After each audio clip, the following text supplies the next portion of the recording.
Newsflash! Penacony's Charmony Festival has entered its countdown phase. Accompanied by Clocky's TikToks, after 12 system hours, this grand celebration will commence with much fanfare. I already told you! We can talk things out! I'm sorry, Fluffy. I really have something urgent to attend to, so I had no choice but to resort to asking this favor of you all. Since you already know what you're doing, I'll also have to remind you of its risks.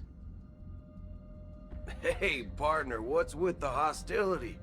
I thought pulling this thing out was just a way of saying hello.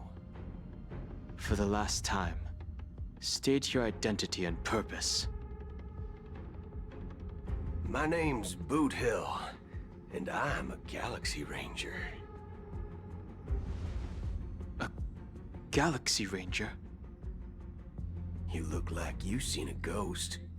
Did you think we all went extinct? Well, that's the price you pay for being off-grid for too long. The righteous heroes of the hunt would never hijack the Astral Express. I ain't hijacked anything. What, chatting with someone while holding the gun is considered a hijacking? It probably is. Pardon my frankness, but there are plenty of rumors in the cosmos regarding the Galaxy Ranger's current status, and none of them are pretty stories. I have a hard time believing you. Oh, this is hilarious. The tale that this bunch of fools spin is getting out of hand. There's even a bit about the Galaxy Rangers being turned into gibbons by Dr. Primitive, and they're in some valley screwing around on swings. Of course, I know you won't believe me, which is also why, similarly, I have a hard time believing that you're the real Nameless. See the bullets in this gun? 9mm, an eternal classic. I may need the Astral Express's help right now, but if you're an imposter just like that one, then this bullet might just end up in my head. I can't allow myself to be exposed to danger. That's just the way it goes, so you all have to first prove yourselves. Huh? Where are you going?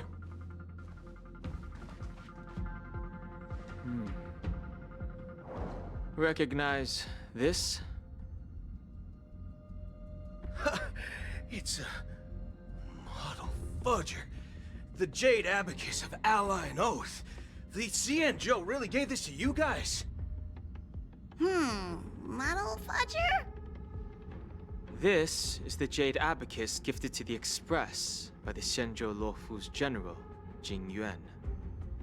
Its presence on board serves as the Shenzhou Alliance's official recognition of the Express. Is that enough? Not bad, kiddo. And across these sprawling stars, a gentle squeeze is all it takes to rustle up a whole legion of Cloud Knights. Now, I reckon that'd be one fudging sight to behold. Now it's your turn. Been ages since the Galaxy Rangers had the spotlight shone on them. We ain't equipped with such fancy gadgets. But I've been around the block enough to know the way to handle these types of situations is easy as pie. Alright then. Feel free to toss any questions my way. Let's see if my answers can't turn your trust. If your gut tells you otherwise, still ain't too late to show me the door. And why would I play along? If I truly am a real Galaxy Ranger, you stand to lose nothing. Alright then. Tell me, what kind of organization are the Galaxy Rangers? My friend, this question is a hard one. I don't think I can even consider us an organization to begin with. Everyone's on their own fated path along the hunt, with their own resolute sense of righteousness and not so welcome among such so-called universal values. This reply does not instill trust, and only makes your predicament more precarious. I'm guessing you're gonna ask about some form of shared faith, right? But us Galaxy Rangers don't need that sort of thing. What brings us together is a shared bottom line. Never bully the weak.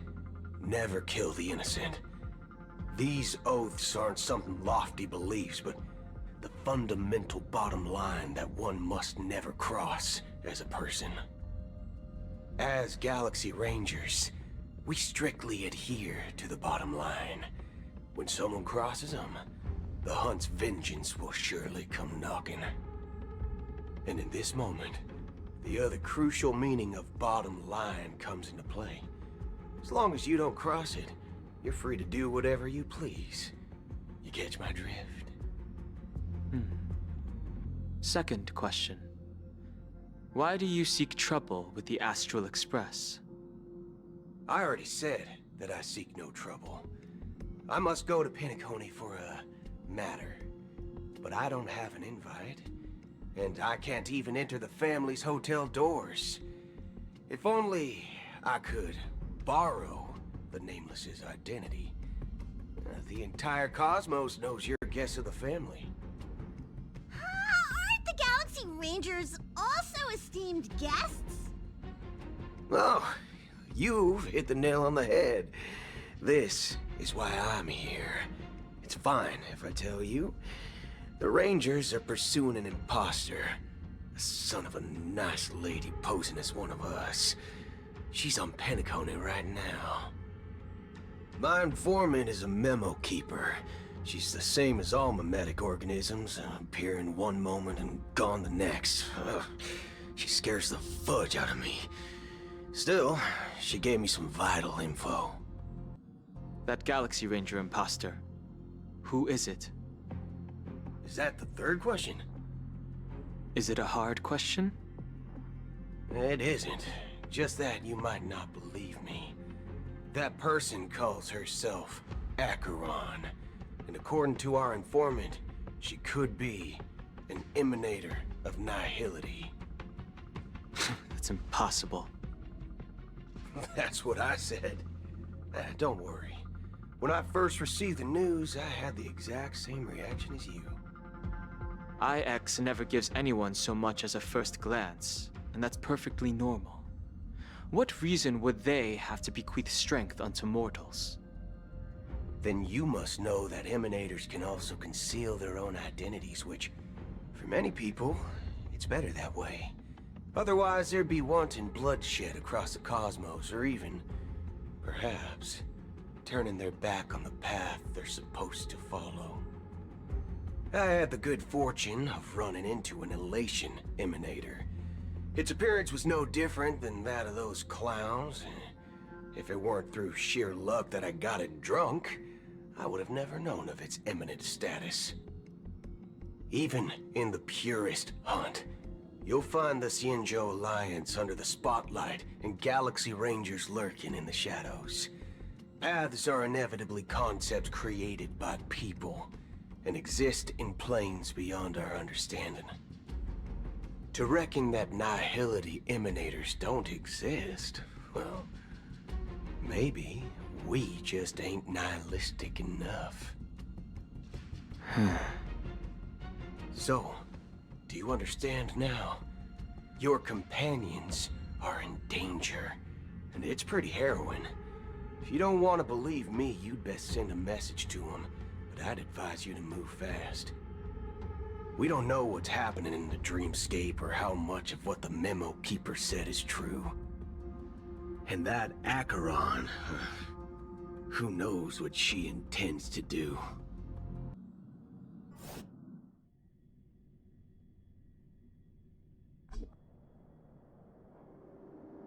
I don't intend to do anything. That's not up to you. Did you know People who come to the land of dreams for the first time. They'll subconsciously stop to reaffirm that they're still walking on solid ground. And then they will unanimously raise their heads to gaze at the sky. Be it reality or dream, staring at the sky is instinctual for humanity.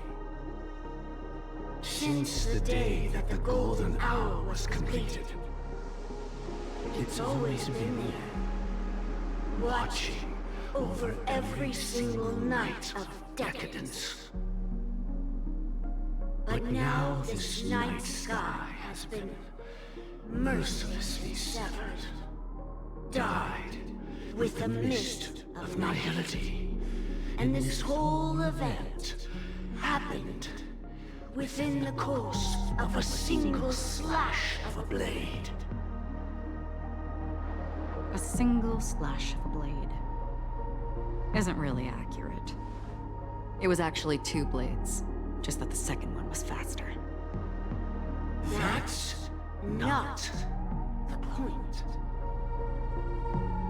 Many guests who weren't supposed to be invited have gathered at this banquet. Even if the harmony is all-embracing, I have no choice but to show some of them the door. For the sake of Penacony and the peace. The planet of festivities has no place for you, a puppet of nihility. Those who live in the shadows do not bear the right to tread the illuminated stage. Speaking of living in the shadows, there's probably not much difference between us. It's only polite to reveal your true self, at least when speaking to others. Penacony's Dream Master.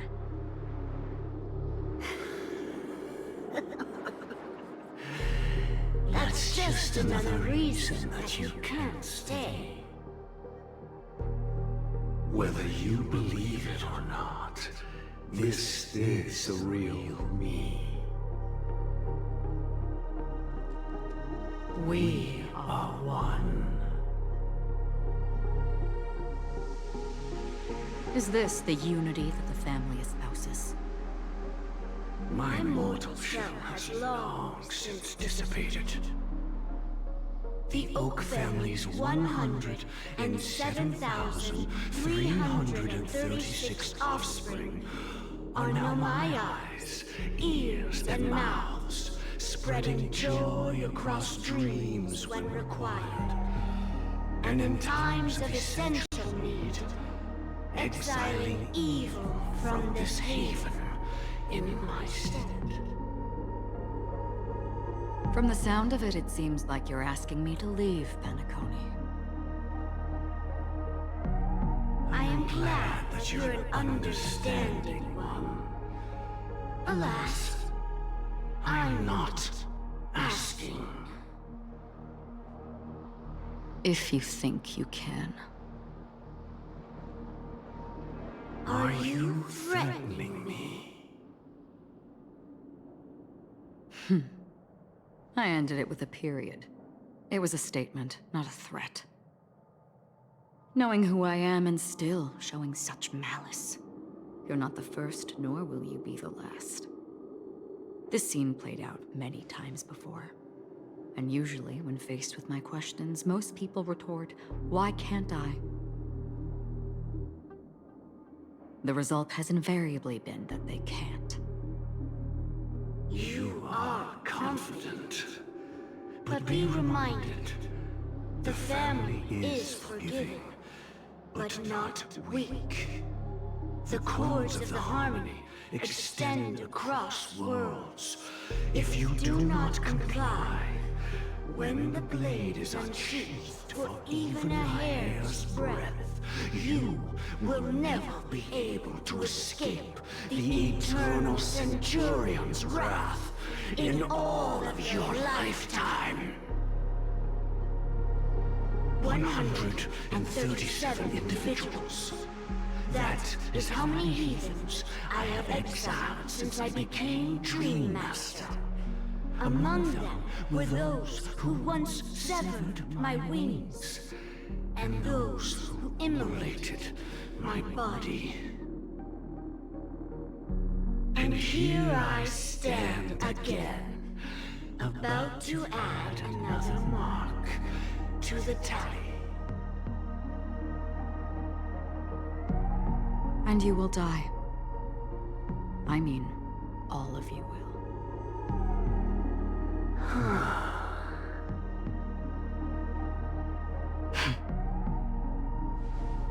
But that won't come to pass. I'll do as you ask. I'll leave. A wise choice. I wasn't aware there was a choice. To you, that surely is the only option. Please bear in mind, you and Penacony are of different worlds. Those born on the far bank cannot seek solace across the river. Leave and never return. The radiance of the planet of festivities is overwhelmingly bright, luring in tricksters, wrongdoers, and criminals. But even the harmony itself will never welcome the self-annihilator of nihility. And even more so, when this self-annihilator heralds the destruction of everything. Your strength is obviously a gift of the sleeping and shapeless, immeasurable and fathomless, like a tributary spawned from the abyss that brings death and sin to all. Acheron, a befitting name. Take it from someone on the other side of your so-called river. You know better than I do that Penacony has already deviated from the harmony. Whatever your intentions may be, I foresee only one outcome. Its future holds nothing but nihility. Just like all the worlds that have drowned in their shadow.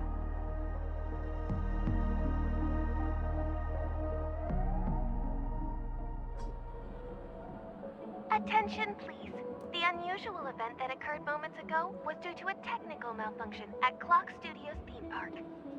The family has promptly responded to secure the area, and we're happy to report that there have been no injuries. Oh, I swear that was no movie shoot. So many chips fell from the sky, and I even caught one of them. But it vanished in an instant before my very eyes. Excuse me. Are you talking about the Clock Studios theme park incident? Yeah, what about it? Oh, Miss Robin, am I seeing things right? No need to worry. I apologize for any inconvenience caused to your delightful dream journey. What you just mentioned about the chips really piqued my interest. Would you mind providing more details about the incident? Oh, it was just those chips you normally see everywhere. The green ones? They fell from the sky as if it were raining. And then those chips simply disappeared. It appears to be the Dream Sim tech the Iris family has been developing. Huh? Miss Robin, you mean those chips were all part of a performance? But I really... Shh. This technology hasn't been made public yet. It was originally planned to debut at the Charmony Festival, but it seems it's been leaked. Can you help me keep this secret?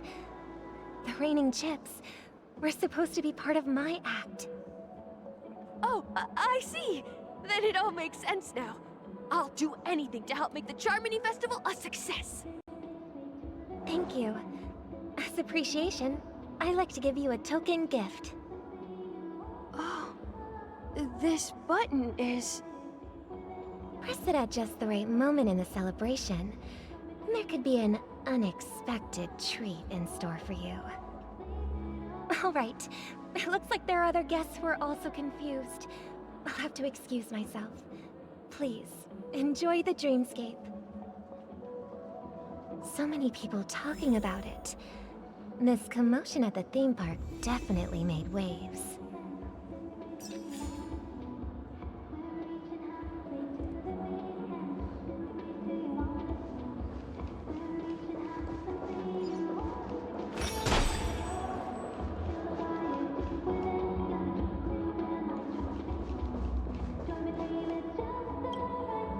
The family promised they would protect the guests within the dreamscape, but I witnessed a group of organic life forms making their way to the theme park. And soon after, a rip tore through the sky, and black rain started leaking out of the void. The family needs to provide a reasonable explanation, or I'll take my loved ones and return to reality. I thought the dreamscape was supposed to be a paradise. If it's not, then there's no point staying here. It appears the good sir has seen many great events. And it's true that an uninvited guest has unexpectedly entered the dreamscape. However, their target is not the ordinary guests, but the ambassadors of the IPC. The family will certainly ensure that the safety of the guests is of the highest importance.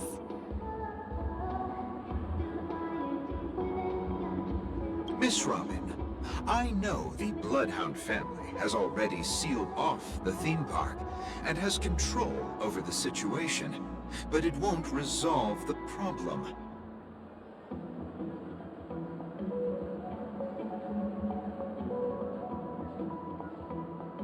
The family can try their best to protect their reputation, but as a guest, I don't wish to gamble with my life.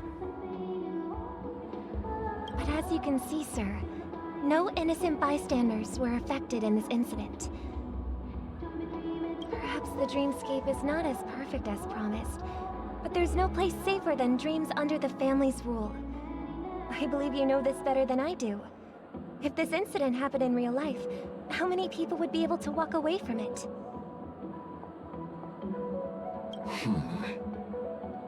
I could stay here, but keep in mind, guests come to Penacony to enjoy the dreamscapes.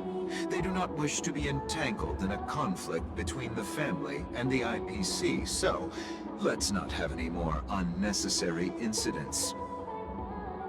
Of course.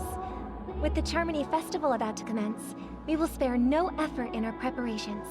Rest assured. To express our apologies, the family has arranged this gift for the guests.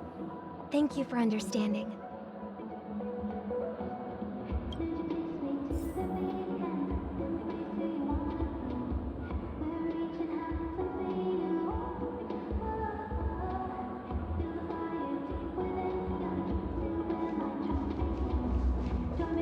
You've had quite a bit to drink. Hello. May I ask what happened here? Nothing to be worried about. There's been a small rehearsal mishap at Clock Studios theme park. Please stay calm. Hey, are you a fool? You don't even recognize Miss Robin? Who do you think you're talking to? I'm sorry. I've just been transferred to the Bloodhound family, and I'm still not too used to working on the streets. I didn't realize it was you. I'm so sorry. Hey, don't sweat it. You guys have a tough job. I know how it is. How's the situation looking? Oh, we've sealed off the theme park. Most guests are used to bizarre phenomena in the dreamscape, and so far, no threats have been detected. We can expect order to be restored soon. Rest assured, Miss Robin will intensify our patrols to ensure that no incidents occur. I trust you guys. But regarding what happened in the theme park, what do you hounds think about it? It's okay. Feel free to speak your mind. Well... Actually, I was there shortly after it happened. Is it true that the IPC's ambassadors came with ill intent? And that Galaxy Ranger who easily cut through the sky?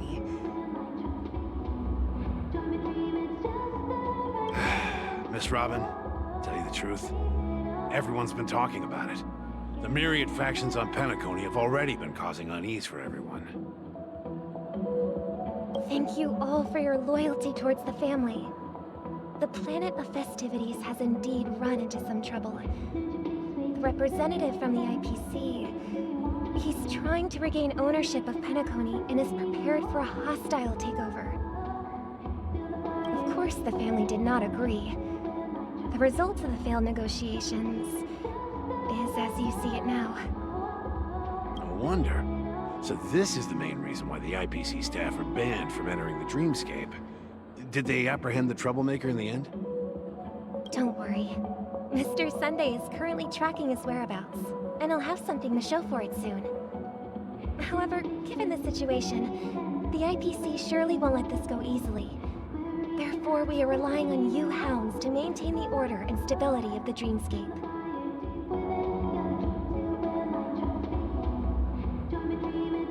Please be assured, Miss Robin, we take our orders seriously. We won't let those IPC cronies get away with this. Thank you for your hard work.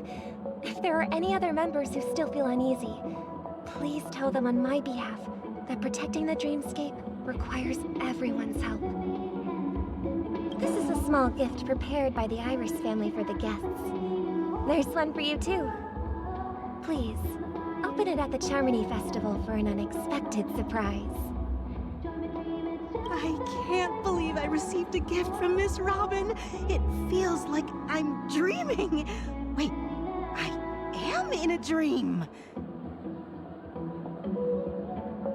If trouble comes knocking on our door, we're not afraid to go to war. Rest assured, the Dreamscape's peace will be protected by the Bloodhound family.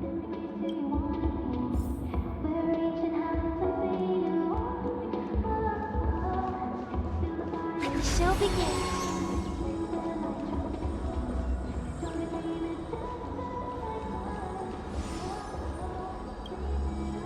Miss Robin?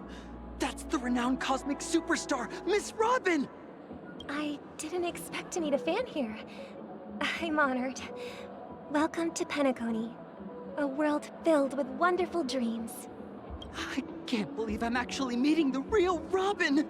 Shouldn't you be preparing for the Charmony Festival? Preparation is important, but the ceremony is fundamentally about sharing the Great One's harmony with everyone. If there's a chance to sing with everyone, I will not refuse.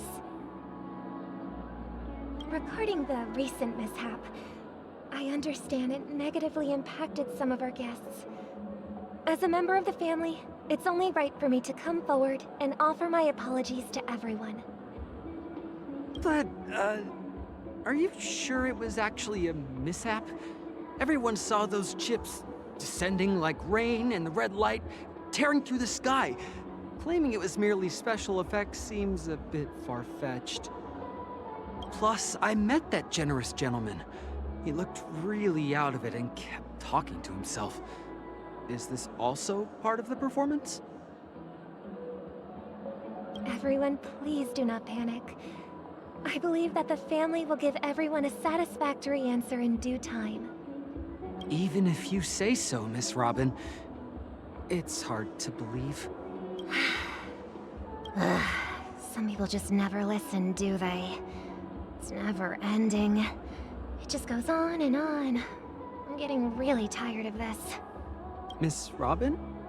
Still, I suppose I should keep on helping everyone. I am the epitome of joy, kindness, and goodness, after all. Huh? what was I just doing? And, who might you be, miss? Here, take this, little guest. This gift has been specially prepared for you by the family.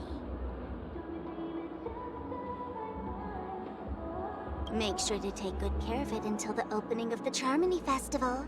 Then, when the show reaches its climax, press the button together with the others around you.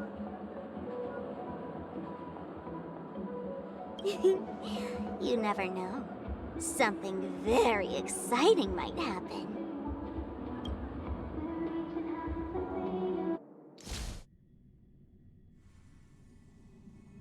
We're back to where it all began. You entered the golden hour from this place. And it is also from here where you will enter the true Penacony.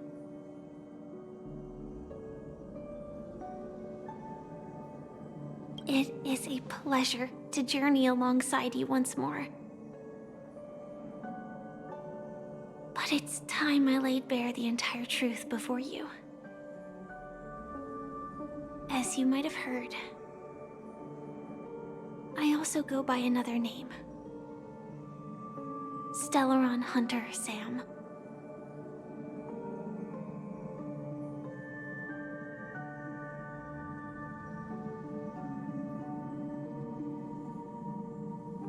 I know you have many questions. Do you remember when we encountered death in that strange dreamscape? When I was caught by that meme? In that instant before it killed me, I saw the reflection of another dreamscape in its ghastly pupils.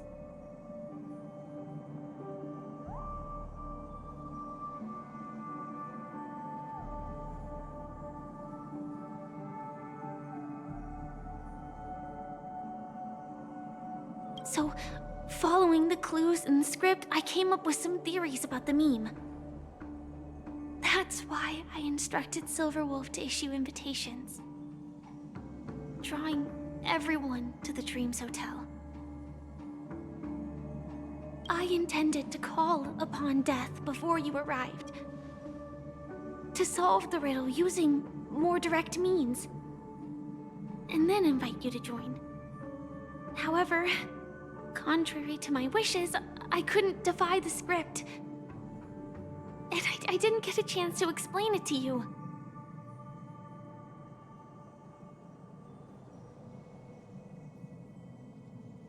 It is how you see now. I was impaled by the bladed wings of death. The heavy pressure of concentrated memoria miasma exploded in my mind as if it was actually reality. But after the momentary numbness subsided, I found that my body was absolutely unscathed.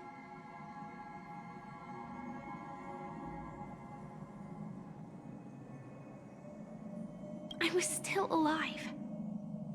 And it was just as I thought. I had arrived at a place starkly different from this beautiful dream. Beneath the dreamscape of Penacony lies another, more chaotic, more primal memory zone. Its name? Land of the Exiles.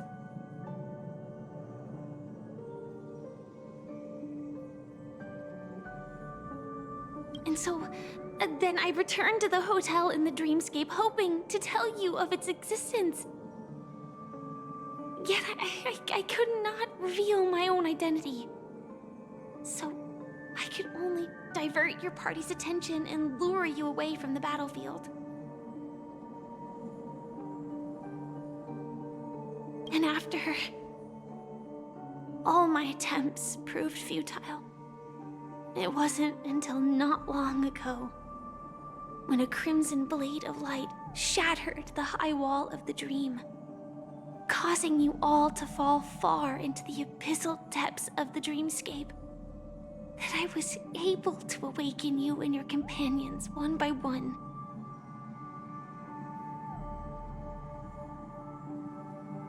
And that's it. That is all that's happened so far. I know it's tough to believe all this without reservations. I just want to say, you are very close to the final answer.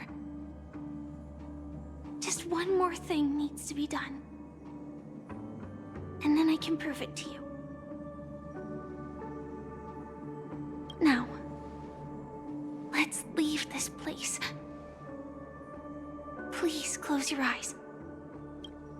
Take a deep breath and visualize the dreamscape's outline in your heart. And remember, you must not open your eyes at all times. 3, 2, 1. Don't be afraid. The one who has come to greet us has arrived.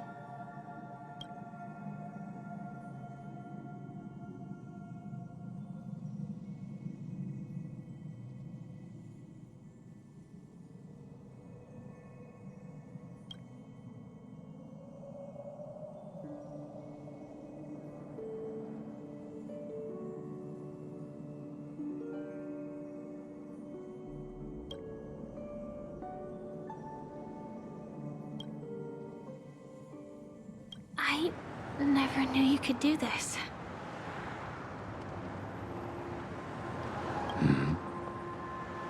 Do you have a driver's license? I do. That is surprising. Why? Because this is Japella, the city of sins?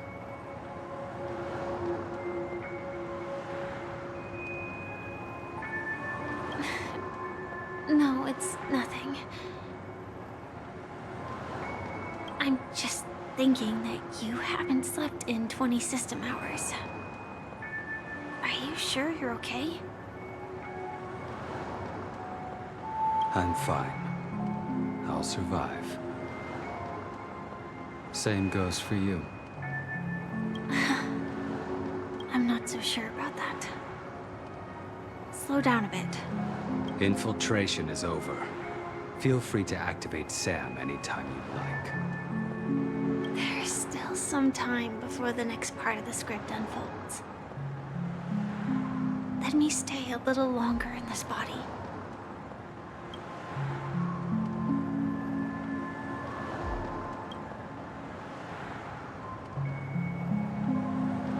Such a long tunnel. Didn't feel this long when I set off. In half a system hour, it will lead us to Kafka. And then comes the downfall of the Japella Brotherhood. Is that also part of the script? It's in your script, too.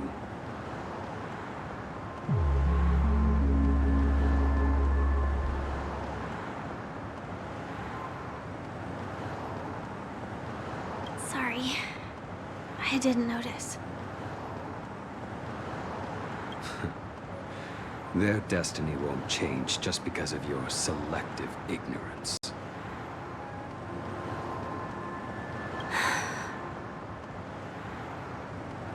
I told you before, it's a bad habit. What about you, then? Is this the moment you finally find the death you've been looking for? As always, it's a blank slate. It's not on this planet. Why the sudden inquiry? Because I'm currently in a car with a sleep-deprived driver. I just want to get there in one piece.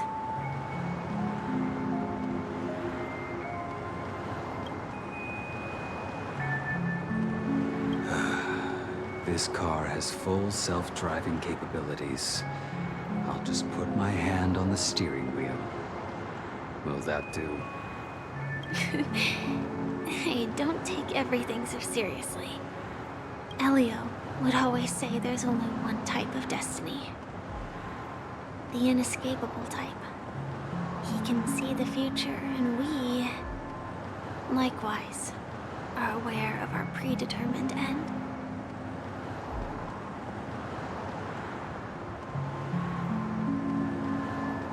But before that moment arrives, we can still choose what we do.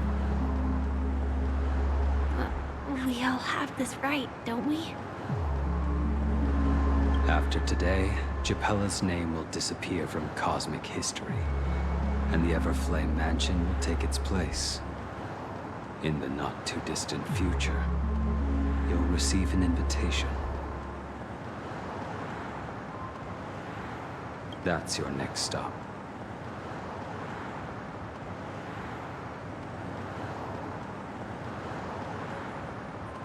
Land of the Dreams. Penacony. I hope you find whatever you seek there. Be it answers or salvation.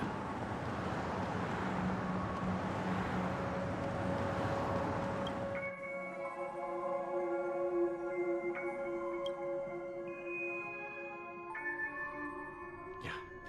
Glad to see you're safe and sound.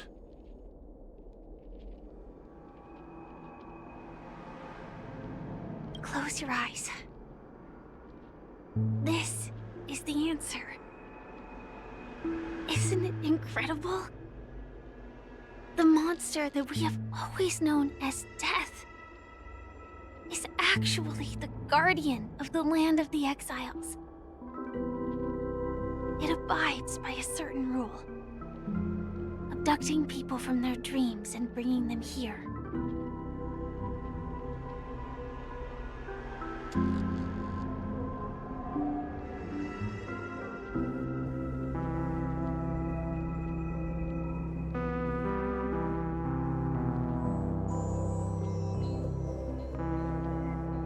The question that has been perplexing us, does death really exist in the dreamscape, appears to be a cognitive trap.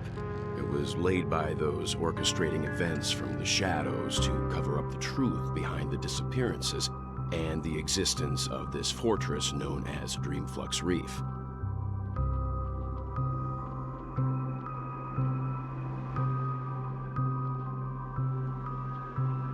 Every emergence of that meme is related to the Watchmaker. Since Dreamflux Reef is where it brings its captives, it's likely that many of our long-standing questions will be answered in this place.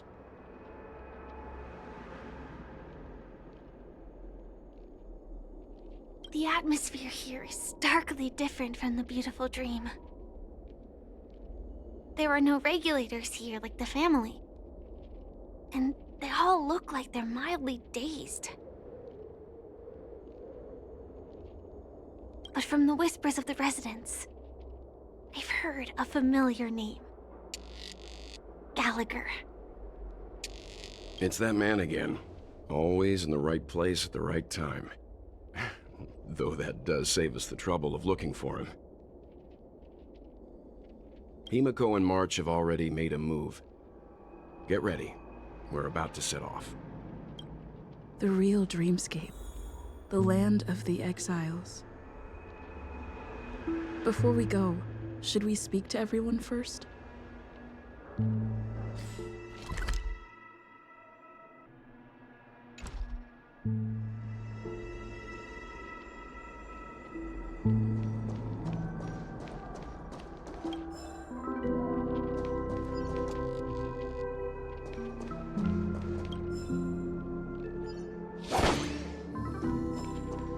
Stream forth the gleam of old blades.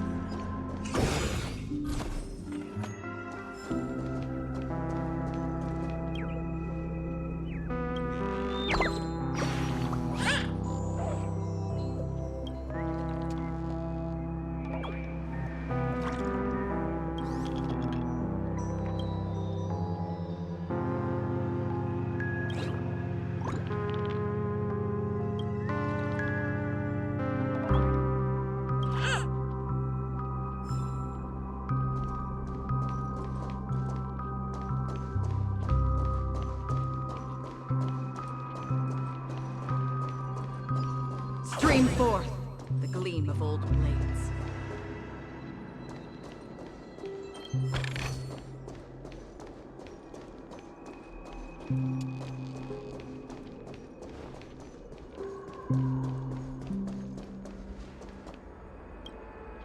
I'm really sorry for waiting until now to tell you everything.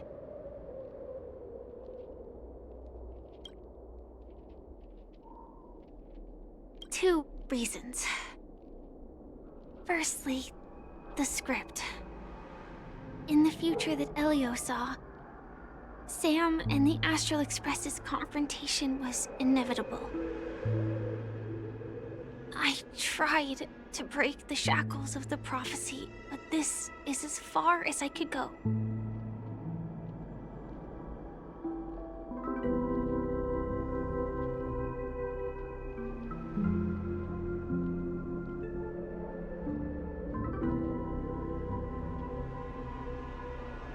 That aside, there were also my personal motives. I wished to travel with you as Firefly,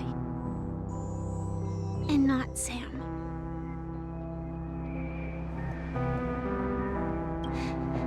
Thank you.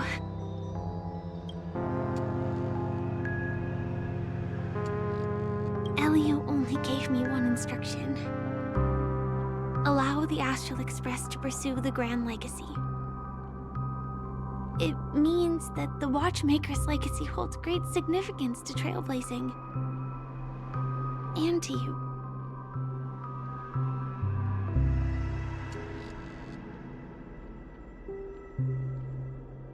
Elio's scripts used to revolve and expand around certain specific Stellarons. But with your appearance, this condition has apparently ceased to be appropriate. Perhaps he also saw the impossible in the future.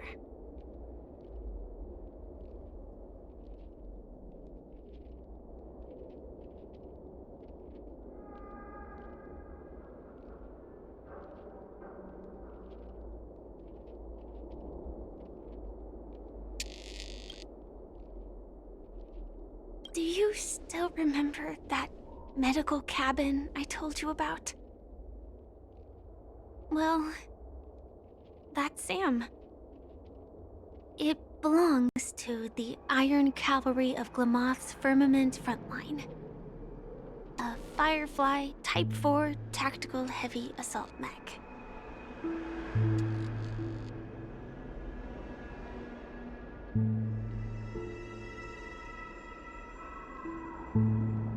It is the cradle of my vitality. And the meaning of my birth.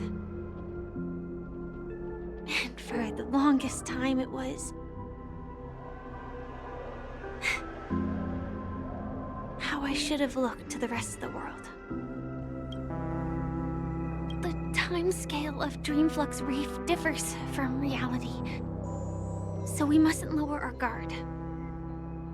You're sensitive to Memoria. A slight misstep, and you could get lost in this memory zone.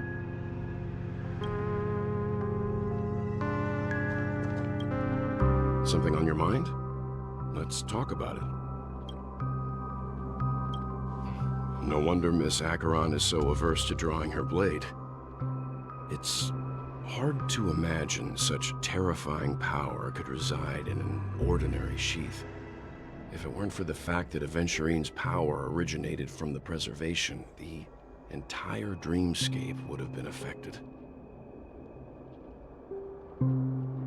Don't feel burdened by this.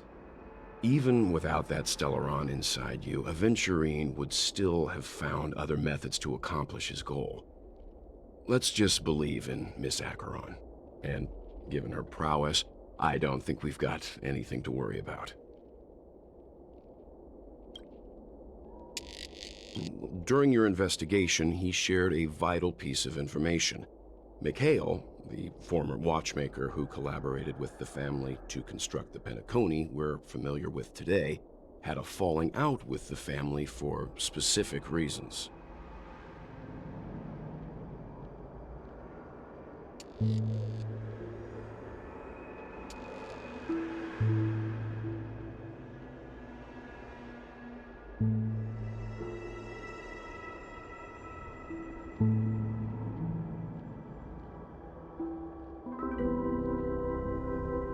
this is precisely where the problem lies. You were clearly investigating a murder, so then why, as a security officer, is he changing the subject to talk about his past with the watchmaker?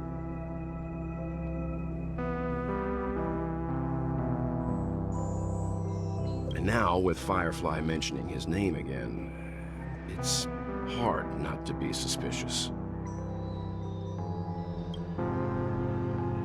Before we found you, she'd already revealed her Stellaron Hunter identity and shared a lot of information.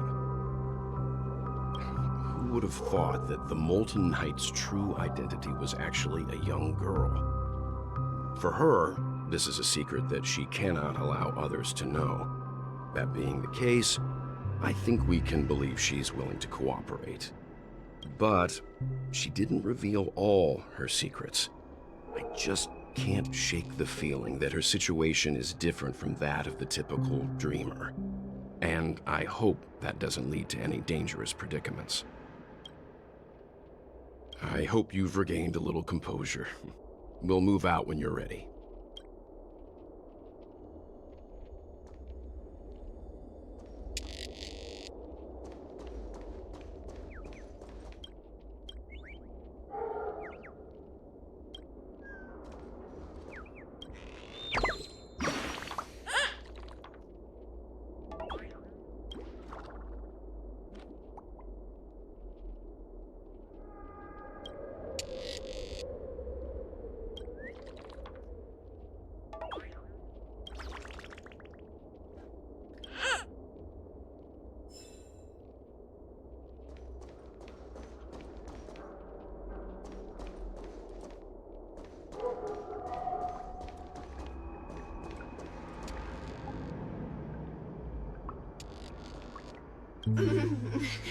Welcome to heaven. Dreams, true or false, all are ephemeral. Might as well drink more Soul Glad instead.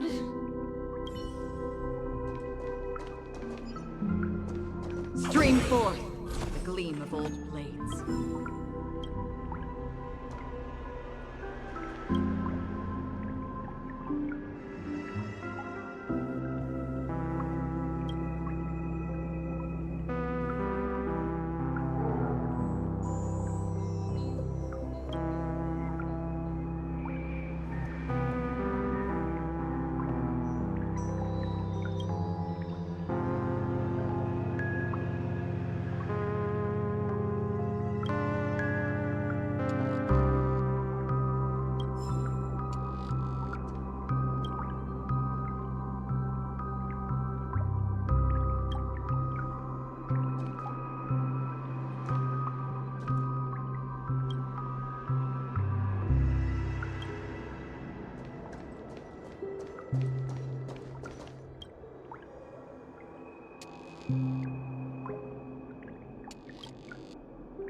Keep going straight down this alley, and it'll lead to an elevator. It'll take us to the center of the land of the exiles.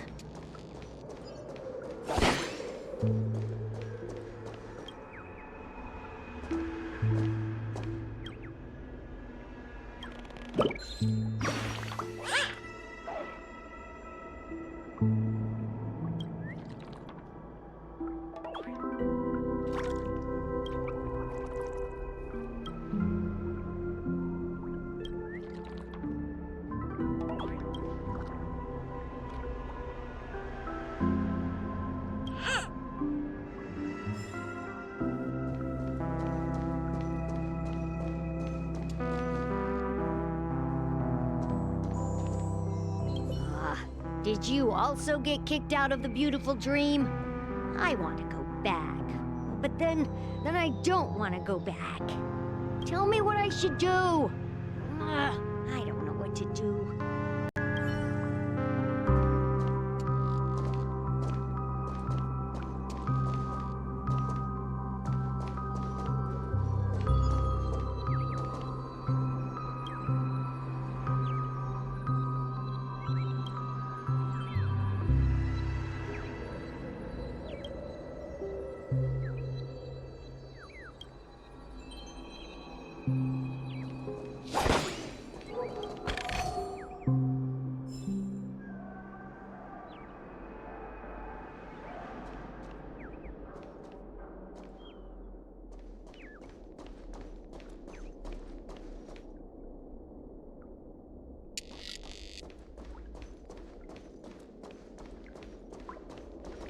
Hi there, friend from a distant land. I hear the Watchmaker's legacy is right here. Let's say we go treasure hunting.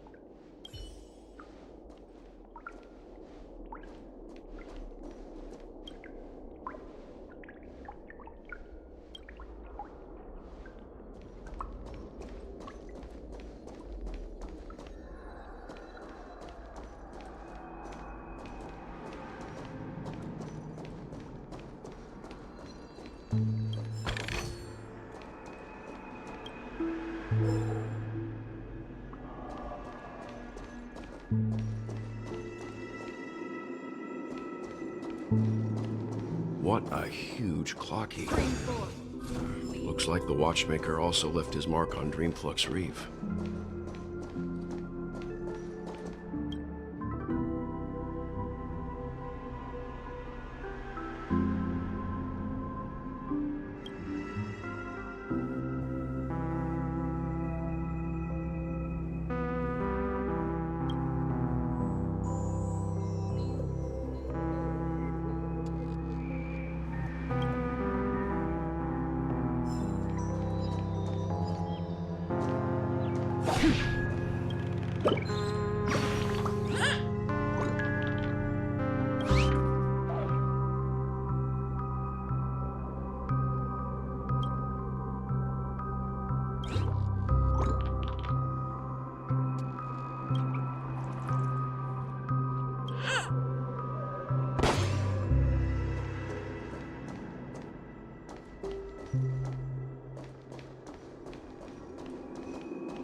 Unbelievable.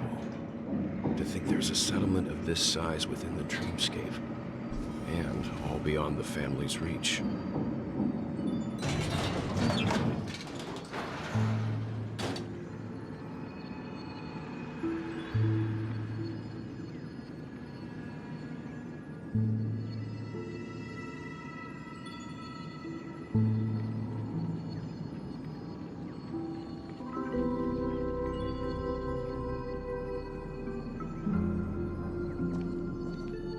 The atmosphere in this fortress is pretty different from that in the beautiful dream.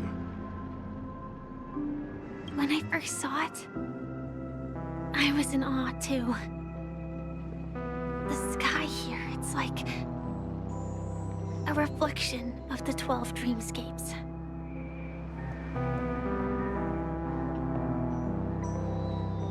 What's even more bizarre is that this place is also separated into trade and residential areas.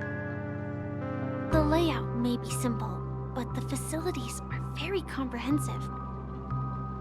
It seems that there are quite a number of people living here. Though both dreamscapes have distinct styles, the architectural designs are quite similar. Works of the same hand, perhaps. Hard not to speculate on the connection. But there's no point in overthinking things. Let's meet up with Himiko and the others first. Take a right turn at the end of this road and you'll reach the trade district. There are more people there. And perhaps someone knows where she is. Not coming with us? The Astral Express likely needs room for some internal deliberation. In the meantime, I'll try and locate Gallagher. Sure. Let's reconnect later. Letting her go was the right decision. Further observations are needed before we decide whether to trust her. But first, there's someone I need to talk to. Let's go. I'm sure you've already noticed him. He's right over there. The Reverie Hotel's bellboy. How did he end up here? And right after Miss Acheron severed the beautiful dream. We'd better check, just to be sure. This can is perfect for me.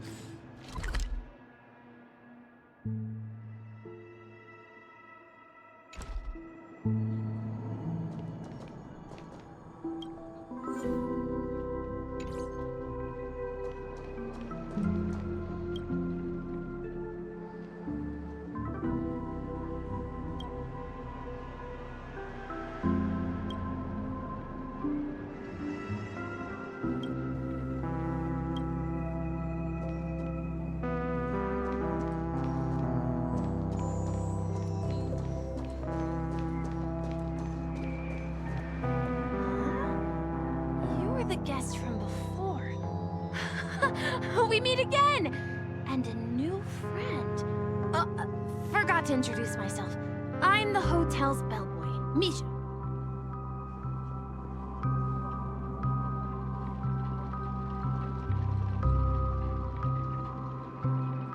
Hello, Misha. I'm Welt. We met in a dream. And who might this be? Tick-tock! Old friend and new friend! Let's high-five!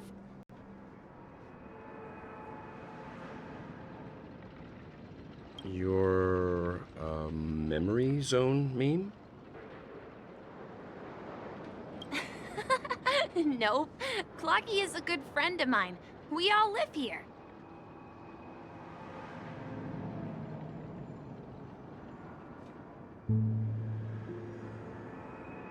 How did you two get here? This dreamscape isn't supposed to be open to the public. I wonder if it has something to do with Sleepy.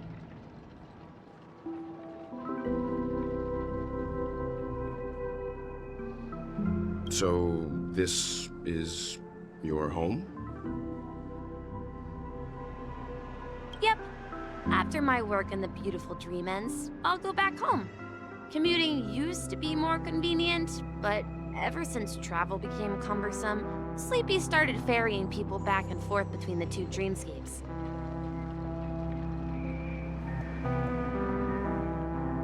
This Sleepy. Can you describe what it looks like?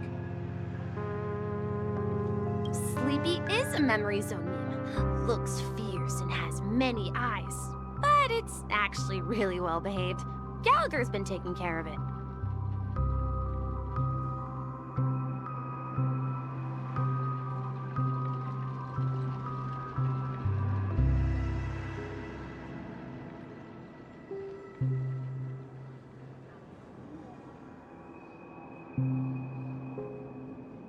Based on the description, that meme is indisputably death. A nightmare for the family, but for the people who live here, well, that couldn't be further from the truth.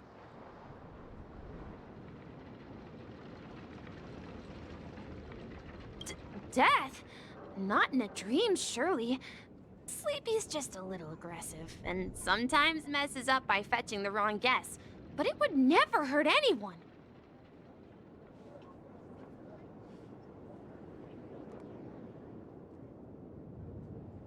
I see. Has it brought back any guests recently, say, in the last day or two? We're currently investigating a missing person case that occurred within the beautiful dream.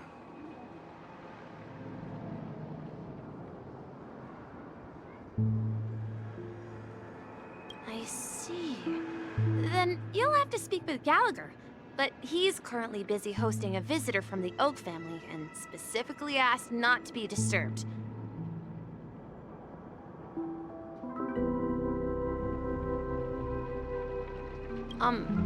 Mr. Yang, the person you're looking for, is it Miss Robin? Just as I thought.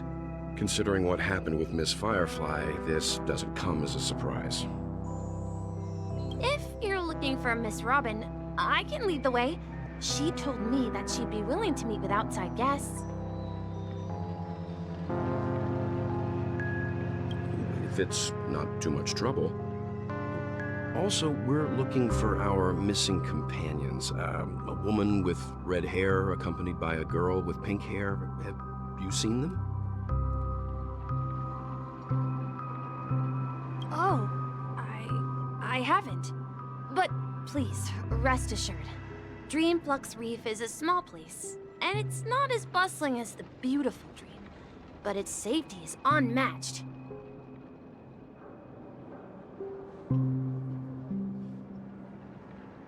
How about this? Since it's your first time here in Dreamflux Reef, I'll be your guide and help you find your companions. And then we can all go visit Miss Robin together.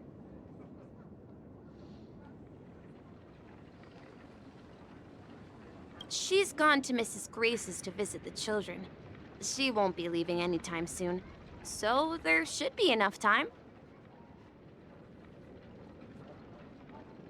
All right then, we'll follow your plan. Well, we now know the answer to both murder cases that have caused such commotion in Penacony. As for the intentions of the mastermind behind it all, we're still none the wiser.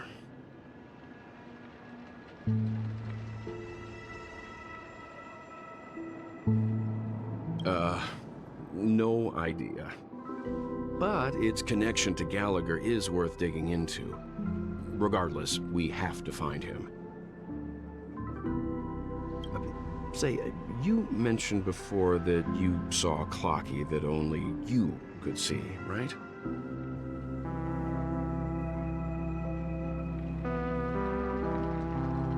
I can't shake off this strange feeling. Am I really still so young at heart?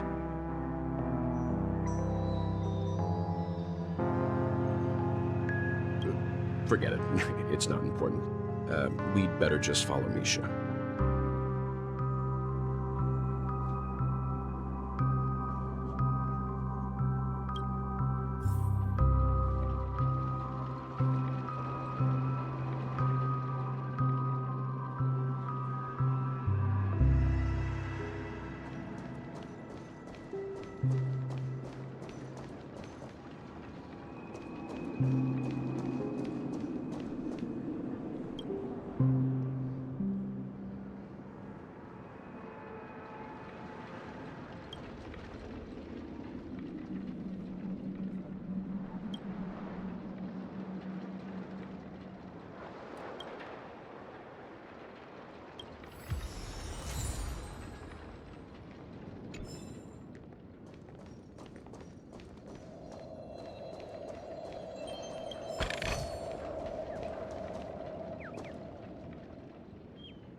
Everyone, look!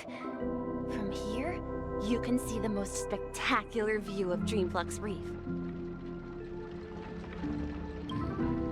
A black hole? No. An accretion disk formed from consolidated memoria?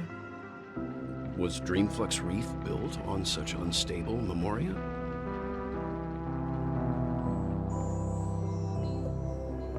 Oh, so Mr. Yang is also versed in memoria dynamics. I was just trying to figure out how to explain this huge hole to everyone. I bet you guys have a lot in common with Miss Kami.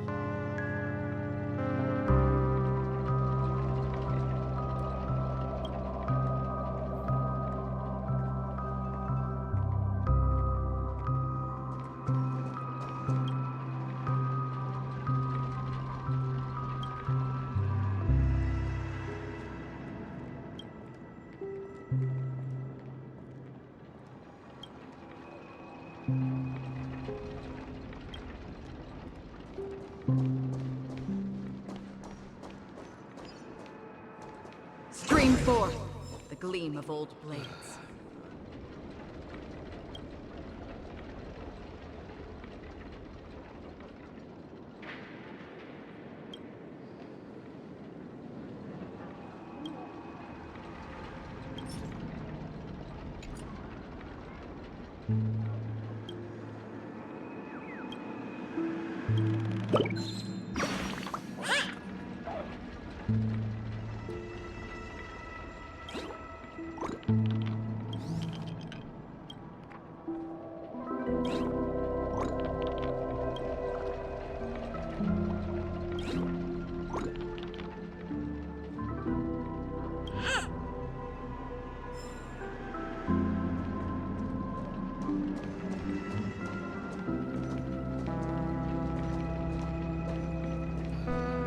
Just a wallflower.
Look!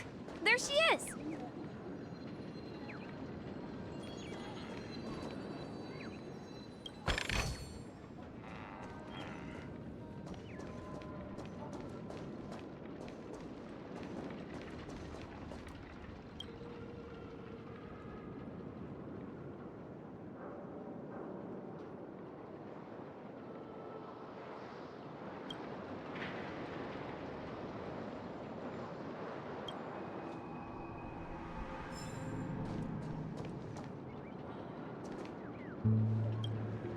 My calculations are finally done.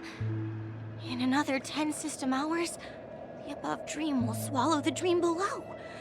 My hypothesis was correct. This place will cease to exist as the dream devours everything.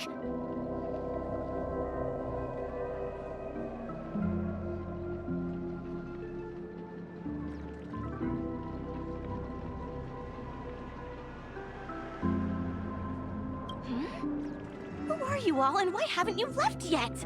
This place is about to disappear.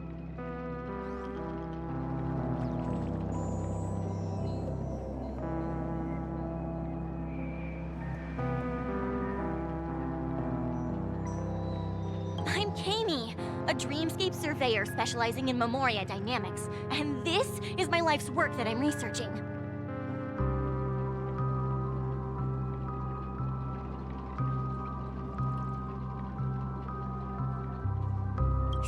huge gaping hole, it was just a narrow rift many years ago. But now, it's grown into a giant hole. The surrounding Memoria has been flowing towards the other end of the hole at a constant velocity, slowly but surely.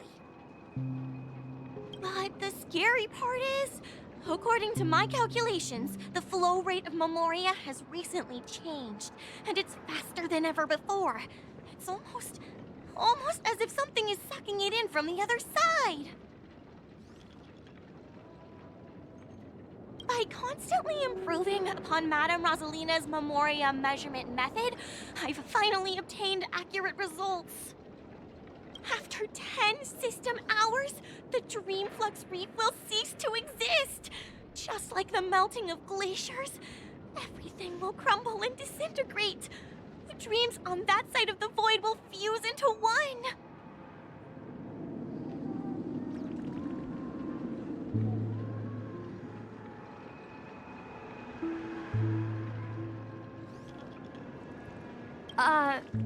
Please don't worry.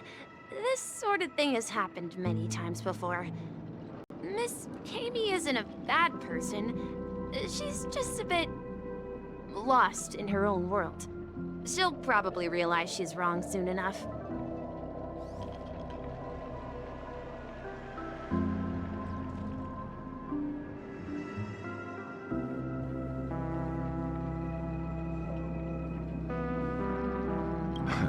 You don't say. There was something else that piqued my interest. Who is Madame Rosalina? Oh, do you know her too? Or are you also a fan of Memoria Dynamics? We're very interested in Madame Rosalina's achievements. Could you tell us a little more about them? Why, of course! She's an excellent scholar of Memoria Dynamics, and the first person to apply Memoria rate measurement methodology on interstellar travelers. Regrettably, due to the presence of the Garden of Recollection, ordinary people don't pay much attention to the nature of Memoria. She departed this world without much fame, leaving only a few thin journals behind. I came to Penacony to learn more about my idol, and went to great lengths to seek out Dreamflux Reef, all because this is her final resting place. Prodigies always meet their demise prematurely. If only Madame Rosalina had more time, she would have discovered a way to reverse the flow of Memoria. I felt it. The source is in the golden hour. There is a certain anomalous presence stirring the currents of the memory zone. I must uncover more concrete proof. I must convince everyone. Does the name Madame Rosalina sound familiar to you?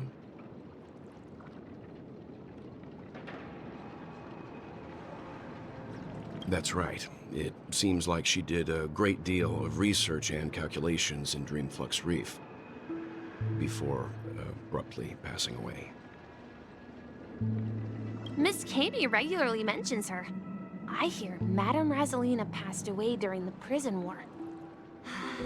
She could see the Penacony of today. Its people building homes in the memory zone. I bet she'd be really happy.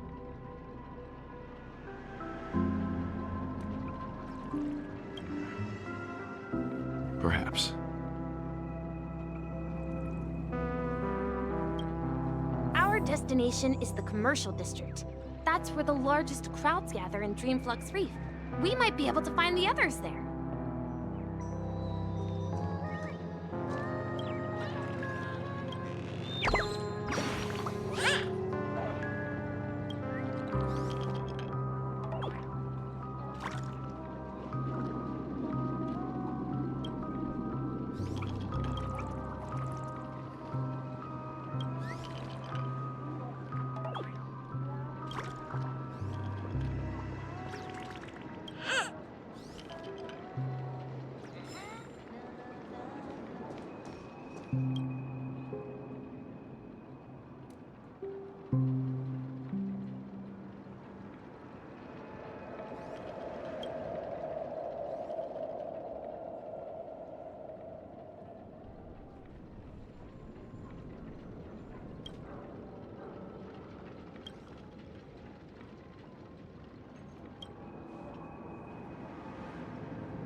Let me go!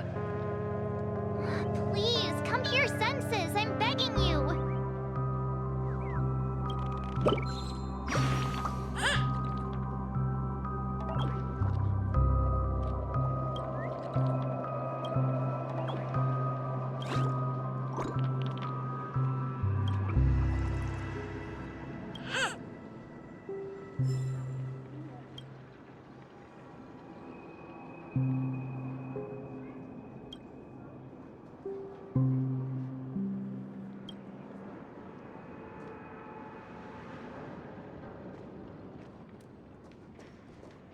Ghost! There's a ghost! Don't come near me!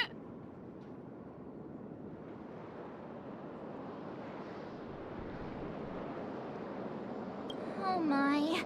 I'm human and so are you. Can you get a grip? Mr. Yang and Miss Trailblazer, I've been waiting for you. Quickly, come help. I bumped into a member of the family on the way here. He was so scared and I just wanted to calm him down. But... Let me go! Let me go! I've only done good in my life. Why can't I rest in peace after death?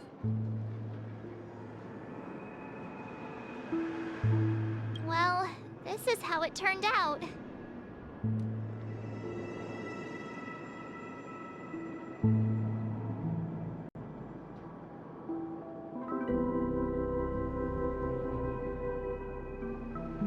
Ha ha, you're a regular comedian. He thinks he's dead. Although, when I first fell in, I also thought the same.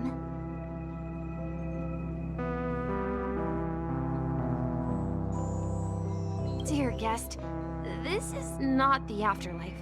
This is Dreamflux Reef.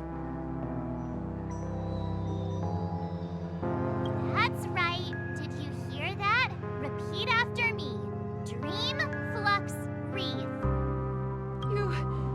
You're talking to someone invisible. If I'm not dead, what am I? I shouldn't have pushed my luck and tried sleeping in my dream. Curiosity kills the papashi. Stop asking! You'll alert the monsters. All the dead are right here. All of them. You're not talking about the memory zone meme, are you? Don't say that name! It's all your fault. They're coming!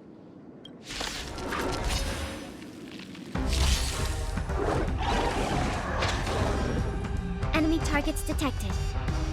Ready for another? Net markers activated. Time for a good old counterattack. You took the bait. Together as one. Destined for oblivion.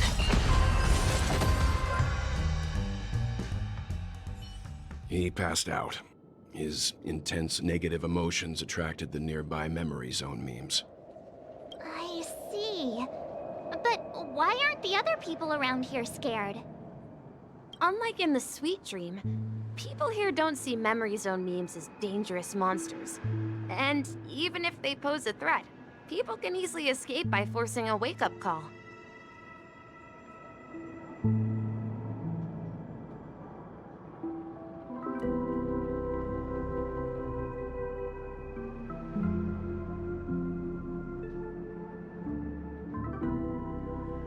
But we can't just leave this man here. Can we take him somewhere safe? We can ask Jessie for help. I've gotten to know many locals while waiting for you guys.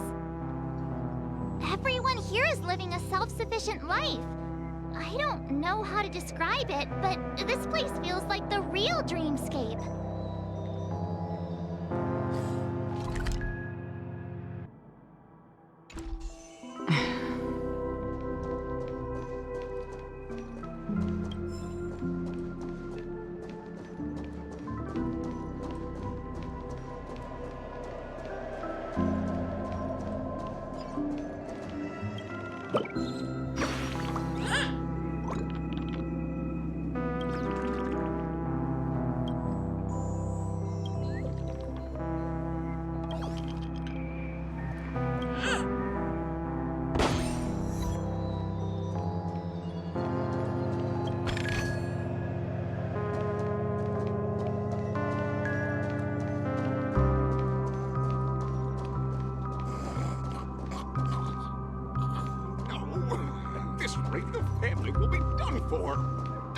for?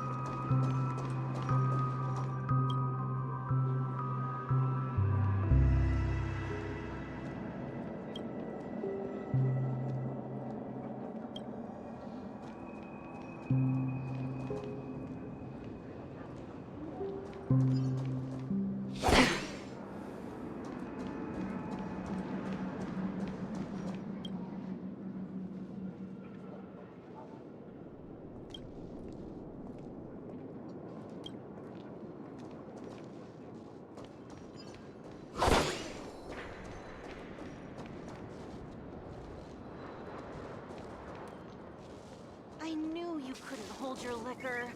Tried to warn you, too.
Let's see how you handle a stroke of genius like this.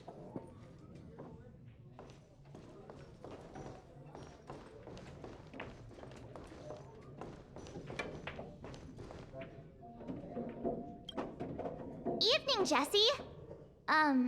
Is it evening? Welcome, Miss March. Who might these be? These two are my friends. As for the man lying on the ground, he's a scaredy cat who fainted from fright.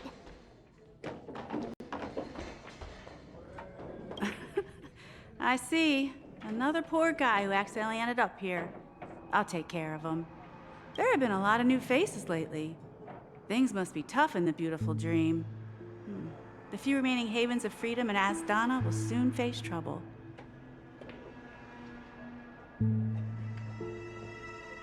Do such things often happen here? Not really, but they're becoming more frequent now. Guess it's one of the signs of the Sweet Dreams collapse. This man has had quite the shock. Could you help me find a Halovian lady march? Her songs can heal mental wounds.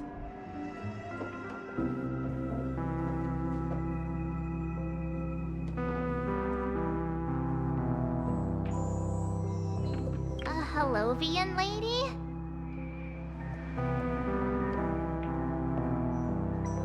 That must be Robin. She's also here in Dreamflux Reef. Huh? Robin? But I thought she... Oh, right. If Firefly is here safe and sound, then it means Robin must be okay too. Misha is about to take us to her to find out what happened.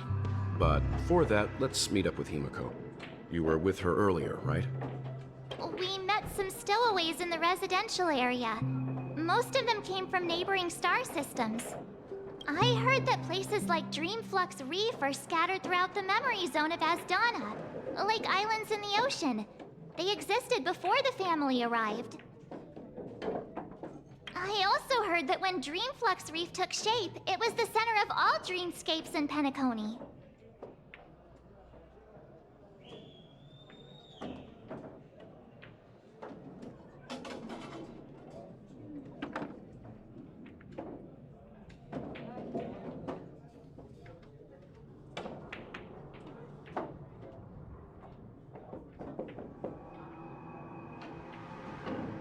If that's true, it's no wonder there are so many similarities between this place and the Sweet Dream.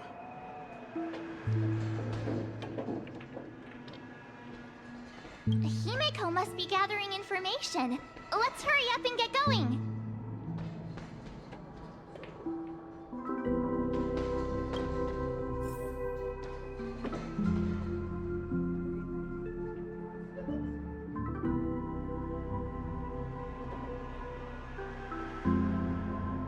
There have been a lot of new faces lately. Things must be tough in the beautiful dream. The few remaining havens of freedom in Asdana will soon face trouble.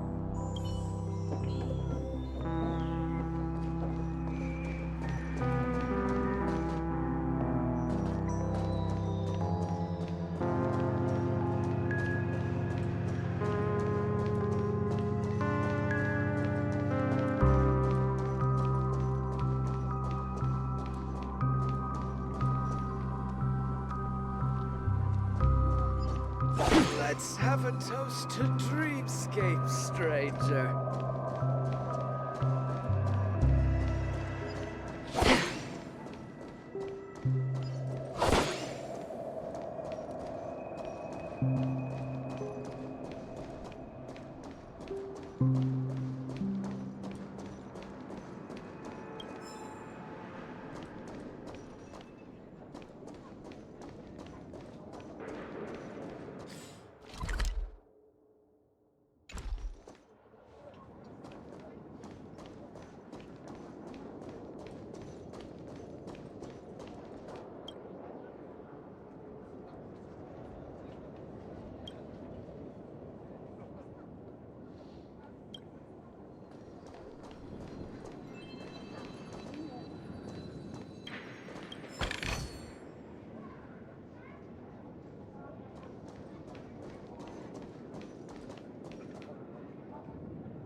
So that's how it is.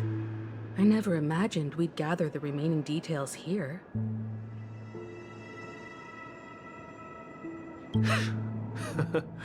To borrow Gallagher's catchphrase, what an unpredictable twist of fate.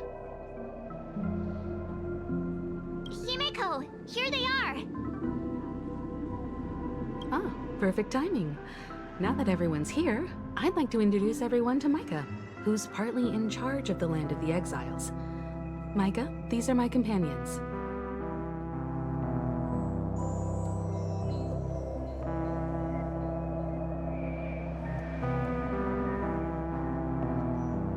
It's a pleasure to meet the Nameless. You know us? I've been keeping an eye on you since the day you arrived in Penacony. We would have met under more appropriate circumstances if Dreamflex Reef hadn't been isolated from the 12 Dreamscapes.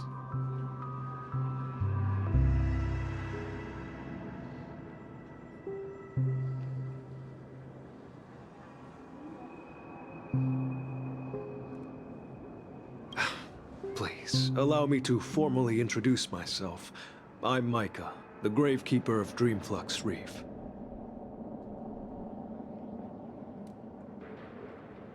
Gravekeeper?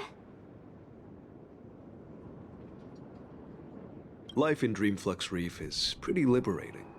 Everyone here mostly keeps to themselves, without meddling in others' affairs. My daily task involves cleaning a few tombstones.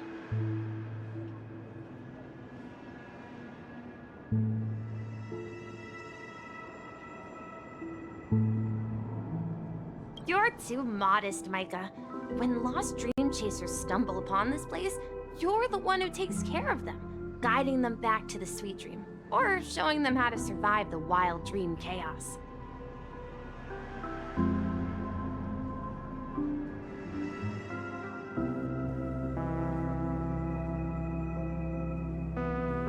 So, guardian of sorts. Were you talking to me, Mr. Yang?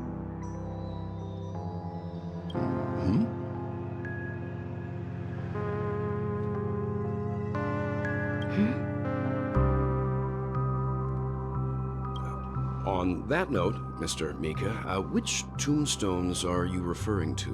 We didn't come across any graveyard when we arrived.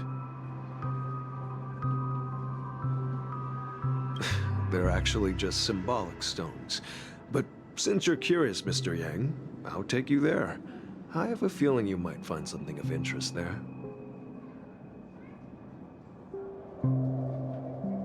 But before that, you have an important guest joining you.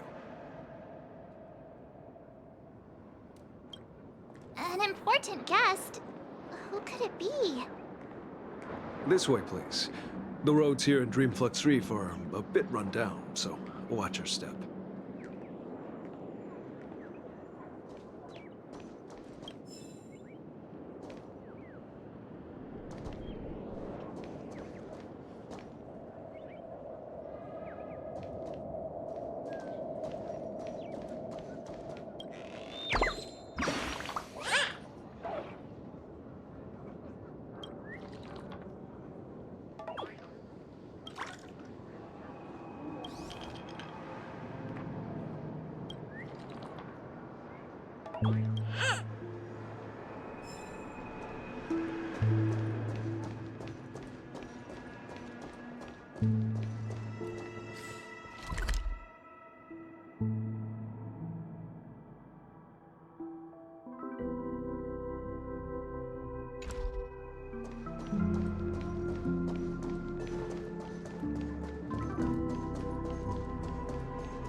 Stream forth the gleam of old blades.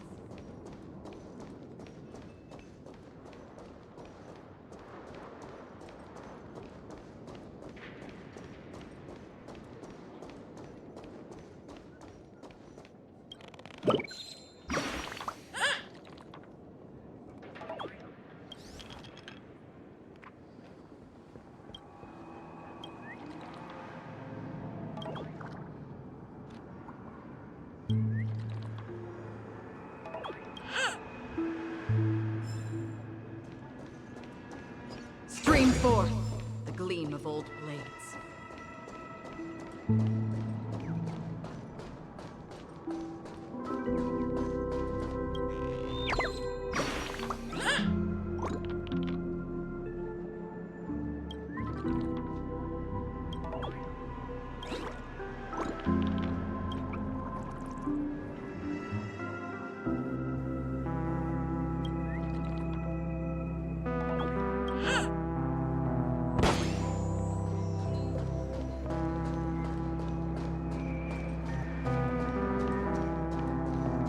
There she is. It really is her! Miss Robin!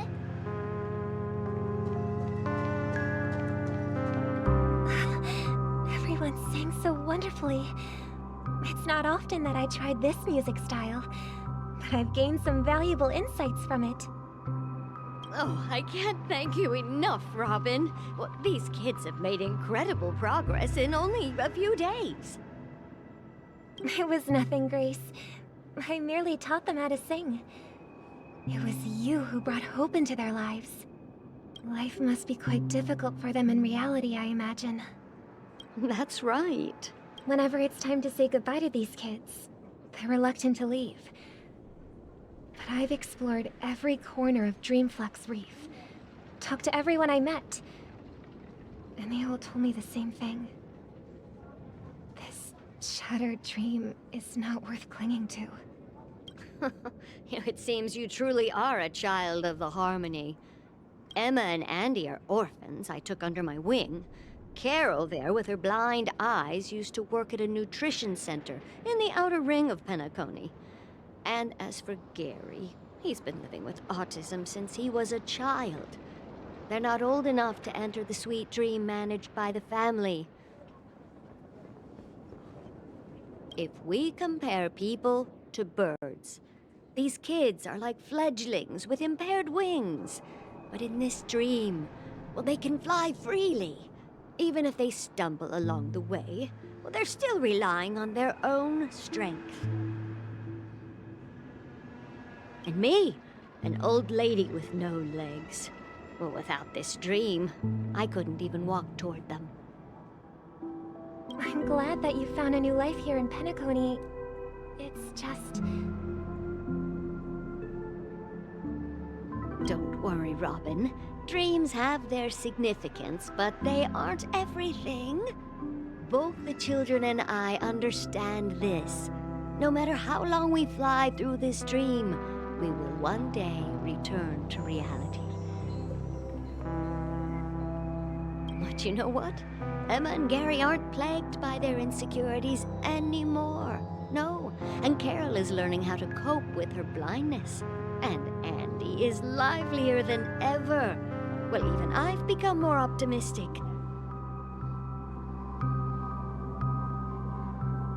You see, in dreams, we learn how to live. Once we return to reality, we learn how to survive. And should our feathers be damaged, then we share our wings with one another. There's no need to covet an illusory sky in dreams, because we have the right and the ability to fly towards a broader horizon. It's a relief to see you safe and sound, Miss Robin. It's nice to see you all again, Astral Express crew. I heard my disappearance caused quite the commotion out there. I'm really sorry about that. Since you're here, can we assume that you're fully aware of the situation in Penacony? Ever since I returned to Penacony, my voice started to change, until it gradually faded away. At first, I thought it was a temporary ailment. Perhaps due to having been away too long. I thought maybe it just takes some time for my body to acclimate to the high concentration of Memoria and Asdana.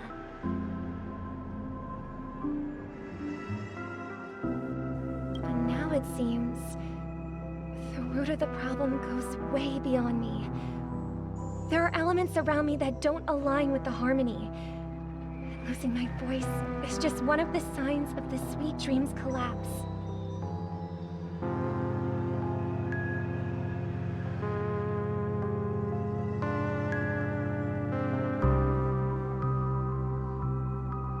The Sweet Dream's collapse. That memo keeper mentioned the same thing. So it's real.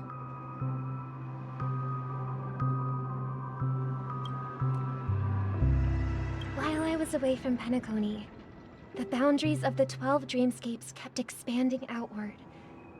But whenever I mentioned the anomalies in my dreams, all the family heads refused to talk about it. Only my brother was willing to respond.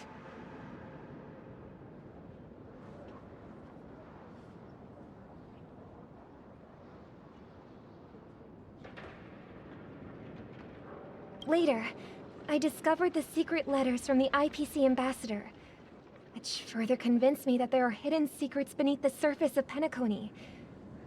So, following the clues in the Oak family's dossiers, I found my way here. The land of the exiles, concealed by the family under the guise of death. A dream within a dream, where Penacony's past is buried.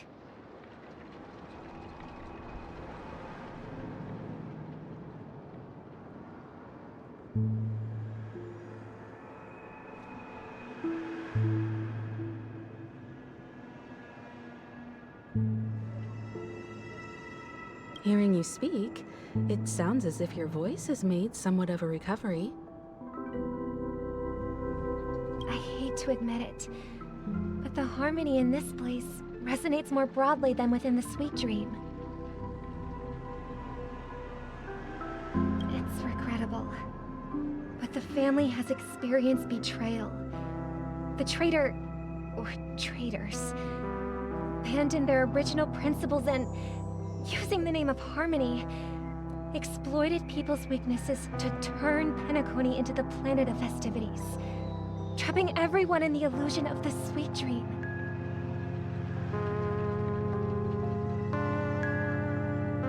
This is not the strong defending the weak, but rather the strong exploiting the weak. A world without equality won't ever be favored by the harmony. And naturally, those voices blessed by them have lost the ability to sing.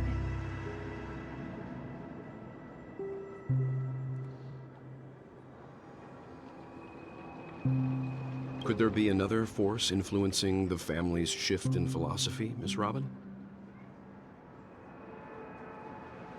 Considering what happened with Acheron, it's difficult to conceive of another entity within the realm of the harmony capable of influencing everyone. Unless a power surpassing that of an emanator is involved.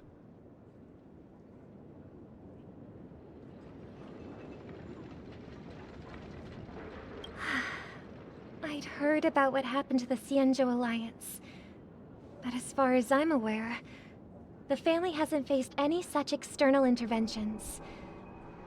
Who knows? Perhaps I've just been away too long and missed something. Regardless, I cannot accept my home is moving towards the very opposite of what the harmony represents, while still claiming to uphold it. I must uncover the reason why Mikhail cut ties with the family, and who exactly it was who betrayed us all. Do you remember our arrangement, Mr. Micah? Well, here's my answer.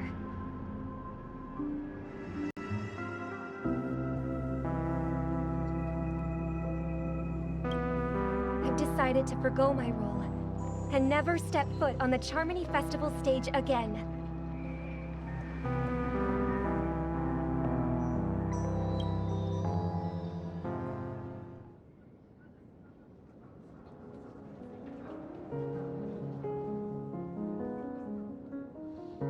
Look here, brother. A little bird.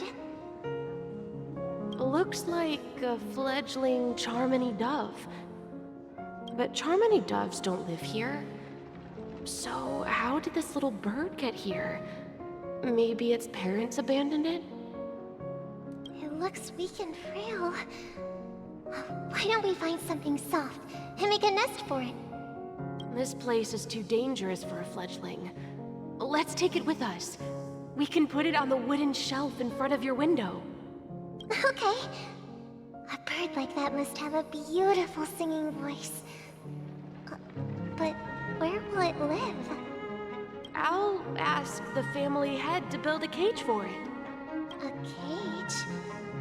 But then it won't have the freedom to fly, right? Let's see. What is it that has captured the attention of the two best interpreters of the Great One? To the point that they've forgotten how to enjoy their dessert. Oh, poor little thing. Doesn't look like it's doing well. Do you want to rescue it? I do. But I don't want to lock it up in a cage. Why? Even if it's small and not fully feathered, and can't sing, it didn't come into this world just to be locked up in a cage. Birds, they should be flying free in the sky.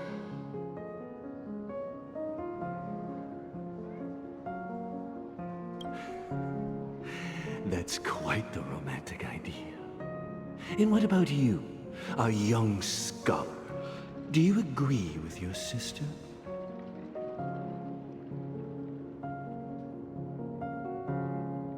I think she's right. But if we leave it out in the wild, it won't survive for more than a few days at best. Ah, I see. It seems our little scholar is still a bit unsure. Well, let me tell you youngsters a story. As you probably know, Charmony doves can fly through the air.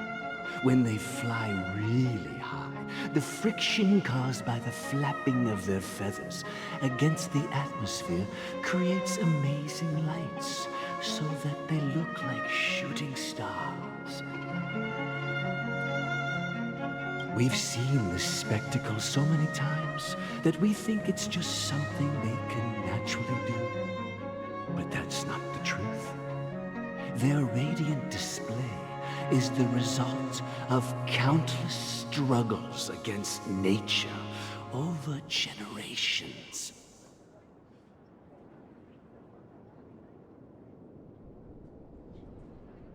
Their ancestors were too weak to survive on the ground. So, to escape predators, they started seeking new opportunities in the air.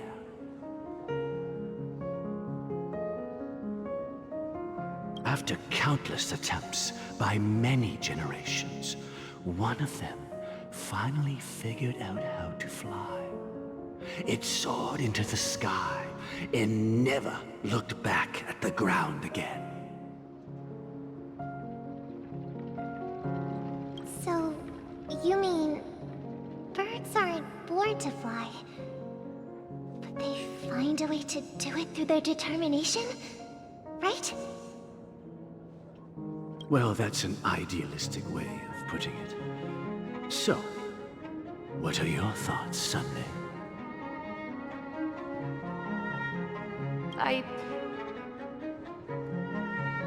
I think people believe birds are meant to fly because they've never seen those birds crashing to their death.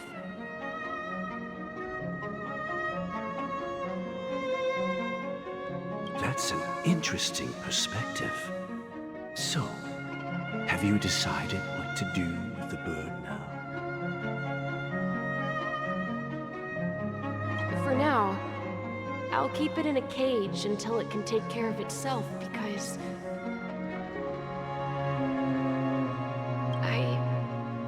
I want it to live. No matter what. Well said, kids. It seems each of you has found your own answer. Your insights are truly remarkable. And I hope they come true in their own way. We will take good care of it. Won't we, brother? Yeah. But, Mr. Gopherwood, there's one thing I don't quite understand. And what might that be, my son? What if this little Charmony dove never learns to fly in the end? I mean, if there are fledglings in this world that can never fly throughout their lives, should we let them go back to the sky, only to see them crash to the ground and die?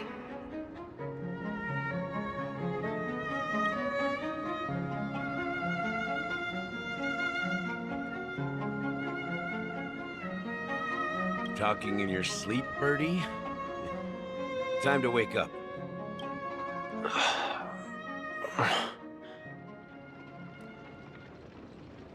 Huh? Need a hand? I'm still alive? Yeah. Happy about that.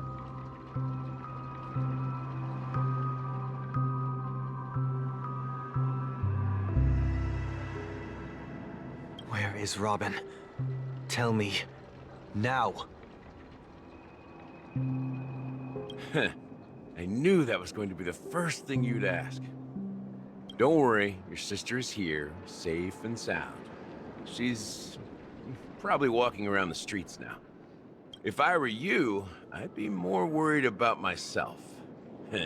After all, right in front of you is the guy who just stabbed you in the chest with a dagger. If you wanted to kill me, you wouldn't give me the chance to speak. Just tell me your demands, lackey of the Watchmaker.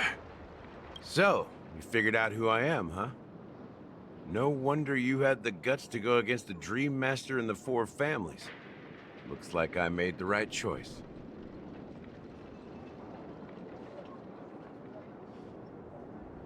Choice? You are aware of my plan and see through my act. Time is running out, so let's drop the charades. I'm suggesting we cooperate. Cooperate? What makes you think I'd cooperate with you? The fact that the famous Robin has chosen my side. Plus, some clues about a traitor and a bright future for Penacony. Any of that catch your interest? I find it hard to believe a man who's full of deception. Fine. You don't have to trust me. What you should trust is the sense of justice inside of you. Show me Robin first. All right, as you wish. Here she is. Huh? What's your trick this time? Just kidding. I mean, this lady will lead us to Robin, right? And the crew, too. There are too many people who you owe an explanation. That'd be great. Please follow me, Honorable Oak Family Head. Now, all the actors are on the stage.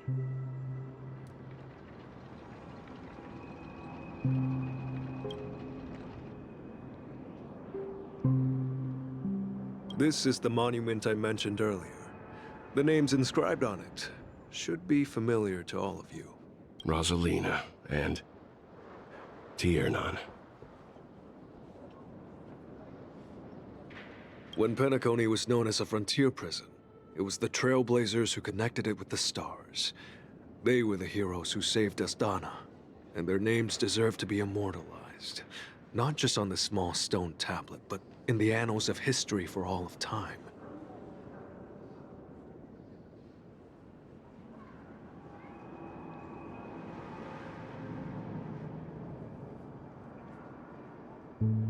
However, today, the planet of festivities is nothing but sweet dreams. That heavy piece of history is all a distant memory. Just like that prison.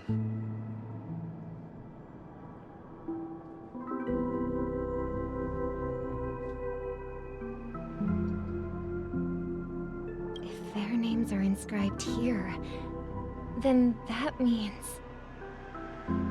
According to Micah, they died long ago.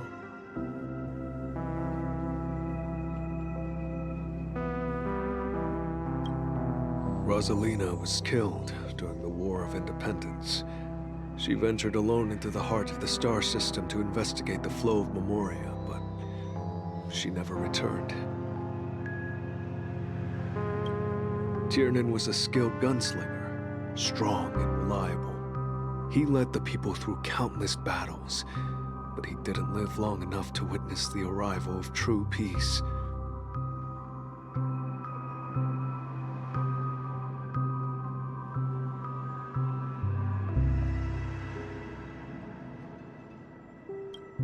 In the decade following the war, Penacony faced challenges internal and external. To protect Asdana, Tiernan took up the way of the Trailblaze and led the Lampmoth family to explore beyond the system, only to be surrounded and wiped out by the Swarm.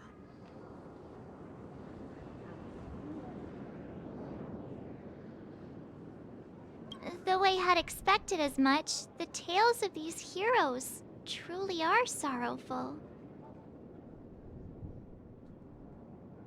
True to the title of Trailblazer, they spent their lives venturing into the unknown. But what about this tablet? There are no names carved on it. When Dreamflux Reef was created, its owner was still alive. However, he insisted on erecting a monument for himself, saying that it will happen someday. Here we meet again. Everyone from the Astral Express. Robin.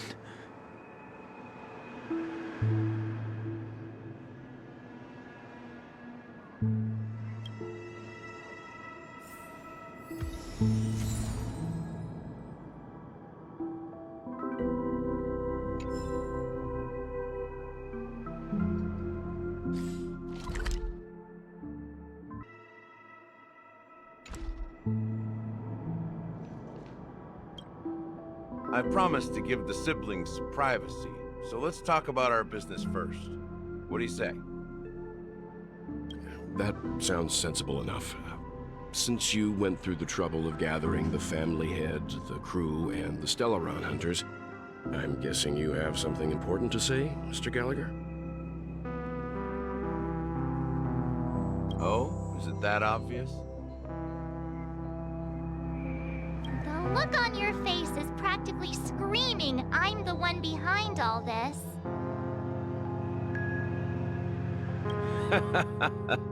You're right, Mr. Yang. It is indeed time to come clean on everything. The siblings already know what they need to, and they've made their choice. But you, Nameless, arrived a bit late. So it's only fair that I answer your questions. Before we begin, let me reintroduce myself. I'm the founder of Dreamflux Reef, the deputy of the Watchmaker, and the one who sent out that invitation.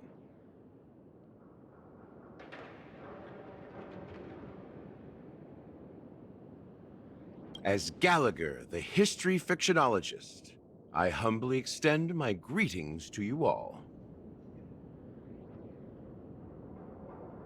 History fictionologist? So what, everything you told us was made up? Well, don't worry. Almost everything I shared was true. Well, except for the part about the family accepting me back. I double-checked with Micah, and everything he said about the family, the Watchmaker, and Mikhail is true. Thank you for your understanding. Now let's get down to business. I'm sure you're all wondering why I went through the trouble of setting up this battle for the legacy. Inviting different factions, stirring up a ruckus all over Penacony. Well, it all boils down to something very familiar to all of you. The Stellaron.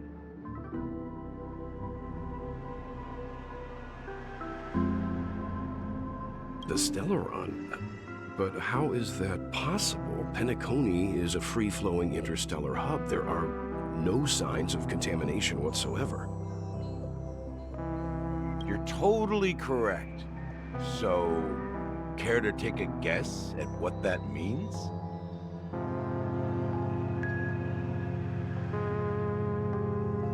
The sweet dream doesn't come out of thin air. If you think of the memory zone as the sea, creating the land of the dreams is like filling that wild ocean with earth to make an island. To achieve this feat, without the help of an Emanator of Remembrance or Enigmata, the only way is to use a Stellaron. And that's not something you can achieve with a simple wish. It requires vast quantities of knowledge, time, and manpower. I'm sure you get what I'm hinting at. In Azdana, the planet of festivities itself is a Stellaron disaster.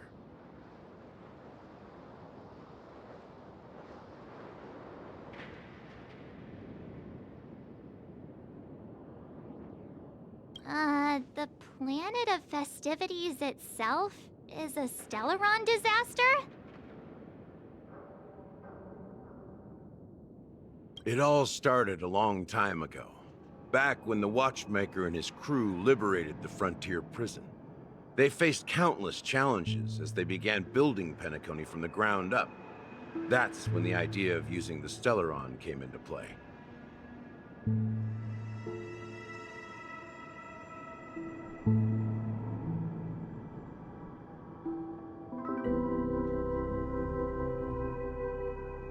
The Stellaron first entered the Azdana system during the war.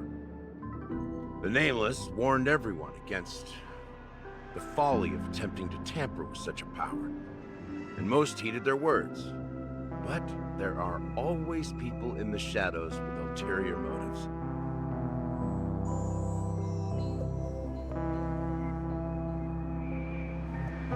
The turning point came after Tiernan's death. With two of the Nameless gone, the Watchmaker had to go to the front lines. It was at that moment his rivals saw an opportunity.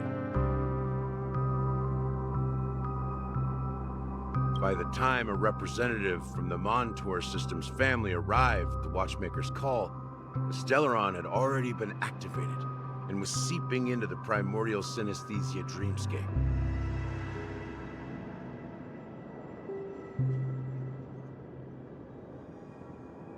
And I suppose the family happened to possess the knowledge to seal the Stellaron? Not just that.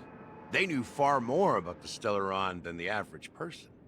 They helped Mikhail swiftly quell the civil unrest and played a part in building Penacony under the disguise of the Harmony.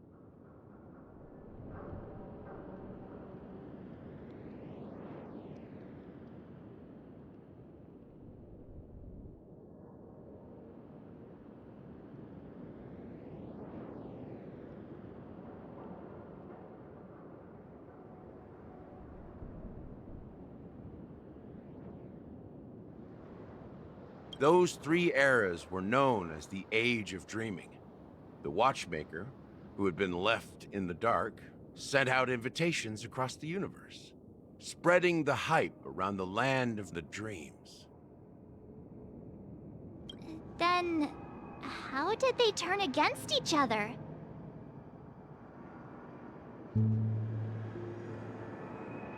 Remember the island in the ocean metaphor? The truth is, the Stellaron was never truly sealed. It existed in a different form within the dreamscape.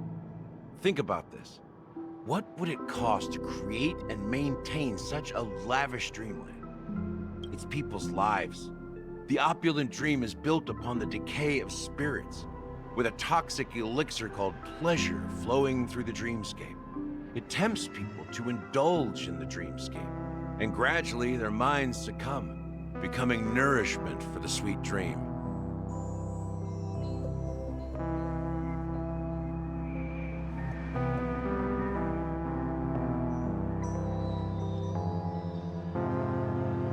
Confusion, laziness, and cowardice, weaknesses that plague humanity, were magnified and nourished by the family. Penacony became a new kind of prison, even more impenetrable than the previous one. Sadly, we realized this far too late. By then, the family had a firm grip on Penacony, swiftly quelling any opposition that arose. At my wit's end, I had to use the power of the Enigmata, and sought refuge in this chaotic realm. Over the years, I created a meme within this dream for our use. Dormancy. That's its real name. We exploited a loophole. You see, regular people can't fall asleep again while they are inside the dreamscape.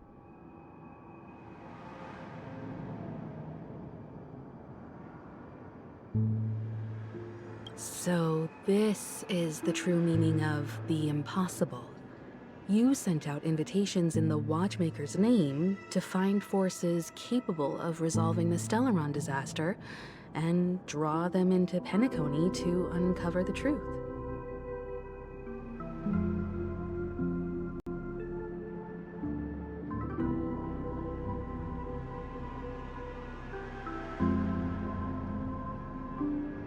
It's not just that.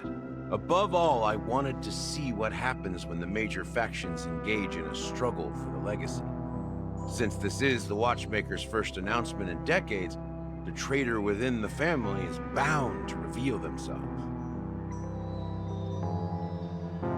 So, the legacy is just a facade. If you want to consider the Stellaron as the legacy, I'm totally fine with that.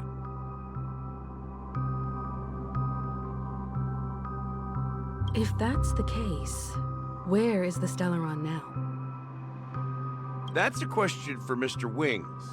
The Stellaron is still under the family's control, and as the head of the Oak family, I'm sure he holds all the answers.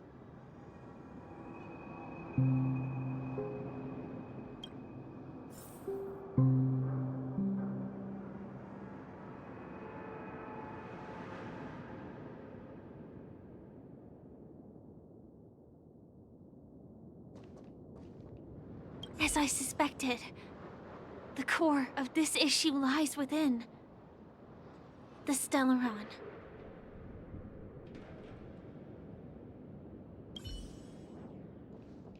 You all look quite serious. Is there anything I can do to help?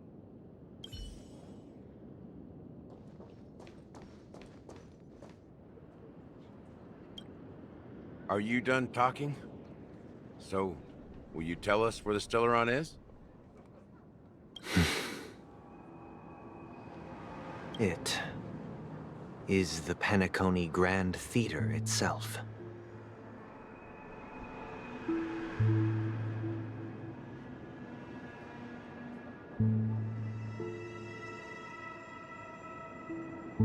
As I suspected, it's the embodiment of the family.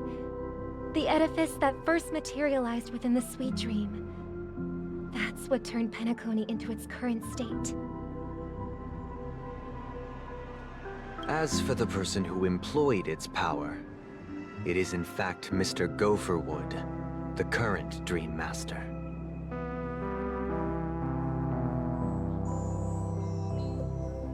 Well, that was easier than I thought.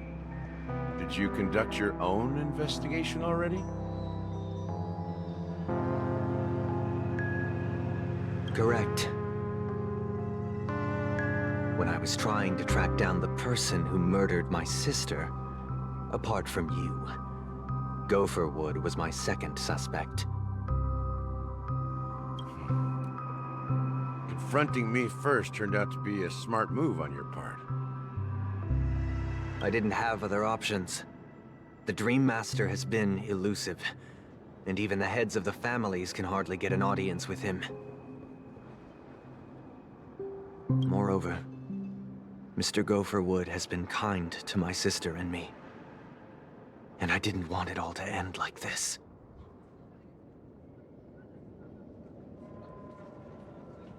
What do you mean by that? To be honest, my brother and I are also victims of the cancer of all worlds. We grew up as orphans, and were adopted by the family when they came to help.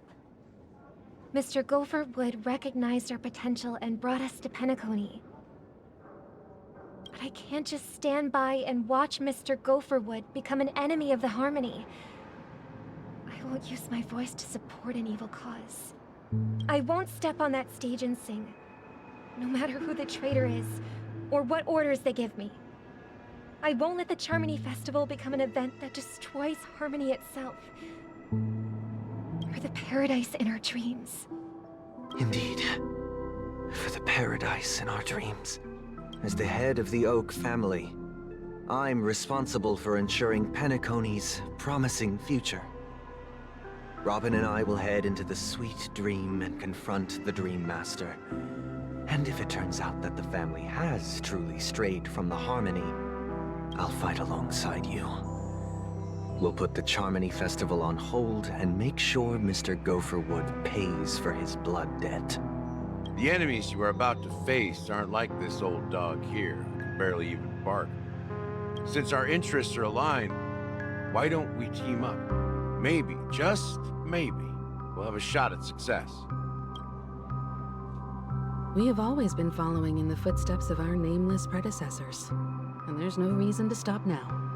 Yeah, we Nameless won't back down from a challenge. Isn't that right, Miss Trailblazer?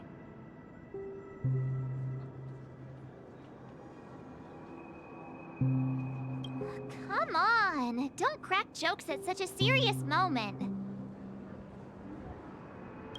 Rest assured, sitting on the sidelines isn't in our nature. Mr. Sunday, Miss Robin, I'm willing to accompany you on behalf of the Astral Express. Having a third party present should help with negotiations, and could make all the difference if things get ugly. Thank you, Mr. Yang. Thank you all very much. The Charmony Festival is about to start, and time is against us. We must hasten. Everyone, let's gather over here. We still need to make some preparations.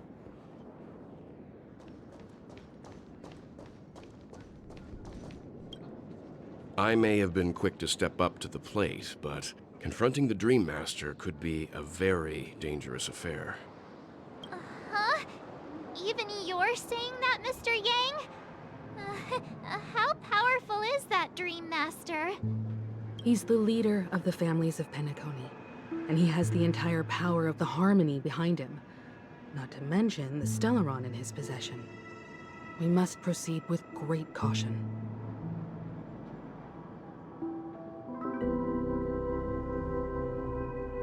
Maybe you can just stay behind this time, Mr. Yang? No, that won't do.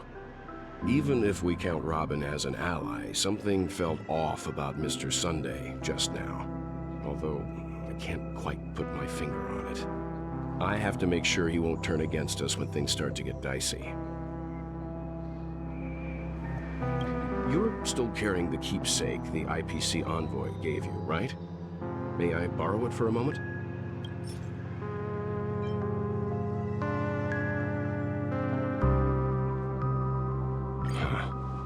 I knew it. As I suspected, this chip Aventurine gave to you is actually a miniature transmitter. If I'm right, he intends to use it to track your location or contact you when needed. As it so happens, this may actually be of some use in the current situation. Aventurine? Is he still alive? And what does he have to do with our mission to confront the Dream Master? Remember what I said earlier? Working with the IPC is a way to keep the family in check.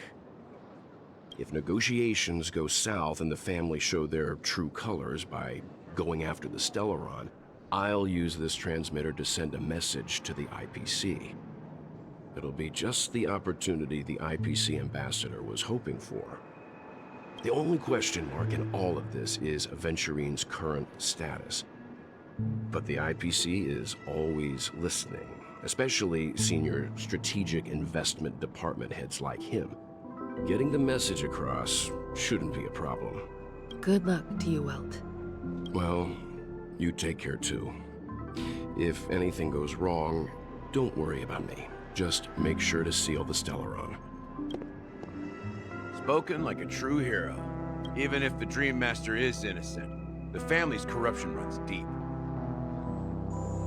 I won't make the same mistake Mikhail did. Let's wish him the best of luck. Don't you have something else to tell us, Gallagher? Why would you say so? Before we departed, the conductor asked us to inquire about the 3 nameless in Penacony.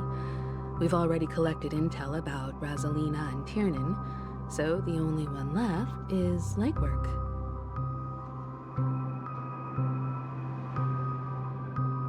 If I'm not mistaken, we've already met him somewhere, haven't we? It's not enough to say meet, but the answer is pretty obvious. After all, I've hinted at it in quite an evident way. I've been watching over you ever since I received the reply from the Astral Express. And I've seen the great effort you all put into linking different realms together across the cosmos. And now, after getting this far all in one piece, you have truly proven yourselves. Miss Himiko, were you the one who repaired the Express and got it sailing through the cosmos again? Yes. And you two, young Nameless, you have very interesting life stories and extraordinary skills. I don't know much about my life story, but I do have extraordinary skills. You're full of energy. Please send my regards to the conductor, Pom Pom. Please let them know that their friend had fond memories from his time aboard the Express, which he reminisced on every time he had a good drink. As for the last Nameless, he embarked, disembarked, and embarked again, traveling in a great circle, ending up back where he started. On his deathbed, he told me to find the Astral Express and deliver an invitation to the future Nameless.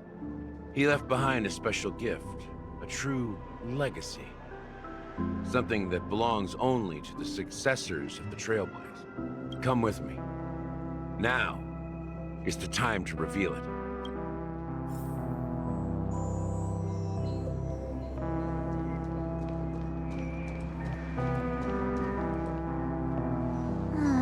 Back here again. Sometimes I feel like you're still alive, old friend. Like you've still got so much to say and do.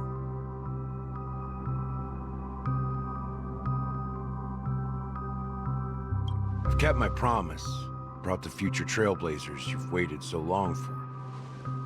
I don't know why you were so obsessed with that train, but I remember your last words. Don't let us down, old man.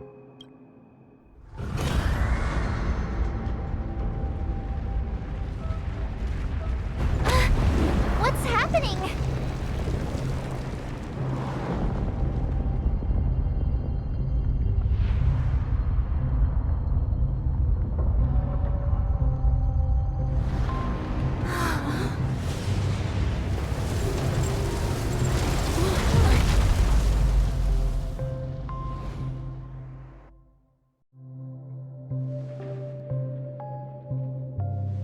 Go ahead.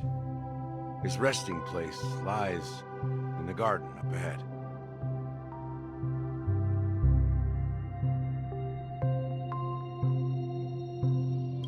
The first and last Nameless of Penacony. Mikhail Char Legwork. the Watchmaker.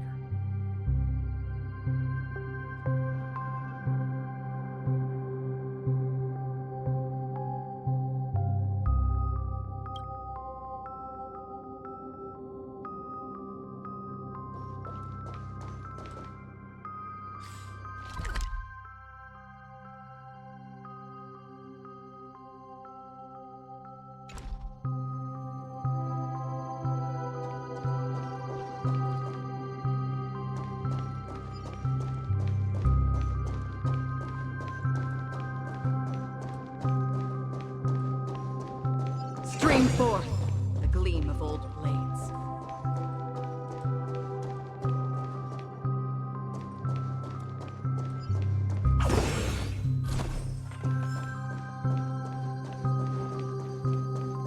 Stream forth the gleam of old blades.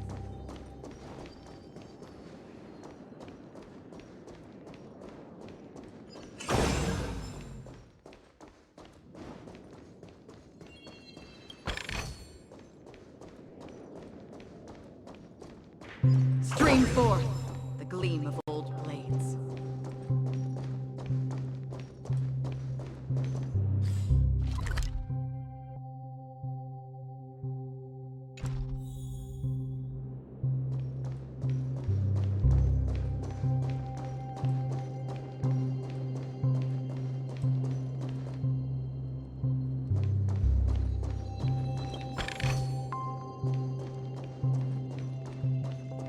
Stream forth the gleam of old blades.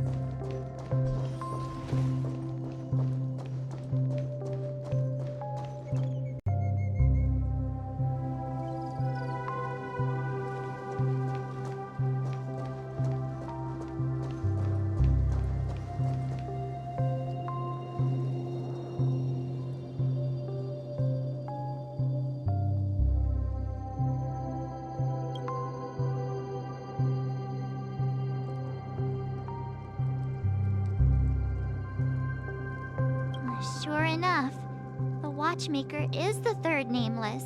Even I could guess that one. The legacy he left behind was a dream bubble. I believe inside that bubble, there's something that holds meaning only for the nameless.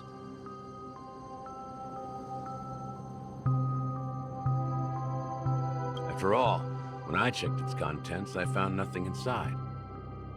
Maybe some Trailblaze runes? Even more mysterious than me.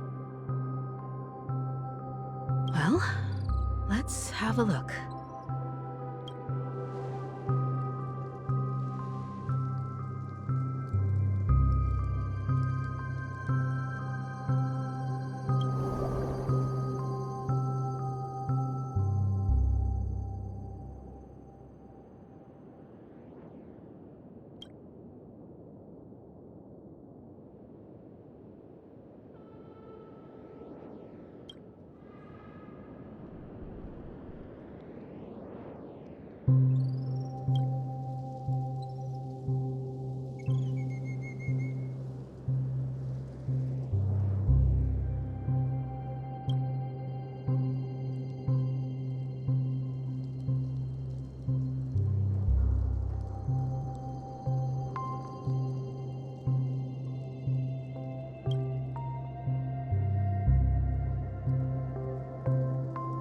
Wait, what's going on?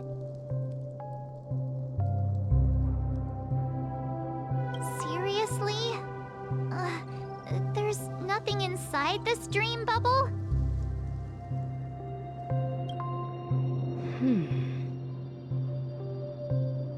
How could a dream bubble be empty?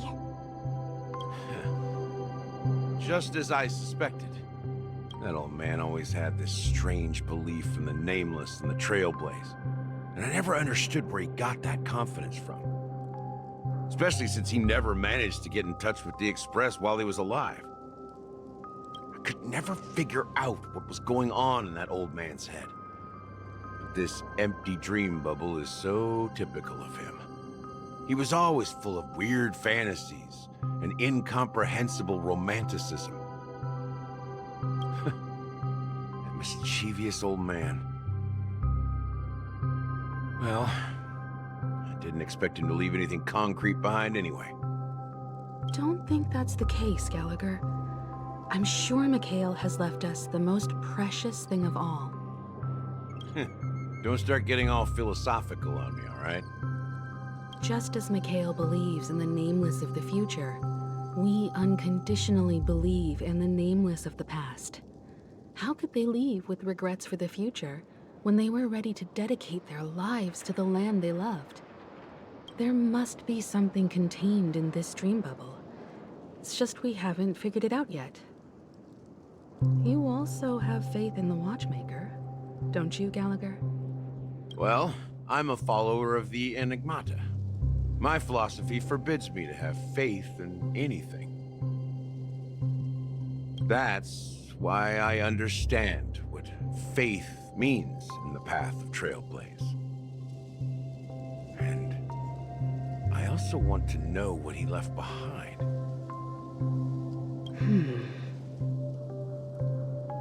Can I borrow your pet? I need to make a trip back to Golden Hour and check something at the Dreamscape sales store. It's for Mikhail, and for the future of Penacony.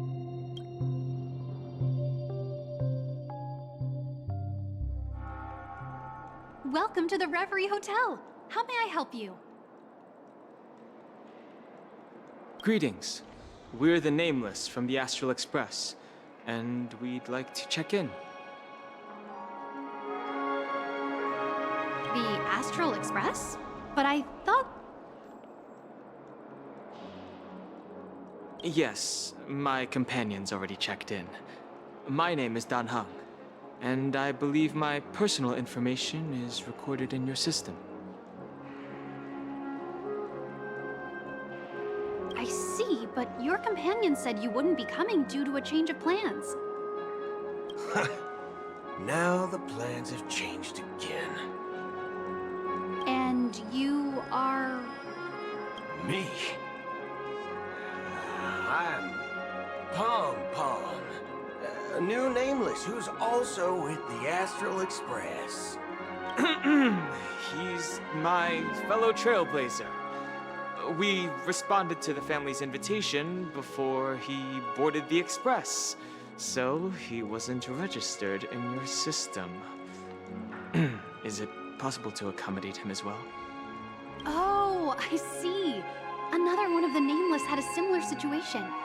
Seems like a lot of people are joining the Trailblaze these days.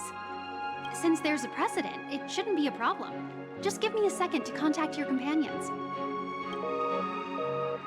I'm sorry, dear guests, but it seems I'm unable to reach the other members of the Astral Express. What do you mean by unable to reach them? My apologies. This is the first time I've encountered a situation like this. However, the system indicates that those guests are still in the dreamscape. How about this? Give me their room number, and we'll go check on them ourselves. I'm afraid that's not possible. I need to verify both of your identities before I can share any guest information. How about you just wake up someone? Let's say, Welt? I'm sorry, but there are strict rules regarding forced awakening. It cannot be done without the proper clearance. So nothing works, huh? What's your solution then? Are you saying we sleep here? At the reception? Please be patient. We need to contact your companions in order to confirm your identities. And now it seems you need to confirm our identities before you can contact our companions. It seems so. Oh, fudge.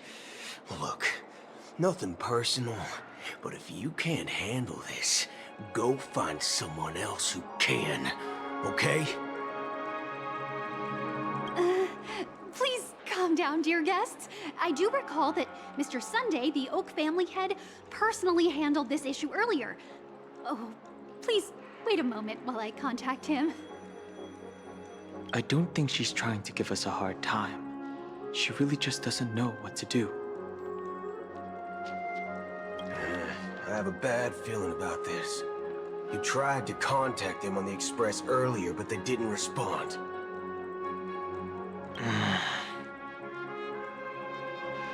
Something doesn't seem right.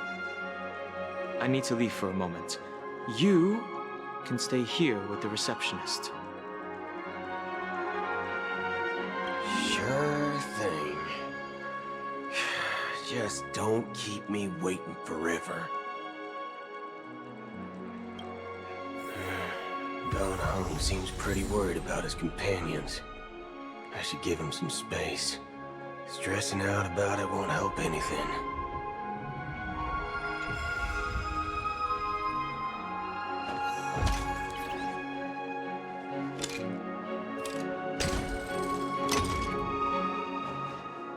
Locked and loaded.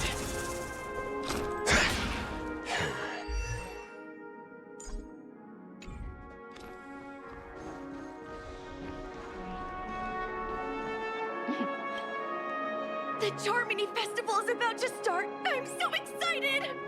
Hey! You guys here for the Charmony Festival too? Well, I didn't come all the way here specially for the festival. Honestly, I don't really even know what it's about. But I heard it's a lot of fun! Well, back in my homeworld, Anaria, we have festivals like that all the time. My dad threw me a birthday party one time that was just as extravagant as the Charmony Festival. Oh, come on! The Charmony Festival is a once-in-an-Amber-era event! How can a birthday party compare? Well, you never know, right? Maybe on her world, birthdays only happen once in Amber Era. Anyway, let's forget about that. Have you heard about the, unsettling things happening in the dreamscape? Unsettling things? What could possibly go wrong? It better not ruin the Charmony Festival! I've been looking forward to it! Relax. With a big event like this, there's bound to be lots of gossip and rumors. Don't worry. If anything does happen, the family will be on top of it. Oh, that's a relief.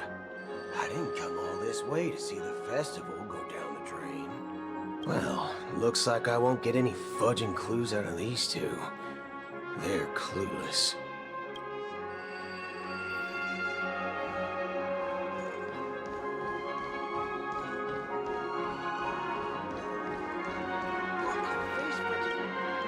Greetings! I'm Cody of the Bloodhound family, head of security for the hotel. How may I assist you? Hello. So, there's something I wanted to ask about. I've been hearing some unsettling rumors about certain incidents that might affect the Charmony Festival. Do you think there's anything to be worried about? I've traveled all the way from the Hayahi Federation, and I don't want my trip to be ruined. What do you mean?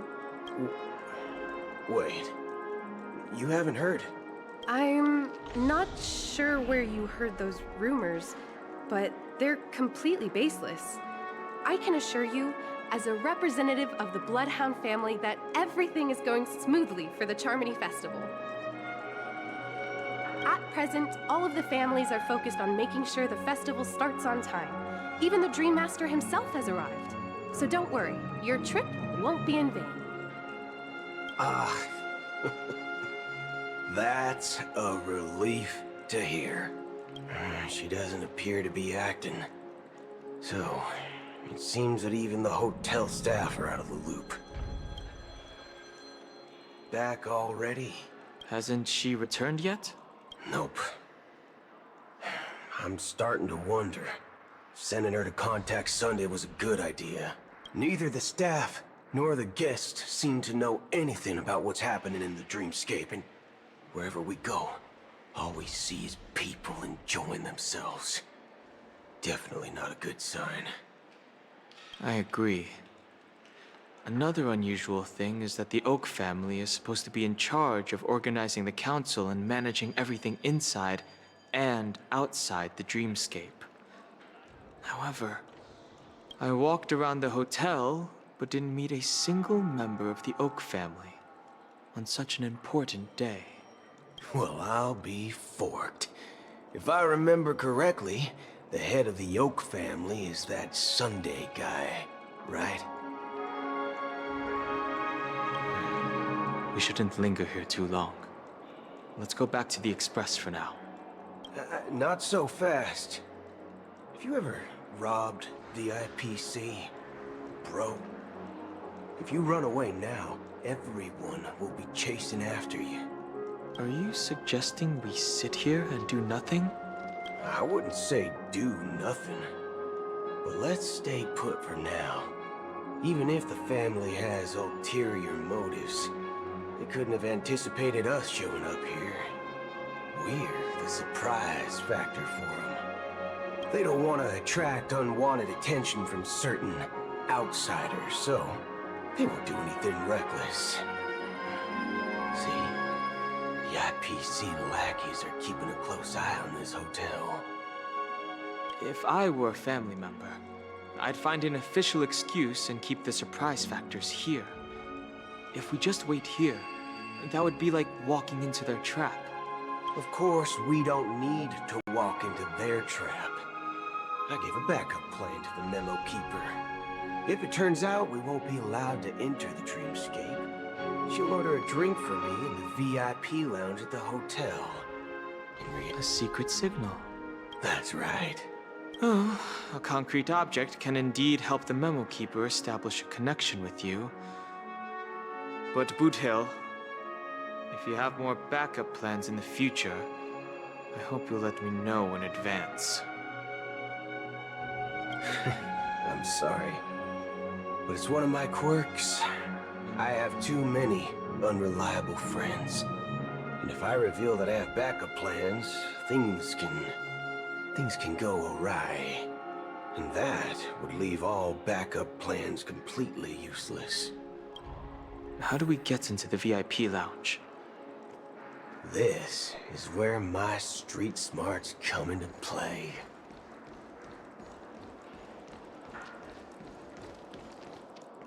You can actually book a stay on credit, and the interest is surprising. You're the lobby manager, right? Yes, I am. How may I assist you? We're the Nameless from the Astral Express. We wanted to check in, but there's something wrong with your system. The lady at the front desk said she would contact the manager, but now she's nowhere to be found. Now, we've been waiting here forever, without any food or water. What the fork, man? Is this how the family treats its guests? Is this your idea of street smarts? Starting an altercation? It's called standing up for your rights. I apologize for the inconvenience. Please wait while we try to contact Mr. Sunday. I'll arrange 2 premium seats in the VIP lounge so you can rest there while you wait. See? Just don't call yourself Nameless next time. Wow, this bar's something else. Certainly worthy of the planet of festivities.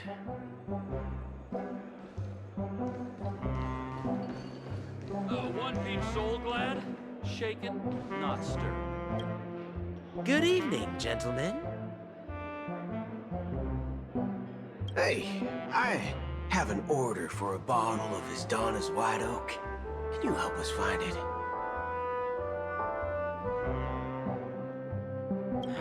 Donna's White Oak.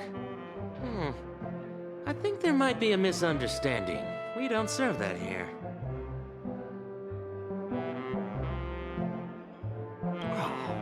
No way. Are you sure you're not mistaken? If someone had reserved such a beverage, I would definitely remember it. It sells for hundreds of thousands of credits per bottle, after all. I couldn't afford to cover for such an item if it were broken or lost.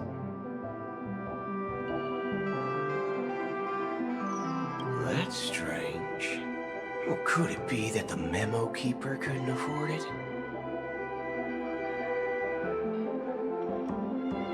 What should we do now? Oh, no need to rush. Well, let's grab some drinks first. Maybe I arrived too early and she hasn't come yet.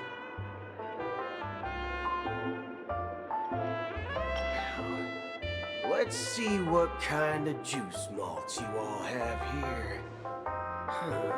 Well, give me a glass of Heenum Valley, 40 years. I'll have it neat. No ice. Wow, that's the most expensive one on the list. You have a taste for the finer things. It's on the house, anyway. What can I get for you? Anything you recommend is fine. Then I would recommend today's special, Glass Village. It's classic Soul Glad mixed with Laboom juice. It's refreshing and suits your cool demeanor. Just 1 minute. This flavor. Dynamite barbecue with rocket fuel. Ooh, it really hits the spot. Truly the finest sherry cask-aged malt juice in the cosmos.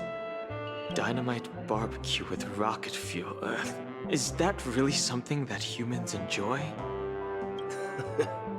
Hey, this guy doesn't know anything at all. As long as you're satisfied, dear guests, please enjoy. Let's give the memo keeper another half system hour. If she doesn't show up, we'll need to come up with a new plan. In the meantime, let's take stock of the situation. What do you think? The situation is unclear. Something must have happened on the planet of festivities, but the public is unaware of it. Someone in a position of power within the family must be covering it up. It's unusual for the followers of the Harmony to invite other factions, let alone the IPC and the Masked Fools. If what you said about the Emanator of the Nihility is true, the situation in Penacony is a little complicated, to say the least. Actually, there's something else I'm concerned about. Regarding Acheron. As you know, the faction that follows the path of the Hunt are some of the most dangerous bolts in the cosmos to mess with. I mean, who in their right mind would impersonate the Xianzhou Alliance or the Galaxy Rangers? It's like asking for a death wish. Isn't there a saying among the Xianzhou people that the Rainbow Sect lets their luck's arrow do all the beating? Talking. Do all the talking. Well, you know what I mean. Even though the Galaxy Rangers have been out of sight for years, we've been keeping an eye on this region. Even the dumbest criminals know better than to mess with the Annihilation Gang, much less the Rangers. But that Acheron lady, she doesn't seem like a lunatic at all. On the contrary, she's highly logical and organized. She knows exactly when to hold back and when to strike without mercy. And you believe that someone like her would have an ulterior motive for impersonating a Galaxy Ranger? I'm not entirely sure, but I do have my suspicions. Maybe she knows a Galaxy Ranger, or perhaps she's trying to lure us out for some reason, which I can't figure out. Anyway, what worries me more are the anomalies within the family. They've summoned followers from various paths for the festival. No matter how generous such a gesture is, this move seems highly unusual.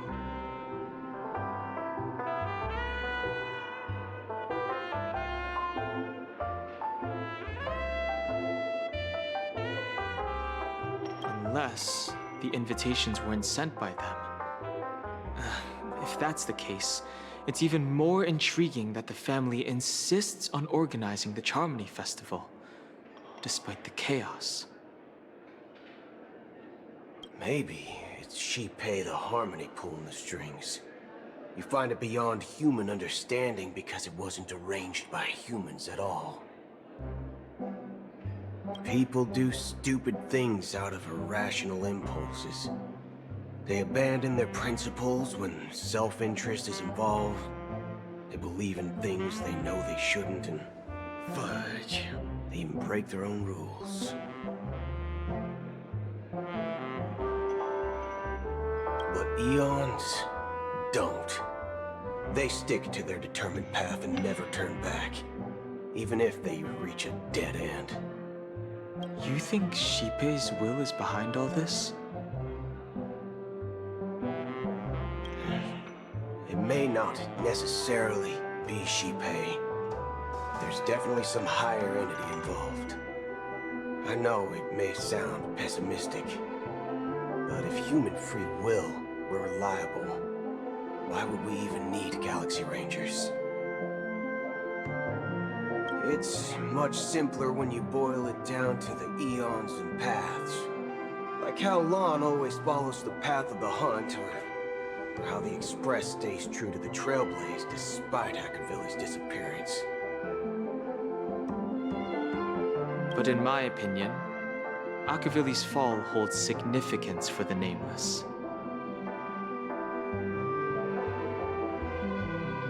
Oh.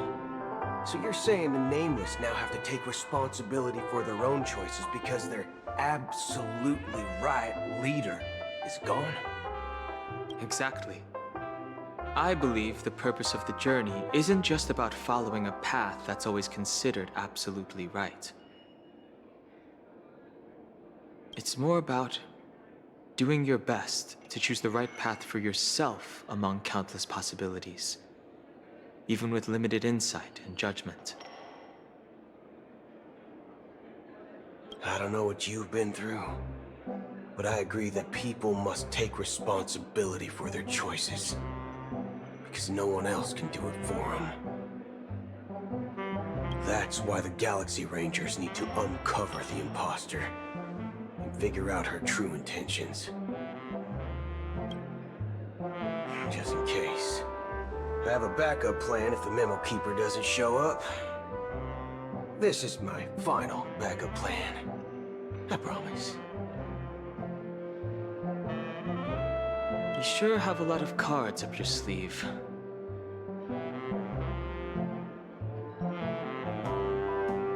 Well, going back to my old career would make things a lot easier.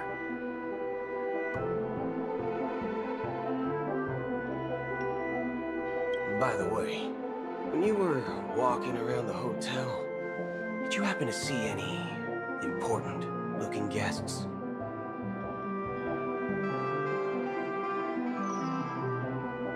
What's your plan?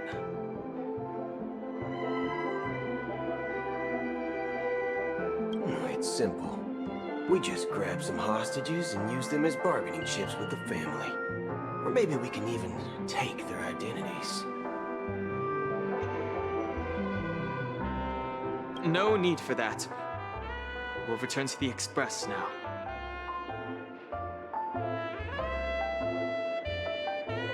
Wait, are you getting scared? Draw your weapon. Let's make a big scene. Are you leaving, esteemed guests? Would you like to cancel that as Donna's White Oak you just ordered? Huh? As Donna's White Oak? But didn't you just say... Ha ha. Looks like you are a bit intoxicated, esteemed guests. You ordered a bottle of As Donna's White Oak just a moment ago.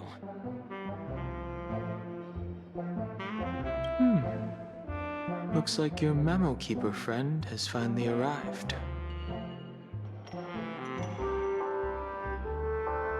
Oh, right. Sorry, my memory's not the best. You know, too many modifications and all. Anyway, let me check. Well, fork me. It says Donna's White Oak, all right. And there's a note. I'll be waiting for you on the Astral Express. No mistake, that's her message to you. She knew the hotel wasn't safe, so she suggested we find another place. Well, looks like we took a detour, but now it's back to the Astral Express. So, what are we waiting for? Let's go. You're back? 2 guests just boarded saying they were looking for Boot Hill, so I told them to wait in the parlor car. Oh, just in time. 2 guests? Yeah, or 2. Look, we welcome all passengers on the Astral Express, but sneaking in like that, you have no regard for etiquette. My apologies, conductor. It was an oversight on my part. I assumed you were already acquainted with the garden. Given the chaotic situation in Penacony, the Nameless are the only ones we can truly trust right now. You are the memo keeper. Pleased to meet you, Dan Hung. I've seen you in others' memories. And as for Boot Hill, this is our first face-to-face meeting. I hope you enjoyed that bottle of Astana's White Oak. You sure have a refined taste. Finally, Memo Keeper. Well, let's cut to the chase. Spill everything you know. That's precisely what I intend to do. But before that, please allow me to introduce myself. My name is Black Swan, and I serve the Garden of Recollection as a memo keeper. As for Acheron's story,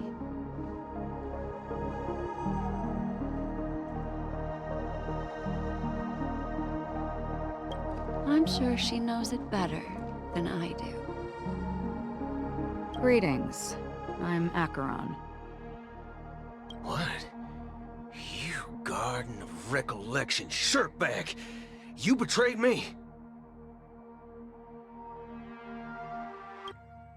I apologize, but she did that at my request. Due to certain reasons, I have been exiled by the family. Thankfully, this memo keeper came to my aid and helped me escape their surveillance unnoticed. to be honest, it was more like stalking than helping.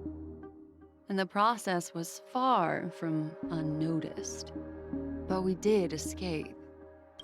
I asked her to guide me to a place beyond the family's reach and to contact a few trustworthy individuals. Namely, all of you.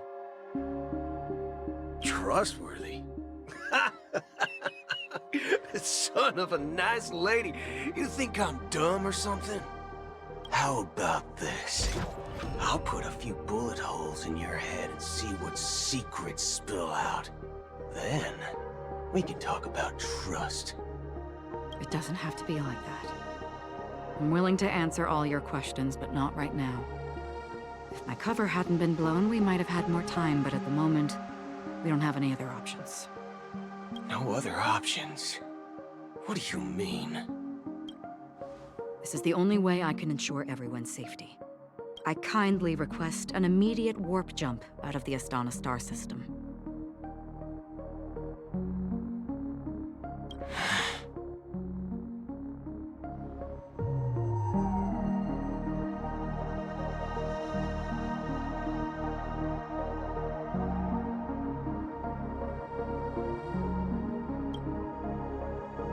This passenger is requesting... As far as I can tell, she's not a threat, and seems to be telling the truth. I've briefly traveled with your companions and know their whereabouts, Dan Hung. Please rest assured, your nameless companions are safe, but they need our help. As for Boot Hill, you may have guessed. I've been waiting for you. Galaxy Rangers are known for their elusive nature and limited contact with each other. So this was the only way I could reach out to you. Only by doing this can I find a true Galaxy Ranger and fulfill a long-standing promise.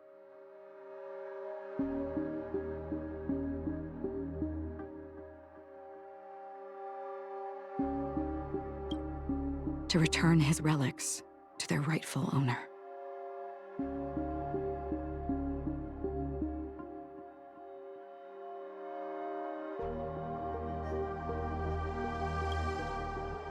Someone once told me that every rainfall is like a gift from the heavens, a sign of their mercy upon the world.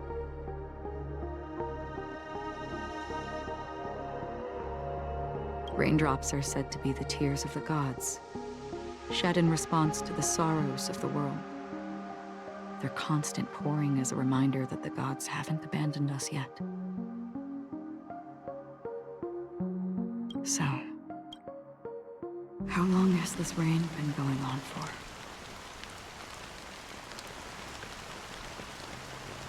I used to believe, just like you, that it would eventually stop. Years and decades passed. And in the end, such hope faded away before the rain did. Looks like the god you mentioned doesn't exist after all.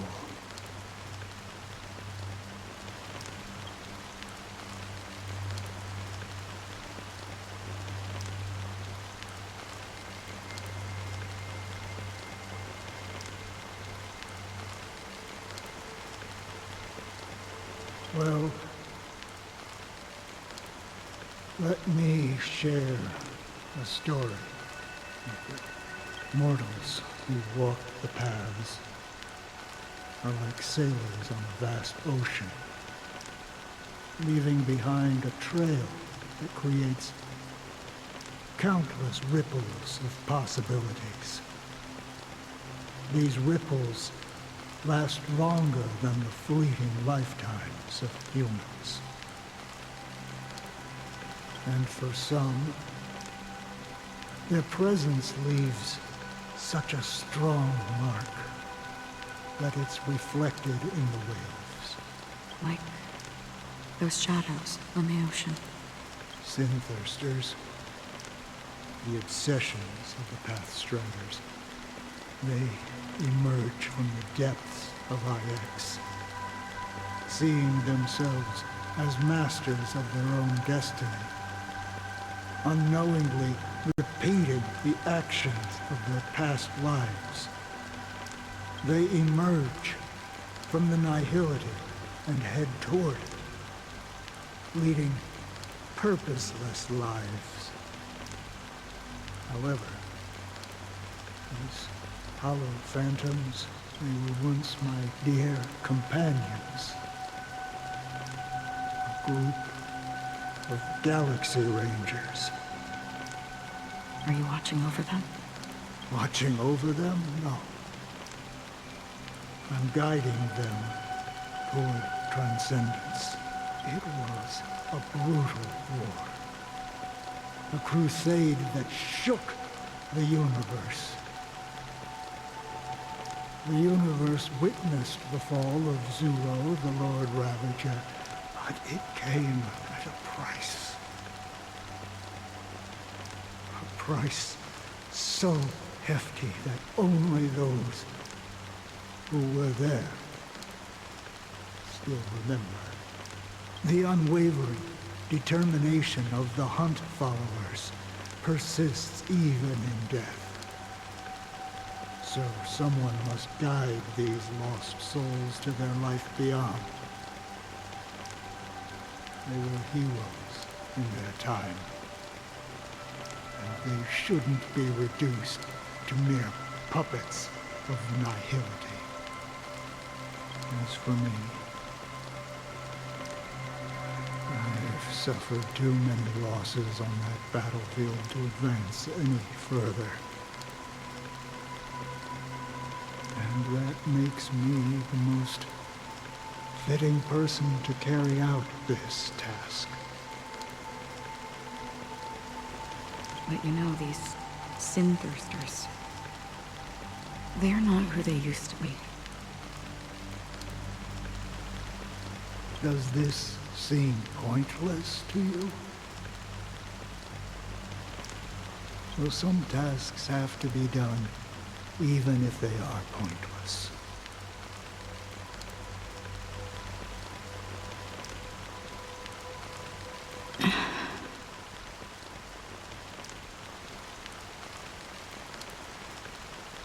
I can help you. For what? For the meaning of the nihility. That's what I've been seeking. I see. After all, this realm is off limits to ordinary souls, right? Thank you, stranger. I wish that you find what you seek. Before we part ways, I have one more question. It is true that their actions and even their entire lives may seem pointless from our perspective. But if, and it's just an if this is what the departed ones expected, should we try to change it? A good question. And a profound one. What I do know is that one day I too will pass away. And when I bid farewell to this world, someone will stand at my grave and place a bouquet of flowers on it.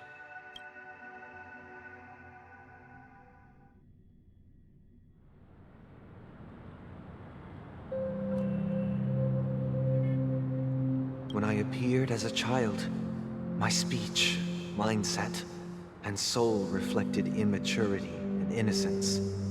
As I grew into adulthood, I left behind my childlike side. I humbly request your blessings, esteemed advocate of Shipe. Come to me, my kinship. I have sought their presence with us. As you wish. I have faithfully served the Alfalfa family for nearly a decade, promoting the path of the harmony to the best of my ability. However, I made a mistake yesterday. While I was preparing dinner for the family head, I accidentally dropped a prepared dish on the floor. Out of laziness, I lied and claimed that everything was ready. Although the head has dismissed me as punishment, it has been tough to sleep with the guilt still gnawing at me, as I worry that the seeds of evilness may have taken root in my soul. So, I confess to you now, to seek atonement for my sins. Do you sincerely repent and vow to change your ways? Yes. Have you examined your soul and confessed all your sins? Oh, yes. Are you willing to accept the process of atonement? Yes. Very well. Show your dedication and goodwill to the family, and you shall be reinstated among them. Oh, praise Shipe. And thank you, esteemed advocate. Next, please step forward. I wholeheartedly confess to you. Please, pardon my sins. Rest assured, I have implored their presence to be with us. As long as you are sincere, absolution will be granted. Oh, great. You know, I arrived in Penacony as a stowaway. I sold everything to get a ticket. My house, my land, and my 2 children. I see. Please, go on. My children were starving. And I hoped they'd have a chance at survival if they became slaves here. If I can strike it rich here, I'll lift them out of that situation and give them the life they deserve. But the Bloodhound family got wind of it. They're on my tail, hunting me down. I thought I could bring my kids here. It was all my fault. All my fault. The family is ready to forgive all sinners. I'll ask the Bloodhound family to cease their pursuit. You don't need to live in fear anymore. Oh, thank you. Thank you. I'll work my hardest to redeem my children and make them part of the family. Praise the harmony!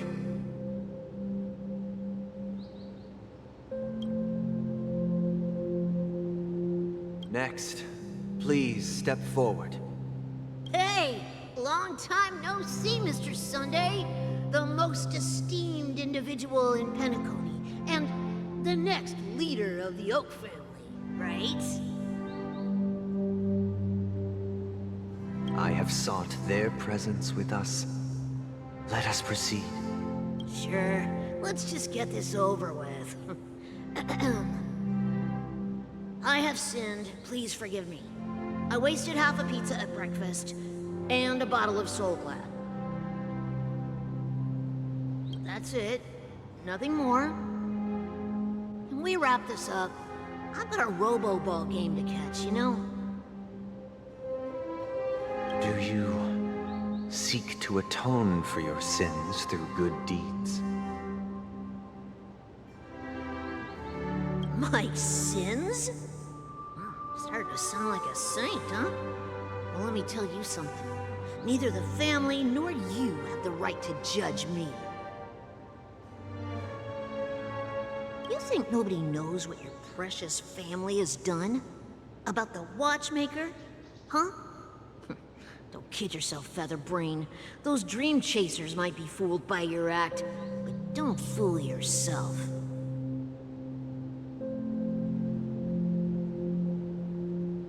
Before you start spouting off your holy verses, answer me this. Where does the power of the Oak family come from? And your power? What makes you think you can sit there all high and mighty, looking down on everyone else?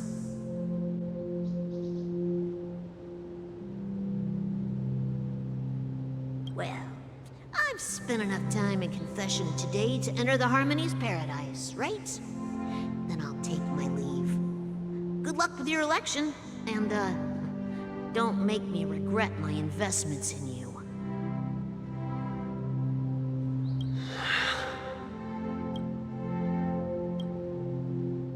Oh, revered triple-faced soul, hear my doubts.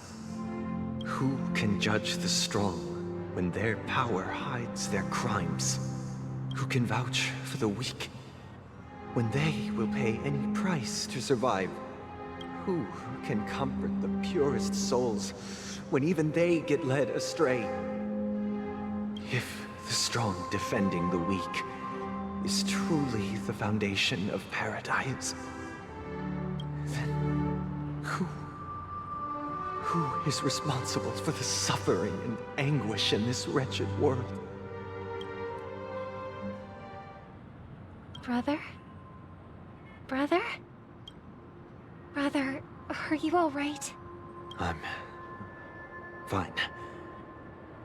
I've been working long hours, and I just made a trip to Dreamflux Reef and back. So, I'm a bit out of sorts. But it'll all be over before we know it. You've been working non-stop on the Charmony Festival, Mr. Sunday, and no one could have predicted this incident. Even if the Stellaron does pose a grave threat, I still feel sorry for all the trouble we've caused you. No need to worry about troubling anyone. The Charmony Festival was meant to spread joy and harmony across the cosmos. But now that we know the truth, I'm afraid we'll have to cancel it.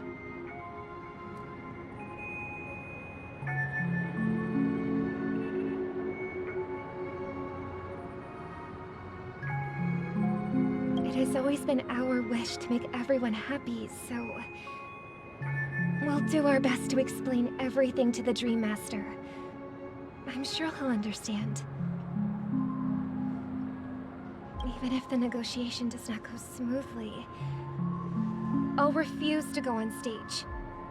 Without the Chord Master, the Harmonious Choir would not arrive, and the Charmony Festival would be just a grand performance, and nothing more.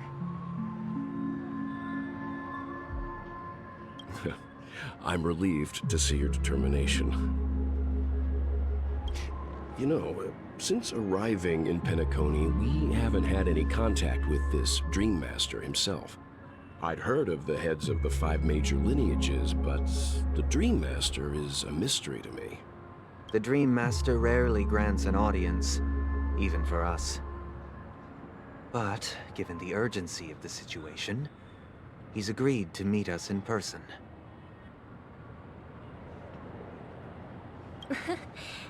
Perhaps you'll be the first guest to meet the Dream Master in years, Mr. Yang. Let's hope we can reach a consensus that satisfies everyone. Indeed. Let us hope so. It's about time. We'll have to get ready for the meeting. I apologize for any inconvenience caused by the urgency.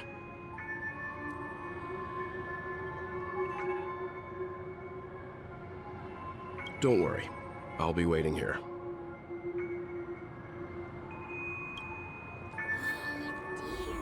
It's Mr. Sunday! Hey, come over here! Looks like someone needs help. Let's go check it out.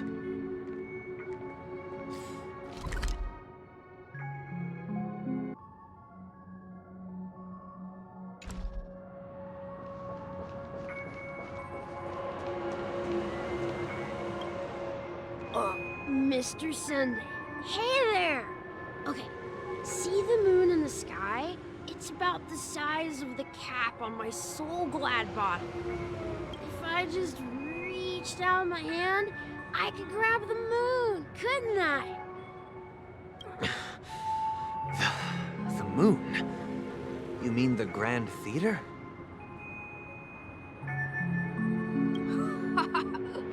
Yeah. Look at me. I've been away from home for too long. I must be missing that moon.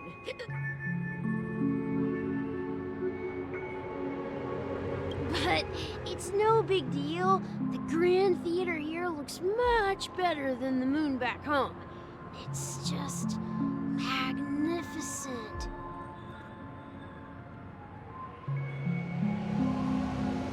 They told me not to sell everything I had just to come to Penacony. How short-sighted. Selling everything you had?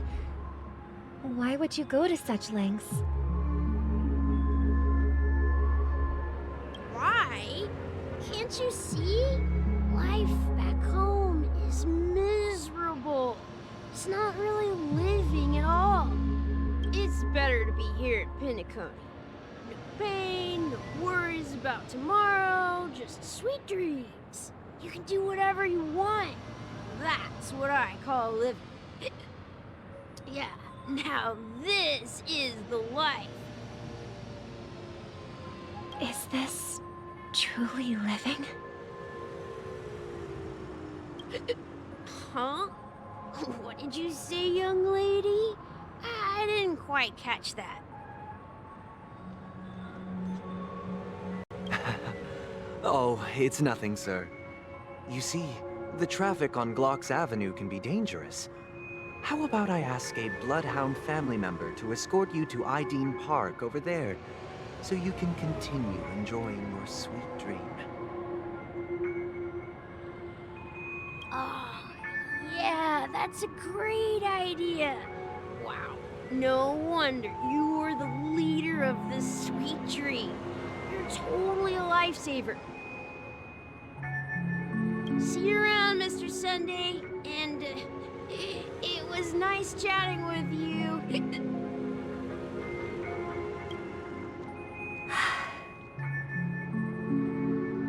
What's up, sister?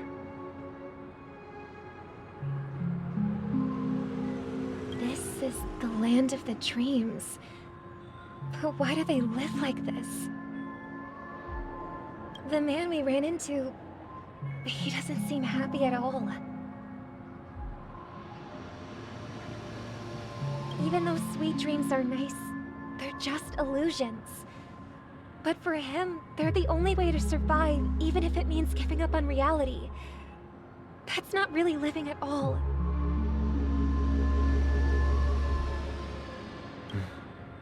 I suppose you have a point. But, in my opinion, that's how most people live their lives. Why do you say that? You think that man is not actually living, but that's not quite accurate.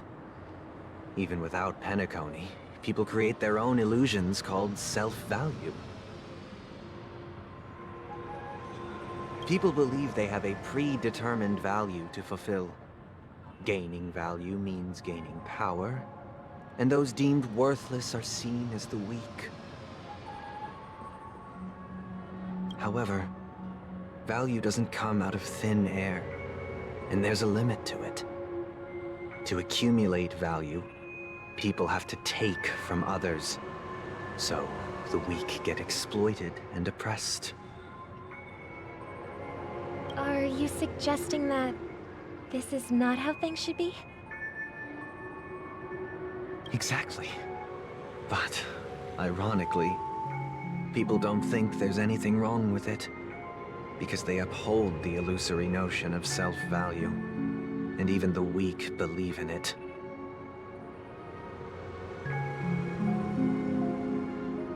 The survival of the fittest. That's where all the tragedies in the world come from. People come to the sweet dream in Penacony to escape from that reality and find solace. No tragedies exist here, only happiness, although in its nascent form. Isn't that the same paradise we yearn for in our dreams?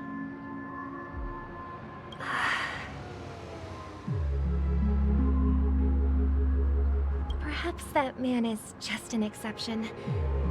Let's not jump to conclusions. We should experience the dreamscape ourselves, just as I did at Dreamflux Reef.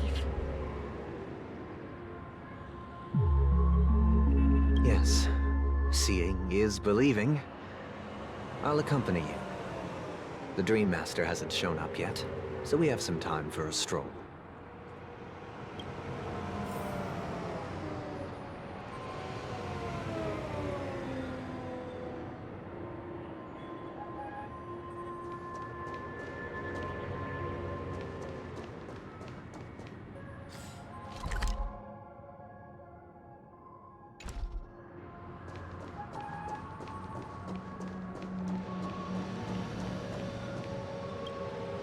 Glad to meet you again, Robin. How are the preparations for the Charmony Festival coming along? We're all so excited about it. It's going smoothly. Thanks for making the trip to join the festival. You're too kind, Robin. It's a pleasure to have guests from all over the universe celebrating day and night. I can't stand being lonely or bored, so this jubilant dreamscape is perfect for me. But if this went on forever, would it get boring too? Nah, not at all. Who would get tired of having so much fun? Every day, you get to wear fancy clothes, explore all sorts of dream bubbles, indulge in delicious food without gaining weight, and you never get old or sick. As long as you can afford a room, this place is the ultimate paradise. But you know that only a few things can be brought back from the dreamscape to reality, right? That's exactly why I don't plan on bringing anything back. Just enjoying the dream itself is good enough for me. I mean, I'm not one of those long-living species. I only have around 60 or 70 years in this lifetime, and there's so much to worry about. Being happy here is pure bliss. Only in this sweet dream can I truly feel like I'm in control of my life and fate. Who would want to go back to reality after experiencing this bliss?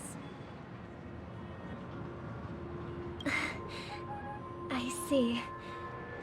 I genuinely wish you all the happiness in the world. And I wish you a fantastic performance, Robin! I'm off to the Blue Hour for the ball. See you later.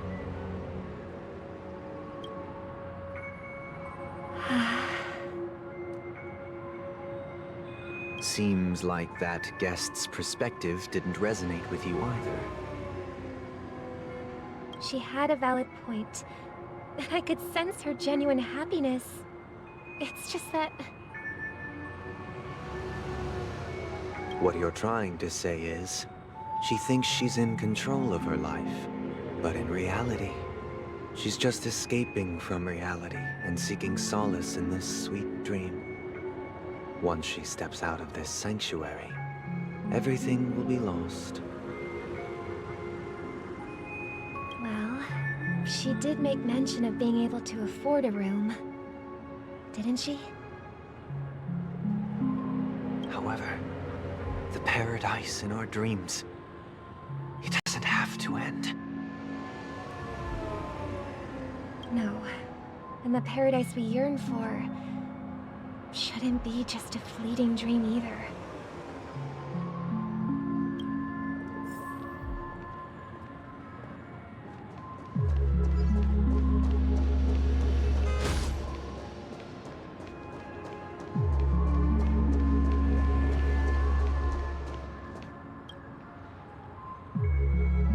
The scenery in this dreamscape is truly breathtaking, isn't it?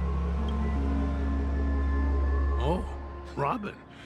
Can't believe I'm meeting you in person here. What an honor.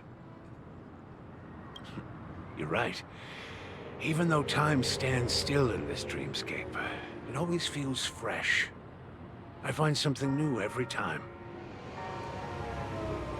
A philosophical mind.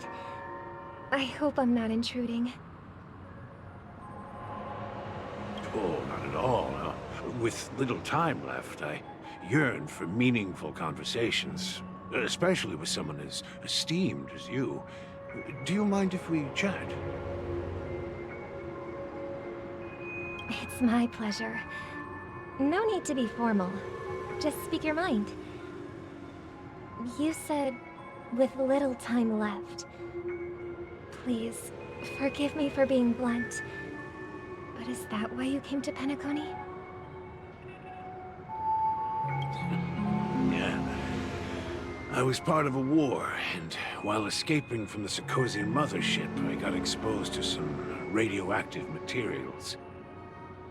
And then, all my comrades died, and my hometown was wiped out by neutron bombardments.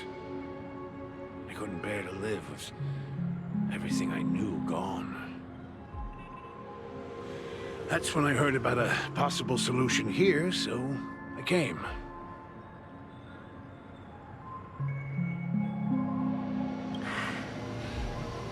How heart-wrenching. I hope the family has been able to help you. They have, and I'm truly grateful for that. They provided me with a comfortable room, the most advanced life support devices in the cosmos, and a stellar team of caregivers. My physical body is now in the dream pool, sustained by life support. The me you see here is whole, rational, and no different from any other person. But I can't say the same for the me in the hotel room. My true appearance? No. I hope you never have to witness it, Robin. So, you'll be living forever in this dreamscape, right?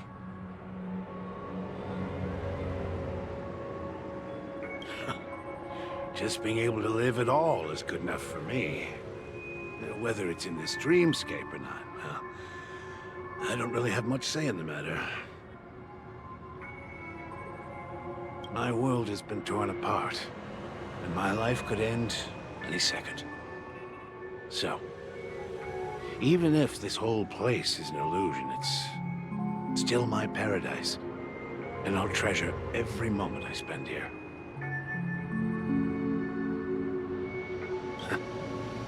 How I envy those everlasting things. That old man's story. It's so tragic. Fortunately, this sweet dream gives him joyful memories to hold on to for the rest of his life.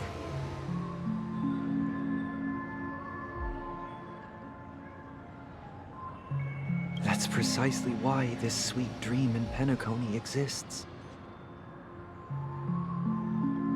However, even this sweet dream has its limitations.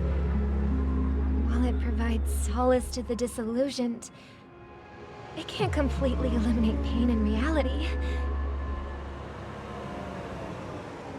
There will be a way out. Penacony is already on the right track.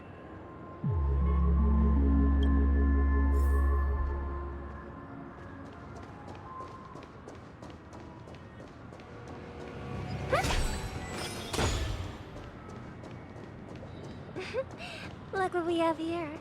A lovely young lady. Wait, is that me?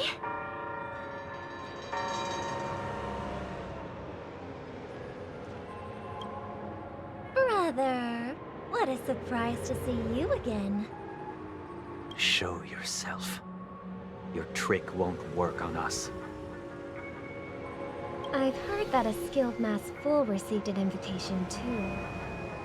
That must be you, right? Did you enjoy yourself? Barely. The people here are way too gullible. A little bait is all it takes for them to bite. And they run away at the slightest hint of danger. In other words, they're naive and cowardly. Now that you've had your fill, it'd be wise to leave before it's too late. The music of the harmony doesn't tolerate discord. What? Now that you have the real Robin, I'm useless? Oh, how disheartening. I've done so much for the family. You should be thanking me, because if it weren't for me cleaning up this mess, Penacony would still be in shambles. Don't you think? That was a personal request from the head of the Iris family, and it has nothing to do with us. Step aside and stop causing trouble for the Charmony Festival. The Charmony Festival? You think you can scare me? You think I have no idea what you're planning? I don't care what you're thinking, Chicken Wing Boy. But I'm pretty sure our lovely Robin won't be appearing on stage. After all, you're well aware of what a sorry state this dreamscape is in under the banner of harmony. Penacony, the land of the dreams. Is this truly the paradise you desire? Stop it. What's the rush, Chicken Wing Boy? Did I get to you? Our paradise is none of your concern, masked fool. Leave now, or the family won't tolerate you anymore. All right. I'll go. But Robin, I suggest you seriously consider this. Do you really believe those living in dreams can escape pain and find true happiness?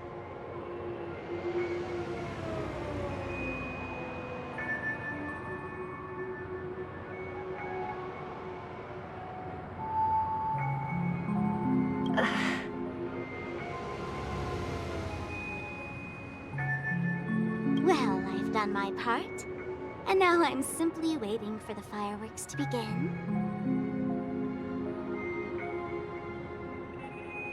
Here, the last 2 gifts for both of you. And don't lose them. If by some unfortunate chance the Charmony Festival starts against all odds, remember to use them during the show.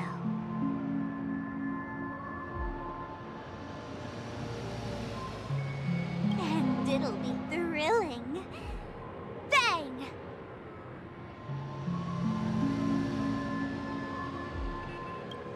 I heard a raven cawing in the distance.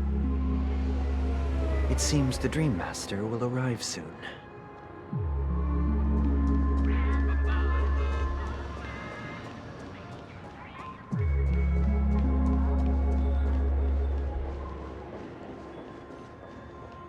Let's wait here for the Dream Master to arrive.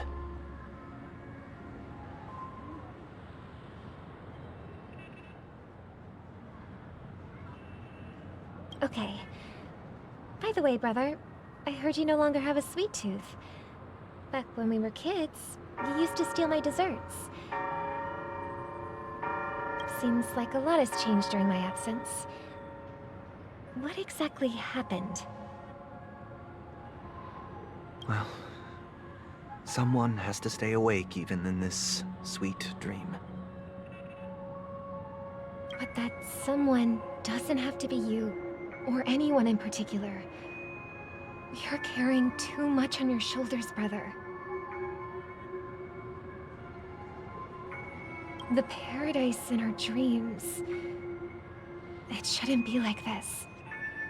Penacony is nothing more than a dream. It can't erase the worries and pain of reality, or bring true happiness. It only offers an escape from reality. Nothing more. Remember the old man we met earlier? Without this dream, he might have completely lost himself.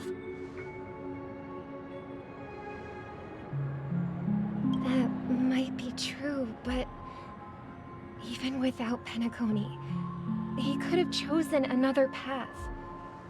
As far as I know, the Intelligentsia Guild has been promoting their rehabilitation techniques for a long time now.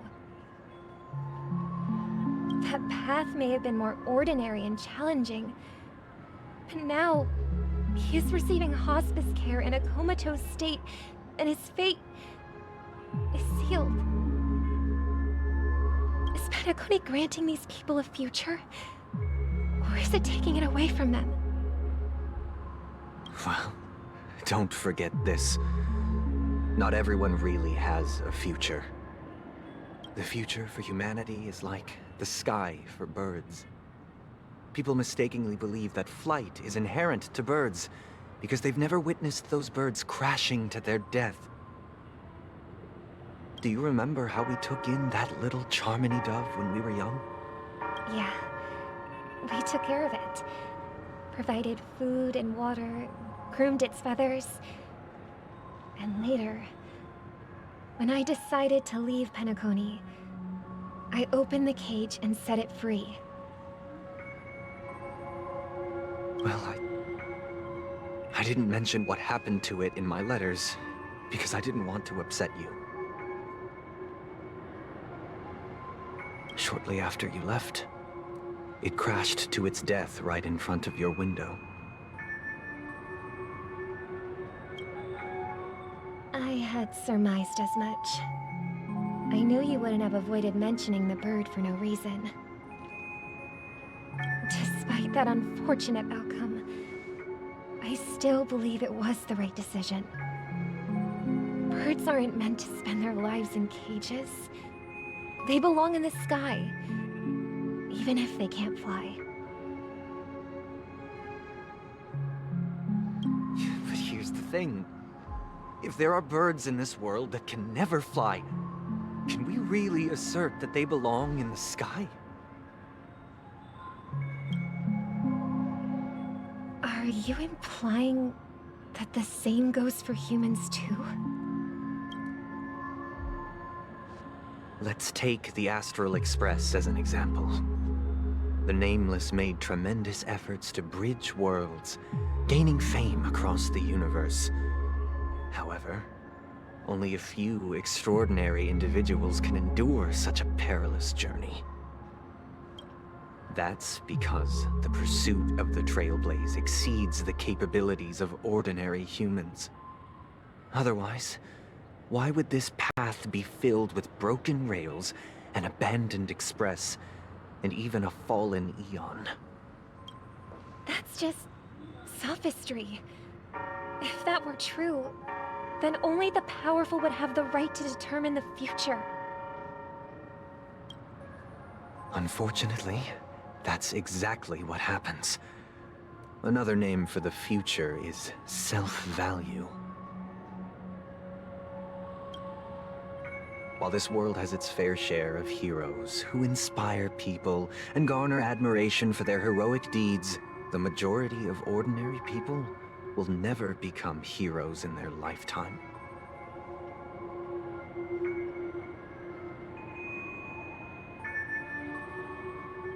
Some are born weak and vulnerable.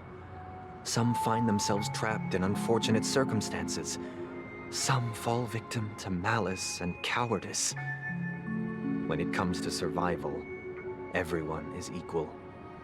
And the weak can only watch as their value gets constantly diminished by external forces. That's why we should care for the weak and support them as if their suffering were our own. That's what the Odes of Harmony have always taught us.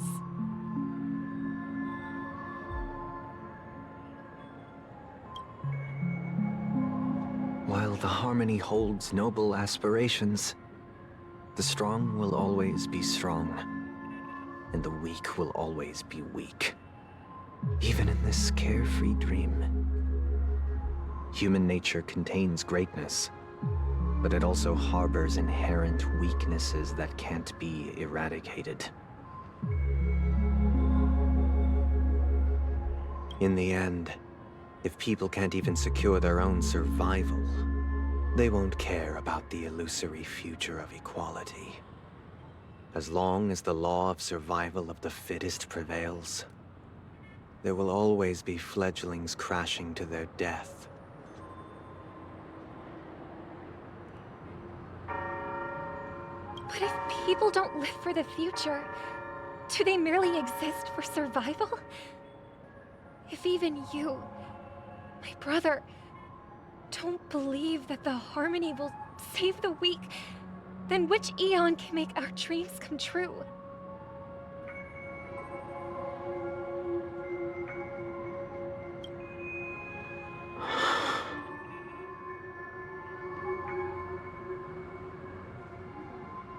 People often forget that when the first bird took flight, the entire world envisioned a future where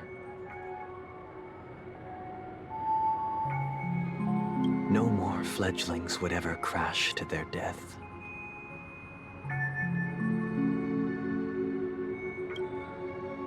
Are you reading, sister? What are you reading? Mr. Gopherwood gave me a picture book. It's about the story of the harmonic strings. If I could become a chord master, I'd like to summon Dominicus, the harmonious choir. I want to sing with everyone and spread our wishes so that all can feel happiness and joy. I see. Then, I would summon the harmonious choir too. Don't you have a wish of your own, brother? Of course I do. It's just that it includes your wish and everyone else's. I long for a true paradise where everyone can find peace.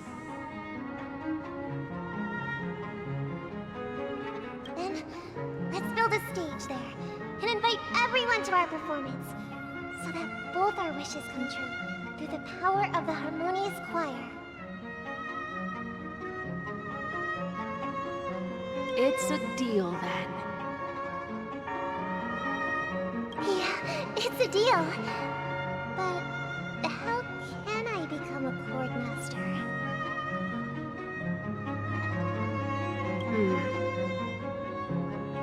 Maybe you'll have to become a star first.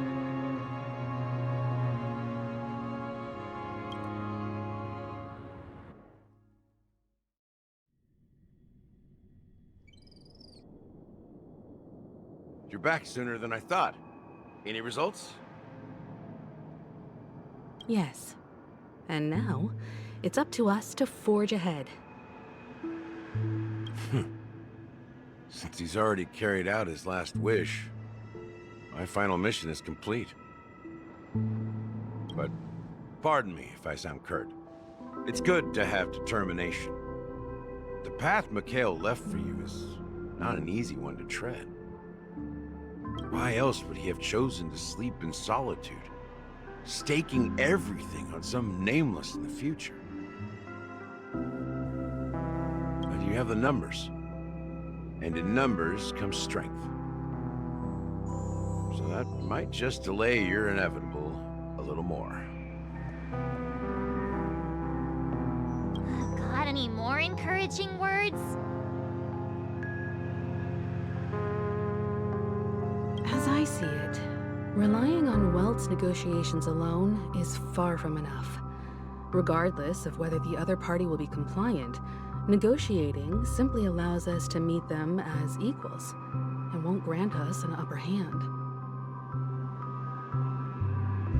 Penacony is our rival's home turf, and we already have very few chips left to play with.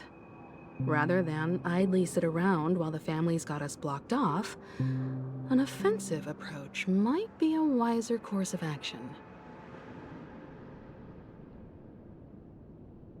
We're more familiar with the Stellaron's properties than most, and since it's the key to stabilizing the sweet dream, it's vital to the family's interests.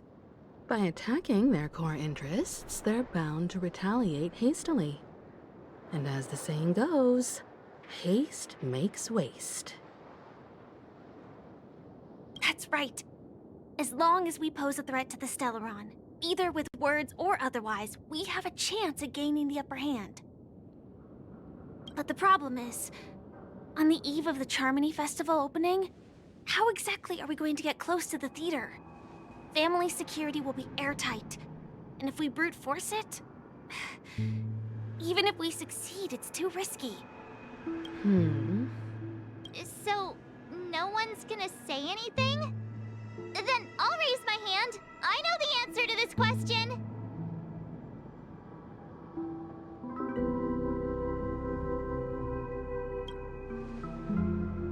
The express crew would have been disbanded long ago if it weren't for me. So, I heard that before the Charmony Festival begins, there'll be a pageant to kick off the festival. It's called the Soulglad TM Festivity Auditions, or something, and it's going to be held in the moment of Scorch Sand.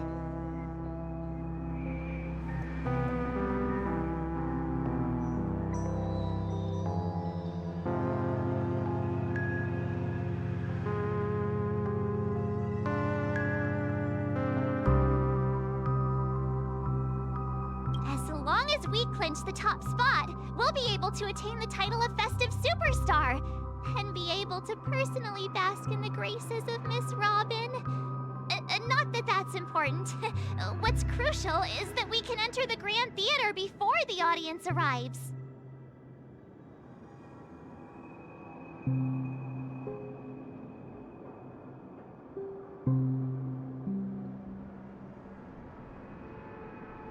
So, how do we go about participating in these festivity auditions? I've already procured special invite tickets from Miss Robin's fan club. To tell you the truth, I had been preparing to join the auditions all along. But now it looks like even if I scrape through, I probably still won't have the chance to shake Miss Robin's hand. So they're still running this thing, huh? It was originally just a publicity stunt, set up by Mikhail to drum up attention. But it looks like it might be worth a shot.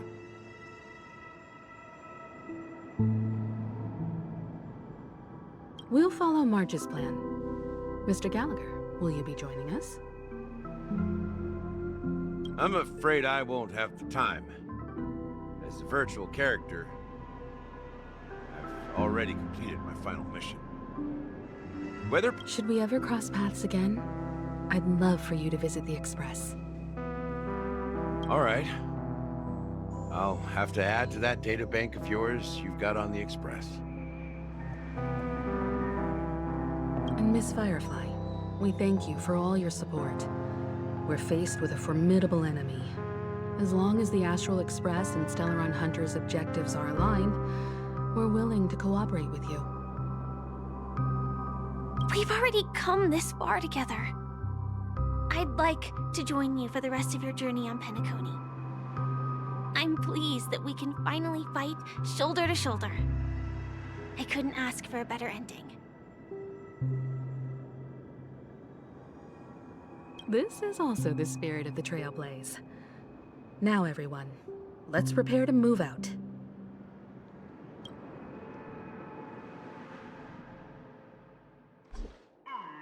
Ladies and gentlemen, welcome to Scorched Sand Hall. This is where challengers thrive and dream chasers shine, all under the watchful eye of the entire universe.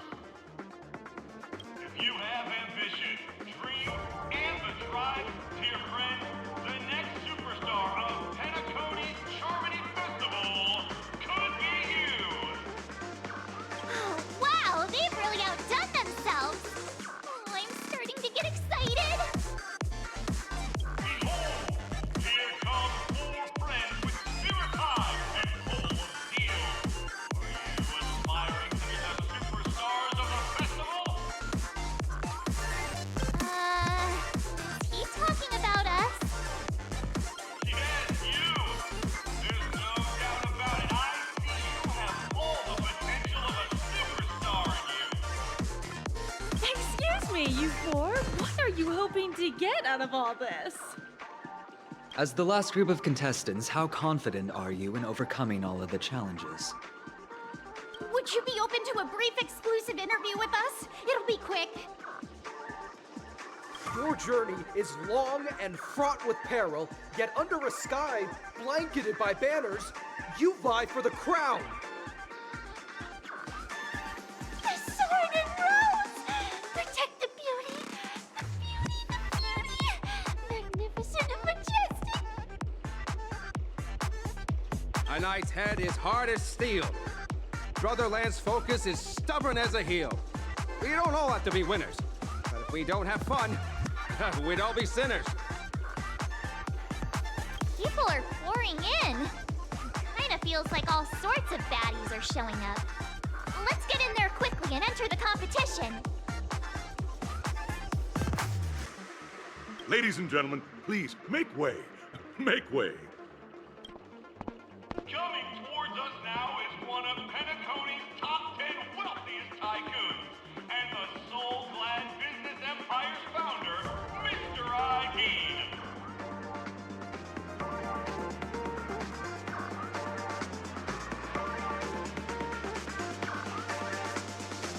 Allow me to introduce myself. I'm the director of Soulglad's factory, Ideen Reader. My 4 friends, introduce yourselves to the audience across the cosmos. Hello, everybody. I'm Himiko, a nameless from the Astral Express, and these are my companions. Don't you guys need to hide your identities? Can't hide it anyways. Penacony is plastered with our posters. And because the Astral Express is so well known, the family won't dare to make any rash moves.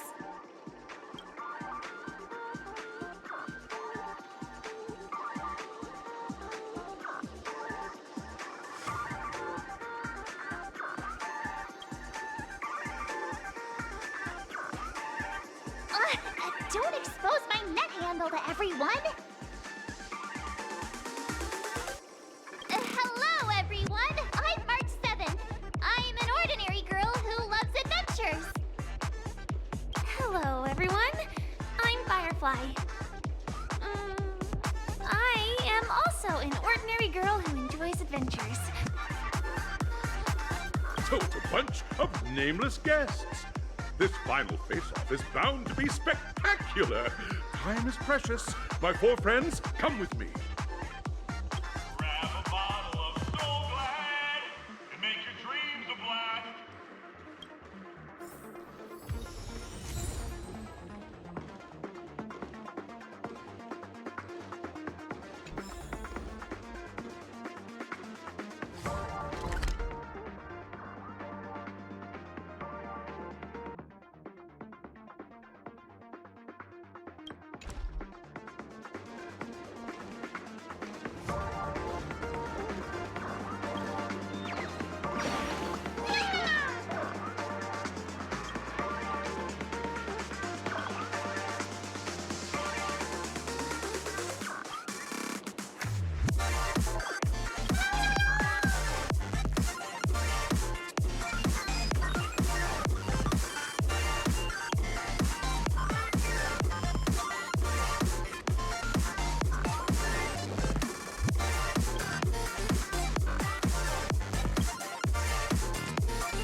This place is buzzing.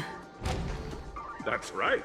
This venue is a miniature representation of that time known as the era filled with boundless possibilities.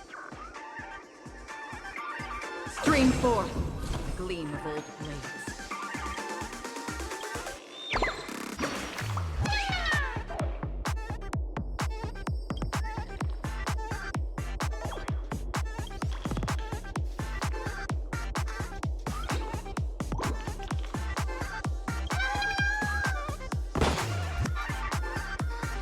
Stream forth the gleam of old blades.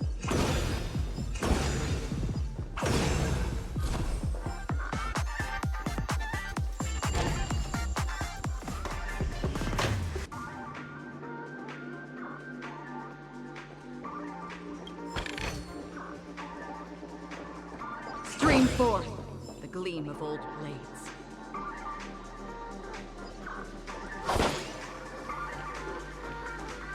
Grab a bottle of Soul Glad and make your dreams a blast. Nameless, your arrival reminds me of the grand occasion when Penacony was first established.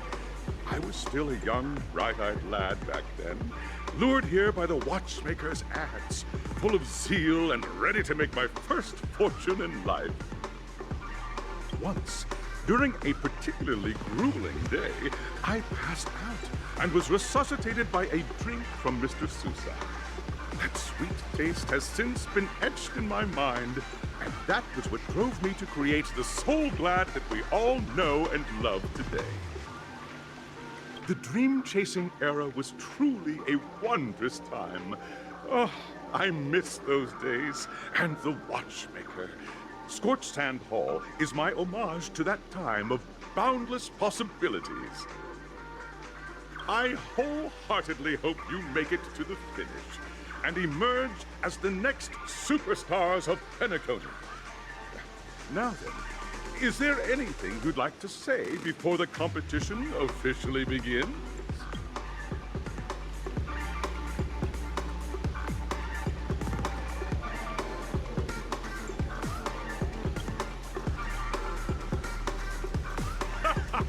There's that, the ever-vigilant, trailblazing spirit we all know.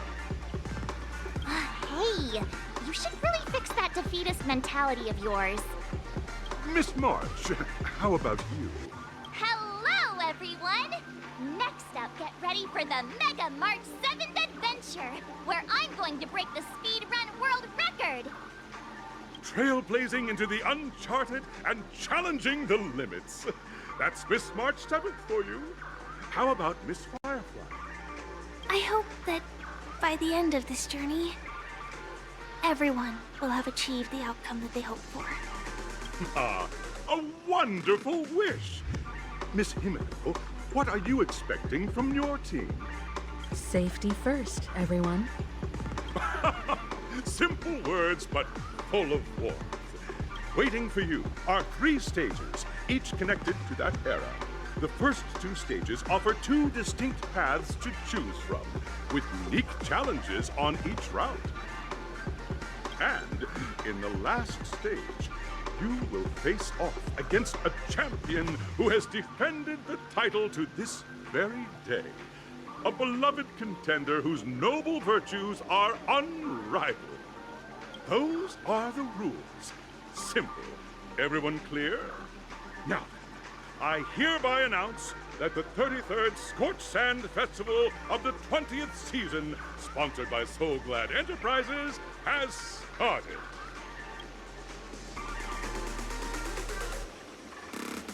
Everyone, as the Charmony Festival is drawing closer, we must reach the end as quickly as possible. Factoring in efficiency and safety, splitting up into 2 groups is the best choice.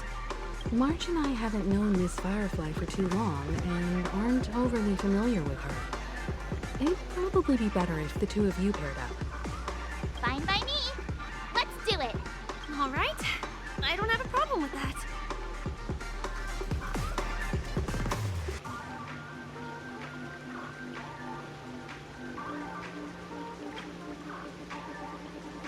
Time's ticking. Just listen to the grown-ups. We'll split into the assigned groups then.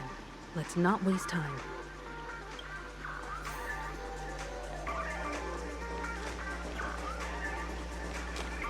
Stream forth, the gleam of old blades.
to the first stage of Soul Glad Enterprises' 33rd Scorched Sand Festival of the 20th season, Dreamplay Fantasia. In this stage, you can choose between two challenges, the School of Acting or School of Action.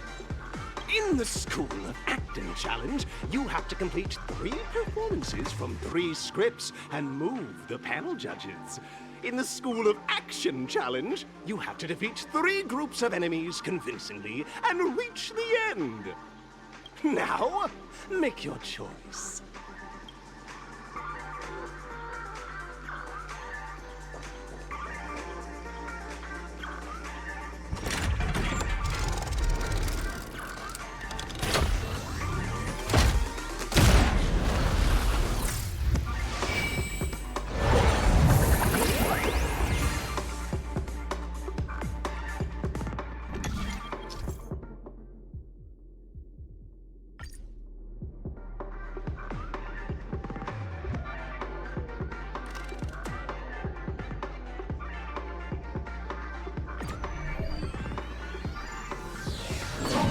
The champion's crown awaits you on the stage.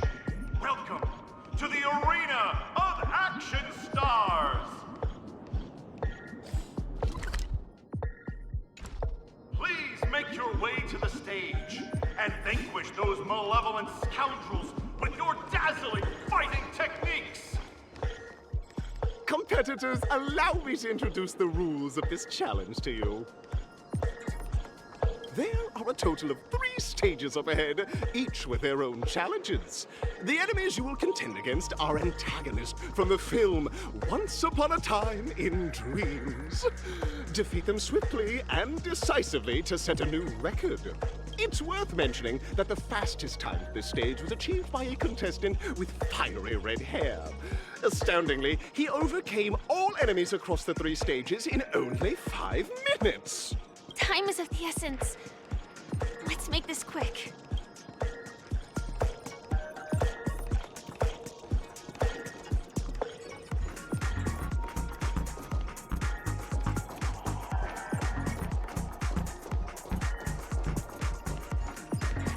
Stream 4, the gleaming blades. Contestants, you are about to confront the monsters of the primordial dreamscape. During this period, Penacony was nothing but a barren wasteland. The dreamscape was fraught with strife and disorder, with memory zone memes running rampant. As dream chasers who've come to Penacony, defeating them is your first step towards success. All the Soul Glad is ours! Don't even think about plundering the Soul Glad from us!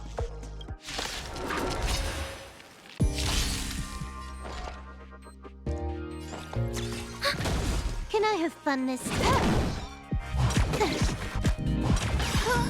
This combat needs optimizing. This is double speed. Converge and awaken. I weep for the departed. It is our fall.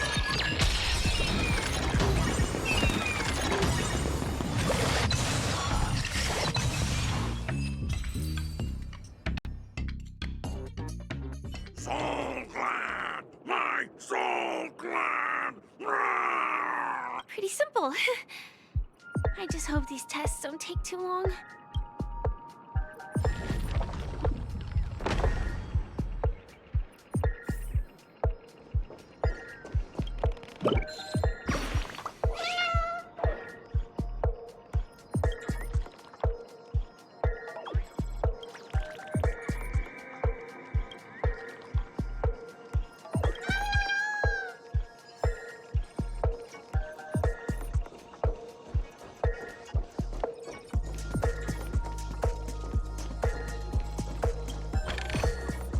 Don't forget to let your friends in on the action.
forth, the gleam of old blades.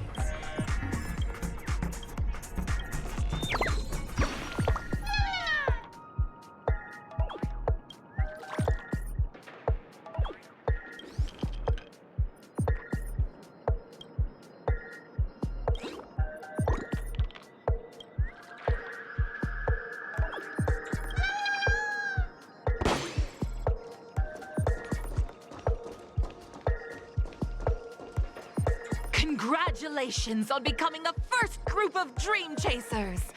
Answering the call from the Watchmaker, you are disappointed to learn that Penacony isn't paved with gold. Resigned to your current plight, you start from the hierarchical dredges, biding your time for a chance at success.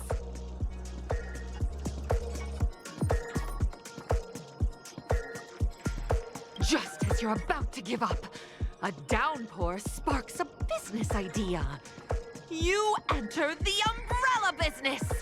But just as things are looking up, you encounter a competitor. Defeat them and emerge victorious from this trade war. Why is our opponent so glad? Because this is Soul Glad Enterprises' 33rd festivity auditions of the 20th season! Isn't this just product placement?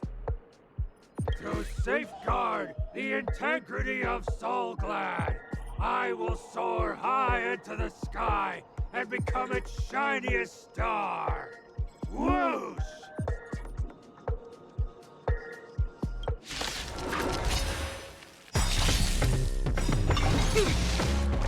Net markers activate. Time for a good old counterattack. Humans, creations. Ready for another? Time for a buzz. Together as one. This is double speed. I weep for the departed. It too shall fall.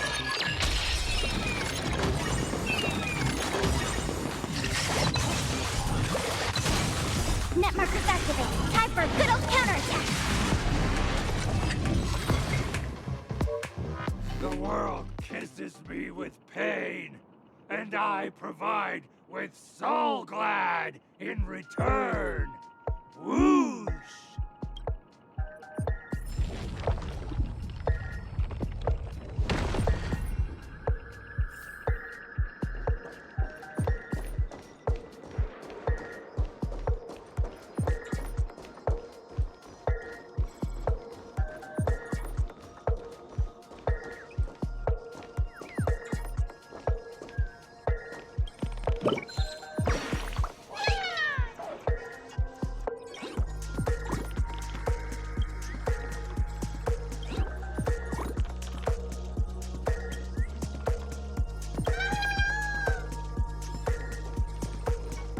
Stream forth, the gleam of old blades. Infallible. Congratulations to our two Dream Chasers for establishing yourselves as budding stars in Penacony. However, now you face a competitor selling at low prices, pushing you to the brink of bankruptcy. No matter how lengthy the battle, you always persevere. Topple this powerful opponent, and the tides will turn, paving a way to success! None will take my Soul Glad away from me. I will use the Transmutation Arcanum to turn into a dinosaur! Oh, dinosaur! Devour my enemies! Grab a bottle of Soul Glad and make your dreams a blast!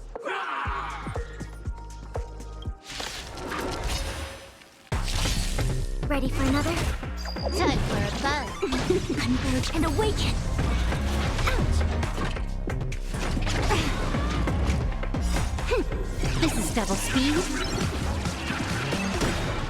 I weep for the departed. It too shall fall.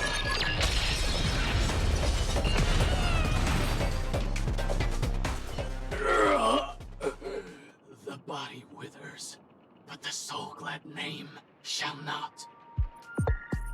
Ah! You truly are a beast! More than I can ever be.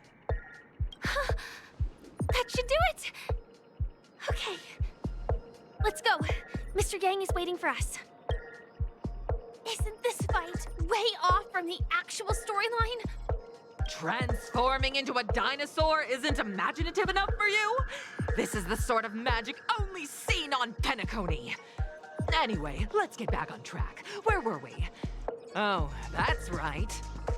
After an extended battle, you finally emerged victorious! But the companion who journeyed to Penacony with you chose to leave, having lost all hope. In the years that followed, you encountered each other once more on the prosperous streets of Penacony, but dared not call out to one another. Perhaps akin to the lingering regret of every dream chaser. Ah, well done! You brought to life the thrilling action scenes from Once Upon a Time in Dreams with your fighting skills. Looks like we won! Let's hurry up and get to the next stage.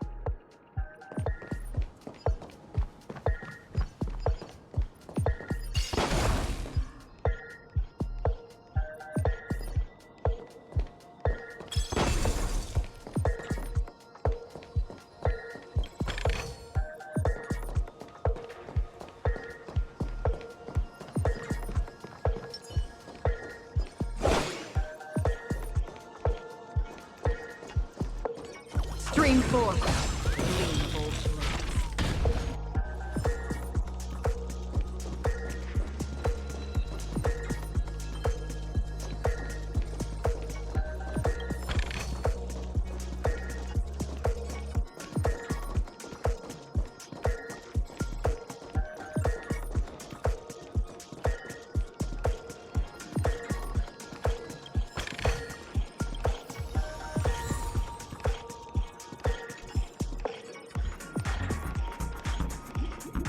Congrats to both of you for clearing the stage, but more importantly, are you having fun?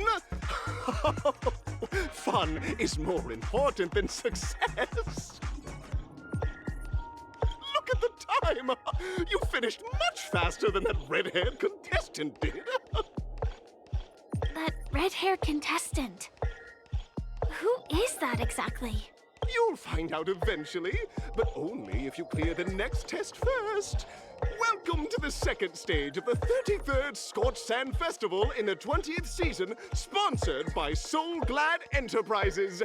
Gunfire time! You have the option to choose gunfire and undergo Brother Hanu's trial, or time, where you'll face Clucky's trial. And now, make your choice!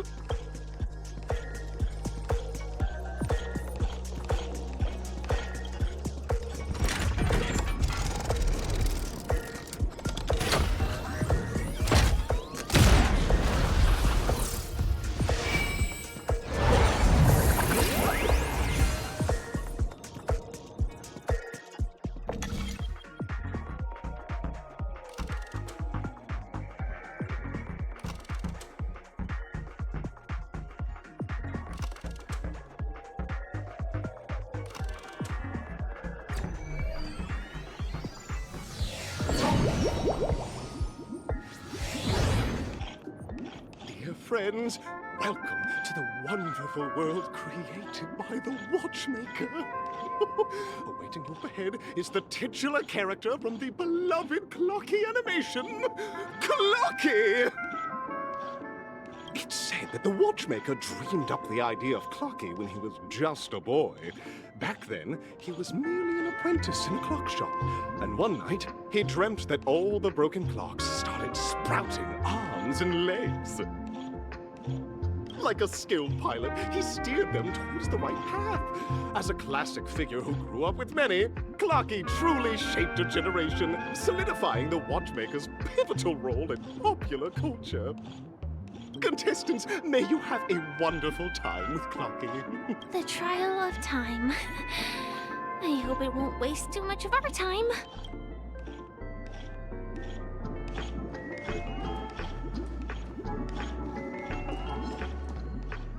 Stream forth the gleam of old blades.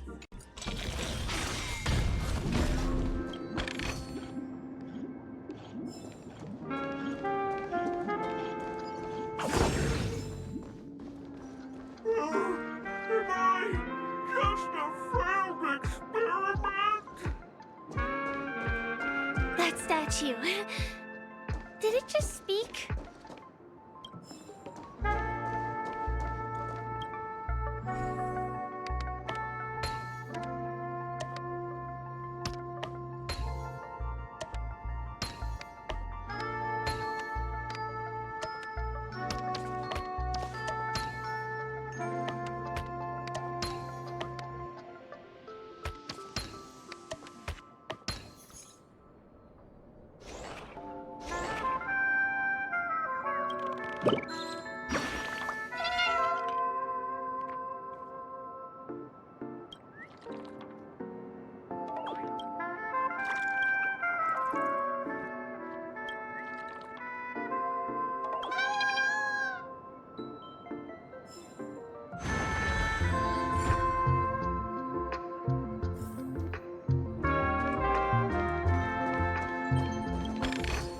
Stream forth the gleam of old blades.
Stream forth the gleam of old blades.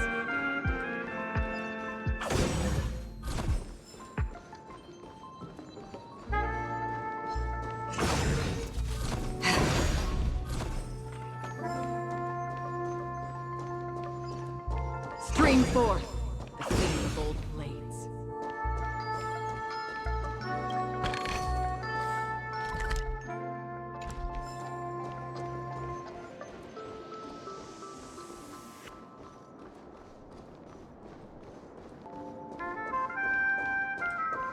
Am I just a failed experiment? I'm just an expendable failure of a clock, aren't I? Clay? So, I'm not just a failed clock, I'm also a failed toy. You guys are just like the other challengers. You want to enter my inner self? Then please be my guest. But you won't find anything worthwhile. I'm just a failed piece. See? I'm just empty inside. Tick-tock! It's time for me to make an appearance! Clocky? I can also see him. Is this character part of the show? In Dreamville, Clocky is everywhere and can do anything! Like, right now! I could solve this problem with your big ticker pal, Tick-tock! I can't believe it's actually Clocky! Why would you come and visit a failure of a clock like me for no reason? You see, we're all clocks. We're family. I want to help you be happy! Tell your pal Clocky what's troubling you. I came across a startling revelation yesterday. Apparently, Dreamscape Ticker isn't the same as Clocky at all. It's just a discarded prototype from Clocky's early development. Please, just leave me be, Clocky. I just don't know how to face you, because I'm just a failure. Oh dear. Seeing it like this is utterly heart-wrenching. But fear not. We're here to help it rediscover the missing parts of its inner self and guide it out of despair.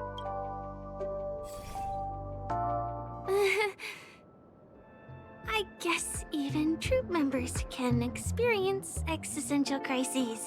Don't worry, miss. I've already pinpointed its missing parts. Over here, my friends. Better use that hamster ball knight speed.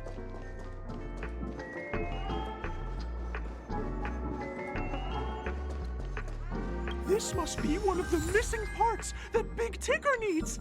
That's great! We're here! There's a missing part on the opposite side. But how do we get over there? There's also a dream side left here by a Dreamweaver. We're running out of time. We'll have to use it if necessary.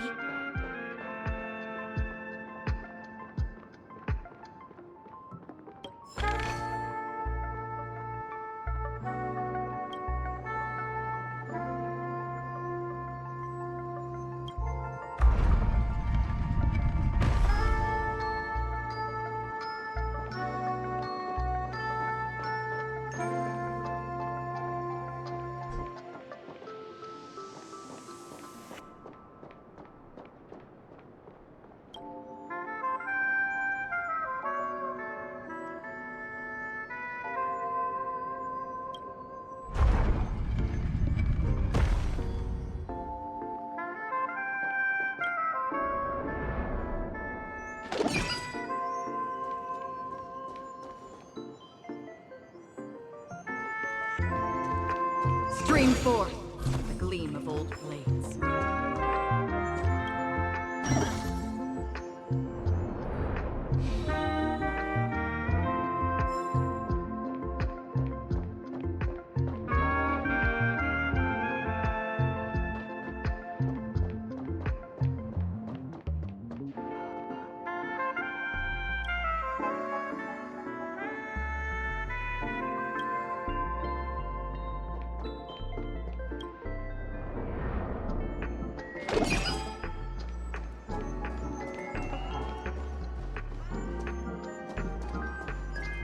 Stream forth the gleam of old blades.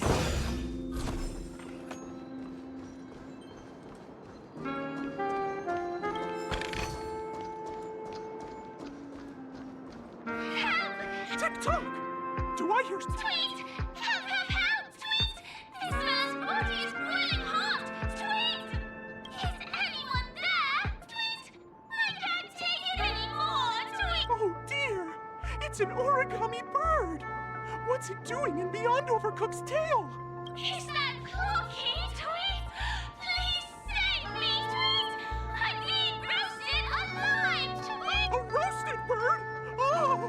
This is horrible! Let's save it! Quickly! Ready for another? Net markers activate. Time for a good old counterattack. Time for a buzz. No matter. I weep for the departed. It too shall fall.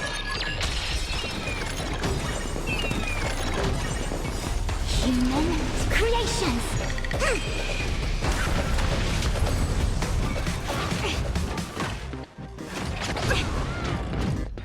Still waters of oblivion. Another blood debt repaid. Thank you, guys. Tweet. I heal at about 70% cups. Tweet. Thank goodness you're okay! But why did you burrow yourself into that fella's tail? Because that fella stole one of Mr. Big Ticker's pots. Tweet. I wanted to help retrieve it, but I accidentally got myself stuck in the oven. Tweet. Go ahead and get it, but be careful. It's hot. Tweet. An inner self fragment belonging to the Sweet Dreams troupe? This is just too surreal.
Stream forth the gleam of old blades.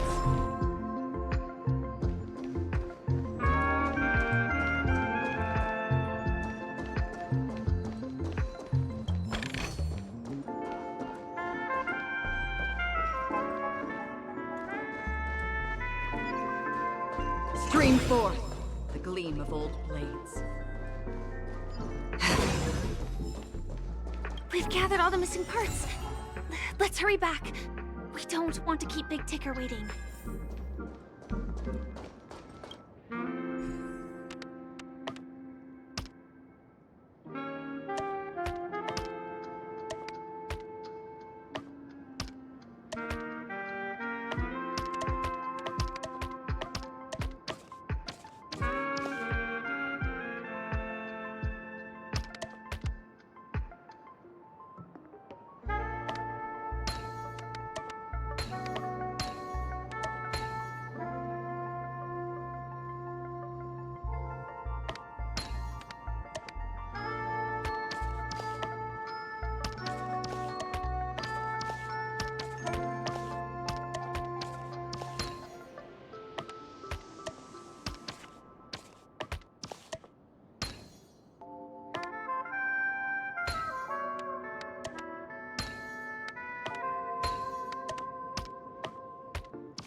have these, you'll be able to find closure. Tick-tock. Wow! This sudden surge of joy! It's working! Tick-tock! Next, we just need to enter its emoscape, help connect its pathways, and we're done!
What's going on in here?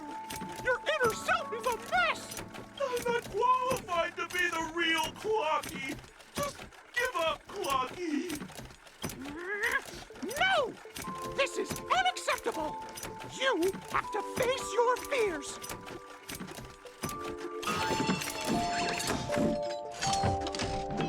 Success!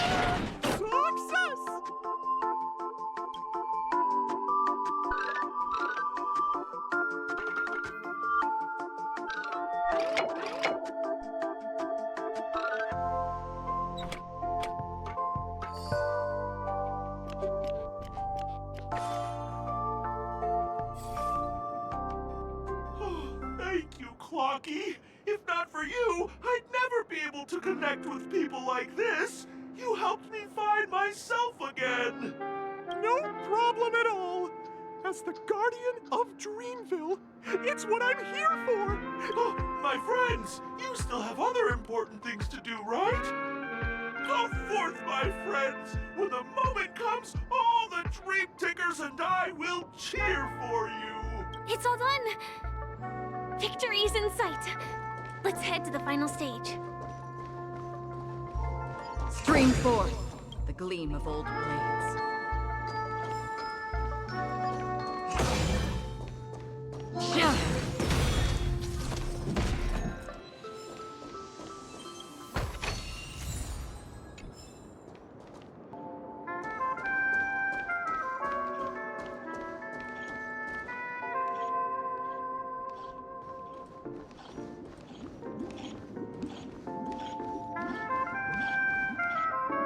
Congratulations to both of you! Oh, you've overcome all obstacles and proven yourselves. But, unfortunately, there is only one who can be Penacony's festive superstar. In the final stage, you will face the defending champion. If you fail, you will lose the opportunity to become the festive superstar.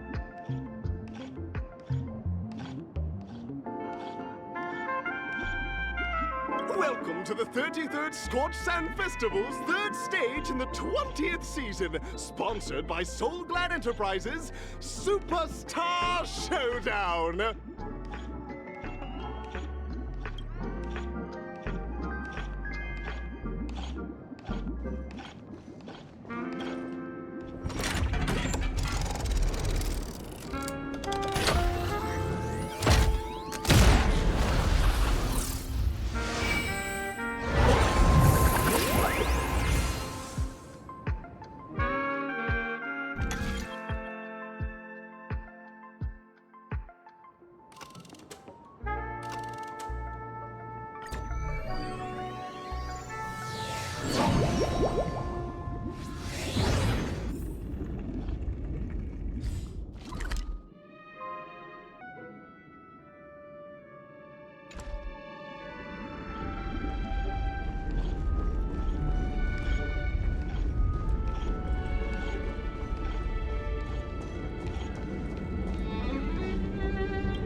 No way. I think I just saw someone. Someone extraordinary.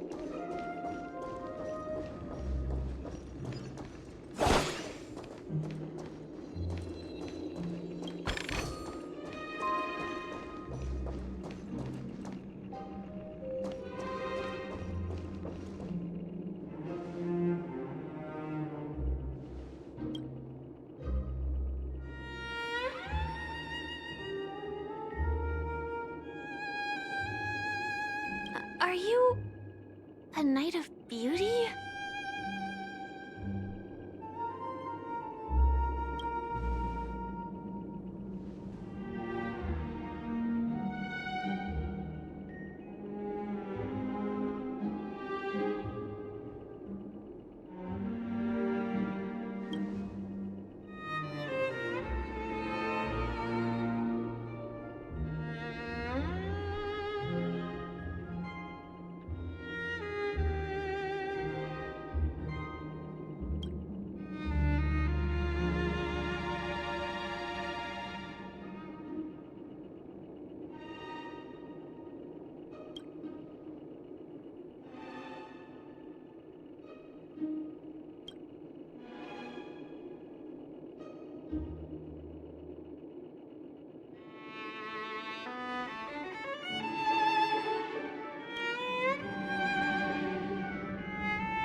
Bear witness to me. Do we still have the upper hand?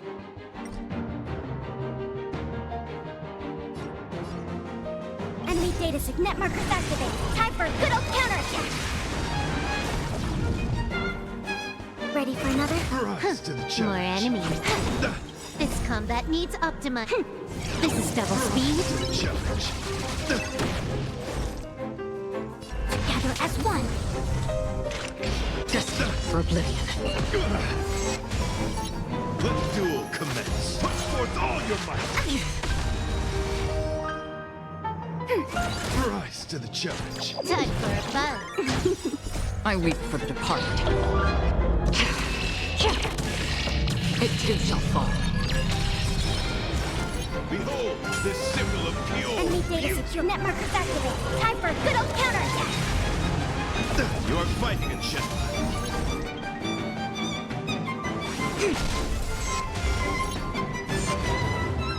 Confess! Put forth all your might! Yin and yang. All things human creations. Ready for another? Free will, or was it fate? Still waters of change. Can I have fun? Time for a buzz. I weep for the departed. It too shall fall.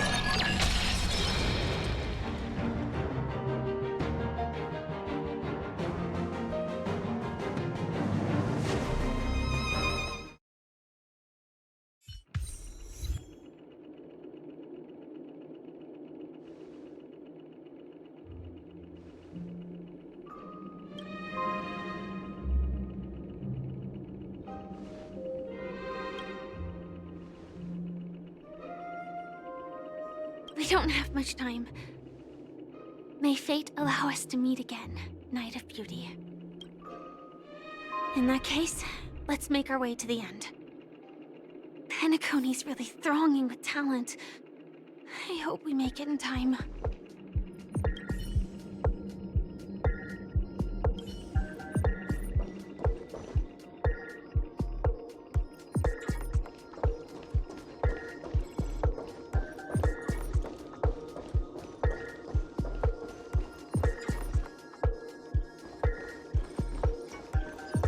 Stream forth, the gleam of old blades.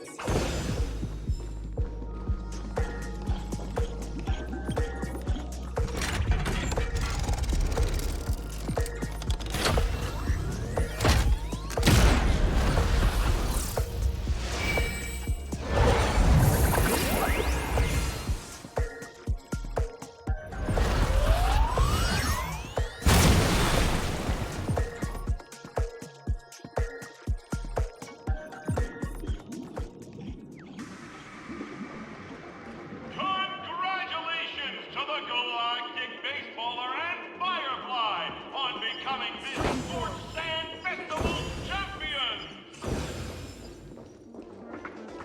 We look forward to their amazing entrance in the Charmony Festival!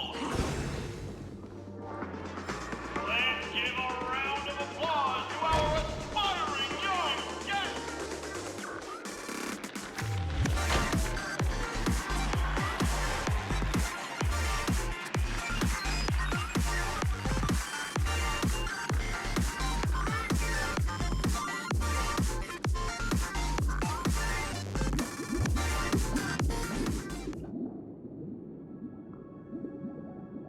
Congratulations to the both of you on becoming the festive superstars of this year's Charmony Festival.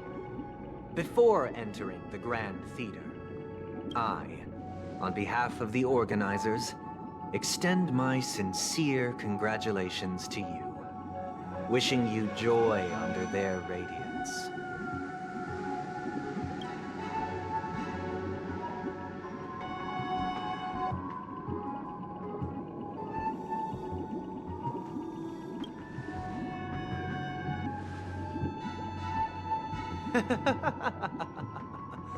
Your endeavors are worthy of extra recognition, and I've taken steps to ensure that.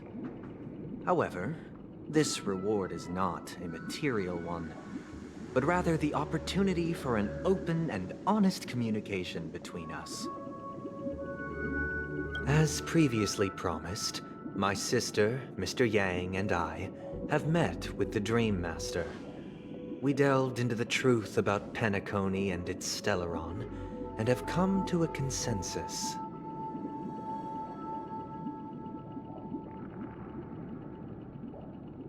Both I and the Oak family cannot acquiesce to your request.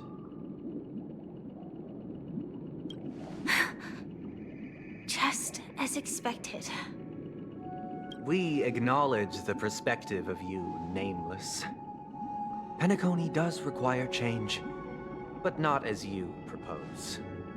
The planet of festivities cannot and will not revert to a place characterized by chaos, disorder, or anarchy.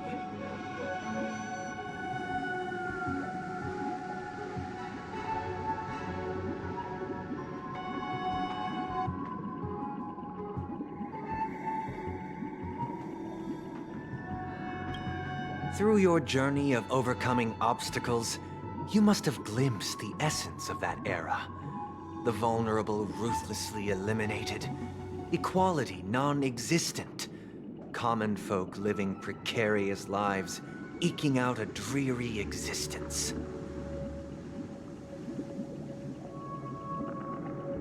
Ultimately, only heroes like yourselves manage to achieve success. But I would dare ask, if you did not possess the special status of having a Stellaron, and you were but an anonymous and frail member among the masses, which Penacony would you prefer? A dystopia for the survival of the fittest, or a sweet dream paradise for all?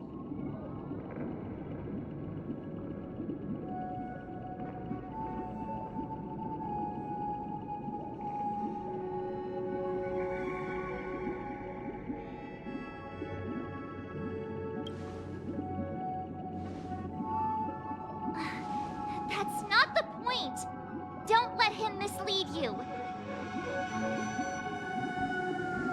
Mr. Sunday, even if the members of the Oak family can't fully agree on what to do about the Stellaron, now's not exactly the time to be holding an extensive discourse about Penacony's past and future, is it?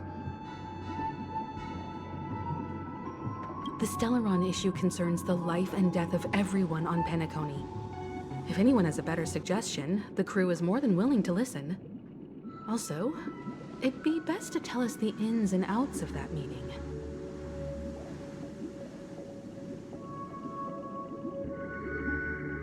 This way, we'll at least know what Welt and Ms. Robin are dealing with, and the reason why they failed to make our appointment. Ah, Navigator. That is precisely my intention. With all present, let's begin by discussing the details of that meeting. Let's talk about our tribulations and choices, our ideals and beliefs, and our final course of action. The only path to take.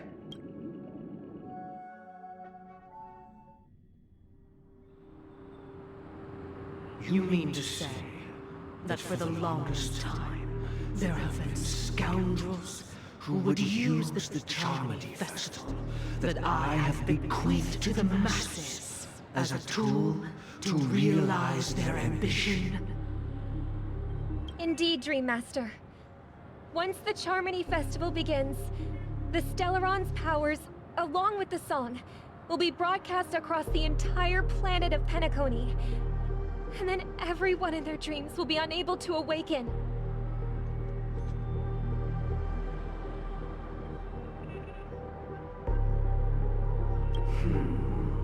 This is indeed surprising to me. The dreamscape is maintained by the collective effort of the 5 families. If someone were to use the Charmity Festival to recklessly disseminate the power of the Stellaron, this individual must hold a position of great authority.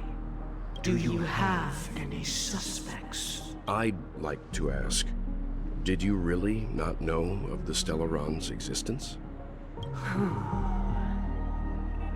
I would have never thought that this nameless would point the spear at me. Quite astonishing indeed. If I have offended, the Astral Express extends its sincere apologies. But the current circumstances are dire and leave no room for meticulous inquiry. We're doing this out of concern for the Dreamscape's safety. So, if you could, please alleviate our concerns. Dream Master, it's just to prove that the Charmity Festival has nothing to do with the Stellaron. If we're being overly cautious, I will return to the stage to offer tribute in song, just per the arrangement.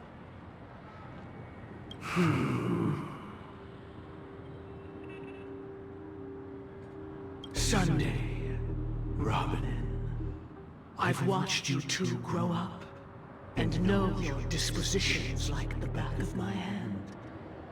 Both of you, right now, can surely be lauded as their most devout advocates.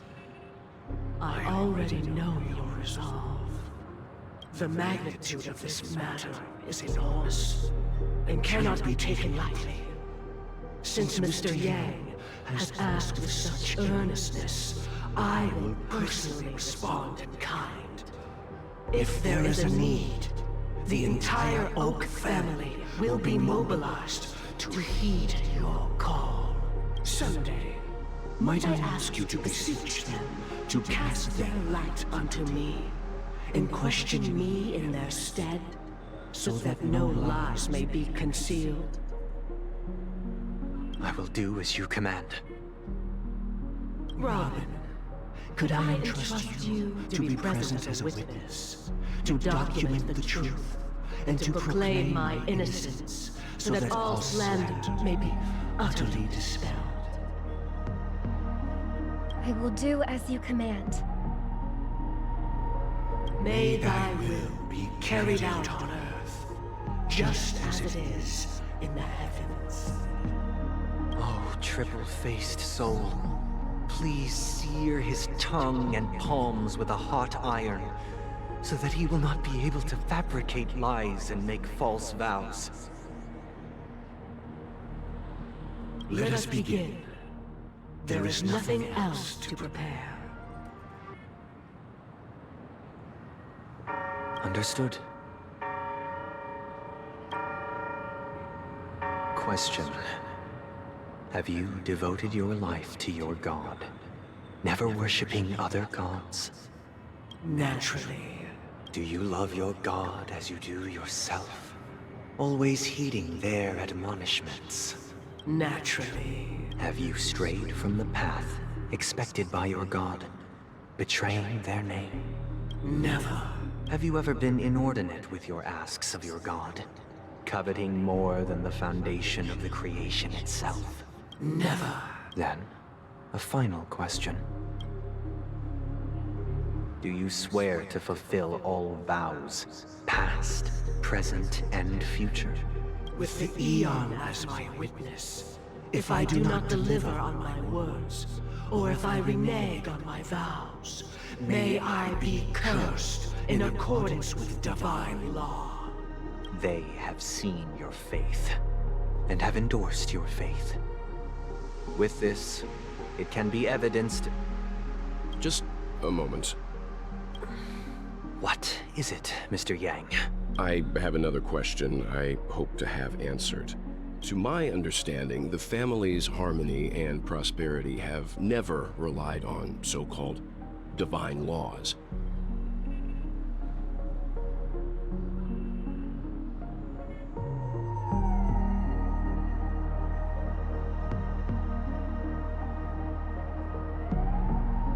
The god you both mentioned, are they truly Shipe?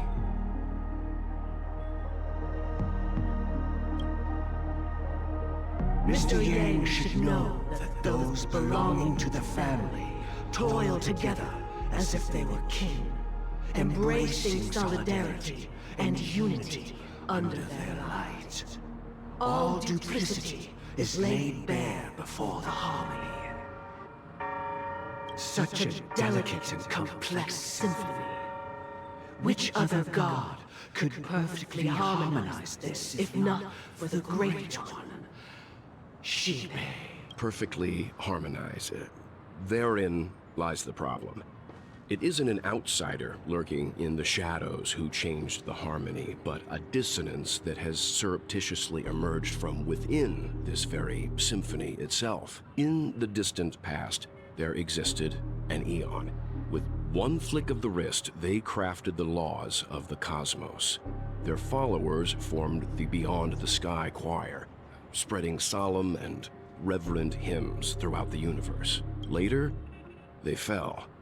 The route traversed by this Eon clashed with the harmony, ultimately being absorbed and fused into it.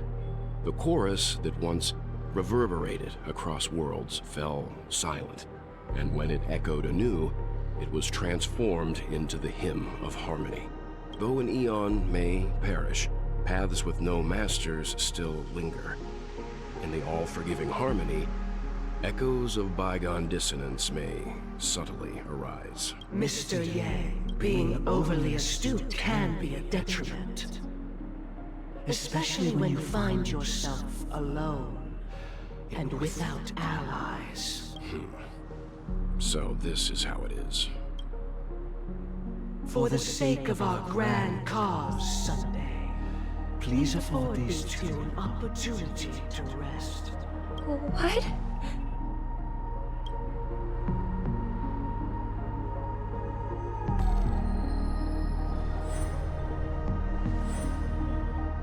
Sorry, Robin. It's just you. I did not wish for you to know this. It's a pity that things have turned out this way. So, this is the true reason I can't sing? The shadow that envelops Penacony is actually... We were never children of the harmony. Our ideal paradise could not have been crafted by Xipe. True bliss can only be guaranteed by the one who transcends the many.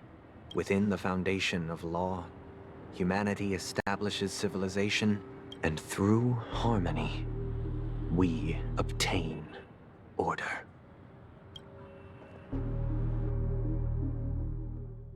Unbelievable. To think that there would be remnants of the Order on Penacony.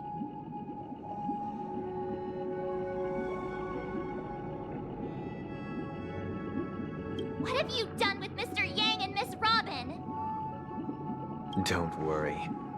I just gave them some time alone to ponder their fates. You should know that these actions make you an enemy of the Astral Express. Should we need to stand against the Nameless, it would only be myself and the Oak family involved. But we haven't reached that point yet, have we? Your efforts for the justice of Penacony are evident to everyone, and have been widely observed.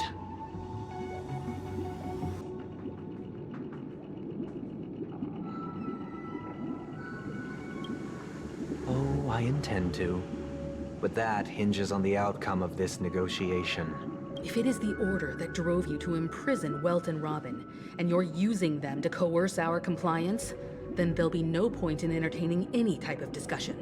You're mistaken, Miss Himiko. They are in very safe hands, and just as the family has always proclaimed, no one can be harmed in the dreamscape, least of all in the beautiful new world belonging to the Order. Penacony and the entire universe have witnessed far too much innocent bloodshed. The strong wield their blades against the weak, and the victors push the vanquished to the brink of life. Natural selection. The world abides by this principle, establishing the well-being of humanity atop the corpses of the downtrodden. Only we, or rather, I, possess the power to put an end to this farce. So you've decided to resurrect a dead Eon? No one's ever done such a thing. If Miss Himiko is interested, let's draw back the veil and speak candidly. I've always firmly believed that people can understand one another through peaceful means. I'm willing to divulge the unembellished truth as to the intentions of the Order's Pathstriders, so that you will make better judgment for the Astral Express, for Penacony, and for this stretch of the universe. Words can hardly do justice to the beauty of that ideal. So, come with me, everyone. Let us retrace our steps, and see once again where this road leads. Huh? Where'd he go? Welcome. This isn't any location in Penacony's dreamscape. It's my inner world.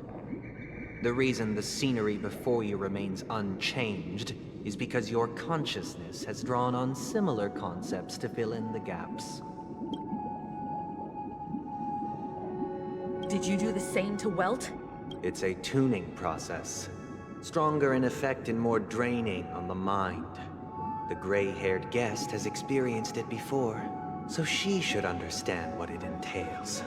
Tuning allows you to intuitively grasp my feelings, which also means that I cannot hide anything from you. Now, everyone, please look at the huge screen. The road we once took begins here. From this point on, you will witness the numerous decisions I've faced. I've selected a portion of these to share with you. I believe after going through similar predicaments, you'll be able to better understand my thoughts. Let's begin. The first decision. A story about a baby bird. This story happened when Robin and I were very young. We were victims of the Stellaron disaster, and the family's Mr. Gopher Wood, who would later become the Dream Master of Penacony, saw that we siblings had no one to turn to and took us in later on. Robin and I lived a time with nary a care in the world. One day, after dinner, while my younger sister and I were lounging about in Mr. Gopher Wood's yard, we spotted a fledgling Charmony dove all on its own. That baby bird was tiny. It didn't even have all of its feathers, and it couldn't sing. When we found it, it was already on its last breath, having fallen into a shrub, probably abandoned by its parents. We decided to build a nest for it right there and then. However, thinking back, that winter was unusually cold, with fierce winds at night in the yard, not to mention the many poisonous bugs and wild beasts in the vicinity. It was clear that if we left the fledgling in the yard, it stood no chance of surviving until spring. So, I suggested we take it inside, place it on the shelf by the window, and asked the adults to fashion a cage for it. We decided that when it regained its strength enough to spread its wings, we would release it back into the wild. The tragic part, something that we'd never considered, was that this bird's fate had already been determined long before this moment. Its destiny was determined by our momentary whim.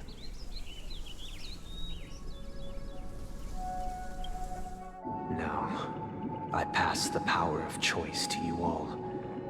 Faced with this situation, what choice would you make?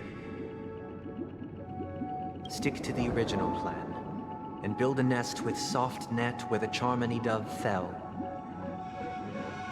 Or build a cage for it, and feed it, giving it the utmost care from within the warmth of a home.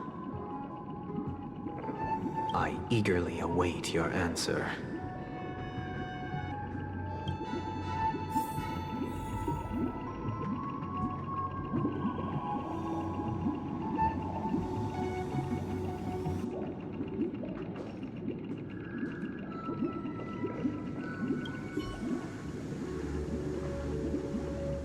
It looks like he really has no intention of imprisoning us. If it's just a quiz, I suppose it's fine to humor him. Back to the question. I would personally choose to build the little Charmony dove a cage. No special reason. I do think that a fledgling should have the right to fly into the sky. But if it can't even live to that point, then there's nothing to talk about to begin with.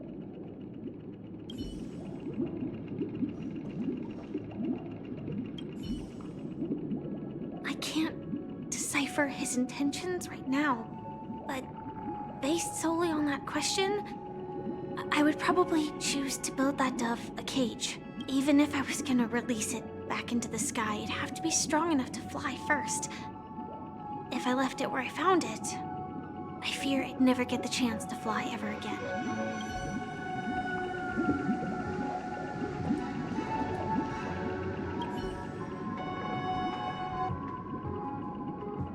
That guy just casually throws this kind of question at us? What exactly is his deal? But fine, I'll answer, I guess. If it were me, I guess I'd choose to build a cage for the little Charmony dove. After all, leaving it there, it's bound to get hurt by wild animals or something. And that'd just be too sad.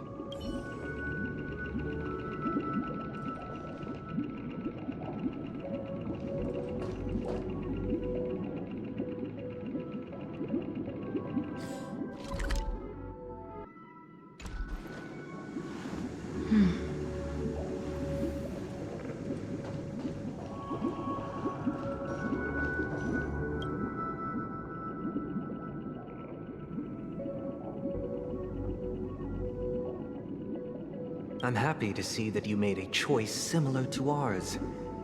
If your mind is made up, let me reveal the outcome of this choice. We passionately nursed it back to health, preparing only the best food for it every day. We even preened its feathers. Later, on the day that Robin left Penacony, we opened the cage door and let it fly back into the sky. I watched it for a long while by the window. Probably about 3 or so days. In those 3 long days, the little Charmony dove tried again and again to spread its wings to fly into the sky, but fell to the ground. Only to finally, on the 137th attempt, it succeeded. But its attempt did not go perfectly. After flying unsteadily for a while, it fell to the ground, unable to grasp the direction of the air currents. The fall shattered its wings. It writhed helplessly in my embrace. But it was all for naught, finally succumbing to a painful demise. And in that instant, our tender care, our given love and hopes, they all became the inevitable push that sent it to its death. I deeply regret the choices we made. Next, let us head to the second decision. This time, it's the story of a dream chaser. This story happened when I was appointed as Bronze Melodia, a position exclusive to the Oak family, charged with listening to the problems and vexations of Dreamscape residents, and providing them with the relevant guidance.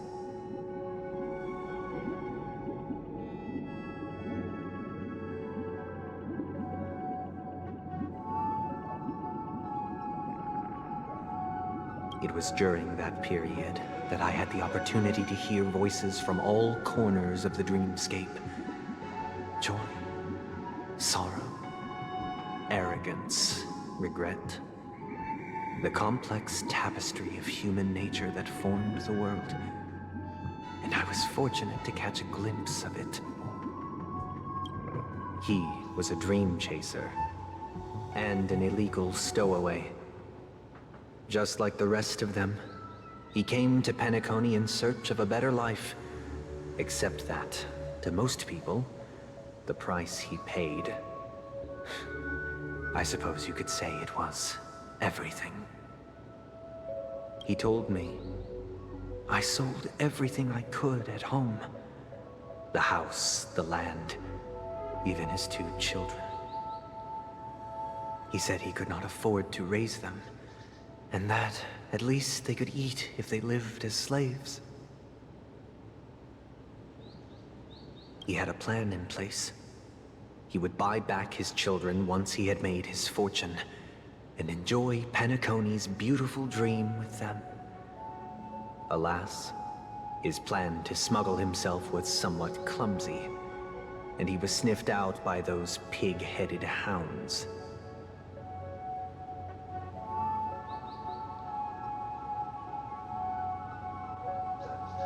After hearing the Dream Chaser's story, I immediately appealed to the Bloodhound family to cease their pursuit.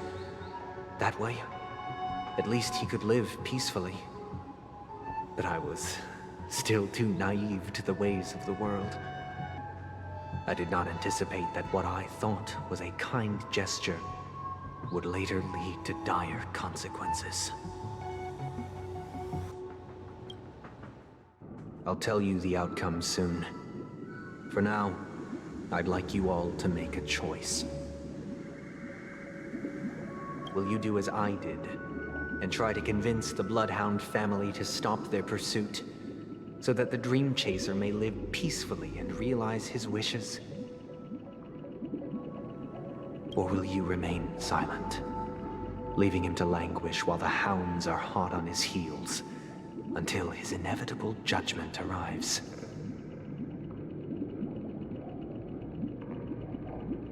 I look forward to everyone's decisions. Who knows? Perhaps they might even alter the outcome of this tragedy.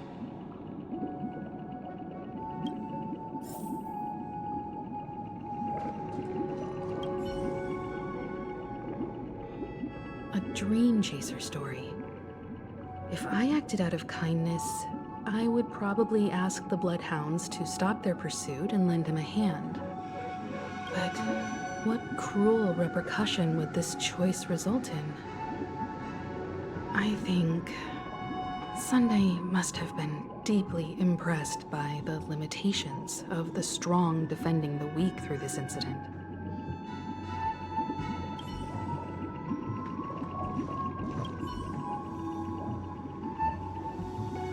This question... Surely it has some connection to the baby bird story. And this connection is precisely the breakthrough Sunday aims to use to persuade us. I'd probably choose to ask the Bloodhounds to cease their pursuit.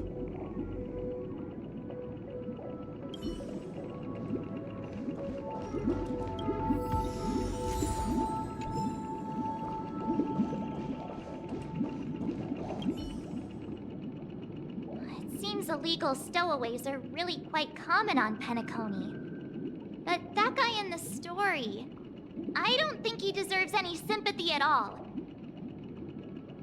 He sold his kids to chase a dream.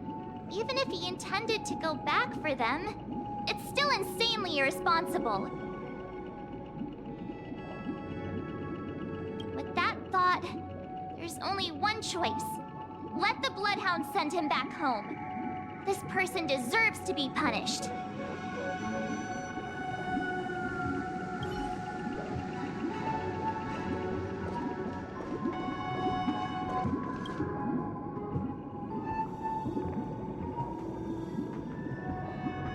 It seems you, like me, are pondering whether a different choice could have led to a better outcome. Sadly, his fate would only be more tragic. Say he never gets caught. He would only die from delirium.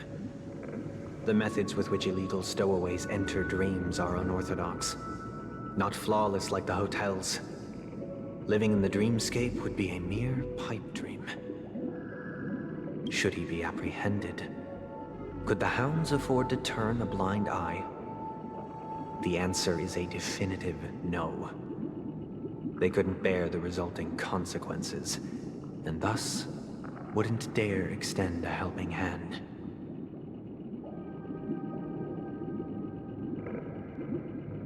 As to your choice, I once again offer my heartfelt apologies. Next comes the third and final decision.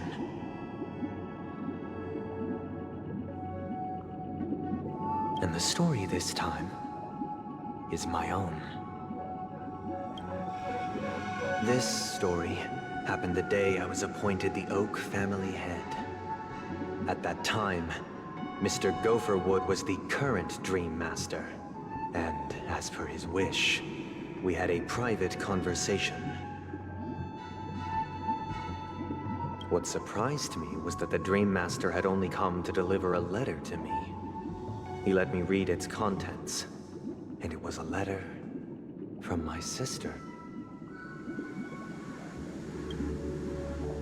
The letter contained the usual pleasantries, Anecdotes from her travels. Nothing out of the ordinary.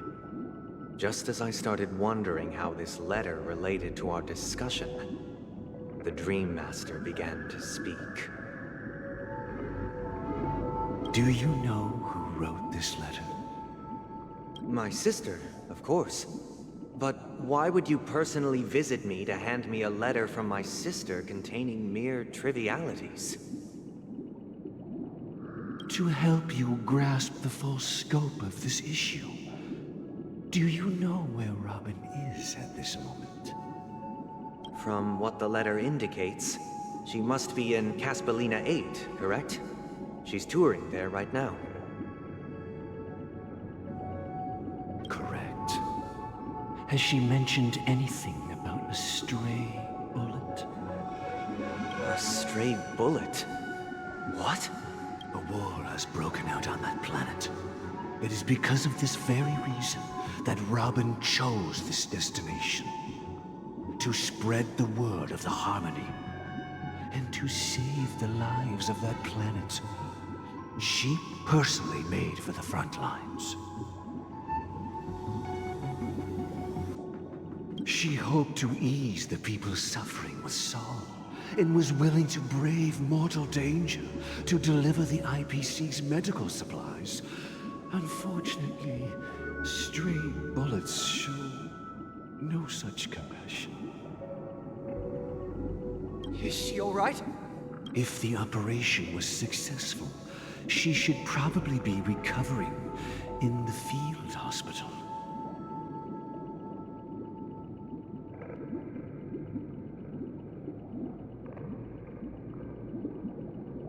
By the eon above, the bullet struck her neck directly, yet possibly as a reward for her consistent deeds of harmony. It didn't hit any vital arteries. Once you've attended to your outstanding tasks, it'd be advisable to write her back as soon as possible. Those damned savages! I'll pack my bags right away.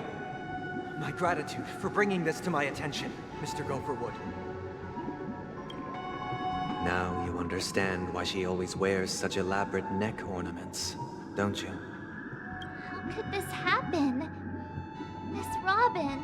It's all in the past, so please don't worry. I share this in the meager hope that you will understand the Harmony's limitations and predicament. As grandiose as the strong defending the weak sounds, many times, it is nothing more than wishful thinking.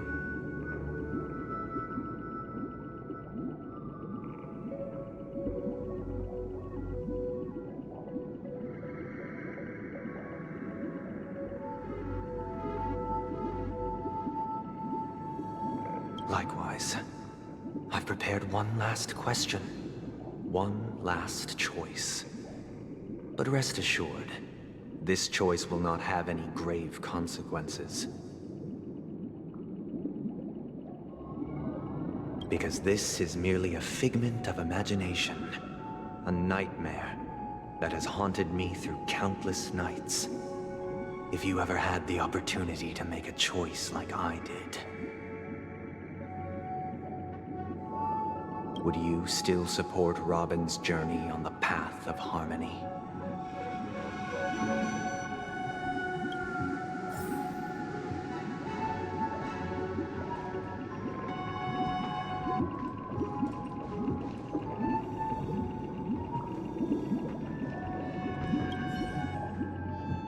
I can't believe that happened to Miss Robin. The strong defending the weak is a great mantra, but if I had to pay such a price, I don't know what I'd do.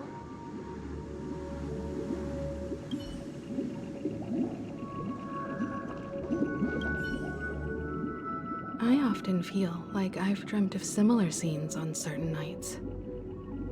In the dream, I see blurry faces.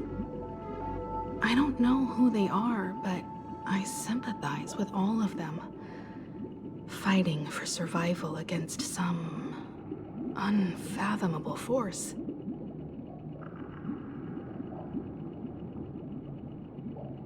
Their confusion and fear are lucid to me. But I also remember they chose never to give up. Just like Miss Robin.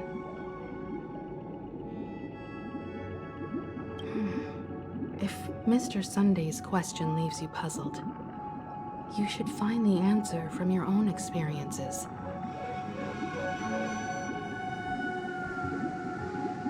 With each Trailblaze, dangers and tribulations will surely follow.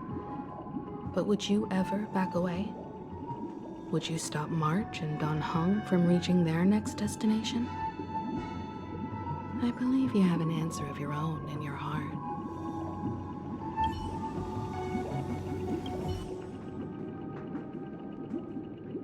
Miss Robin's courage is admirable. And here I was thinking she was just another superstar celebrity. But the fact that she's also Mr. Sunday's younger sister? No, I doubt he'd wish harm on his own flesh and blood, no matter how grand the ambition.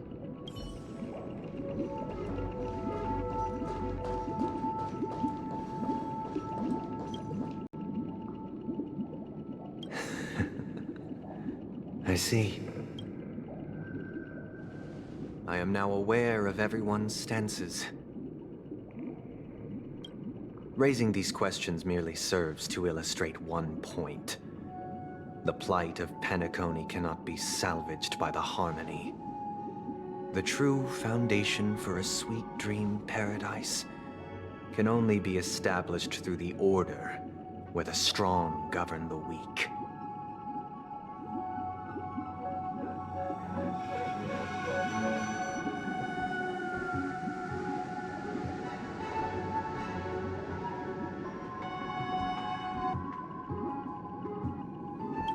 I know the suffering of being tormented, the turmoil of losing your way, how sorrow, and even despair, set in when matters don't work out.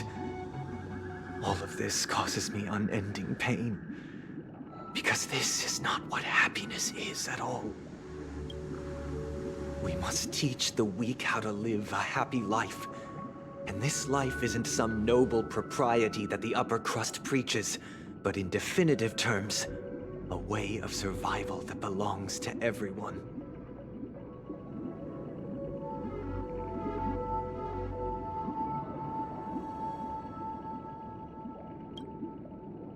So what is your definition of living a happy life?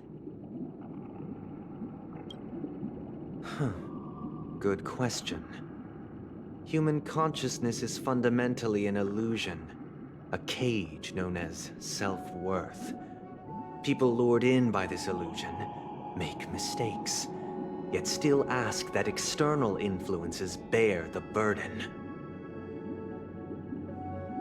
When one mistake after the next permeates the masses, they become impossible to trace. Thus, the amassing of these individual cages culminate to form a prison. A place dictated only by the rule of survival of the fittest. Nature is always accompanied by predation and sacrifice. Its antithesis is known as order. That is what I want to do. Unite people's happiness under the banner of order. They won't need to make bitter choices any longer, nor face the weaknesses of humanity.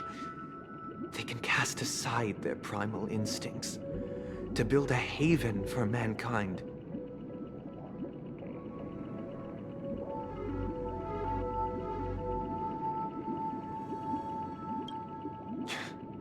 Simply describing thoughts is far too abstract, so allow me to provide a simple example. As you all may know, there are societal norms like weekends and long weekends that exist on some worlds. During these hard-earned rest days, people are given the chance to extricate themselves from the stresses of everyday life, allowing a certain tranquility to return to their souls. And it is only on these days that people do not have to adhere to the law where the strong prey on the weak. They can live out their lives happily during these brief intermissions. It's just a pity that 2 or 3 days are still too fleeting compared to the span of a lifetime. From where I stand, society's ideal system should be 7 rest days. Following Sunday, there should ensue a second, a third, and indeed an infinite procession of Sundays. This should be the face of the new world. Idyllic, eternal, peaceful days.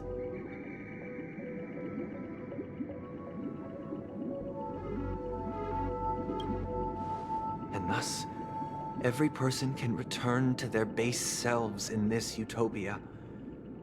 Some gaze in reverence at the stars, pouring their whole beings into calculating the distance between us and the isolated world of Pagana. Meanwhile, some seek refuge in quiet corners, holding one another, unencumbered by the chains of unwelcome obligations. There would be no need to bear the hardships of reality. Only in this way can humanity face the inevitable end with the purest of spirit, living a life of dignity. This is what it is to live in bliss. Miss Firefly, you who are stricken with entropy loss syndrome, you of all would surely understand this.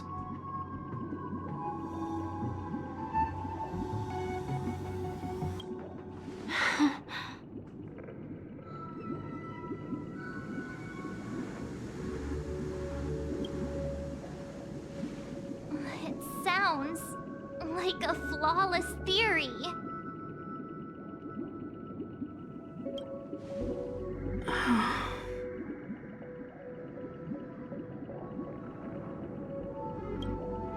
But what is the price to attain all this?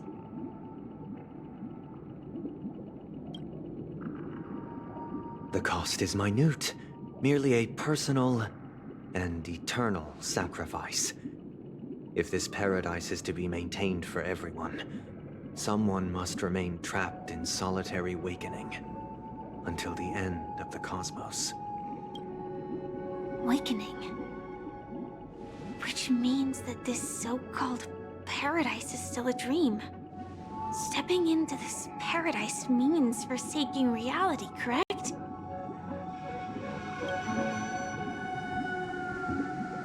It is not forsaking, but transcending.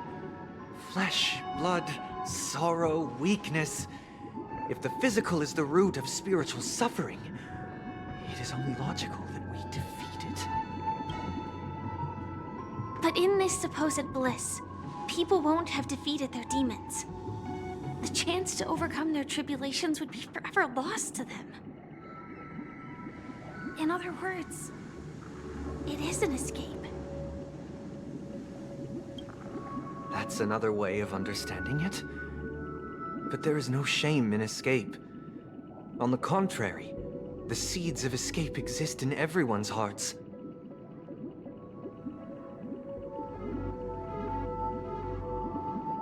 Don't you agree, Miss Firefly?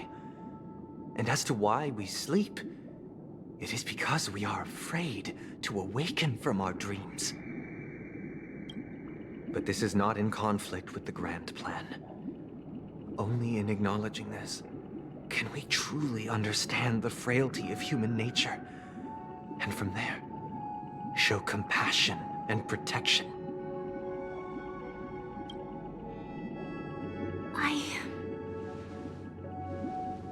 I admit that you are a born leader.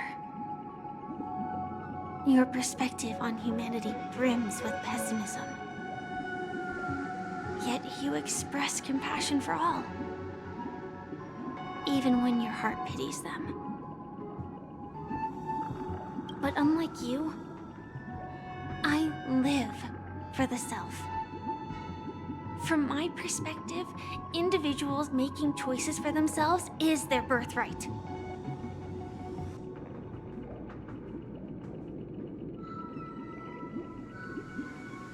The want to escape may be innate in the weak. But whether they are weak or not, it is not up to another to decide.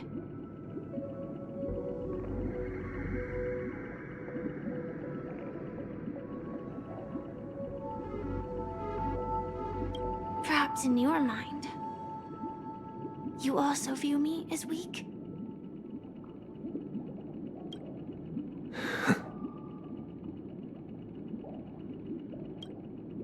Because I don't think so.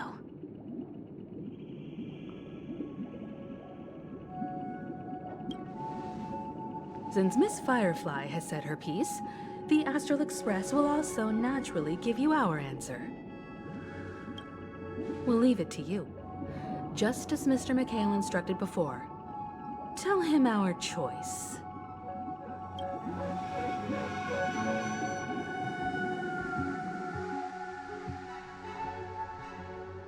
What is this place? Does this place ring any bells, Misha? I don't know, but I feel a sense of déjà vu. What is this place? It's the realm within a dream bubble. This was left to the Astral Express by a nameless, but weirdly, when we entered it, it was completely empty. Dr. Edward from the Dreamscape sales store told me that dreams are formed from memories, and a dream bubble can't take shape if its core is empty. So I thought you might be able to help us in unraveling this mystery, Misha. As a hotel doorman, you know Penacony best among us. I don't know much about dream bubbles, but if you want to figure out what this mansion is, I'll do my best. I'm counting on you then. Himeko, I still don't get it. Why were you so sure that Misha had a connection with this dream bubble? I wasn't sure. It was just a hunch. But since Misha feels familiar with this place, my hunch might be correct. Exactly. This is where you and Firefly encountered death, which we now know as dormancy. Considering its connection to Dreamflux Reef, it's not surprising it appeared here.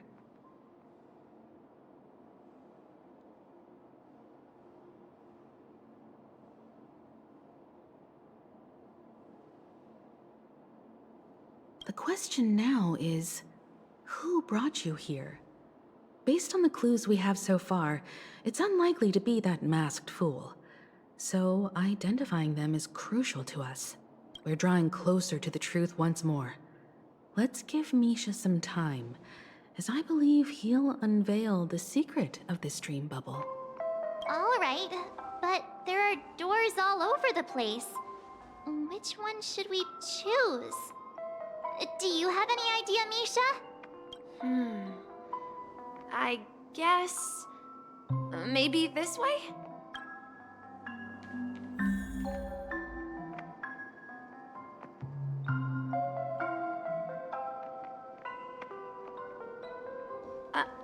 I'm not entirely sure, but... let's give it a try.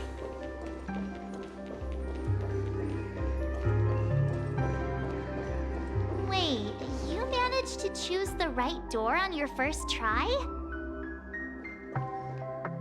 Weird. This place is quite different from the hotel.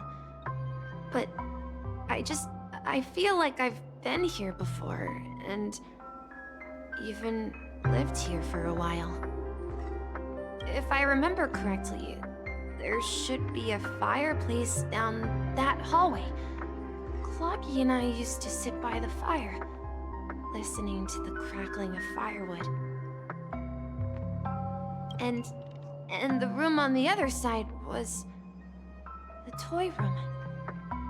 I loved spreading out all the toys from the box on the floor and making up stories for each of them. Hold on. This doesn't make sense. Didn't I grow up in Dreamflux Reef? So, what is this place? This could be a case of amnesia. Don't worry, Misha. It's common for everyone to forget certain aspects of the past. Those memories haven't vanished. They're just lying in the depths of your mind. We can surely get them back. Since this place seems familiar to you, why don't we explore a few more rooms and see if you can recall anything more? Yeah, then let's check out the rooms I just mentioned.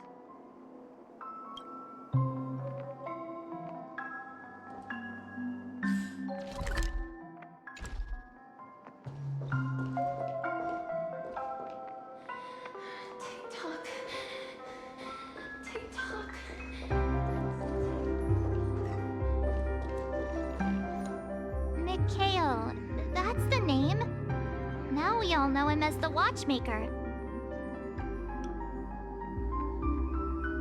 So, who is he talking to?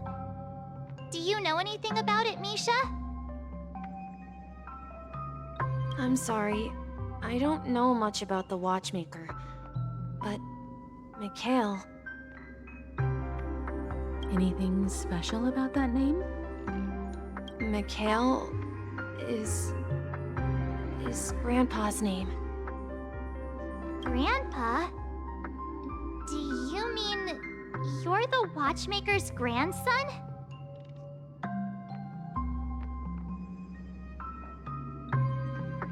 But we haven't heard anything about the Watchmaker having descendants. And the name Mikhail is not rare.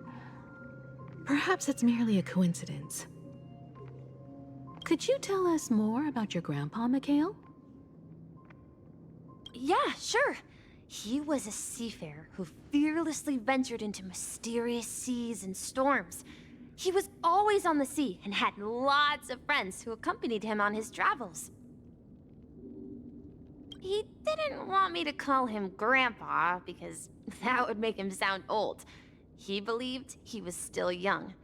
The name Mikhail was given to him by his parents, Mihaly and Elise, both renowned seafarers.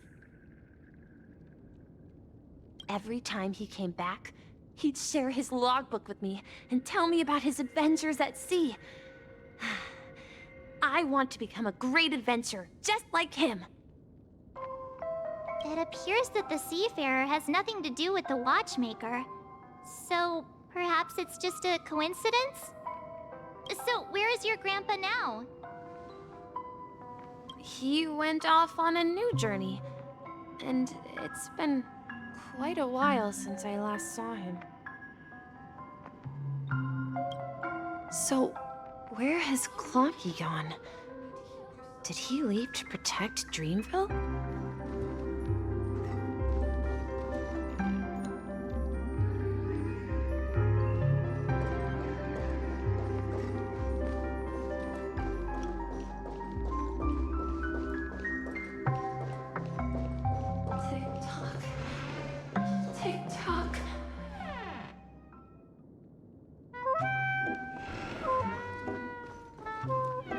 I heard some noises from the room.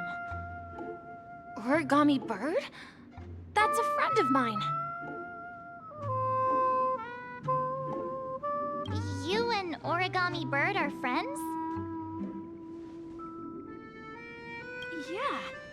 It's a member of the Compass crew, just like Clocky and Miss Mirror. And there's more than just one Origami Bird. They are a big family with lots of brothers and sisters who look the same. They follow Miss Mirror's orders and handle all sorts of jobs on the ship. They're the best sailors. Sailors? Can Origami Birds be sailors? Could you tell us more about the compass, Misha? The Compass is a ship bound for the New World. Clocky and his partners travel through layers of fog to the depths of the sea. Whenever there is danger, Clocky will use a compass and guide the ship in the right direction. That's a great story. But in the Penacony cartoon, Clocky and his partners have always lived in Dreamville and never ventured out, right? Huh? Oh, that does seem to be the case. Weird. I clearly remember Clocky arrived in the New World in the end. Perhaps Clocky has a hidden past. I think I hear the sound of water. You once mentioned there's a magnificent fountain up ahead.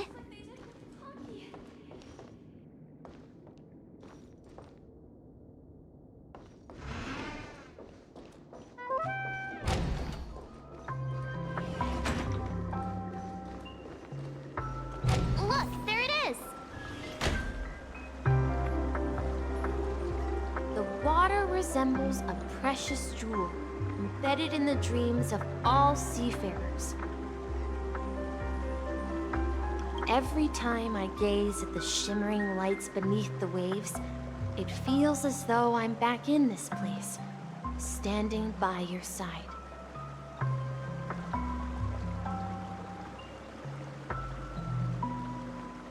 Have you recalled anything, Misha?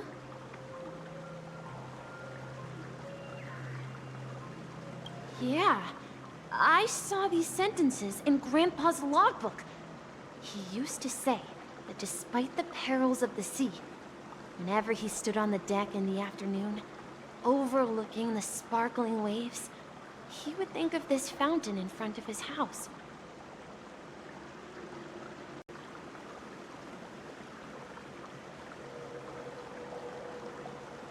He often said that those moments felt like returning to his family's side, and the difficulties at sea didn't seem quite as challenging. You know, I quite understand such sentiments.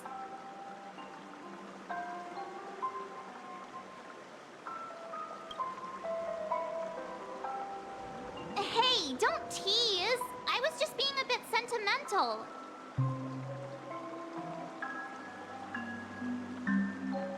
Perhaps every adventurer far from home carries a fountain within their soul. Even though the other side of the sea remains shrouded in the unknown, the fountain in front of his house serves as a compass, leading him back to his cherished ones.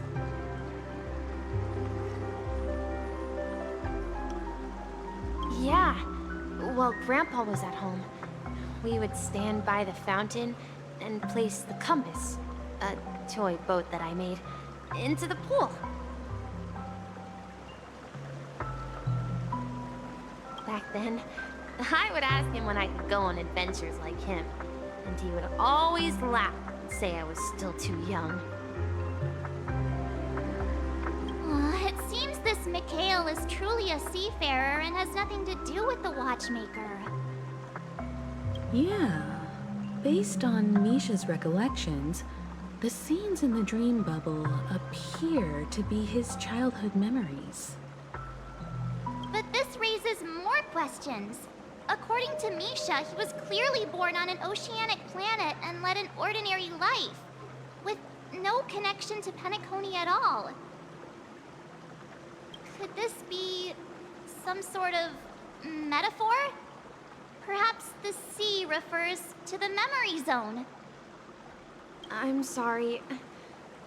I don't know, but my memories keep pouring out uncontrollably, like water flowing from a fountain.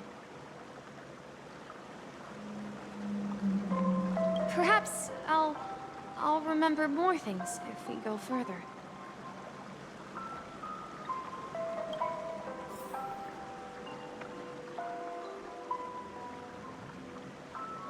I wish to share your burden.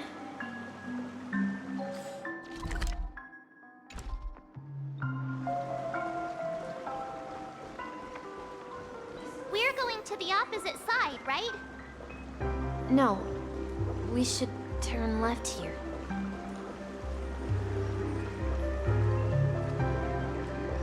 Huh? Something feels different about this place. This is it. I remember this corridor. Up ahead is Grandpa's study.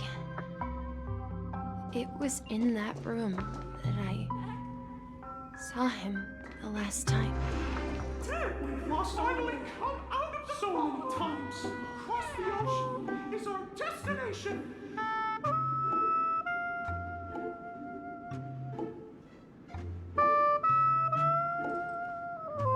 The atmosphere in this room feels totally different. Misha! You finally come! Clocky! Here! Yeah. This is the room where we first met each other. Are those books on the bookshelf logbooks left behind by that seafarer? Yeah. Whenever he came back, he placed a logbook on the bookshelf in his room. They contain records of his expeditions to every corner of the world. He described our world as a fountain. At some point, the sea started to gradually swallow up the land where people lived. To ensure that everyone had land to settle on, he had to continue exploring the sea and search for the source of the rising seawater. On that day, he called me to his study, telling me that he was embarking on another journey. However, I could sense the gravity in his expression. It was the same look I had seen on my father's face before his final voyage. I asked him if I could go with him, but he said that my adventure lay elsewhere and told me to stay home and patiently await a certain sound at the door. What sound? He told me about a vast ocean in the sky. An ocean of stars. He spoke of a train that transports children with a desire to venture far away, traversing the sea of stars without ever stopping. He said that he knew the crew on the train, and that he had asked them to take me along. He said the journey I had always dreamed of would start there. A train? Could it be? It's the Astral Express. I remember now. Grandpa's friends are a group of nameless who came to this world to resolve a disaster caused by a star.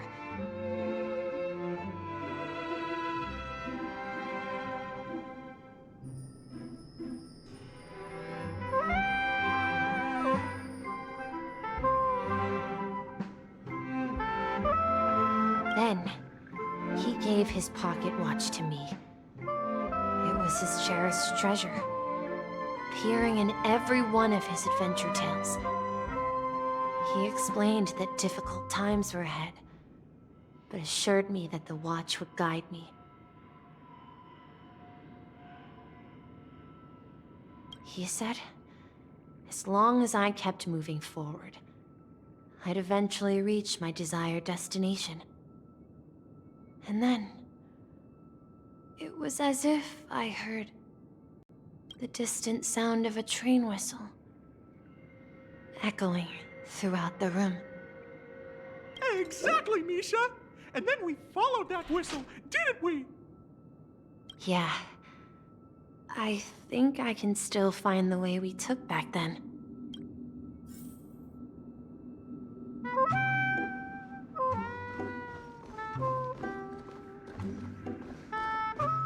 This is the dream jigsaw, right? So we're supposed to find the exit. But where can we find the last piece? Do you remember? You said you obtained a mysterious shard when you stumbled into this place. Hey, the shape seems to match. So this shard is also connected to Misha? Looks like we're just one step from revealing the truth. Let's get to the other side and investigate.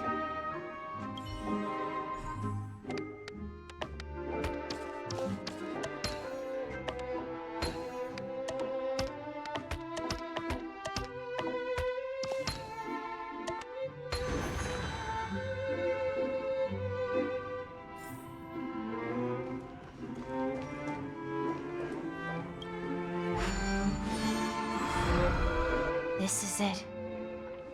This is my room of clocks. While I spent my time waiting for Grandpa to return from his voyage, Walter gave me this workshop, and it became my secret base.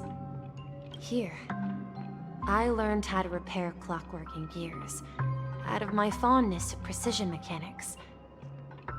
In my dreams, I was the captain of the compass, embarking on adventures with my companions, Clocky and Miss Mirror. And I was born and raised here. So, this building in the dream bubble is your childhood home? Yes, but not exactly. To be more precise, this dream bubble itself is my home. Looks like you've remembered everything now. Wait. Why does it feel like everyone else knows something I don't?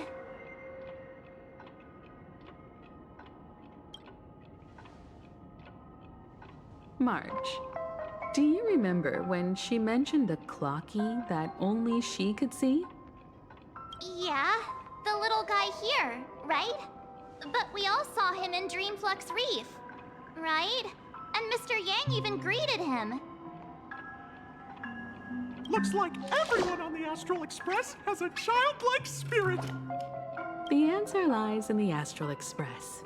Her experience shows that neither Firefly nor Acheron can see this Clocky. And when we were in Dreamflux Reef, you may have noticed that for some reason, nobody outside of the crew had ever talked with Clocky.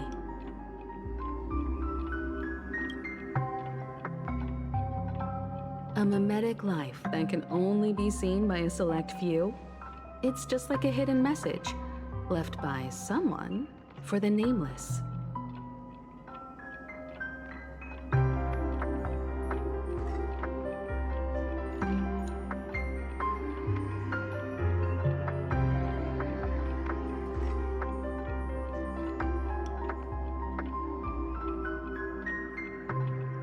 But Misha can see Clocky too, right? They even grew up together. But Misha hasn't started the way of the Trailblaze yet. That's the key to the mystery, March. Now, take a moment to recall. Have you ever seen anyone outside of the crew interact with Misha?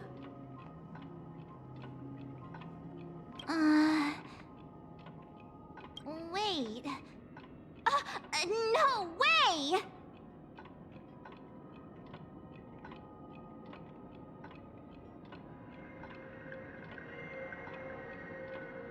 That's the answer, March 7th. This dream bubble is the place where I was born. And I'm a dweller in this dream. Just like a Memory Zone meme.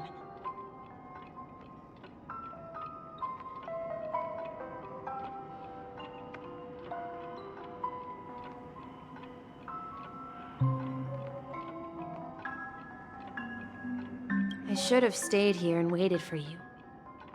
But when reality and memories merged, I unconsciously pushed open that door and left the bubble with Clocky.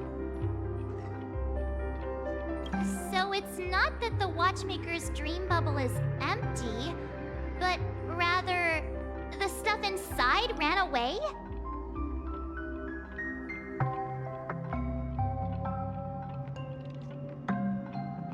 And the whistle you heard, was the sound of the Express arriving at Penacony? That's one way to see it, but I believe there's a longer story behind all this. It's best for Misha himself to explain all the details. How about we start with your name? Now, should we call you Misha, or...? Thank you all for helping me rediscover my true self. Now, please allow me to reintroduce myself. I was born on Lushaka, in the Presmere system, adopted by seafarers Mikhail and Char. They gave me a treasure, a name that carried their hopes.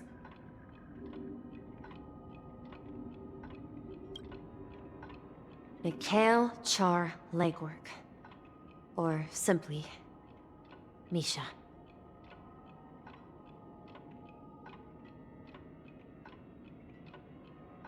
If you prefer, you can call me by a more familiar name. The Watchmaker. So, you're the Watchmaker himself? Unfortunately, that legendary figure is no more. I'm only a reflection of his life.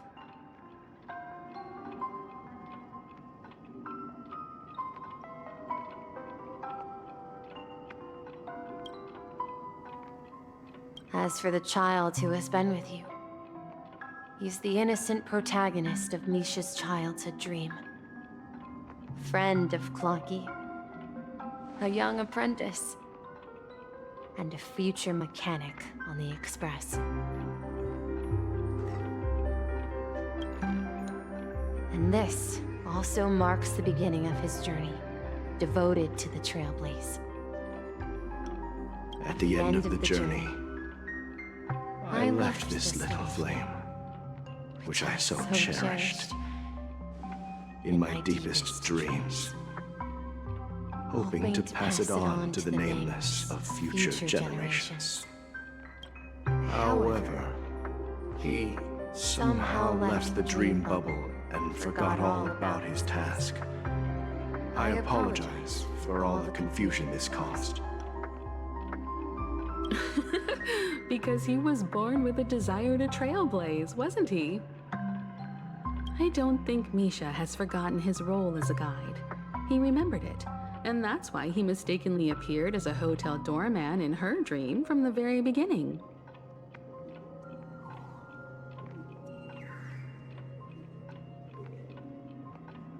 The one who brought our unconscious friend here must have been Misha. If that's the case, we encountered the Watchmaker's legacy from the beginning, didn't we? Well, I have a sarcastic friend who says I always take big detours and end up back where I started. Perhaps that's what every nameless has to go through. But in the end, you found me. I'm sure you're all wondering what my legacy is. I believe my hound has mentioned the Stellaron and my wealth.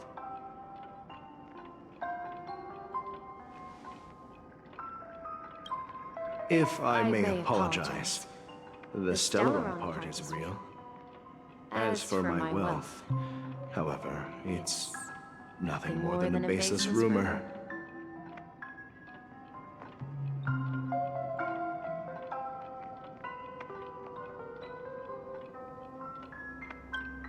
I left my homeland as a child and embarked on the journey of Trailblaze.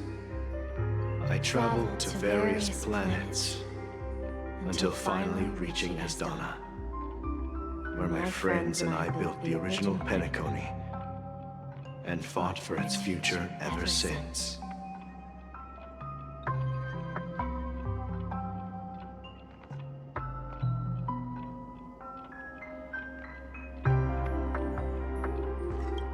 I've been moving forward all my life, doing what I could to overcome the obstacles in my path. But ultimately, my journey reached its end, and I left behind no possessions worth entrusting. So, if you ask what's left within this worn-out train engine that can be called a legacy, I suppose it's the things that are still burning in the engine's furnace. Now that you're well aware of the current situation of Penacony, I certainly hope that you'll help me get this world back on track. But I'll leave that decision to you, for the path of Trailblaze is never paved by others.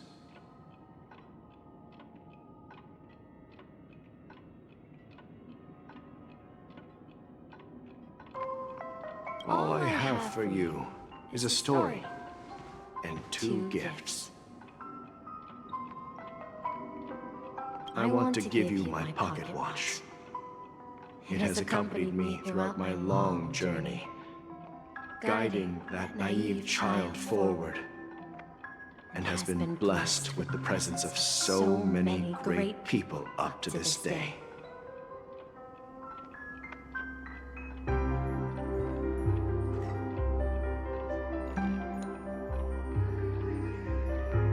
And my hat, too.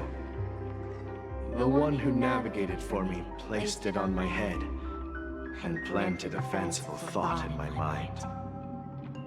The trailblazing expedition will never end. Now, it's time for you to make your choice. Once you've made up your mind, open that door and enter the long dream of an old man. I'll be waiting for you at the end of this corridor of time. All right, everyone. Let's make a decision. Although I don't think anyone will have any objections.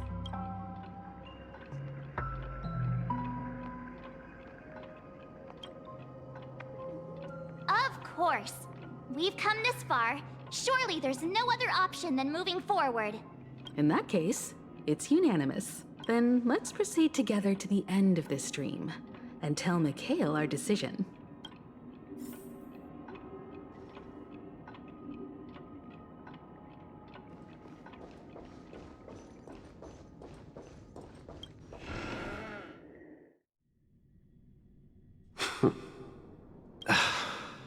Mikhail, where are you going? Someone has to step up and save Lushaka. So why can't it be me, Misha?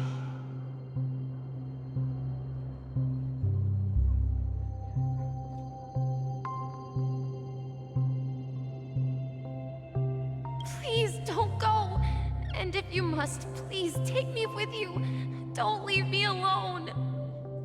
Even without me, you know how to proceed forward, brave Captain Misha. The compass is waiting for you. Haven't you always wanted to be a better adventurer than me? Now go, board that train and start your journey. Where are you going, Mikhail? I'm going to clean the floor in the parlor car. I've promised the conductor. Wait, first tell me, did you fix this watch? Yeah? I know what it looked like before. Its chain was broken, the back case torn, and the marks on the dial all worn out. How did you manage to fix it? Well, it's hard to explain, but I knew it could be fixed. It's the hands, Mr. Amundsen. Its hands were intact and pointing in the right direction, so I knew there would be a way to fix the rest. I see. You'll work with me from now on. Haven't you always wanted to tinker with this train? You're its mechanic now. As for the conductor, I'll do the talking. But I only know how to fix watches. Don't worry. You've got what it takes. I'll teach you what you need to know. Where are you going, legwork? It's time to head to our next stop. I'm staying in Astana with Rosalina and Tiernan. I see. This place reminds you of home. The people of Astana have only achieved a tiny victory, and still have a long way to go towards true freedom. Hanunu needs us. Don't worry, not all journeys lead to the stars. Even if I leave the Express, our path of Trailblaze will continue. Yeah. I knew you wouldn't stay on the Express forever. Leave in peace, my friend. This is Mr. Amundsen's hat. But why? When he departed, he said he would leave it to his best student. Well, I suppose the time has come. Farewell, legwork. Take care of Tiernan and Rosalina. And don't forget to write to us.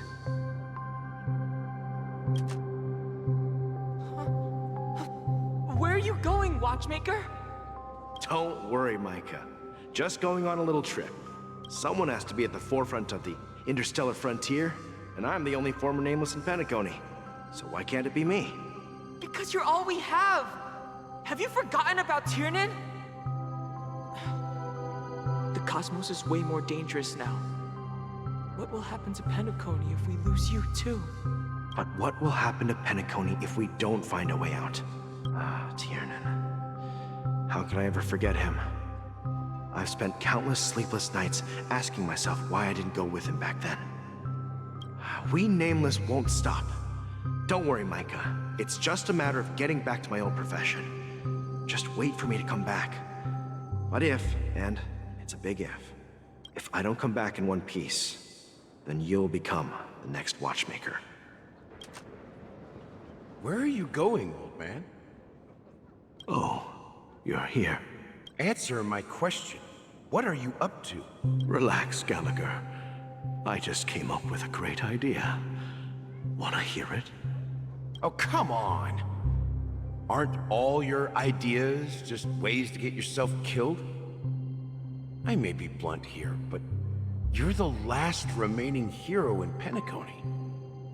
If you die too, the secret of the Stellaron will go to the grave with you.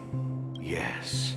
I'm afraid there's no way out in Penacony, so I'll have to consider alternatives beyond Esdonna. We'll organize a festival using the Watchmaker's legacy as a facade, and send invitations to the entire cosmos to gather people here. So, a desperate struggle against the family? Desperate? Don't we have you here, my friend?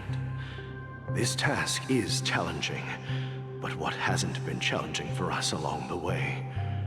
Well, whatever you do, remember, make sure to send an invitation to the Astral Express.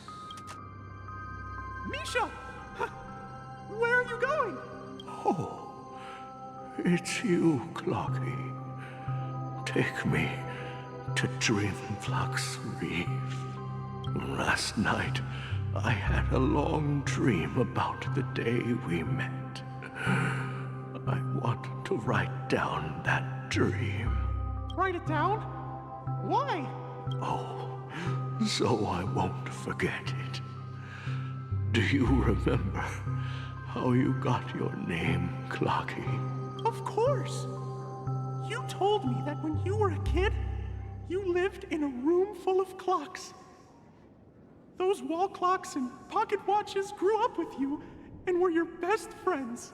Yes, but what I didn't mention was there's a funny misunderstanding behind it. I was a kid, and there was always a special pocket watch in my memories.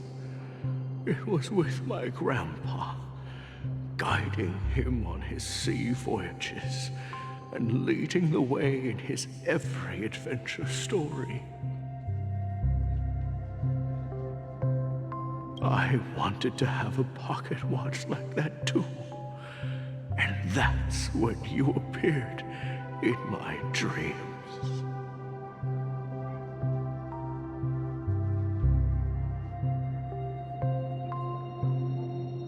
Yeah.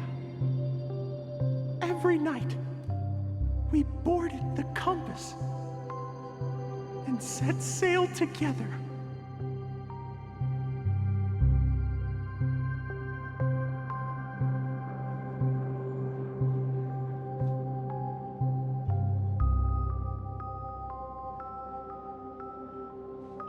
But you know what? It wasn't until the day my grandpa gave it to me that I realized it wasn't a pocket watch at all. It was a compass.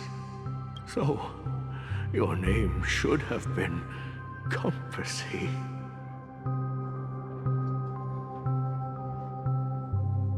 And the watchmaker is just a nameless. We've arrived at Dreamflux Reef. So, where to next? You know, Clocky, I don't think I'll be going anywhere else.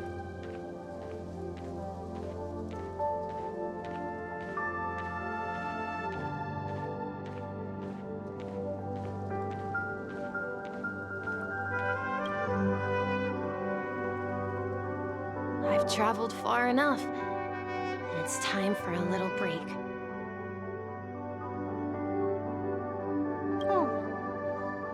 So, we'll set out again when you're rested? No, I'll stay here. And then, this is where it ends. This is where it ends? What do you mean, Misha? You told me that the trailblazing expedition would never end. Yeah, that's what I said. So now, it's up to you to decide your next destination. My next destination? What's that supposed to be? I've been following you. Misha? You're acting weird today. If you're feeling down, we can just do what we usually do. With the clockwork.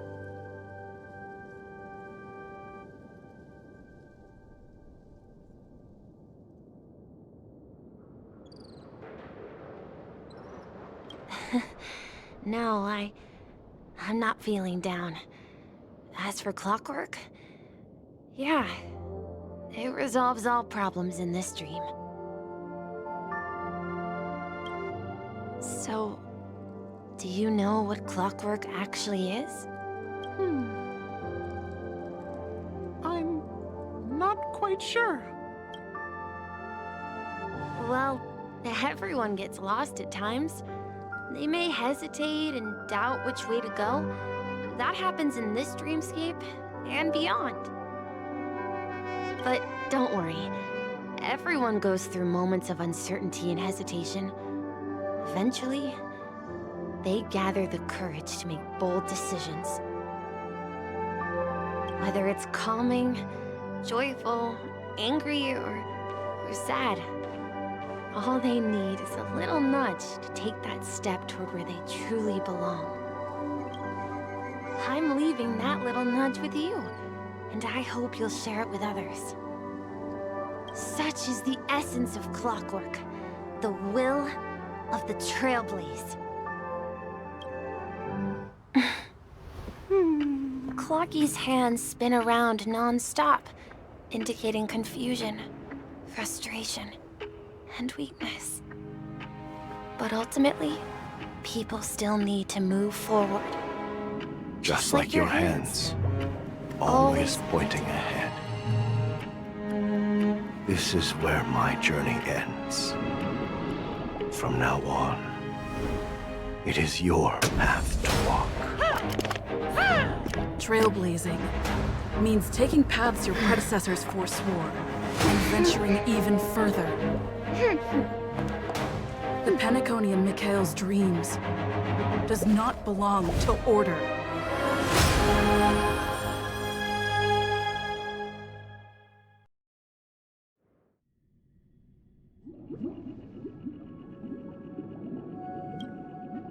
I can't believe that Eon would cast a glance at Penacony at a time like this. Is it because of the resonance from the legacy of the Trailblaze? Or perhaps the bond between you is so strong that it even impresses an Eon? Well, there might be another possibility. Perhaps they want to witness, on behalf of the fallen Eons, who will hold the future of Penacony. If that's the case, on behalf of the Dream Master of Penacony and the 107,336 members of the Oak family, I'm extending a formal invitation to all of you. I'm cordially inviting you all to the Penacony Grand Theater to participate in the upcoming Charmony Festival. And, of course, you won't be in the audience, but on center stage. Since the future of the Stellaron, Penacony, and even the entire cosmos is at stake, let's draw a conclusion there. In all fairness, if you truly believe in Akavili's path, then show me their courage and determination.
Please stay tuned. Please stay tuned. We need a strategy.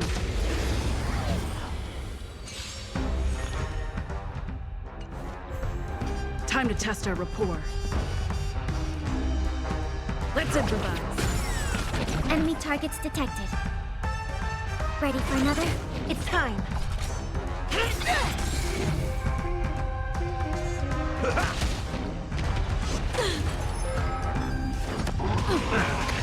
Stay in step.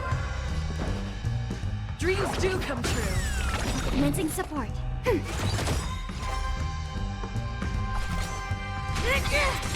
That's all you got? Take your positions. Enemy data net markers activated. Time for a good old counterattack. The mood is set. Let the show begin. By the order of the Ten Lords, execute the Marastruck!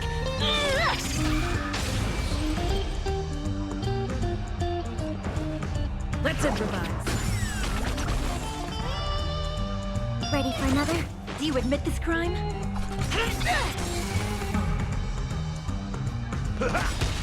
Nice psychic, my friends.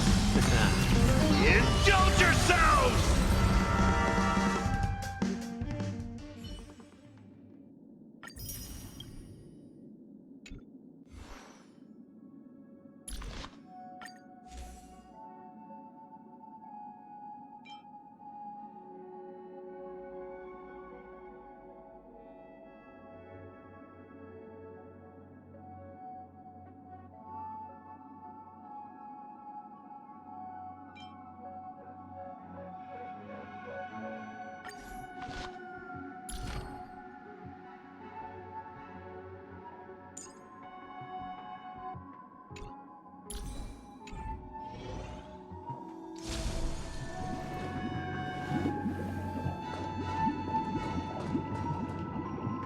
Does that mean he wants to fight us during the Charmony Festival?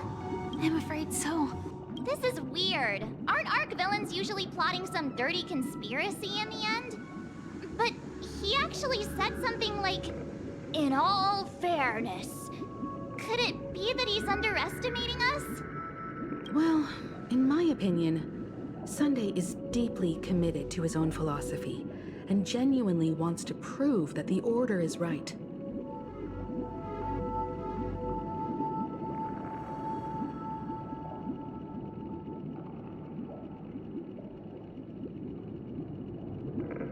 I sensed a strong conviction and a desire for dominance in him. Maybe he won't accept the outcome unless he wins fair and square. That's why he'll give it his all in the upcoming battle.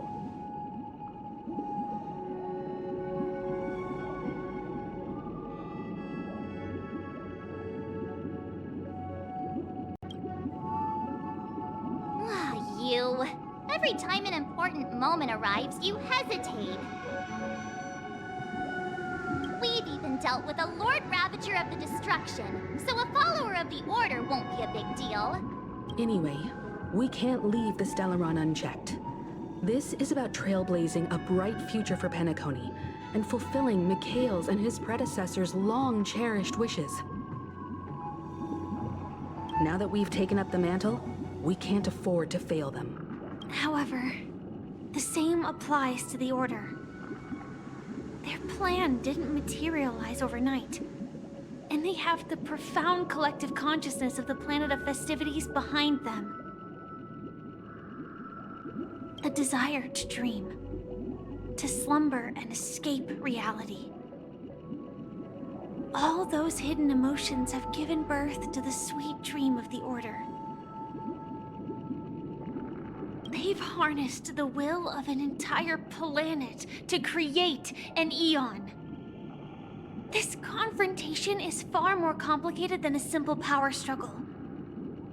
To secure Penacony's future, fighting on the stage alone is not enough. What do you mean? Are you not coming with us?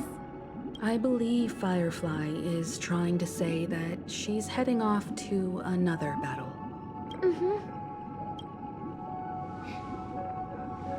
Before I left, the Destiny Slave told me that this journey would bring unforgettable rewards. Even though the script he gave me only had a few lines, I couldn't ignore them. Because one of the lines said, "I'll experience death 3 times in the land of the dreams." 3 times? This can't be serious, right? The first time was a painful death when I was stabbed by the Blade of Dormancy, which led to all subsequent events. The script will always come true, but in a way that will only be revealed when that page is turned. So now I've understood the meaning of my second death. And I am prepared to face it. If all goes well, my efforts will provide crucial support for you. Only by achieving victory in this battle can we secure a future for Penacony. And only then, my third and final death won't come true in the most terrible form. The most terrible form? Does that mean... The true death, where everyone in Penacony loses themselves completely in the eternal sweet dream of the Order. We must do everything we can to prevent that. Have you made up your mind, Firefly? Yes. Otherwise, I wouldn't be here.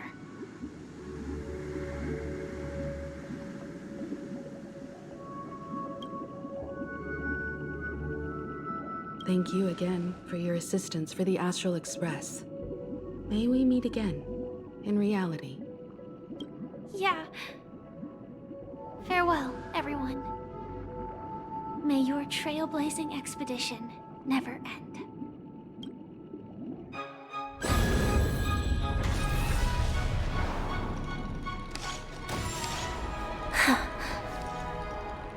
I scent of a scorched earth. Everyone, are you ready? A new shoot sprouted from the earth. It bloomed in the morning sun and whispered to me. Like fireflies to a flame, my biggest death. May we meet again in reality.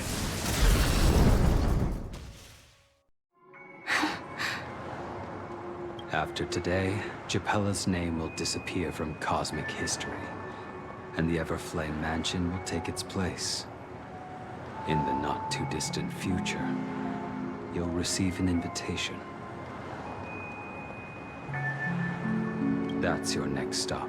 Land of the dreams. Penacony. I hope you find whatever you seek there. Be it answers or salvation. You mean my 3 deaths? Silverwolf told me about it. It's such a shame that it's not part of my script. Well, I want to live. I'm never afraid of death.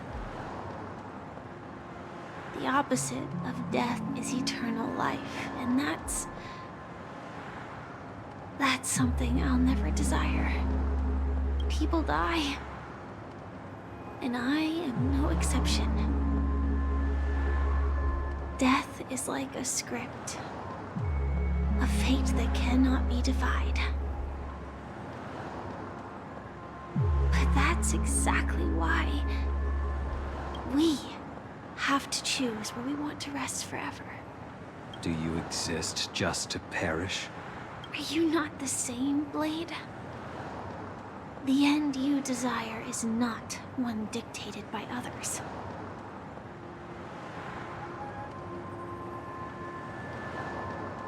If I were to die now, I would only be a weapon. I believe I should die as a human.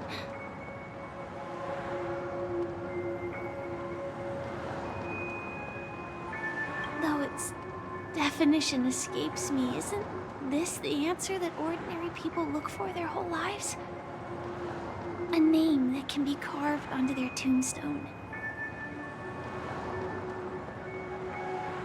The tombstone that belongs to me once bore the inscription, Glamoth's Iron Cavalry. Then it changed to Stellaron Hunter. But one day, it will bear the name Firefly. And all the brilliance she showed at the end of her life.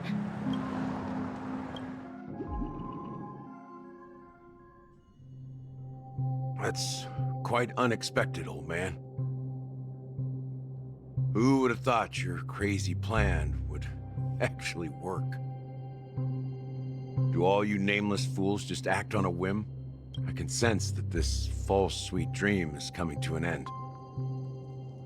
The Nameless may be young, but they had the ability to achieve this goal. Just like you did in your time. It's a shame you won't be able to see it firsthand. Maybe I won't either.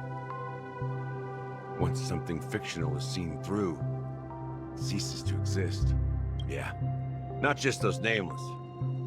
Even Mr. Wings is just like you. Stubborn, won't listen or give up, no matter what. Well, fate is unpredictable, I guess. If we weren't bound by those cursed paths, maybe we could have had some good talks. But in the end, we managed to do it. And now we can find solace.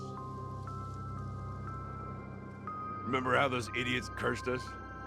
They said, "Go to hell, you worthless traitors!"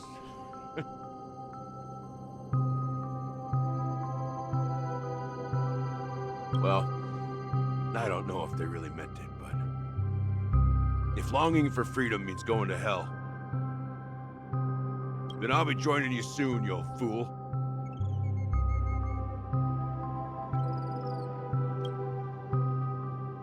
Let's get together and have supper again in hell.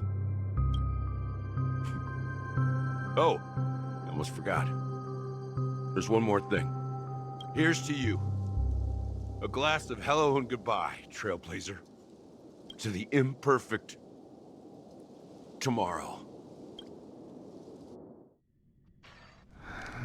It's warm here, isn't it? You're lucky to have found shelter from the rain. Let alone fresh berries in this desolate place. I was just following the scent of life. It's particularly strong in a place like this. It's a shame these berries don't have much flavor.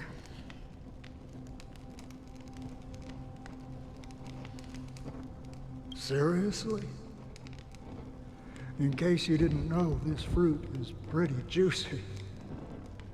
The only downside is that when you chew it, it becomes extremely spicy.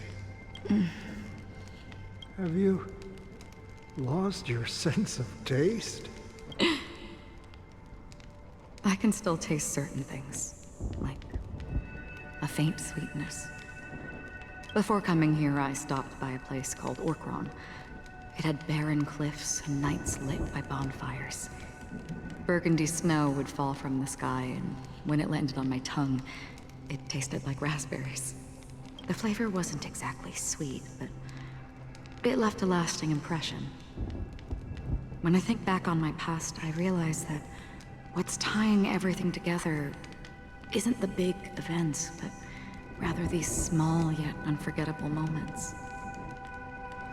Don't worry about it. Losing oneself is a reality that every self-annihilator must face. At least, I haven't completely lost my senses and memories yet.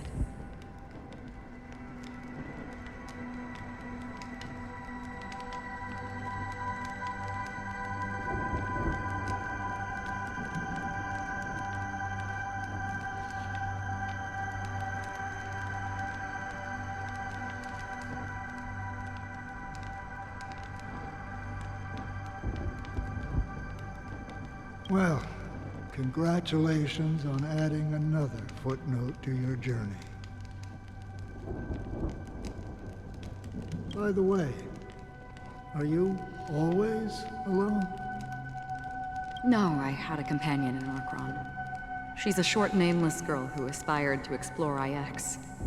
She always said she'd walk a path deeper and farther than Akavilis.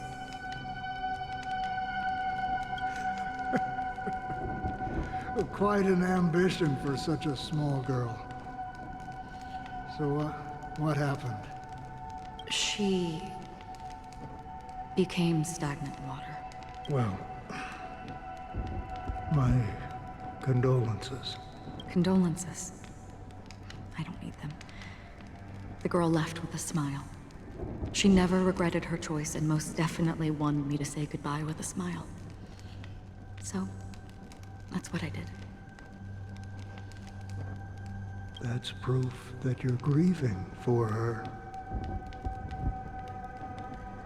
Or perhaps I'm just afraid. Afraid? I rarely sense that emotion from you. What do you fear? I'm afraid I'll forget the 30 days I spent with her. Just like all the other days in my life. Most of them have already washed away with the rain, disappearing into an unseen realm. I fear that those vivid red memories will fade away too. There isn't much color left. And besides this faint, warm red, there's almost nothing. Hard to imagine. A ranger accustomed to bloodshed, destruction, and chaos finding warmth in the red color. Because I have experienced this warmth many times. Long ago, I promised someone that I'd bring it to more people. And that for every remaining moment of my life, I'd strive for a better ending for all.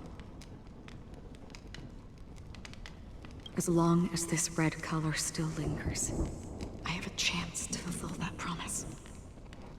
It represents a burning fire, a blooming flower, the berries in this cave, and life itself, fleeting yet still dazzling. In the end, it will lead me beyond the horizon of existence. And on the other side, I will cut off nihility. The one blessed by the sleeping and shapeless is considering how to kill them. That's truly pure nihility. But you're right about one thing.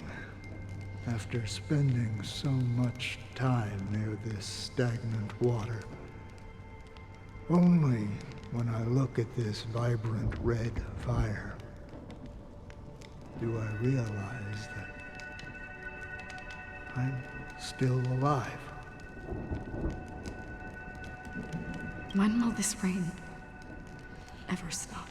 Perhaps when the sorrows of the departed have finally quieted down.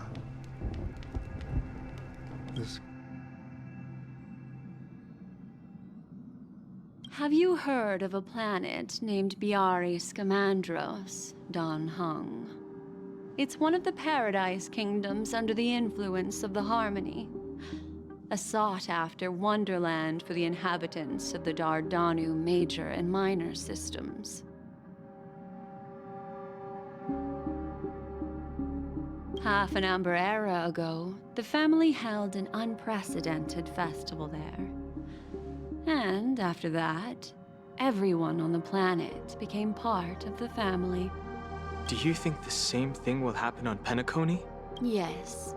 Or how else can we explain it?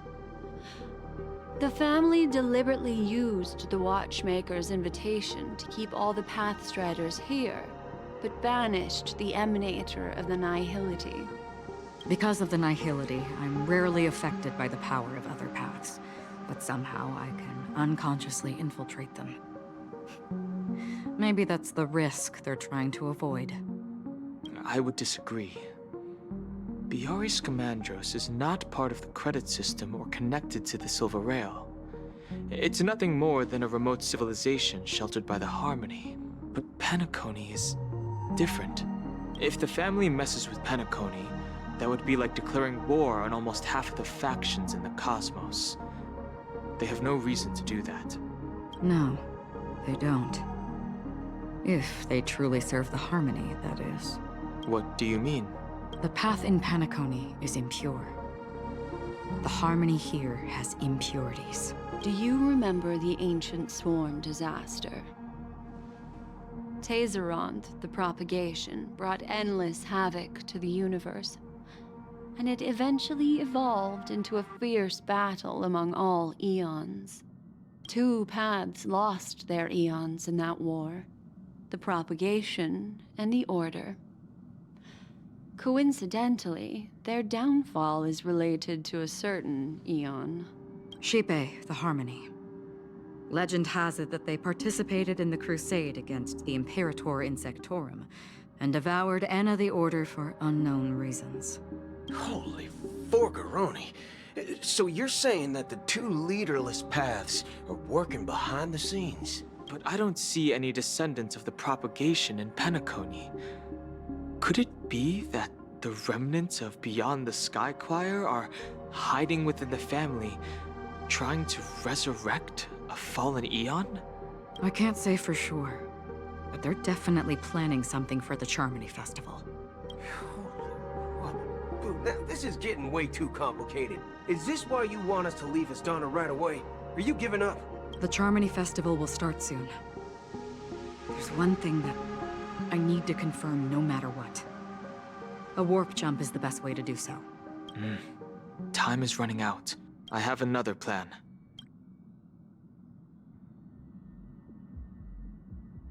Hold on. Are you thinking of using the Jade Abacus of Allying Oath? Exactly. the assistance from the lawful Cloud Knights would be enough. Think it over carefully. You can only use that once in your lifetime. I have considered it thoroughly. My companions are... they're also once-in-a-lifetime treasures.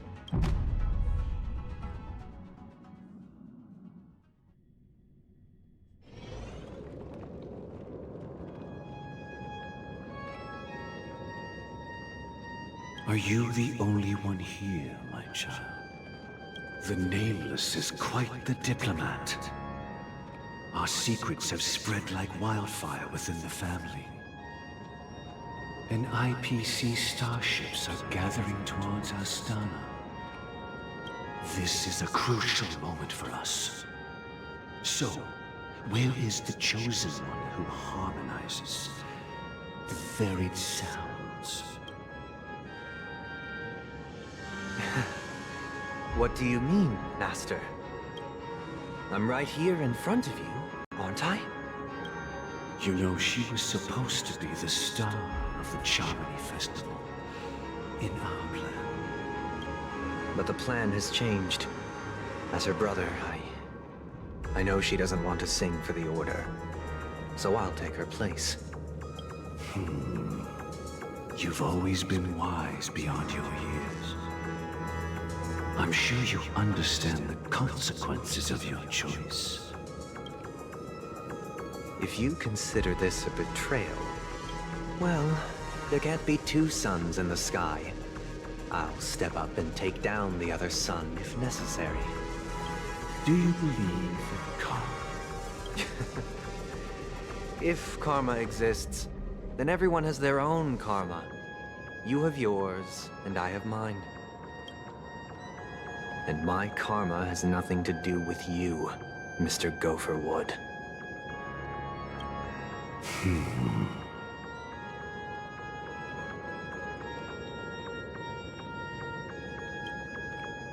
All right.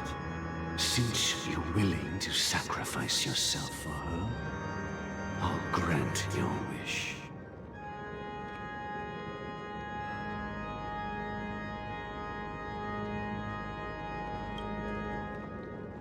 Well, the compromise came sooner than expected.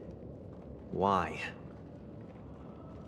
You and your sister were born as twins of the Order. And one of you is destined to follow this path to the end. Is this part of your plan? Of course. You're still as clever as you were when you were a child. The opening is near. Go, my child. Seize the power of the harmony and reveal your karma. I have one final question, Master. Why did you choose to bring the Order to Penacony? Wouldn't it have been better to choose a desperate world instead of a city filled with hope and dreams? Why? It's for justice, my child. If we lose justice in our hearts, we'll make the same mistake as the Harmony did. So, it's not you who manipulates the dreamscape with the Stellaron, but... Well, that's where our conversation ends. Go ahead. The 107,336 souls of the Oak family have dreamed of this moment too many times.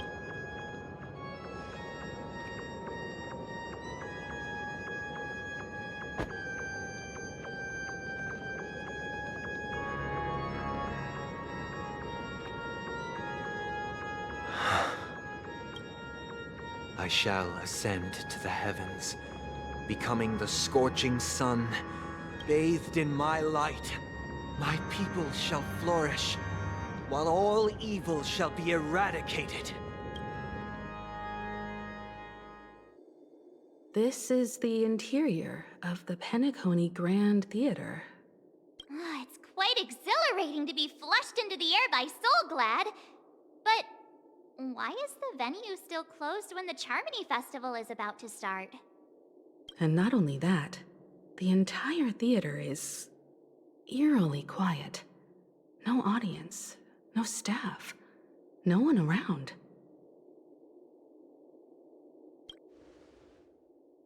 Yeah, I wonder how many tickets... Hey, that's not what we should be concerned about! Let's explore around. Be careful, everyone.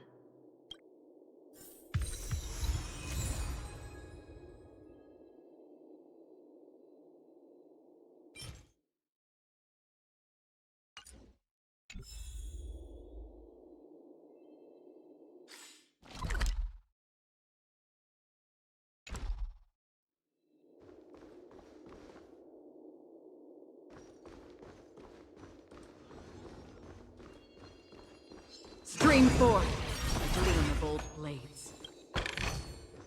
Don't forget to let your friends in on the action.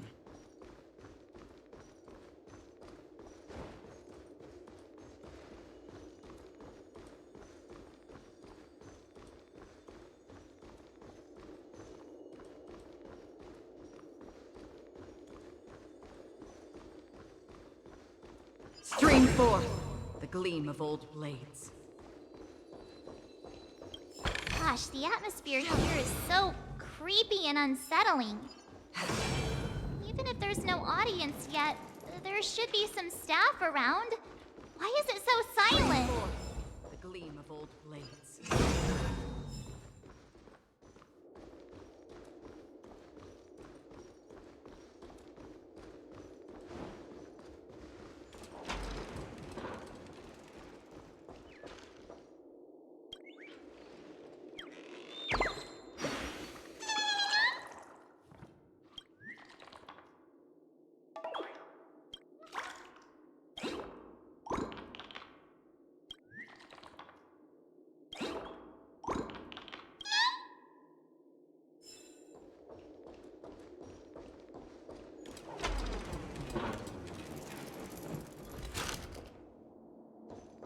Stream forth, the gleam of old blades.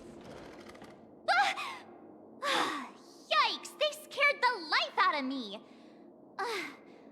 Why are there so many puppets at the ticket office?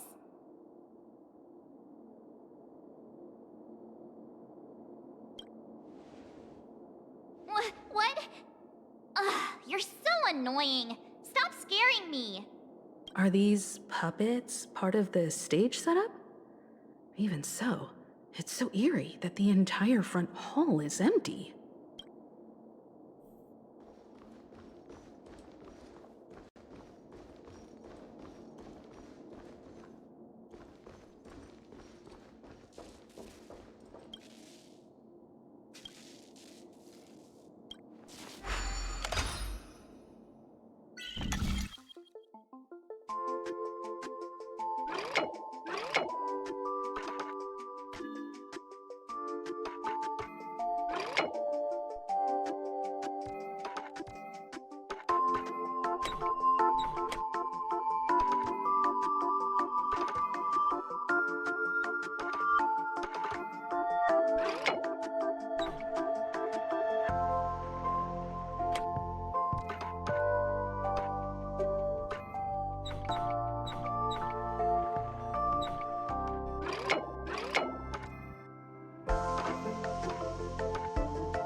scared they might start moving.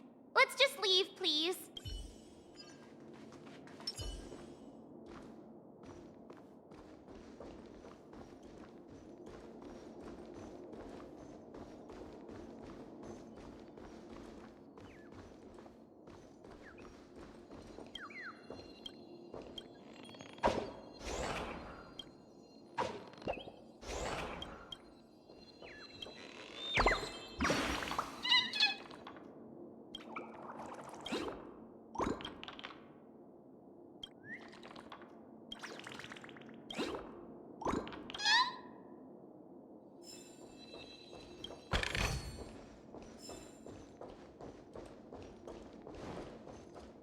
Stream forth the gleam of old blades.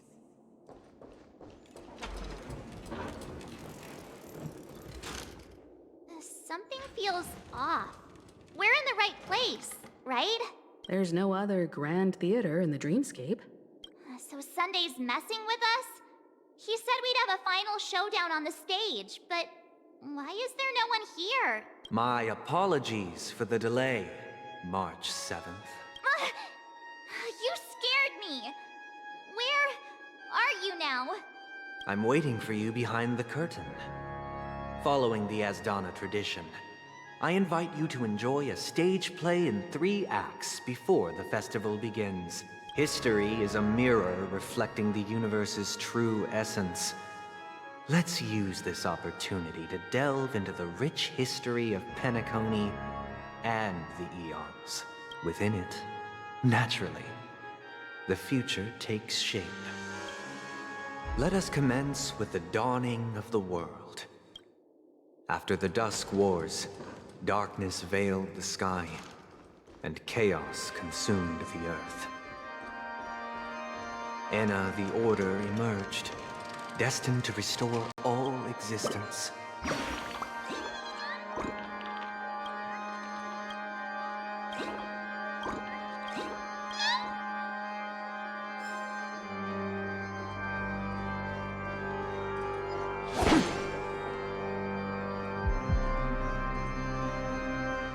Stream forth the gleam of old blades.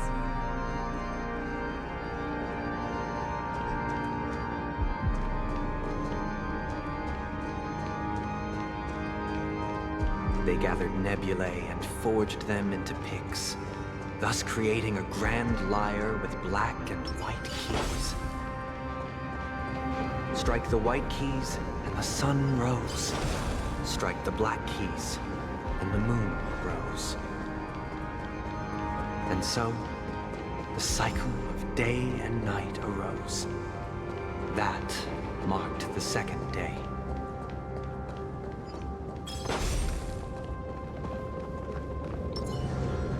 Stream forth the gleam of old blades.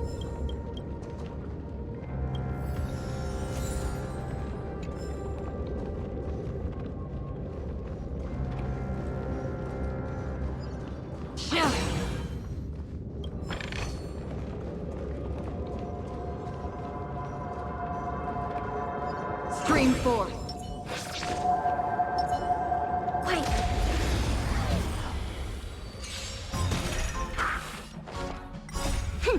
This is double speed. Net markers activated. Time for a good old counterattack. Time for a buzz. I weep for the departed. It too shall fall.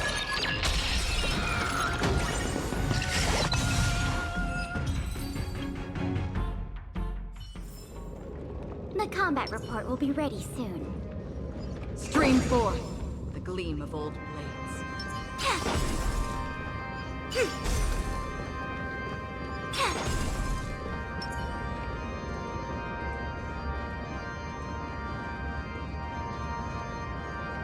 Stream forth the gleam of old blades.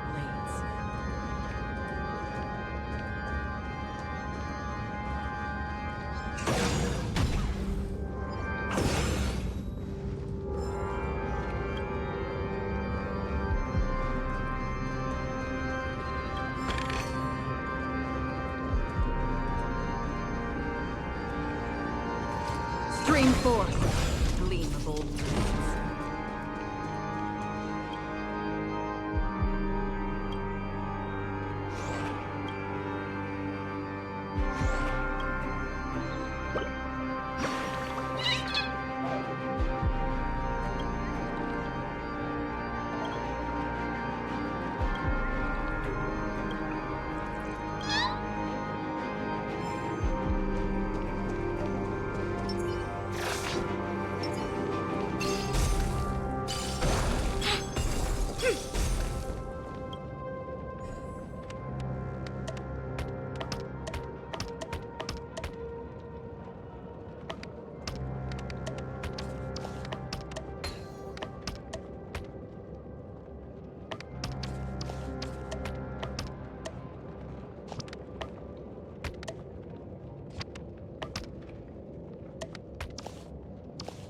puppets are gathering around the frame. Are they expecting us to end?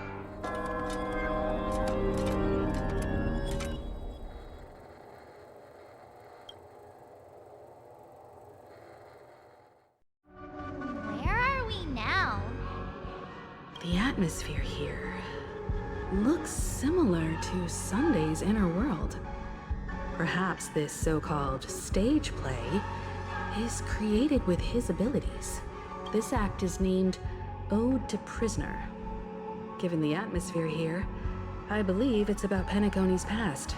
I thought things were finally looking up as I managed to dodge prison during my recent trailblazing expeditions.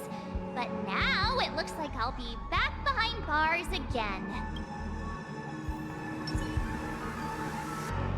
I genuinely wish to avoid a violent clash with my esteemed guests from afar. Therefore, I've arranged 3 acts before the situation becomes irreparable. Where shall we start our narrative? Well, let's start with the time when Penacony was still a frontier.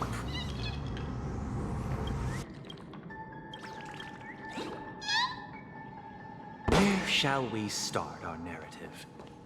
Well, let's start with the time when Penacony was still a frontier prison.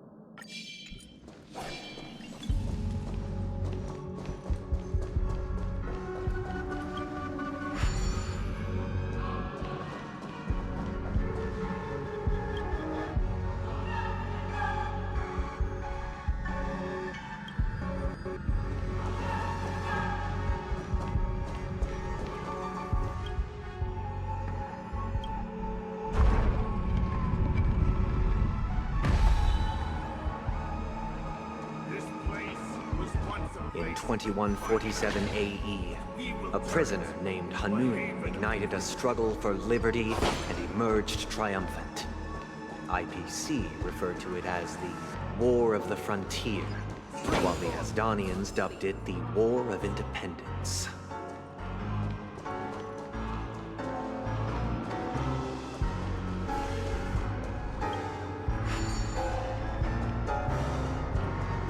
Stream forth the gleam of old blades.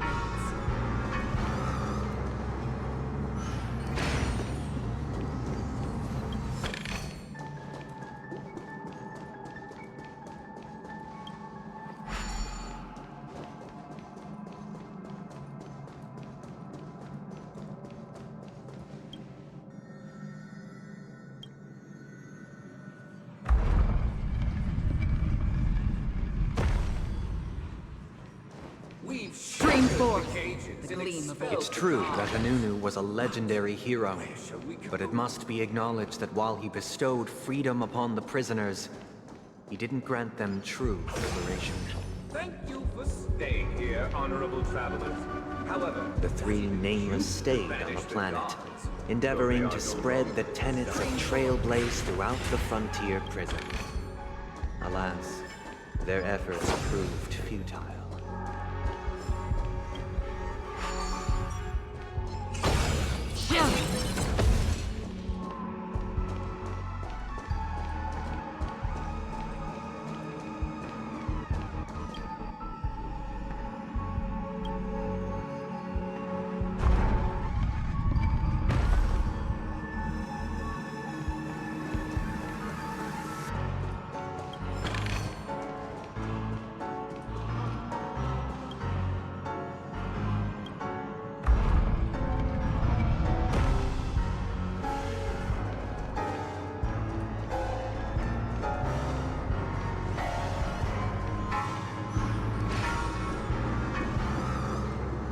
let's build another prison.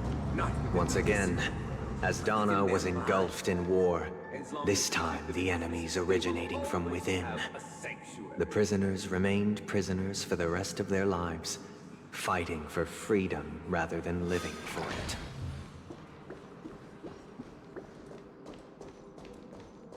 Stream forth the gleam of old blades.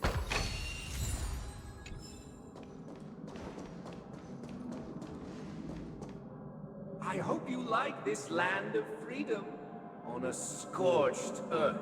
As you can see, their sentences have long ended, and the IPC guards have long been expelled.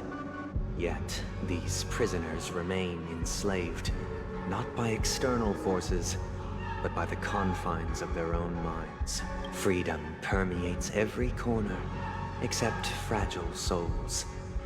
It gives solace only to those who believe in its existence. Prisoners, this is my order. Learn the essence of freedom and teach your fellow prisoners to fight for their lives. Hey! Why do we have to fight while enjoying the show? For I desire not only your enjoyment, but also your assistance in its completion. Networks activated. Time for a good old counterattack. I weep for the departed. It too shall fall. No one can restrain you anymore. You are free. Thus concludes the first act. Amidst a raging war, the frontier prison headed toward becoming Land of the Exiles. This must be how Penacony was constructed. With the aid of outsiders, the prisoners were finally liberated and established the Land of the Exiles. However, it appears that Sunday aims to convey the spiritual plight of the prisoners more than the physical aspects of imprisonment. This show is a bit too literary for my taste. But the battle part is quite easy to understand. Anyway, we've arrived at the exit. Let's go! These puppets... Where are they guiding us this time?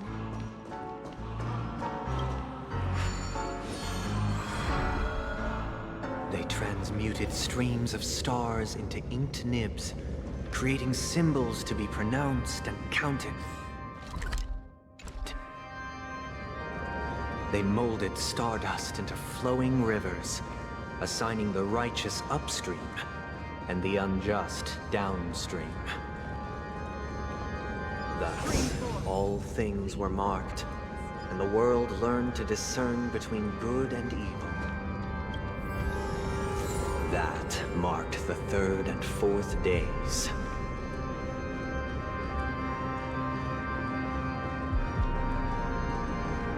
Stream forth the gleam of old blades.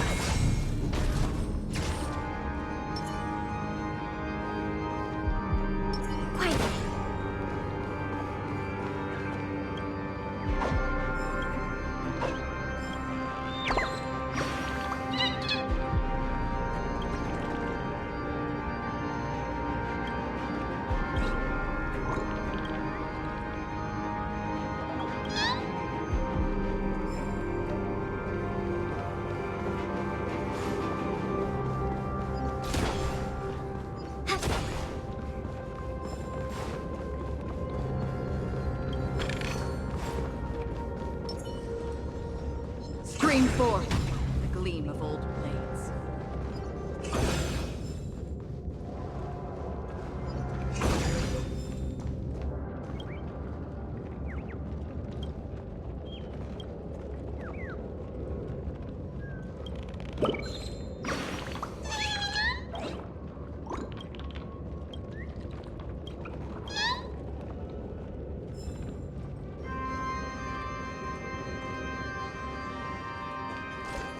Stream forth the gleam of old blades.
Stream forth the gleam of old blades.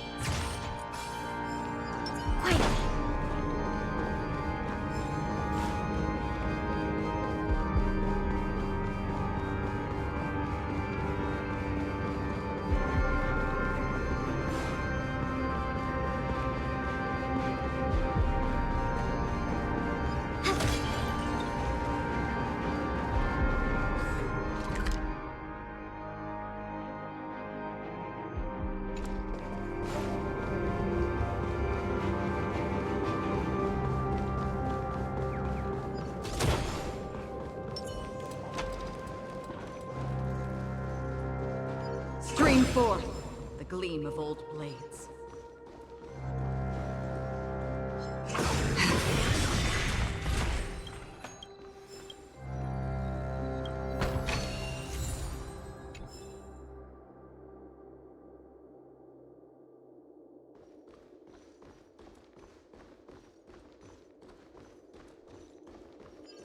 Stream forth the gleam of old blades.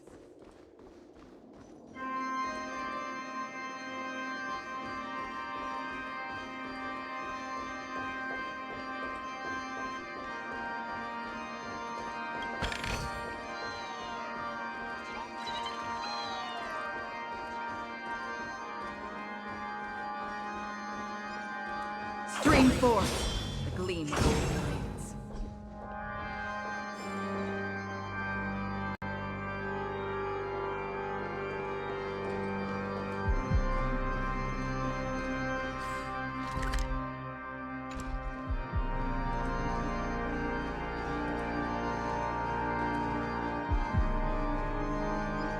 Stream forth the gleam of old blades.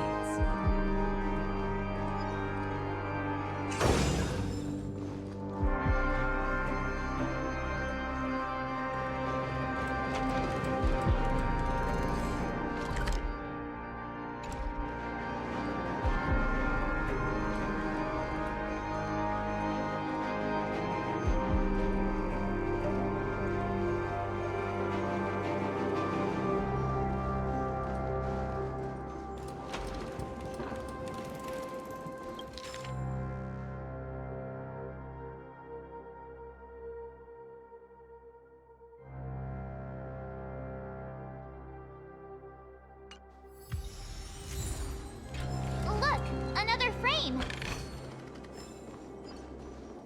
Stream forth the gleam of old blades.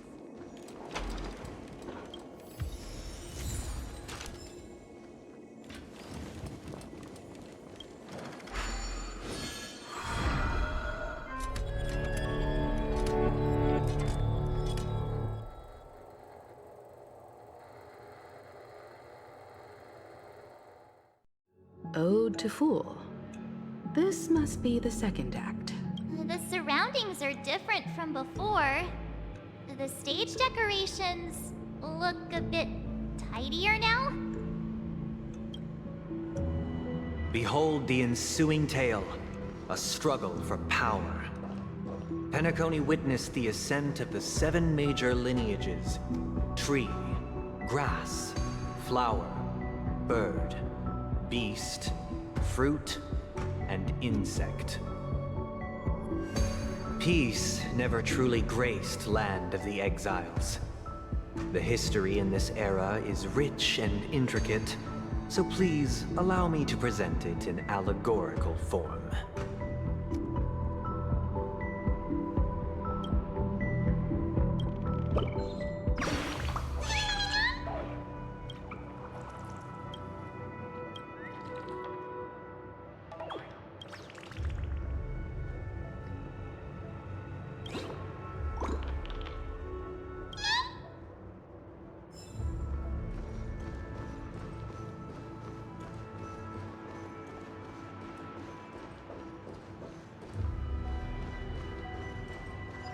Stream forth the gleam of old blades.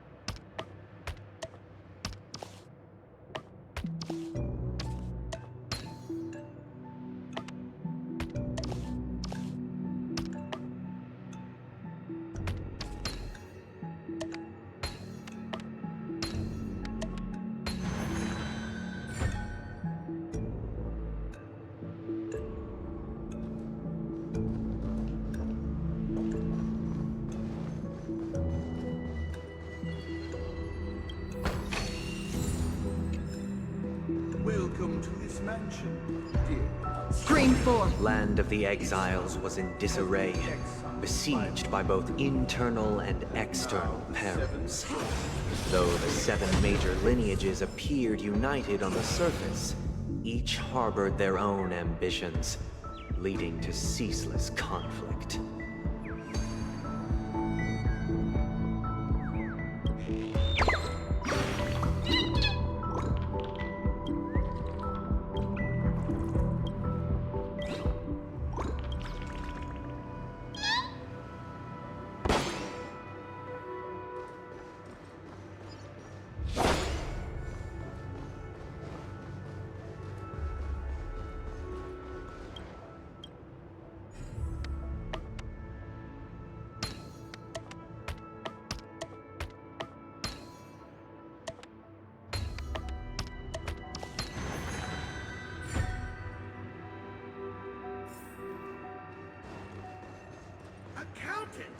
We are the pillars of this The Black Plum family was the first to fall.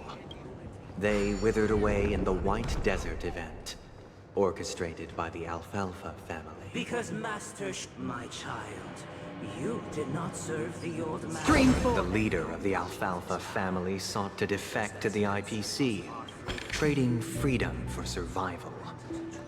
However, his eldest son slew him in the name of righteousness, and ascended as the new family head.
Gopher Wood led the family to Land of the Exiles and earned recognition from all 5 major lineages, did Penacony earn its new name, the Land of the Dreams.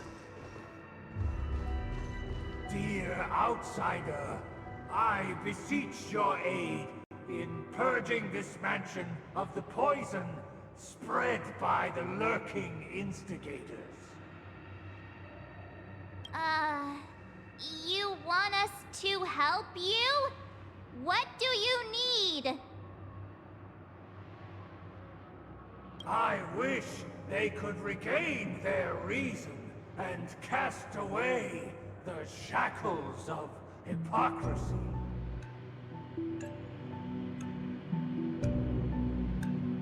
This is the second act. Looks like it's about Penacony's journey to becoming the Land of the Dreams, during which the family plays a crucial role. But this new master seems like a bad guy to me, don't you think? Perhaps this is the truth Sunday is trying to express, if you read between the lines. The Harmony changed Penacony just as the guards once did. Looks like we've gotta help those guys kneeling down over there calm down a bit, right?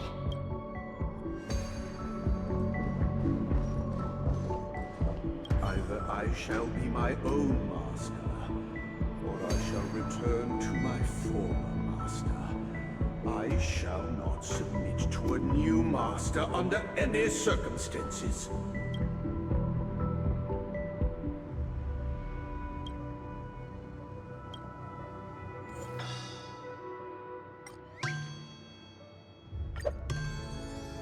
Without a master, who can grant me true freedom? Master is no longer here. I thought I'd be free, but I'm not. Now, without my master's command, I'll have to seek guidance from the blind.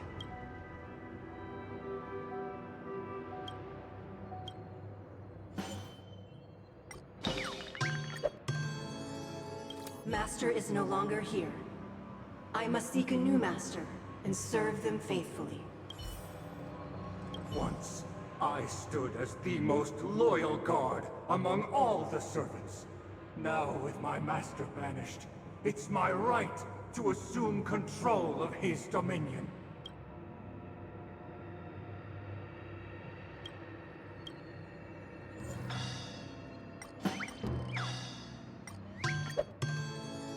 My former master has long departed. But why do I still fear the remnants of his creation?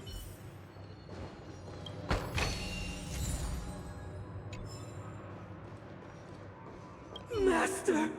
Oh, you will return in due course, and I shall stand vigilant, awaiting the reward for my loyalty.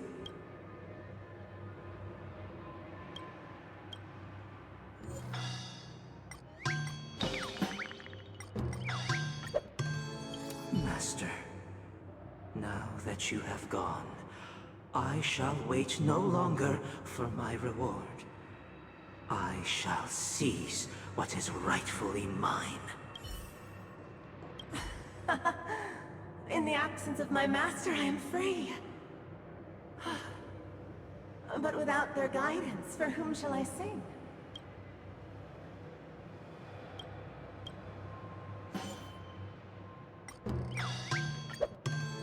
I shall sing for my new master, just as their noble voice once resonated throughout the cosmos. Thank you, dear outsiders. My servants have regained their sanity. Heed me, one and all. Your former master shall not return. It is through righteousness and unwavering support for one another that we shall attain true perfection. Cast aside the veils of hypocrisy and embrace one another. Get ready. Looks like another fight is about to begin.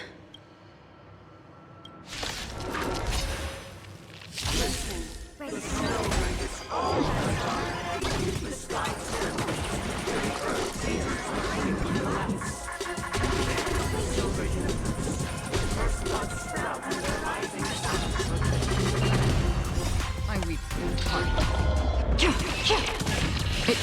fall. Net markers activate. Time for a good old counterattack.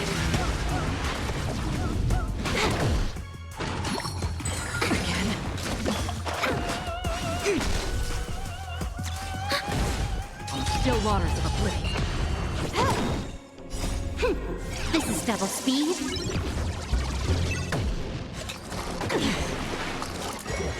No matter.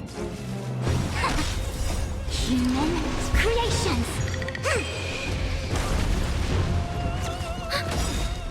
Net markers activated. Time for a good old counterattack.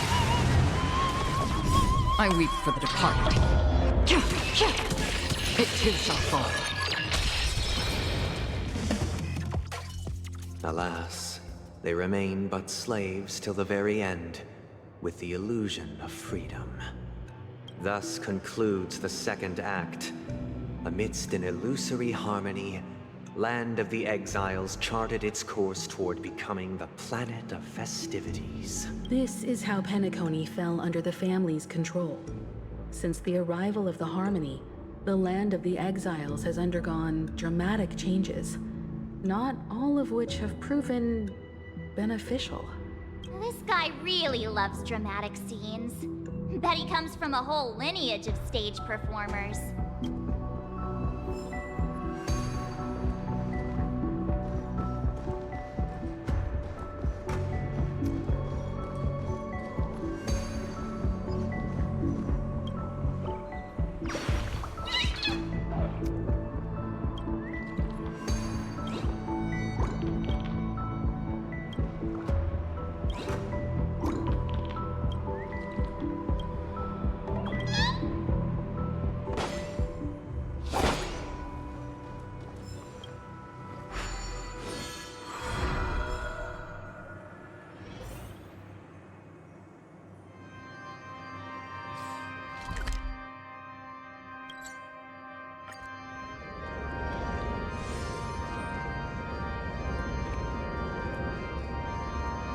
This guy is really into these puppets.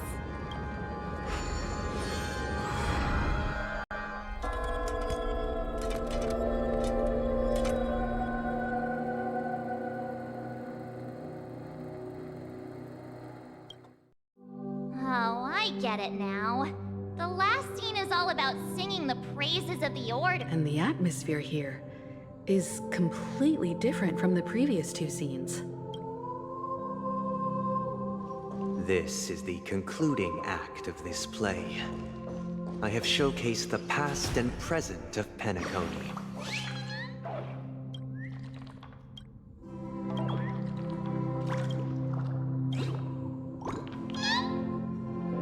This is the concluding act of this play.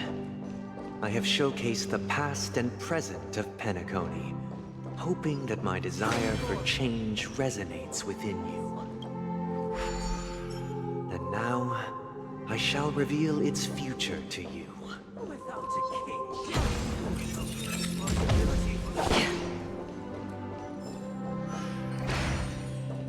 if the people lack foresight, we Stream forth, on their gleam behalf of old and blades. bear the responsibility. Without a king, who shall protect and stand against We the shall mighty? support one another. And standing against the mighty.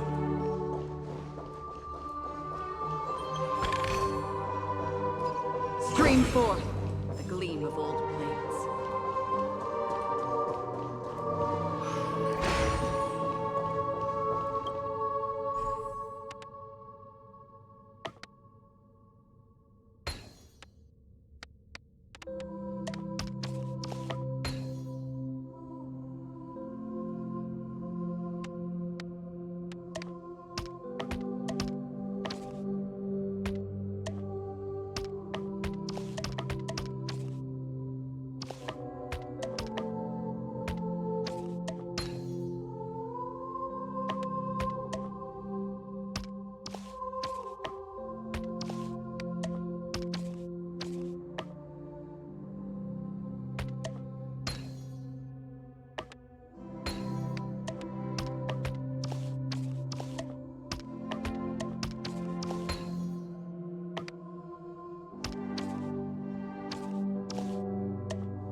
Stream forth the gleam of old blades.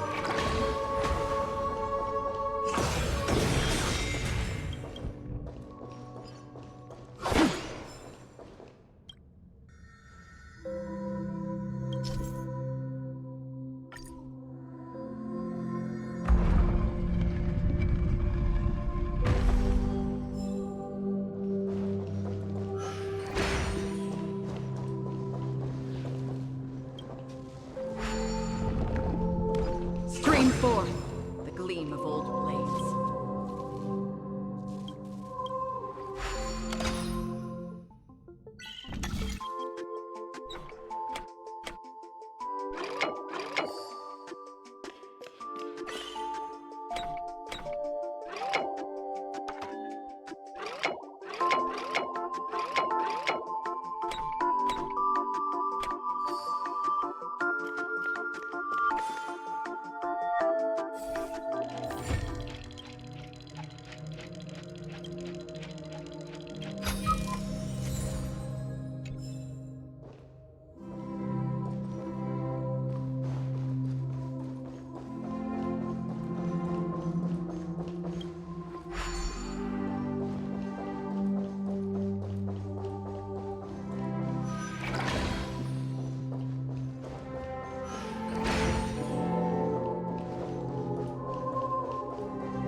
Everything followed its natural course, and so it shall continue, even after the king's departure. Stream forth the gleam of After the old king's blades. departure. We no longer have need for a king, for we have become kings of all things.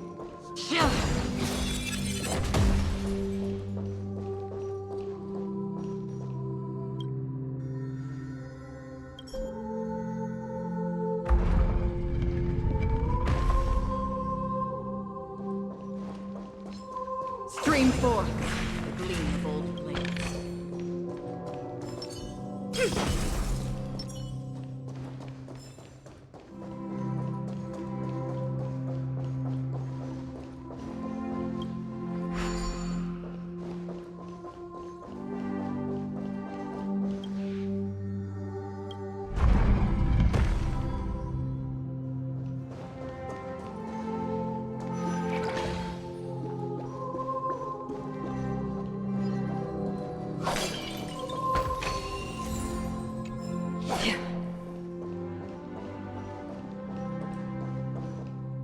Hey, aren't we supposed to kick off a short story and have a fight here just like we did in the previous acts?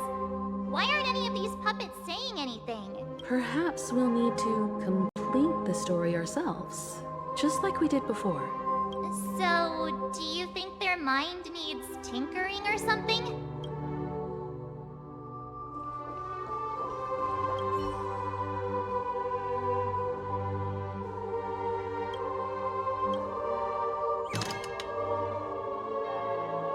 Farewell, former king.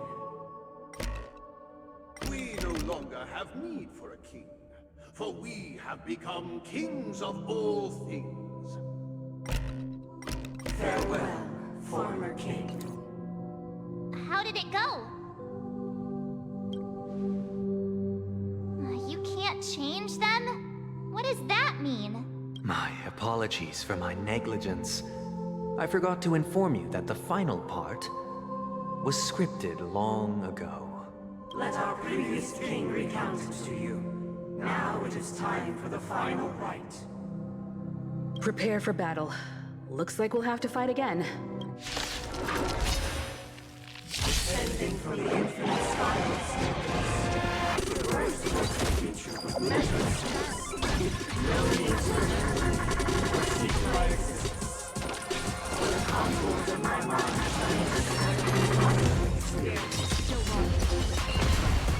I weep for the departed. It too shall fall. Ready for another?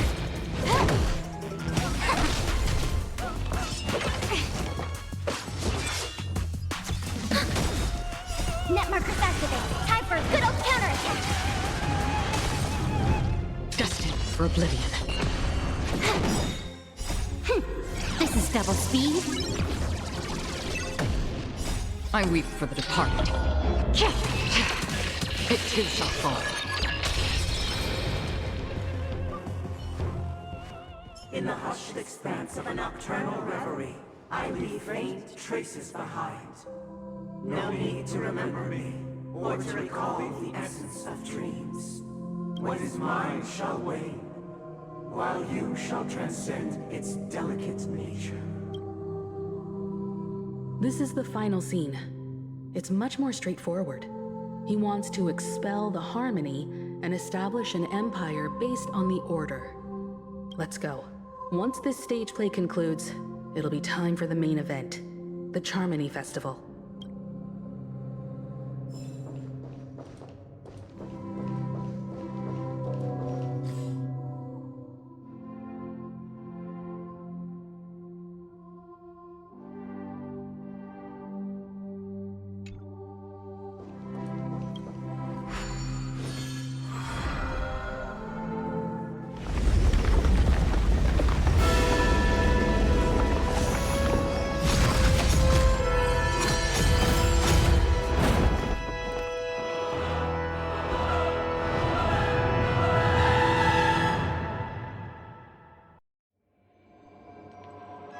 They imbued the world with meaning, perfecting all things in the heavens and on earth. Then, they rested from the labors of creation. Yet, all beings cried out to Enna. Under the banner of the Order, you have defined all things in the cosmos. But this made us realize that we are but puppets in your hands. Thus, on that day, all beings united and cast the Eon into the abyss of oblivion. This Grand Theater looks totally different. Is this the power of the Order? Everyone, get ready. This could be a tough battle.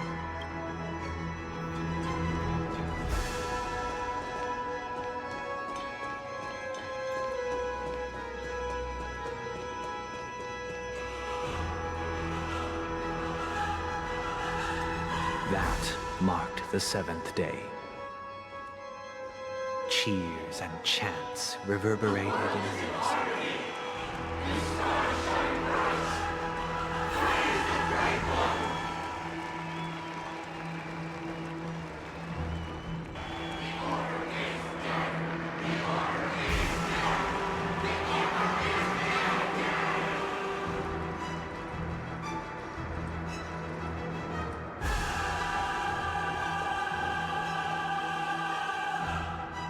Look, there he is! That concludes everything related to the Order. What are your reflections on this, my dear guests? Nevertheless, this is but a trivial blip in the annals of galactic history. What truly matters is the course this river shall take in the days to come. You've arrived at the perfect moment. The Charmony Festival is about to commence, and it would be a shame if you were absent for the Harmony's prologue. Allow me to extend my warmest welcome once more.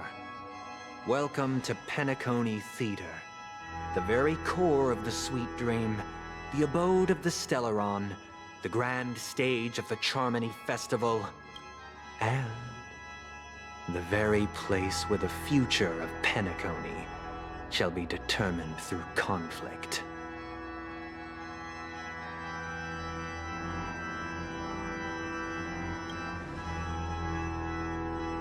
It hides behind the curtain, or rather, it is the theater itself.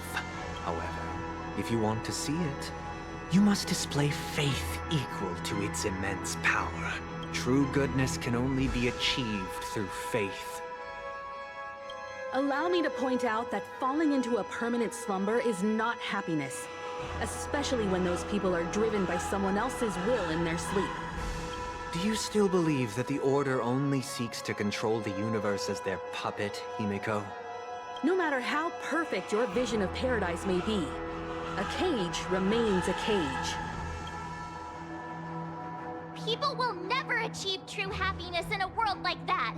They would just be toys for the Eon. It seems you have misunderstood my intentions. Allow me to clarify. My desire is not to resurrect a fallen Eon, or become one myself.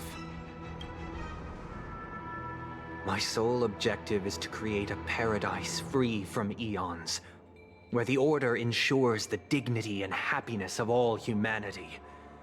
A paradise exclusive to us human beings. That's not the case.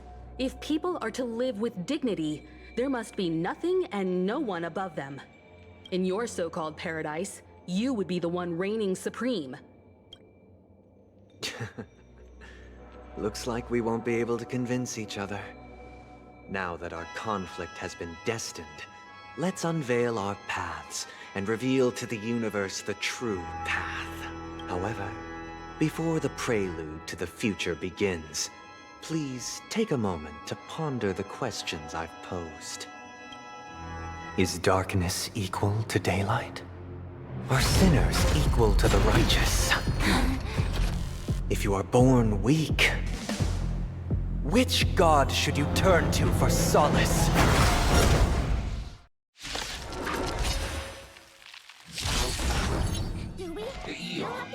Raise mine. Under the banner. You have defied all things in the cosmos.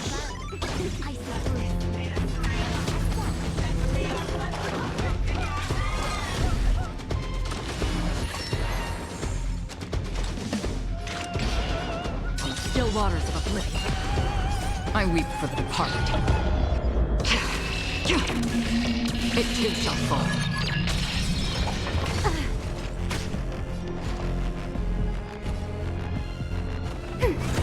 Can I have fun this time? Time for a fun.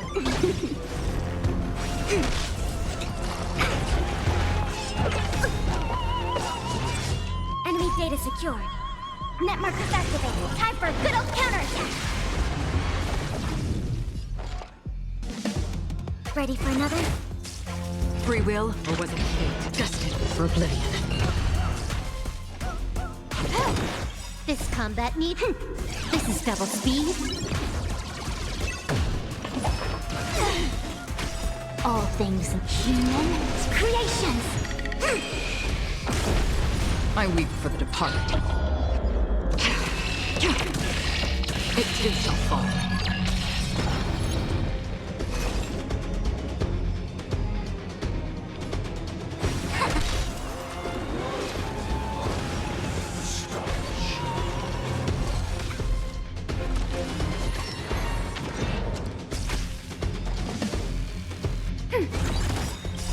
Enemy data set. Net markers activated. Time for a good old counterattack.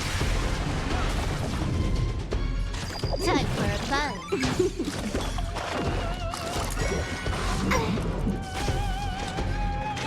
Still waters of oblivion. Ready for another? More. Time for a fun. This combat needs optimizing. This is double speed.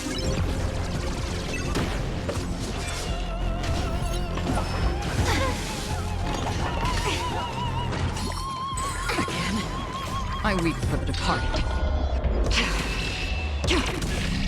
It too shall fall. Enemy targets detected. Destined for oblivion.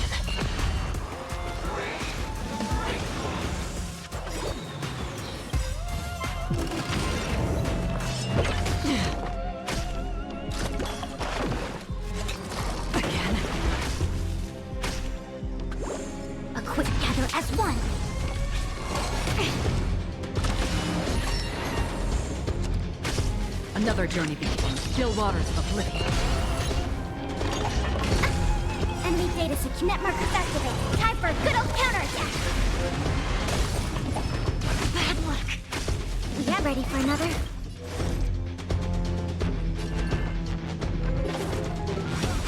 Commencing support. All things human creations.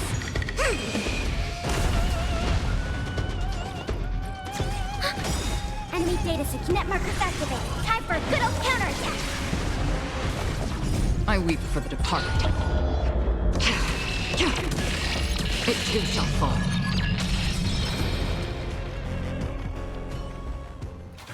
I already know your decision. I now permit you to gaze into the sun.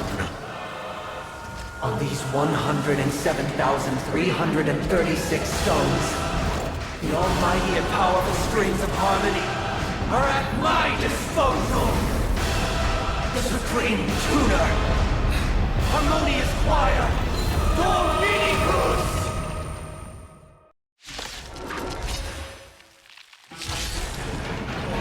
Lost souls, come and meet your master! The embodiment of the harmony? So the true purpose of the Charmony Festival is to usurp it?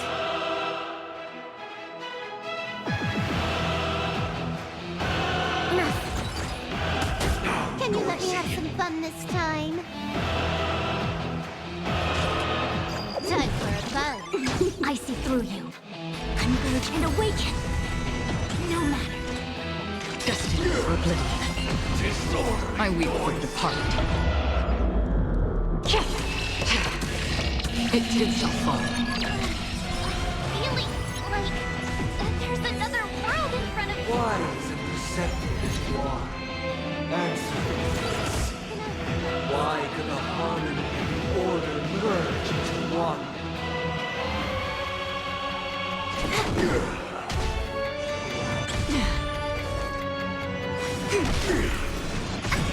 Because neither side could tolerate discord. How noisy.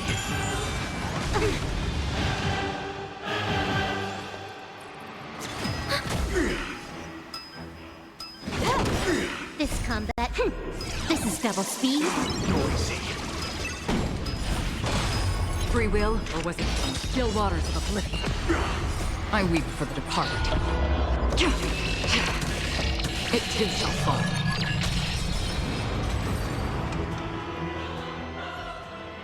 The time has come. Creation will be reborn from the remains of the gods. Dan Heng?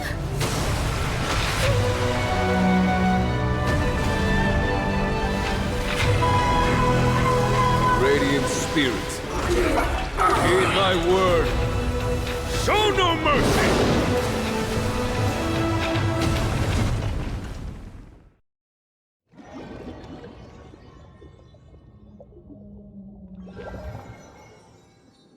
Wake up! Wake up! Hey, wake up! The sun's frying your butt! Are you alright? Can you hear me? Do you remember your name? Oh, not good. Try to remember. Your name is... All right. Stop joking around. The Lightning Lord may be all-powerful, but they're not going to cause sudden memory loss. I'm just glad you're okay.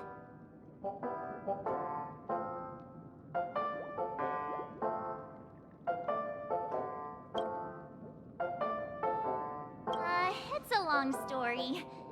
Simply put, Dan Heng used the Jade Abacus of Allying Oath when we were in the middle of a fierce battle, and summoned the General to help us just in time.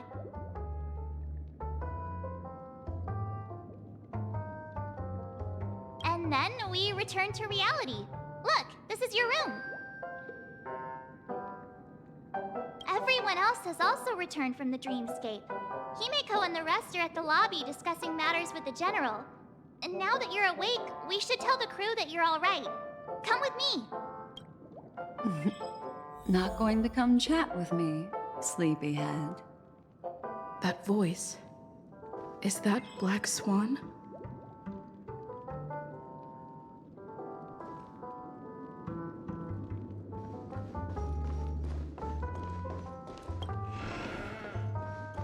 Hey, where are you going?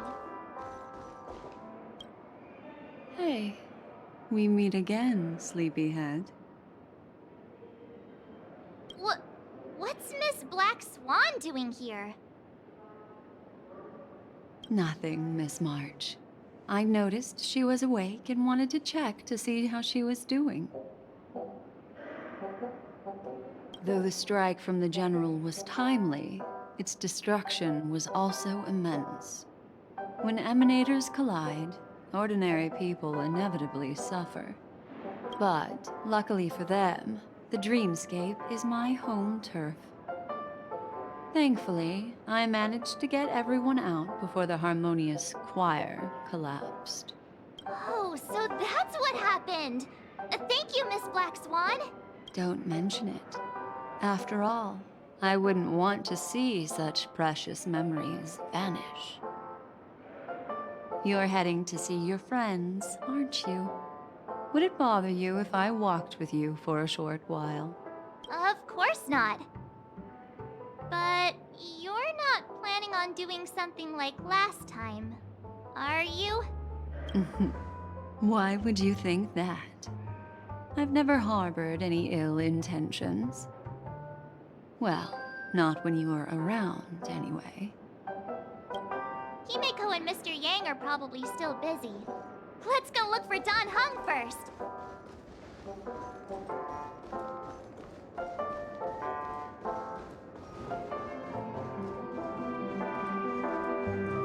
Look, he's still talking to that cowboy. You're awake. How do you feel? Well, fork me. You must be that Stellaron they were talking about.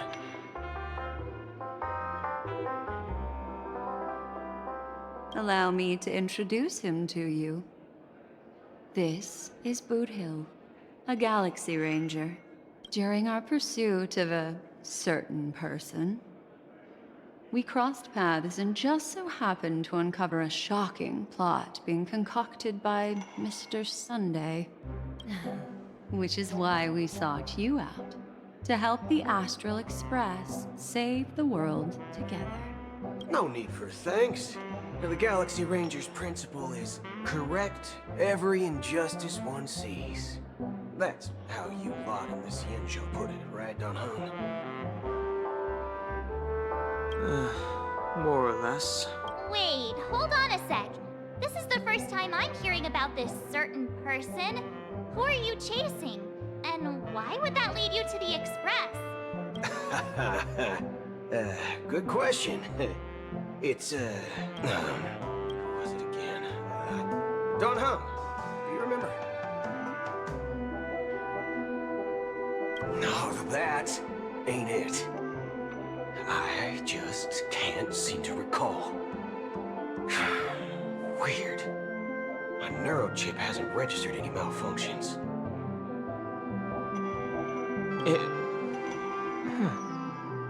I can't seem to remember either.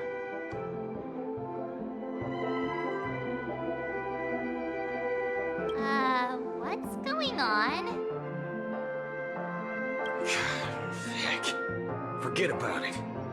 If it slipped all our minds, reckon that person was just a minor scoundrel. Unimportant.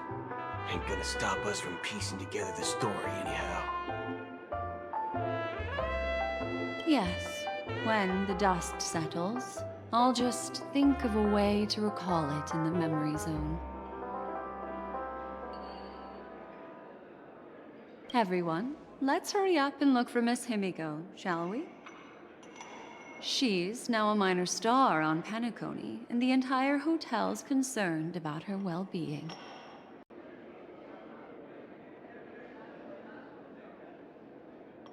You're right.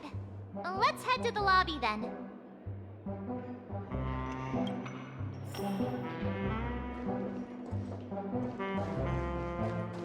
Look,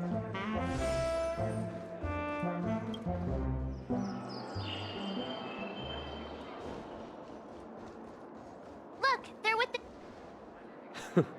That's all right. In these times of conflict for the sake of utmost safety, it is only right that the Alliance steps forward to mediate on behalf of the Astral Express. We must not allow you to take unnecessary risks.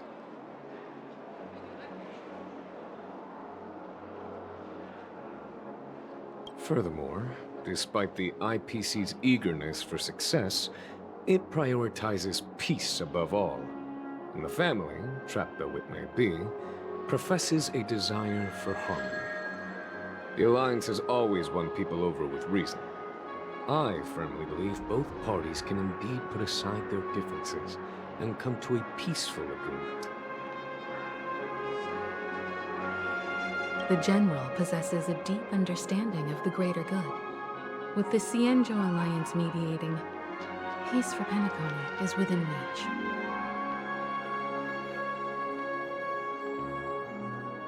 You flatter me. But ultimately, it's been all down to the Express. Without your efforts, this sweet dream paradise would have been claimed by the last remnants of order before there was even a shot at peace. Well, would you look at that? Here comes the big hero.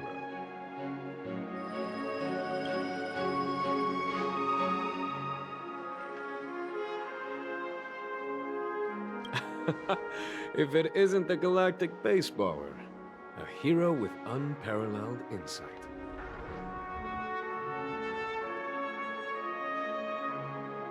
Are you okay? I heard you couldn't wake up. Are you feeling unwell?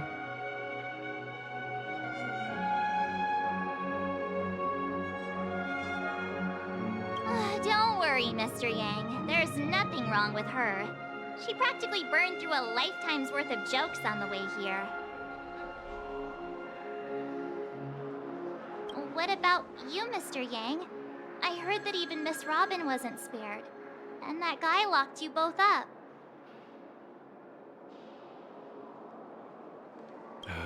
It's a long story. But at least Mr. Sunday took it easy on us. He used an ability called tuning to connect our consciousnesses with his. In other words, he imprisoned us within his consciousness.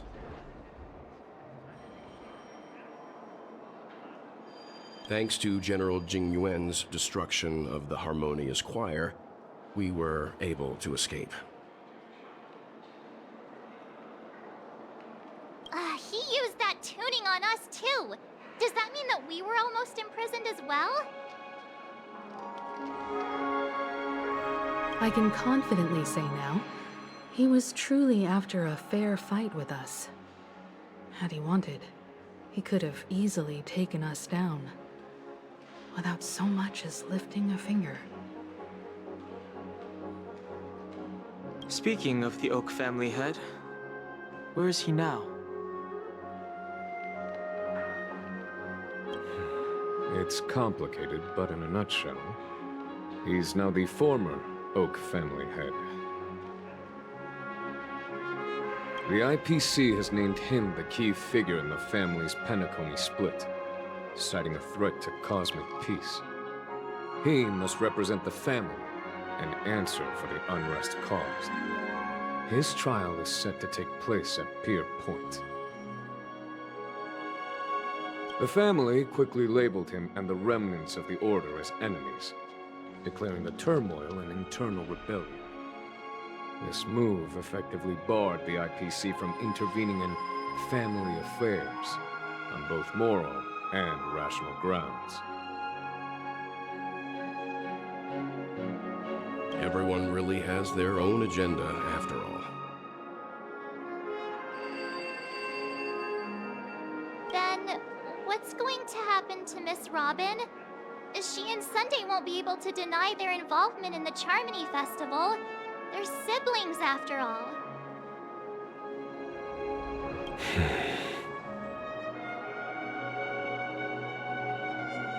Why the sigh, General? can only say that this incident is an unexpected mess for the girl. The Alliance will try to persuade the family to consider this matter carefully during mediation. It's time, everyone. The IPC's key members and I have agreed to consult one another before the upcoming negotiation. Do any of you wish to sit in? Given the General's invitation and the matter's significance to the universe, the crew will naturally accept. However, if the IPC has any reservations... Why, of course you're welcome. They've mentioned that your team is a trusted ally of the IPC in Penacony, so there's no reason not to welcome you. Besides, if there can be reliable observers from the Astral Express present, discussions will go more smoothly. So, what do you all think? Well then, we shall oblige. I'm kind of allergic to those types of situations. I think I'll just head back to my room and start packing.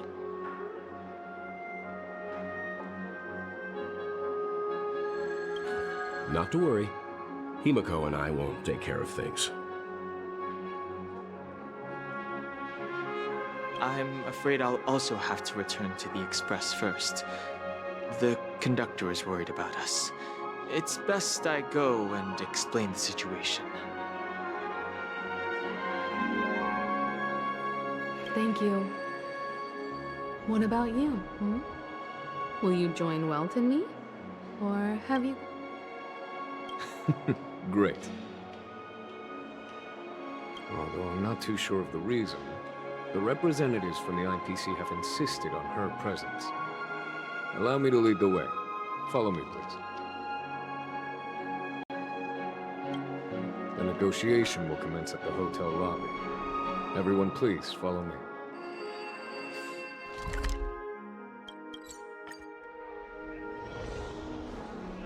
Mr. Aventurine and Miss Topaz are here too. Oh, and who is that over there? It's been a while, my Astral Express friends. I would also extend my sincere thanks to you, General of the Lawfu. The presence of everyone here assures that the talks will likely reach a conclusion that satisfies all sides. Oh. Looks like everyone has come with expectations. Care to share?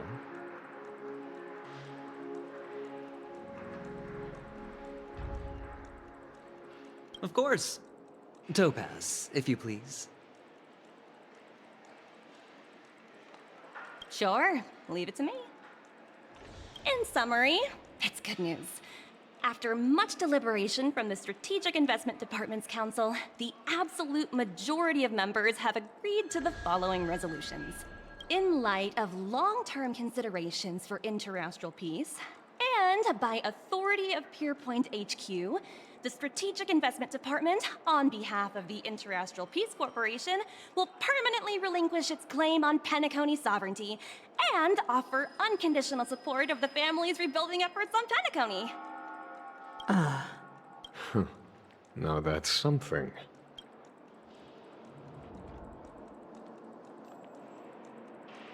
To be honest, it does nothing to benefit the IPC.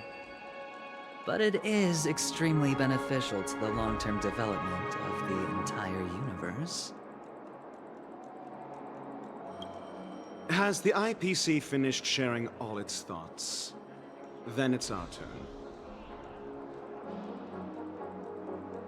The Guild, much like the Genius Society, has taken a keen interest in the recent calamity in Penacony.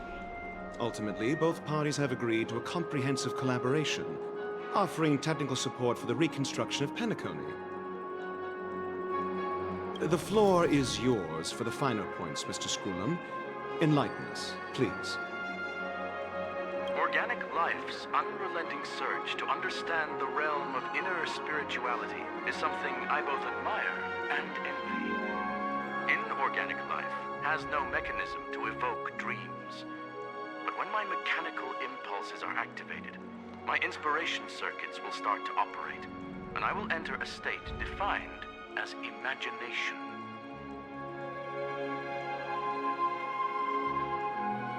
Every time, within the realm of imagination, there emerges a fire from the shadows. It is warm, bright. I frequently ponder this flame might represent the essence of intelligence, a cluster of inspiration ignited by high temperatures. The future direction of the universe may well lie within it. Alas, they are nothing but projections of my thought system to me. Desired, but unattainable. But after learning of Penacony's accomplishments, I have come to realize that the flame is not beyond my grasp.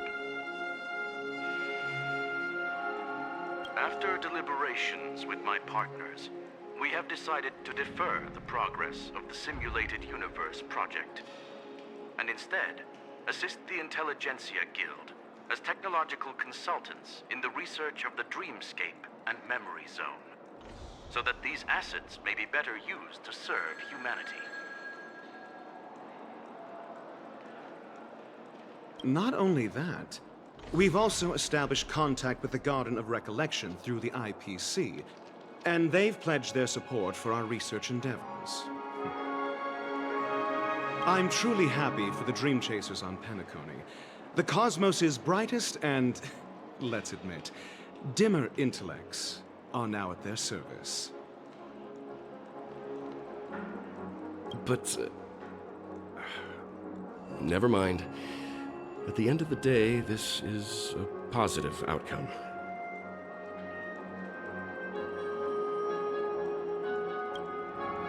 No wonder everyone insisted that she be there.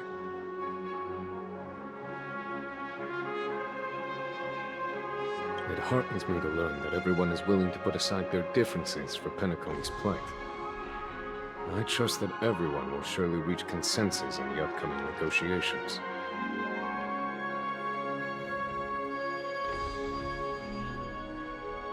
Looks like Penacony's future is decided. I'm wondering, is there anything else the crew is concerned about? Peace is our greatest wish. Beyond that, we desire nothing else. Well, that's good. Now that everyone's minds are at ease, I shall take my leave. You may now depart with peace of mind. The Alliance will deal with all subsequent procedures.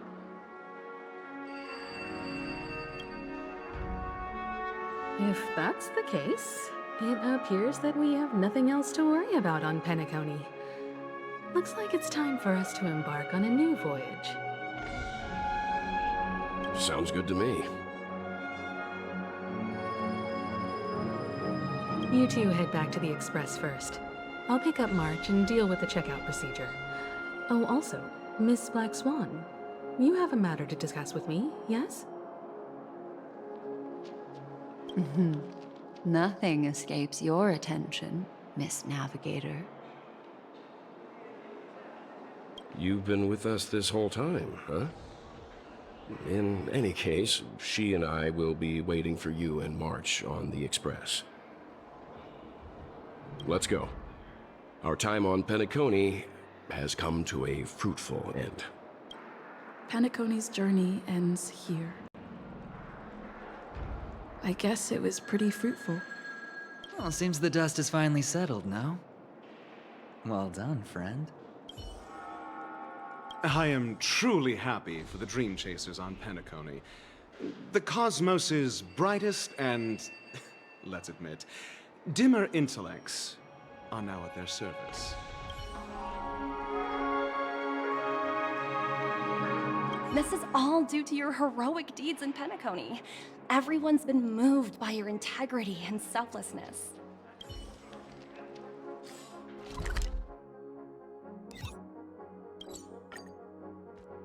The navigation meeting is about to start. We're all waiting for you. Ahem. Looks like everyone's present. Let the navigation meeting commence then. This a meeting to decide our next stop? How we doing this? A show of hands. Hold your horses, cowboy. It's for those to decide. Allow me to explain. Mr. Boothill and Miss Black Swan submitted a request to temporarily travel with the Express for their own personal reasons.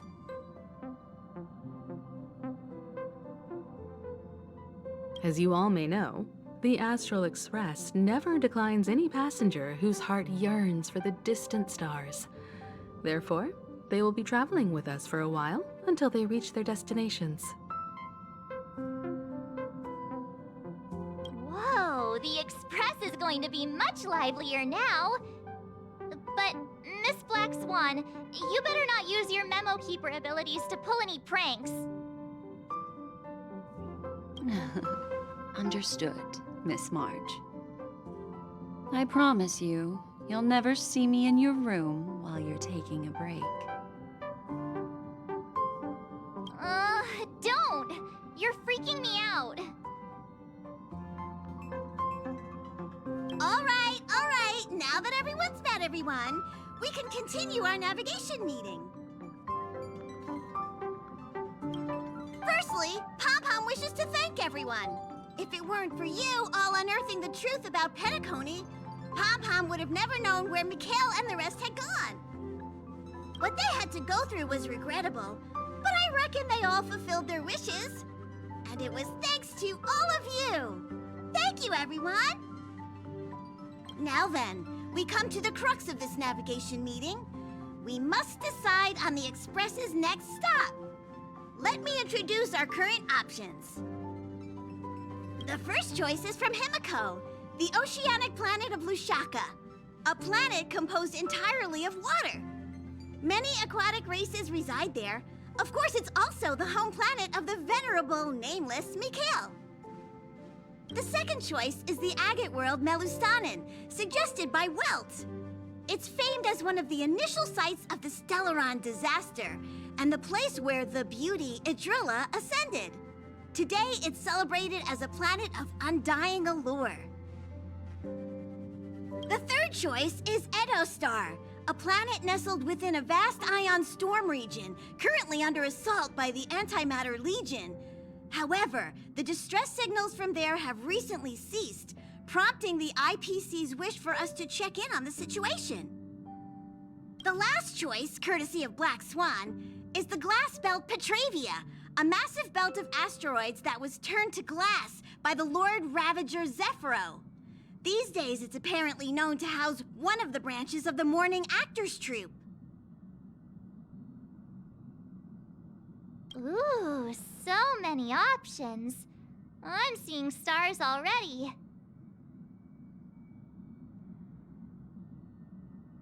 Next up, everyone will select the destination that they wish to visit, and then we'll put it to a vote. Little Misha and old Mikhail's homeland.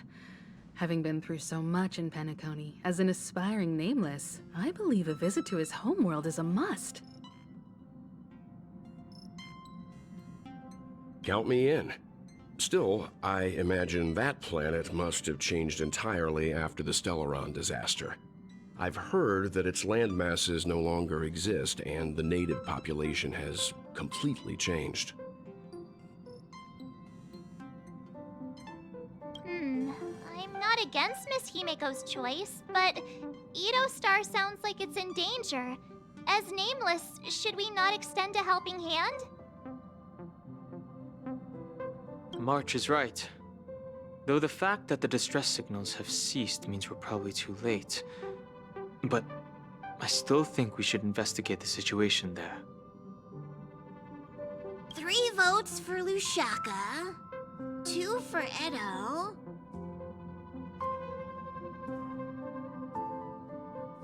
Looks like we have a winner! Next up, Lushaka, the ocean planet.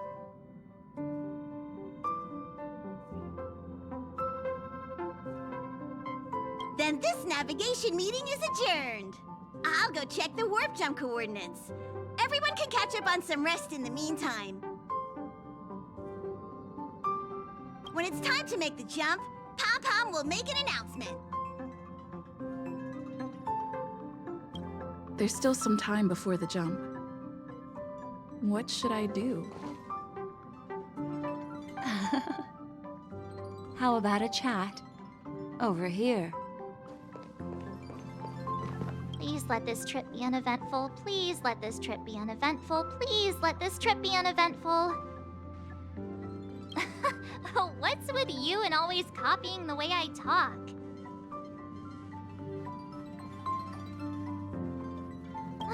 The last couple of trailblazing expeditions have been downright terrifying. It's about time we had some fun, cozy, and cute adventures for a change.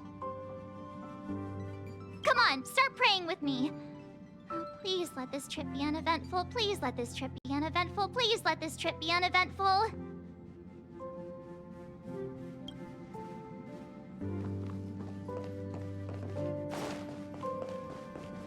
Huh.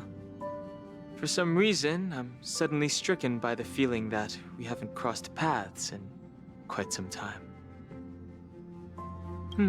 Perhaps the joy of reuniting after a long time can also be considered just another part of the Trailblaze.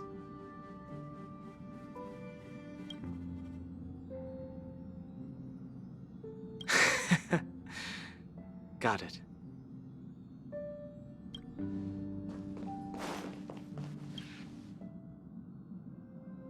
Oh, you're here. Seeing your reflection among the stars in the porthole really does seem somewhat surreal. How about it? This journey of beautiful dreams. Was it to your liking?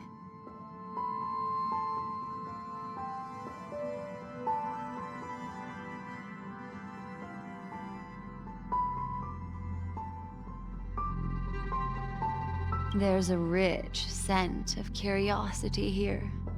Such memories can be irresistibly captivating. So, how about you hand that small parting gift back to me? I'm quite eager to have it back.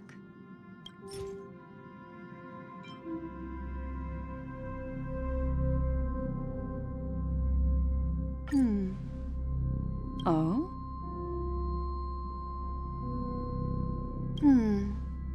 Never mind. I just stumbled upon a particularly fascinating spot in your memory. Before I explain, I would like to apologize to you. This farewell gift I gave you isn't really a compass from the memory zone, but merely an empty light cone. Remember when we entered the hotel in the dreamscape for the first time, and I procured a few trinkets from your companions? Their functions are similar. This way, I can always be attuned to your location, ready to assist immediately if you encounter any threats. But this is not its most intrinsic function. Light cones are slices of light used to encapsulate solidified phenomena. This empty light cone is the same. It can etch your memories in their most vivid form, and then allow me to admire and manipulate them, turning them into unique mementos. All the world is born from the power of mind and soul, and that power is memory. To prevent ourselves from being forgotten by the world, we must make the world remember us, or use our memories to recreate it. Life, seemingly vast, offers but a scant collection of impactful memories. Some joyful, some sorrowful, some light, some heavy. But you are different. Memory is a reflection of the future. Within that reflection, I see your unparalleled worth. You have the power to craft memories that can captivate the world. your memory can illuminate the universe's future path.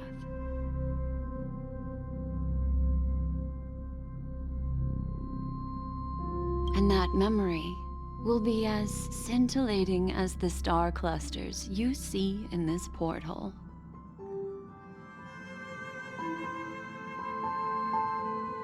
Precisely. But do you know the deeper meaning behind it? The reason is simple. In this grandiose and ostentatious dream of the families, only you personally experienced the entire course. Patience, my friend. I will reveal the answer to you, but that time is not now. Turn around and take a look at your friends. Every one of them is reveling at the arrival of their next destination, all filled with hopes and expectations of their own present and future. Revealing everything at this moment would be a bit of a buzzkill, wouldn't it? I'm looking for an opportune time, a time when you're totally at ease. Perhaps when the night grows hazy and you're about to drift off would be the most opportune. How about one fine night? I will prepare the candles, aromatics, and even a cushy couch to create a cozy dreamland for you. And then... Hi! Hello! Attention all passengers! The express is about to make the jump. Please be seated and hold on! It looks like we're finally about to set off. There are countless gleaming memories out there waiting for us. Why don't we just leave it at that for now? Ah, that's right. As a small token of compensation for playing that little trick on you with the empty light cone, I will gift you with some words. They hold great significance to me. Life is akin to a winding labyrinth where memories serve as our sole companions.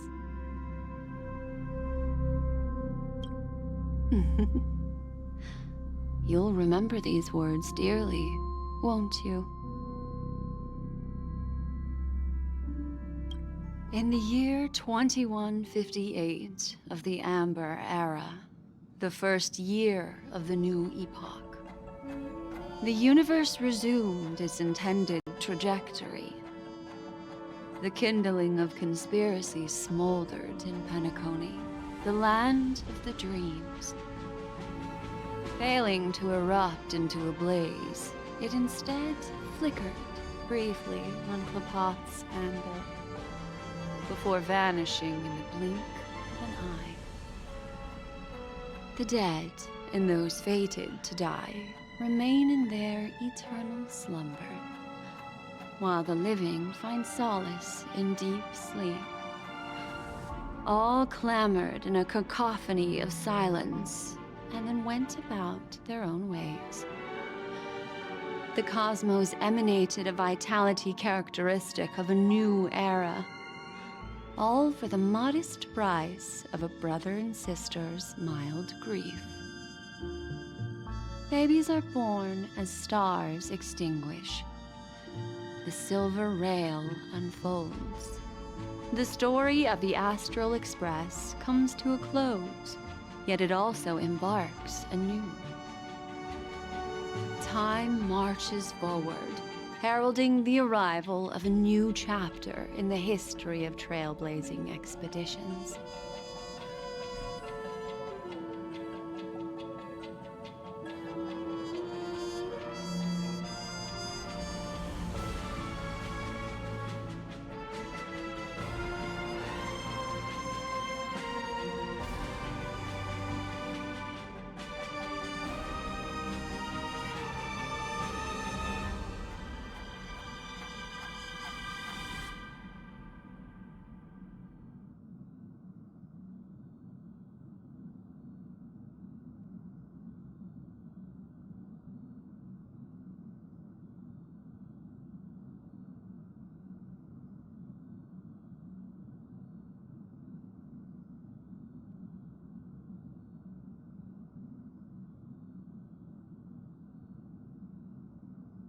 countless shooting stars streak the sky tonight.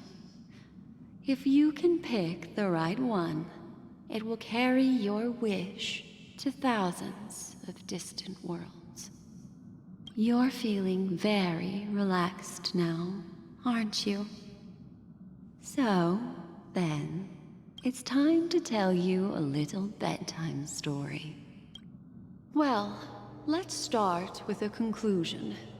The crew was defeated in the battle against Sunday. Everyone in Penacony failed, and no one survived. But don't panic. The truth, as horrifying as it may be, is not yet irreversible.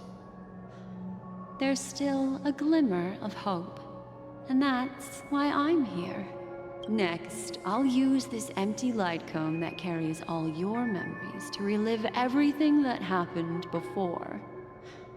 And when this story reaches its end, I'm sure someone as clever as you will notice that. There's a major flaw in the story you have experienced. Yet, within that flaw lies a glimmer of hope. Are you ready for it? Do you remember everything? When the clock turned back, the Express started a warp jump, sending you to a strange dream. You were bewildered back then, and then a Galaxy Ranger named Acheron showed you a way out.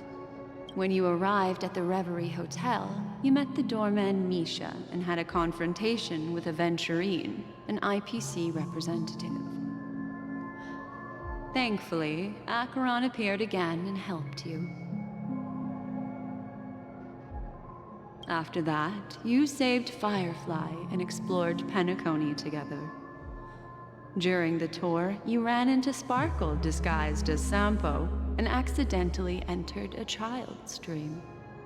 There, I rescued both of you from death, but Firefly didn't return to reality. She realized the truth and tried to involve you in her plan, but that resulted in an accidental death. Even more unsettling, you soon encountered another murder. The 2 cases of death prompted you to investigate the truth behind the sweet dream. Despite your efforts to gather information about the 2 victims, you didn't make much progress. But you did learn about the watchmaker from Gallagher. Meanwhile, Aventurine was secretly carrying out his scheme, in which you were one of the pawns. In the midst of a fierce battle, Acheron revealed her true identity as an emanator of the Nihility and unsheathed her sword. That strike foiled Aventurine's plan and opened a passage between the sweet dream and the original memory zone. Upon your arrival at Dreamflux Reef, you learned the truth that death was actually dormancy, as well as the truth about the dreamscape, the Stellaron, and the bellboy, Misha. You split up with Sunday and Robin, looking for a way to seal the Stellaron. However, it turned out that Sunday and the Dream Master had their own hidden agenda. And you had to engage in an ultimate duel on the stage of the Charmony Festival. Finally, the story reached its conclusion. You emerged victorious, with the Trailblaze triumphing over the Order, and Penacony embracing a bright and peaceful future. This marks the end of the thrilling journey in Penacony. I'm sure you've already noticed something unusual, haven't you? The major flaw, which contradicts all the known information, hides in this story.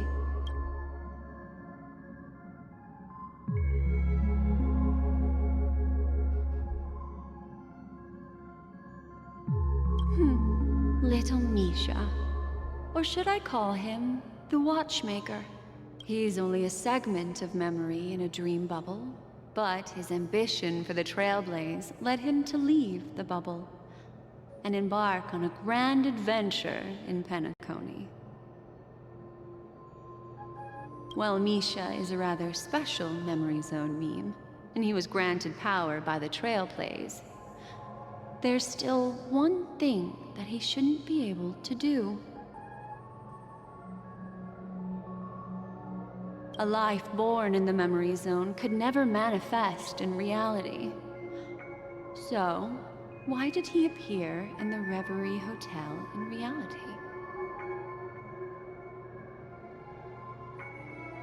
The answer is simple. He is the one fatal variable that contradicts all our known information. This means that you, who wholeheartedly believe in this memory, are still trapped in the dreamscape at this very moment. Wake up, sleepyhead. Break free from this eternal dream and return to the real world. We'll find our answers there. The train is about to make the jump. 5, 4, 3, 2...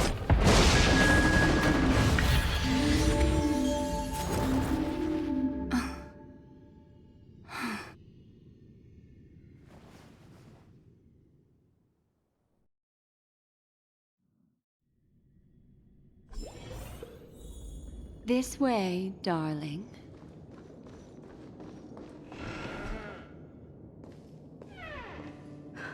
Not another one. Thank you so much, Black Swan. Finally, I can breathe a sigh of relief.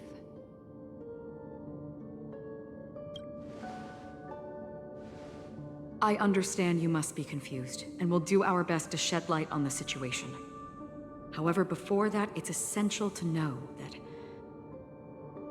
this place is the rift between dream and reality.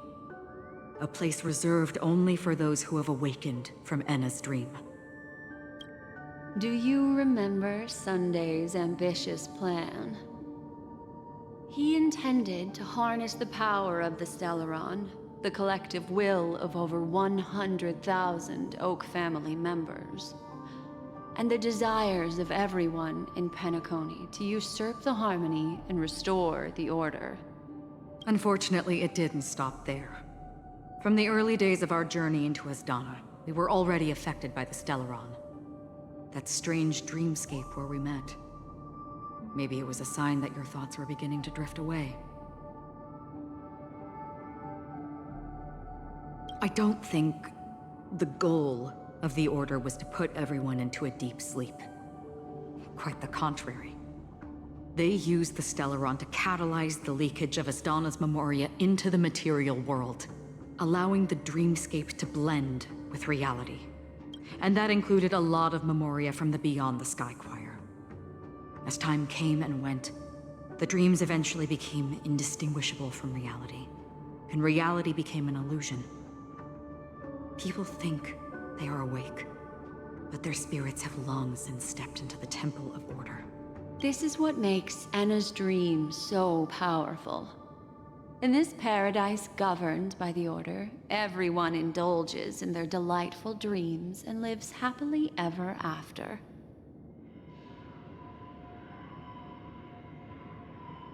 I believe what you experienced in the sweet dream, except for that flaw, was real. Only in this way could you reach the destination, lifting the crisis in Penacony and embarking on your next trailblazing expedition. If it wasn't for Acheron's plan, we might have been trapped in this dream forever. Fortunately, while the path of the Order governs all things, it can't affect the Nihility. I came to realize this when the Dream Master tried to expel me at any cost. This is also why you felt a sense of peculiarity when traveling with her. Well, I'm not as fortunate as she is. Even if I'm a memo keeper, I was still influenced by the power of the Order and fell into hallucinations. However, thanks to your memories, now we still have a chance to turn the tide. For mortals, even if they possess the great power of a path, They can't create a flawless world like gods do. That's why there was a flaw in your dream. In other words, once you have realized the world is not real, you'll have a chance to break free from the dream. The flaw in your dream lies within Misha, who could have never appeared in reality. When I turned the pages of your memories, I realized that I was in an illusion too.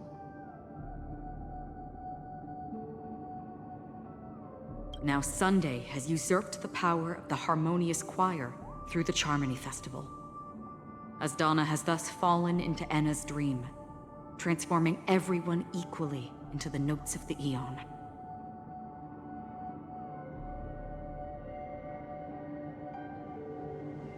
Failure doesn't mean weakness. Only the strong can gather the will to resist the order and try to break free. We still have a chance, though. To make it happen, please, Black Swan, guide us to those with a strong will. All right, please come with me. These people are... They're the ones who accept Enna's dream and indulge in their happy illusions. We have no means to wake them up now. Not even your clockwork will do the trick. However, there are still other things we can do. Let's keep going.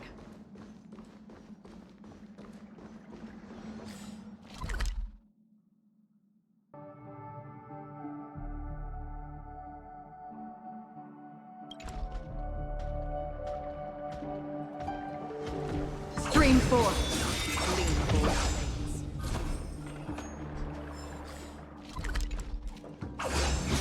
Yeah.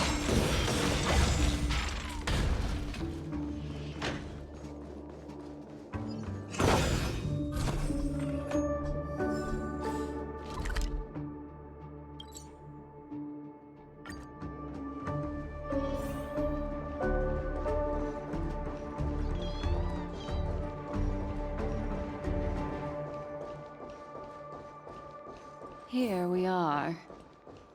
It's... Robin?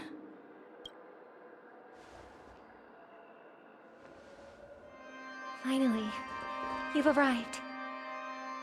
Let me introduce you to Robin. She woke up from Enna's dream by her own will, and it's this tough lady who led us here with her song. I woke up for the same reason as all of you. In the dream, I experienced something that could never occur in reality. Are we going to lock it up in a cage? I want to see it fly freely in the sky. Without us, this bird would be too fragile to survive on its own. Do you want it to die? No, but... Then let's take care of it together until it can return to the sky.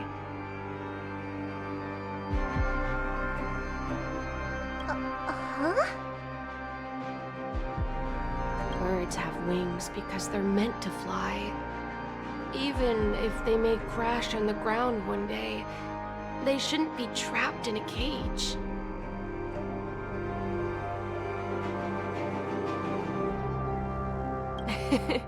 Birds belong to the sky, so we should help them return there, right?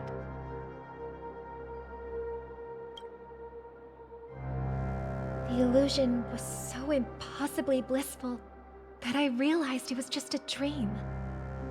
And this is our final hope. Enna's dream is founded upon the Harmonious Choir, namely everyone's shared wishes. It will only materialize once the aspirations of all beings in Penacony merge as one. At present, it has become impervious due to people's desire to remain slumbering within the dream. And in order to destroy it,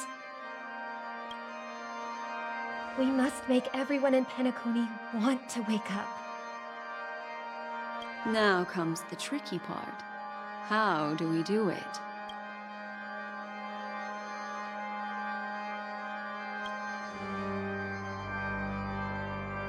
Humans yearning for sweet illusions borders on obsession. leading them to subconsciously resist the harsh reality.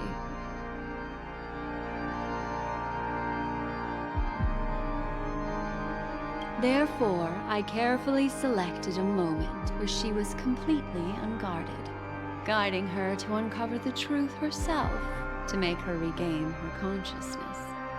However, to wake up everyone in Penacony and get them to share the same determination, that would be nearly impossible. Indeed. I'm afraid it's almost as difficult as resurrecting an Eon. But we can't just stay here and do nothing. This is a critical moment for the whole universe. Who cares about some dumb number? Thanks to Black Swan. You're welcome. And thanks to the Memo Keepers in Penacony, too. I believe your partners have also awakened from their dreams. This is the first step of our plan. With the assistance from the Garden of Recollection, those who possess a strong will, like you, will gradually awaken from the dream. These free wills are the discord that will sway Anna's dream. However, awakening a mere handful of individuals is insignificant compared to the vast number of people immersed in the dream. We must find other ways to awaken the free will of millions of people within a short period of time. If breaking through from the inside proves challenging, we can seek assistance from the outside. We've long been aware of a potential solution. Asdana is a galaxy known for its abundant memoria and the remarkable phenomenon known as synesthesia dreamscape. When people first enter this place, they often find themselves and others sharing a collective dream. At this very moment, there is only one dream encompassing the entire Asdana system. So, you mean, if we can attract a large number of outsiders to this system, their free will would intertwine with this dream and shake it to its core? However, those outsiders might also succumb to the dream and become the foundation of the Order instead. The real challenge is, how can we gather a huge number of people as determined as you within a short period of time? Looks like the Jade Abacus of Allying Oath will be the only solution. No. No need for that. Keep your once-in-a-lifetime treasure. We don't need to bother the Cienjo Alliance for such a tiny request. You want thousands of people with unwavering free will? That's easy. Just leave it to us Galaxy Rangers.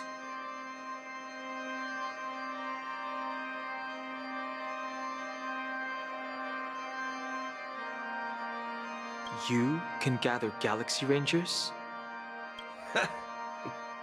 Outsiders may see Galaxy Rangers as elusive and disconnected individuals, and actually, they're right. And that's why we have a tacit understanding among us.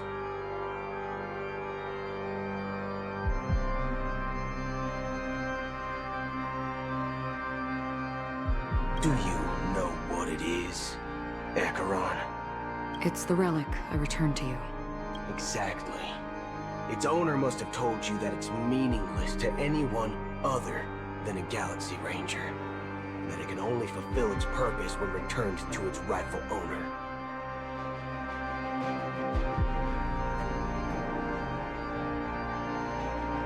Because it's a burial artifact. Worthy only of a hero who has served the Galaxy Rangers with honor. When its light illuminates the universe, it means the fall of a hero. And in the direction it falls, countless meteors will streak across the sky. Those meteors are Galaxy Rangers, coming from all corners of the cosmos, driven by a shared purpose, without questioning the cause or counting the cost, because we abide by a common principle. The shooting stars of the hunt only descend on the longest night. And with them comes the dawn. We've stayed silent for far too long. Now, it's time to remind all the cowards, oppressors, and villains of the universe of our presence.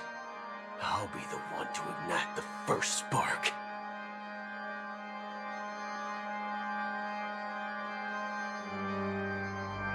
Once the dreamscape is swayed, I'll complete the second step. I'll fine-tune the slumbering souls with the Song of the Harmony, interrupting them with the discord of Trailblaze, and guiding them towards reality.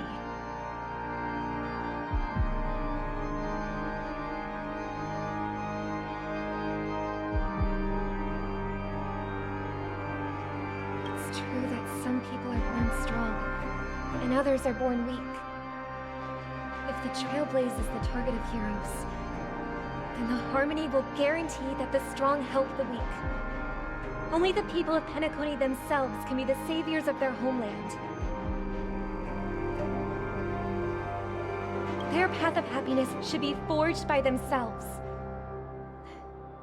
While I may not be a nameless, I'm willing to instill courage in all those who need it.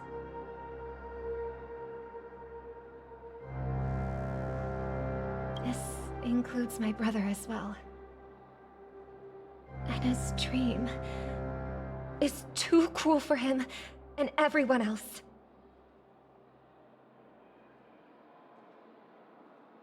Your plan sounds well conceived, but still, it appears somewhat idealistic and romantic.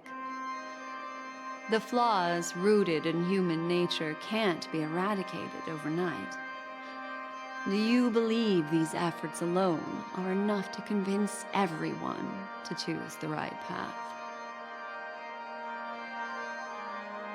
I agree with you, Black Swan.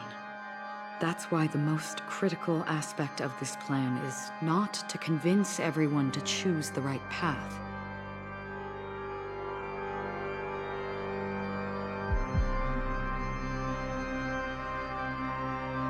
But to inspire them to save themselves.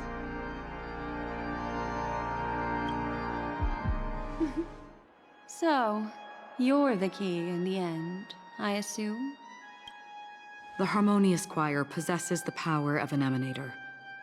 To overcome it, you'll need the same level of power. The final step in destroying the sweet dream will be my responsibility.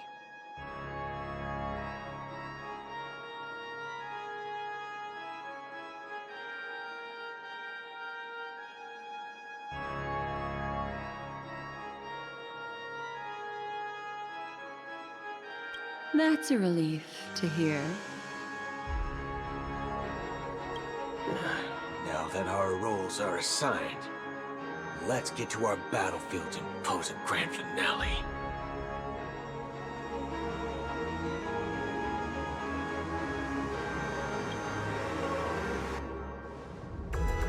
May I have a moment alone with you?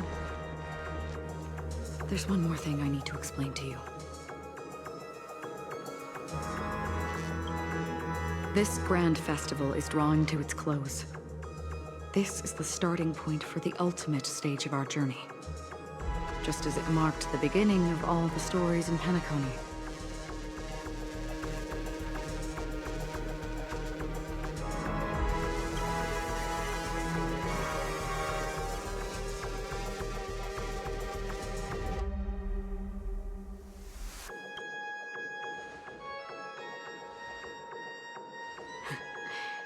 Only by reflecting on our steps can we remember the path we should be walking on, and the companions who have walked alongside us.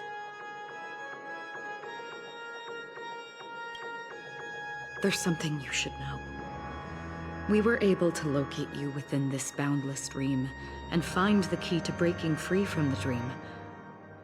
All because of one person's unwavering dedication. Firefly. She awakened from the dream ahead of others, discovered the Express amidst the stars, and brought us valuable information about the remnants of the Order. She may have been aided by the script, and it came at a cost. As you know, Firefly is a stowaway who entered the dreamscape in a different way from ours. Without the dream pool in the hotel or assistance from the family, she can only awaken from this dream in one way. A real death. We mustn't fail her determination. I'm not implying that we must win this fight no matter what, but our resolve should match that of that courageous lady. Are you ready?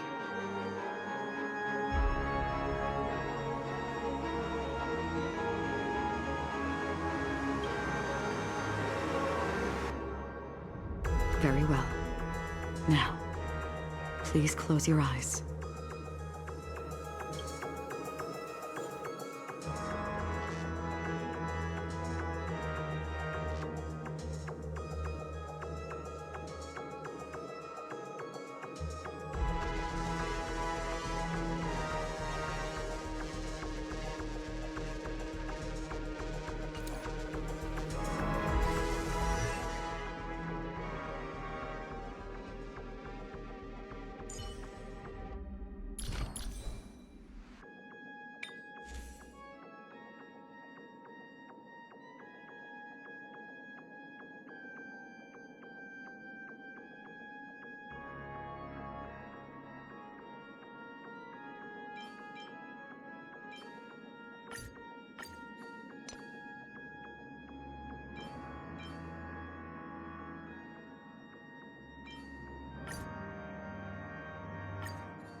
Before our paths diverge, savor the shared journey.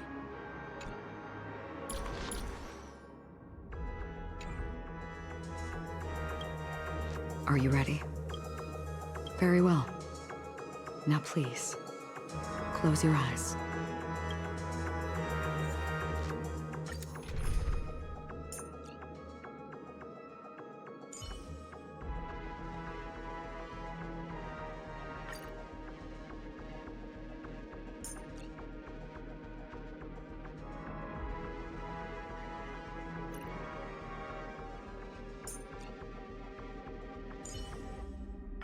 Oh, we meet again.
Are you ready?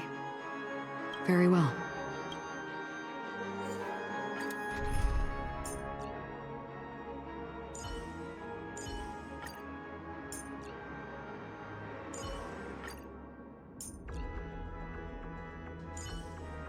It's you again.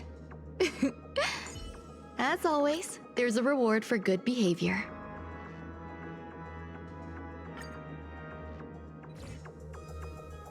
Oh. How long has this rain been ongoing? If I remember correctly, it has lasted for decades, or even centuries. The unwavering determination of the Hunt followers persists even in death. But thankfully, we've guided those lost souls to their lives beyond. They were heroes in their time. And they won't be reduced to puppets of the Nihility in their death. You see, the shadows on the sea have vanished. Do you remember? He once said that the sky would clear when the regrets of the departed had faded away. But it's still raining. I know. So, why is all this? Why did this rain choose me? Because someone's regrets haven't been fulfilled, perhaps. Mortals who walk the paths are like sailors on a vast ocean, leaving behind a trail that creates countless ripples of possibilities. These ripples last longer than the fleeting lifetimes of humans. And for some, their presence leaves such a strong mark that it's reflected in the waves. Sin-thirsters. The obsessions of the Pathstriders. They emerge from the depths of Ix, seeing themselves as masters of their own destiny, unknowingly repeating the actions of their past lives. They emerge from the Nihility and head toward it, leading purposeless lives. However, these hollow phantoms, they have journeyed with me for such a long time. Oh, so this is how it is. I'm already dead. Yes. Are you watching over me? This is my duty, as Acheron the Watcher. I'm guarding the path to the abyss of the Nihility, guiding every soul reluctant to become one with it. Back to this side.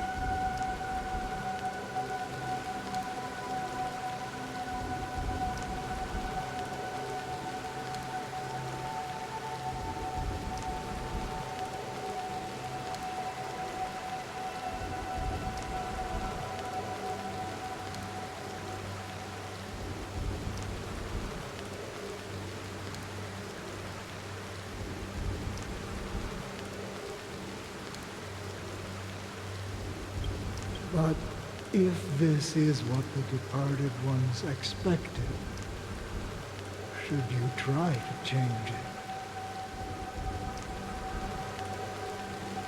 I don't know. But someone once told me that when the inevitable moment came, he hoped that someone would stand at his grave and place a bouquet of flowers. Even if it doesn't make sense at all.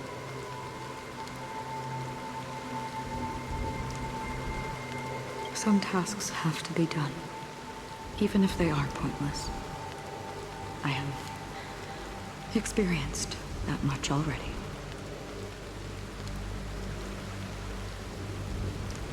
Please extend your hand, and then close your eyes.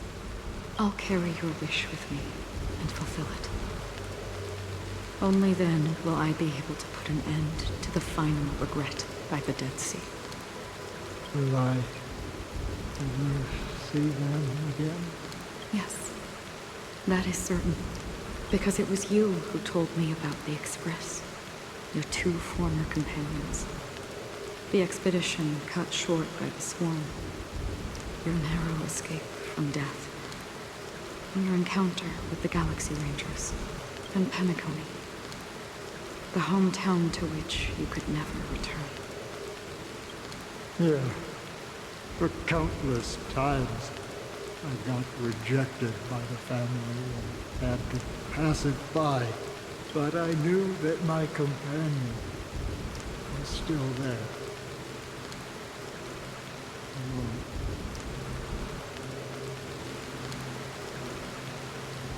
Mikhail, are you still there?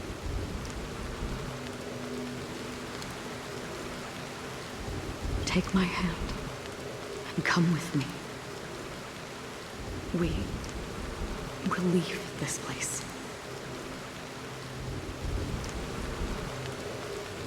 You'll embark on a long, long journey, shrouded in darkness. But fear not, as a touch of red will be awaiting you at the end of the path. That's the color of existence. Follow it, and it'll guide you and illuminate the way out. By doing so, you'll eventually reunite in the warmth of the sunlight. Thank you. May death be the end of your boundless dream, guiding you back to the waking world. Welcome to the horizon of existence.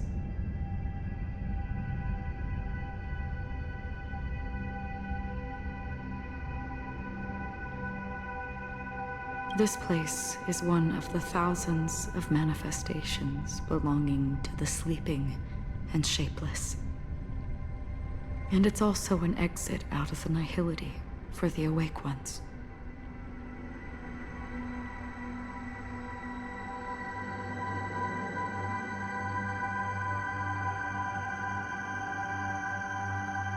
Let's bid our final farewells here.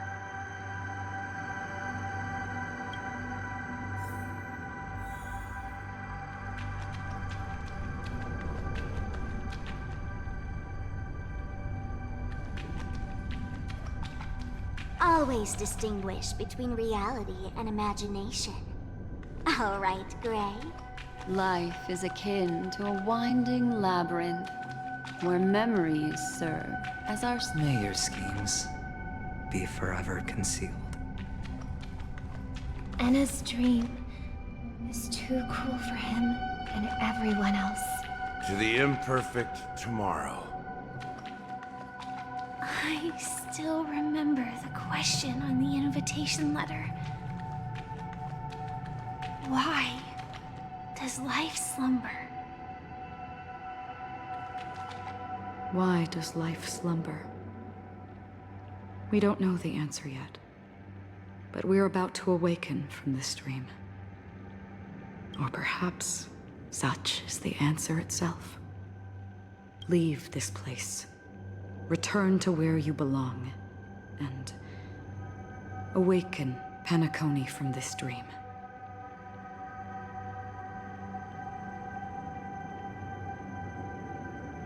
As I said, our plan is not about convincing everyone to choose the right path, but about inspiring them to save themselves. So, when will people actively save themselves? The answer is when they are in desperate situations, like a drowning individual in the deep sea. When one's body and mind bear immense pressure, agony, confusion, and despair will follow. I firmly believe that.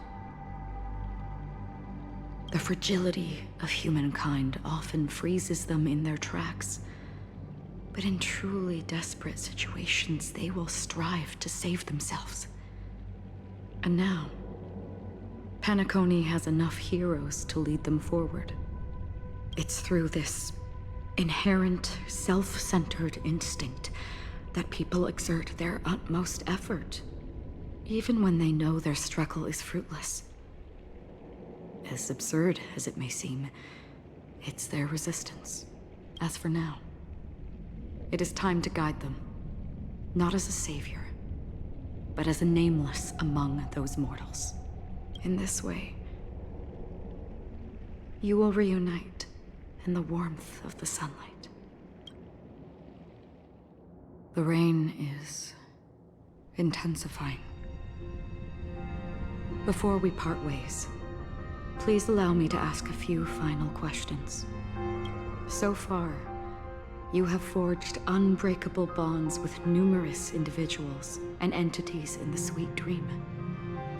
Might I ask if you fear severing these bonds with your own hands?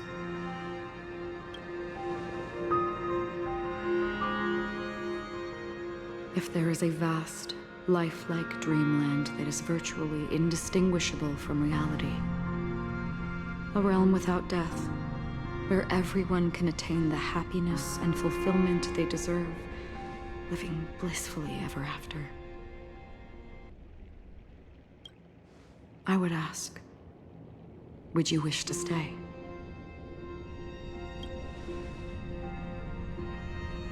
Imagine if this splendid dream were fated to fall apart. Friends, family, strangers, followed by the gentle breeze, soaring birds, the stars, and ultimately yourself. Everyone, and every face they remember. The joy and the heartaches, the vows sealed and those left hanging. All will inevitably march towards a predetermined ending. If you had grasped the journey's finale right from its inception, I would ask, would you still embark on this journey? I'm glad. The answer itself doesn't matter. What matters is that you've made a decision. Listen, touch, and ponder. And therein lies the sensation. Cherish it, because that's what makes us exist. Such is the only answer humans can offer when facing the nihility. If the nihility represents the primal fear of life, rendering any lofty convictions insignificant under their imposing shadow, then behind this shadow, there must exist the most fervent source of light in the world.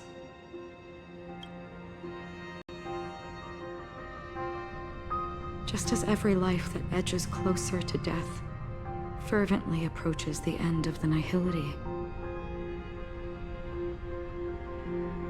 we must pursue that primordial light. Think you exist in the nihility? And you watch over others to depart it? Such a task is absurd and meaningless. Nevertheless, someone had to do it. As for the meaning you mentioned, even if it's a meaningless task, I've come this far, haven't I? Even if the future you forge may not even belong to you. It may not belong to me, but it definitely belongs to someone. What hardships you must have experienced. In that case, allow me to do something meaningless too. Please, tell me your name. Perhaps my existence will vanish in the next moment. Nobody will remember this conversation or your answer. But I believe that should be remembered. And this universe will remember it as well. For me, some things are difficult to recall. Yet there are others that I find challenging to forget. Such is memory, a creation of the past that blossoms into significance in the distant future. I remember that marks the start of my journey, the origin of the vibrant red hue in my life, and the most fervent element amidst every tempest. That's my name. Raiden Ozanmori. May.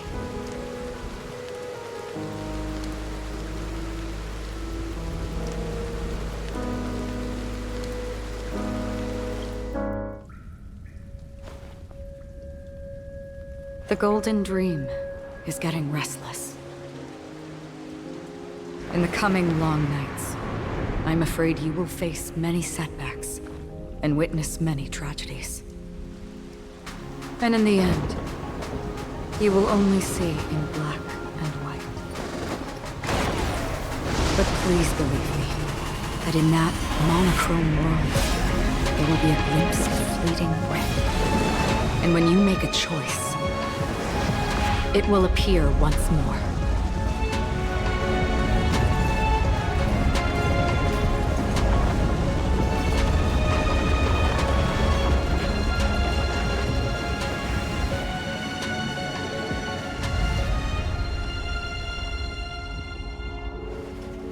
What you must do is ponder its significance, then return to the waking world.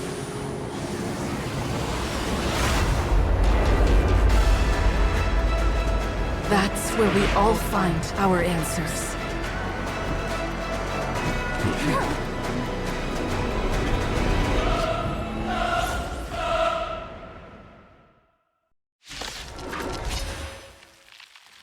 Have you broken free from the dream of order?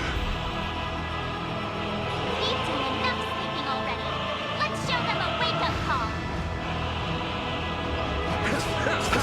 Noisy. Relax. Eternal sleep is not the end. The dead return! Existence is limited. Every petal, all will be swept away by the wind.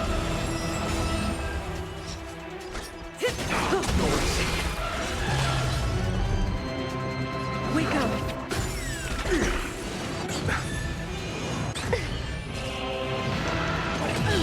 Without order, how can the weak be righteous? Stand still. Noisy. Some value, I suppose. Time to say bye. Boom.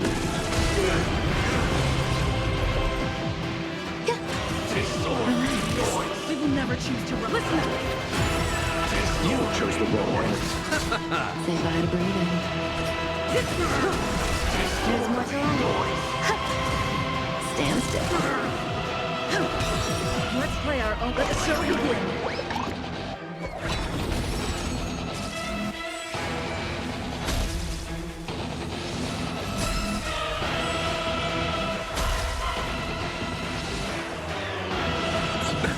Nothing major. Noise. Eternal step. Dead return! Disorderly noise.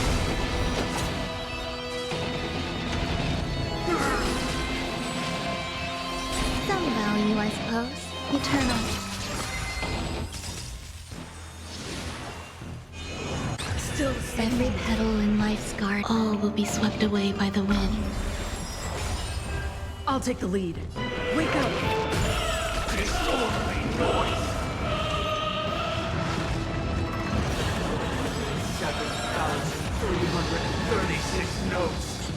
I solemnly invite you to join the glorious chorus and ascend to the heavens. Stand still. Time Time to say bye. Boom. There's more to life. Uphold the truth. Keep up with me. Listen. I'll see you all. Some value was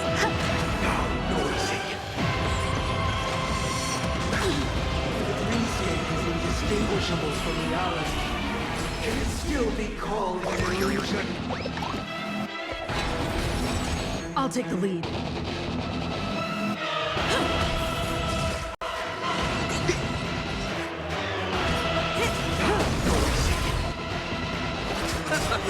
Stand still. Eternal Step Dead return!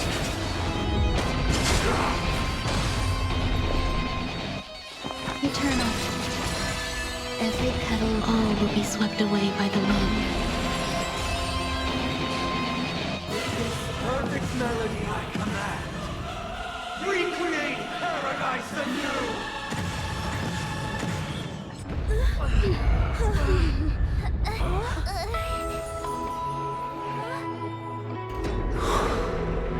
Music.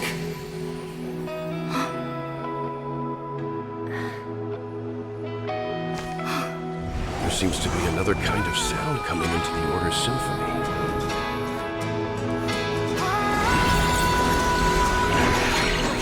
Penacony's first and last disharmony.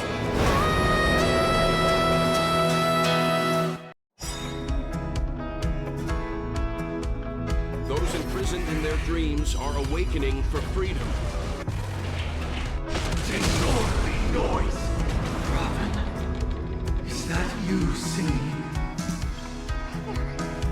You have heard their cries. This is not the paradise they hoped for. Even so, they don't know where they should be heading. That's why I had to become the lone star in the sky to guide them. Even if that star must hang in a perpetual night of solitude.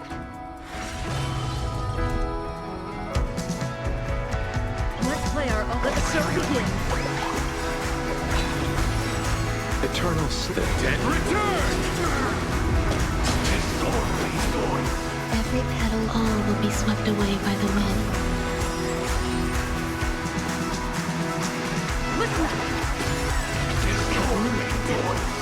Good times. Time to say bye.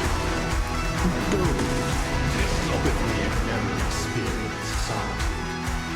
How could we have embarked on different paths? Now, our final talk has concluded. All the work of creation has been completed. The inevitable day has arrived. The embryo of philosophy will reshape for us all of reality.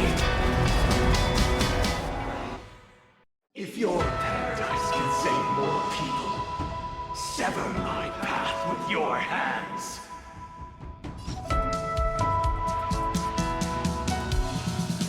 Heads up, the wheels are spinning across the plains and valleys deep to dawn.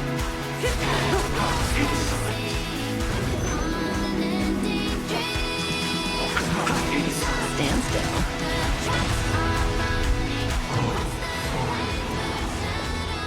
May I honor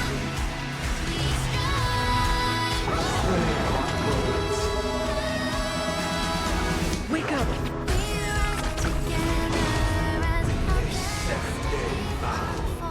I command you to heed my summons.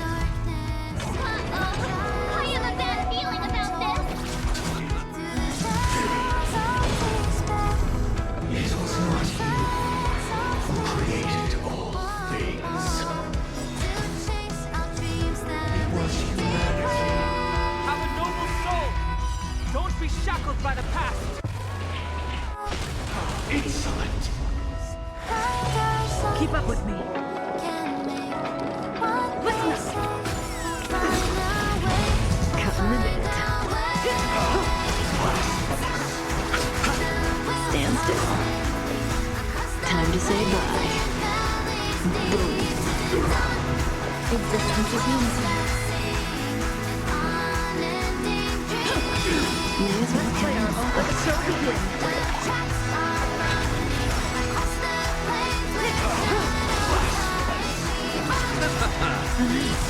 Eternal Citadel. Return!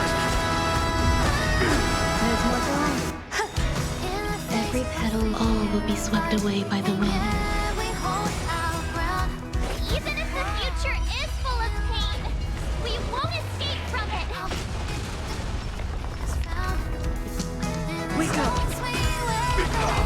Blasphemous! Say bye to breathing. Blasphemous! Stand still.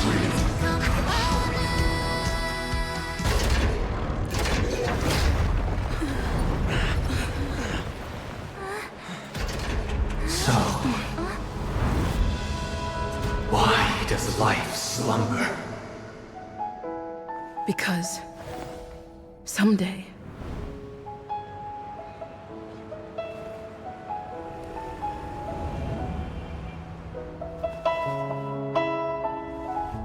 we will wake up from our dreams.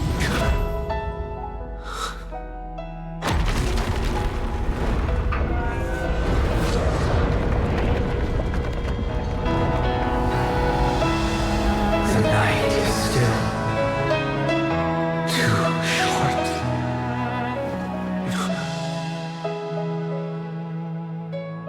Brother, the dream is over.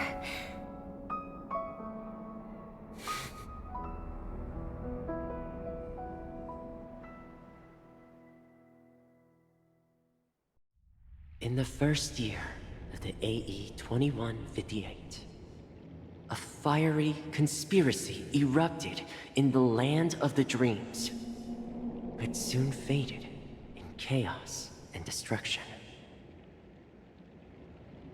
Whispers carried the tale of those fateful 48 system hours, when a sun teetered on the precipice of collapse.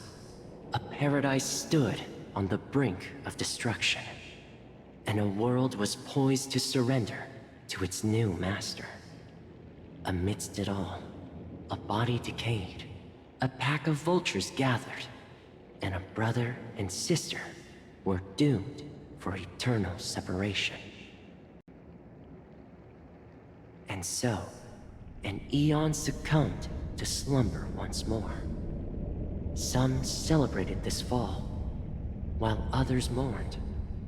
Among the insignificant witnesses, mere specks in the vast tapestry of the universe. It was said that this time, the Eon met their demise with dignity. As the cosmos bathed in the radiance of a pure dawn, a tempestuous storm brewed on the horizon. The chant of everything for the Amber Lord grew ever louder. Yet, no matter how one contemplates it, time inexorably swings Klapot's colossal hammer in eternal cycles. The tale of the Astral Express reaches both its conclusion and a new beginning. Time marches forward, heralding the arrival of a new chapter in the history of trailblazing expeditions.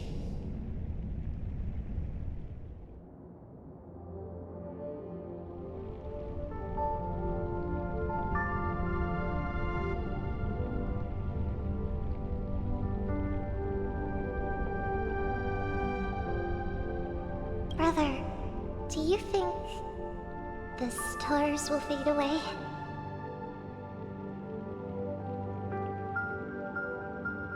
Where did that come all of a sudden?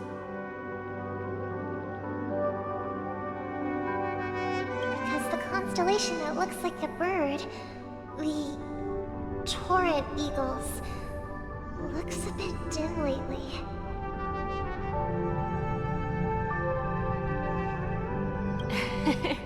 It's the Torment Eagles. Don't worry, it's still there. It's just it's located in the inner ring of Penacony and can only be seen when spring and summer overlap.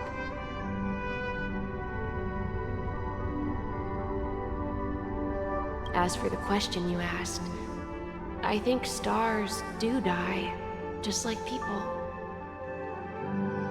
But do you know, sister? No star actually belongs to the present. The light we see from them is from a long time ago. Even after the star has perished, their light will travel millions of light years, spanning countless years, to illuminate the night sky of another world. In our paradise, I believe there will be a star like that, shining with the same light. Its radiance will last forever, and its name will be happiness.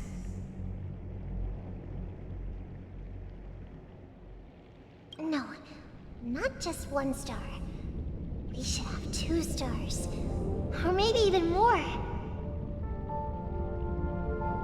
Yeah, you're right.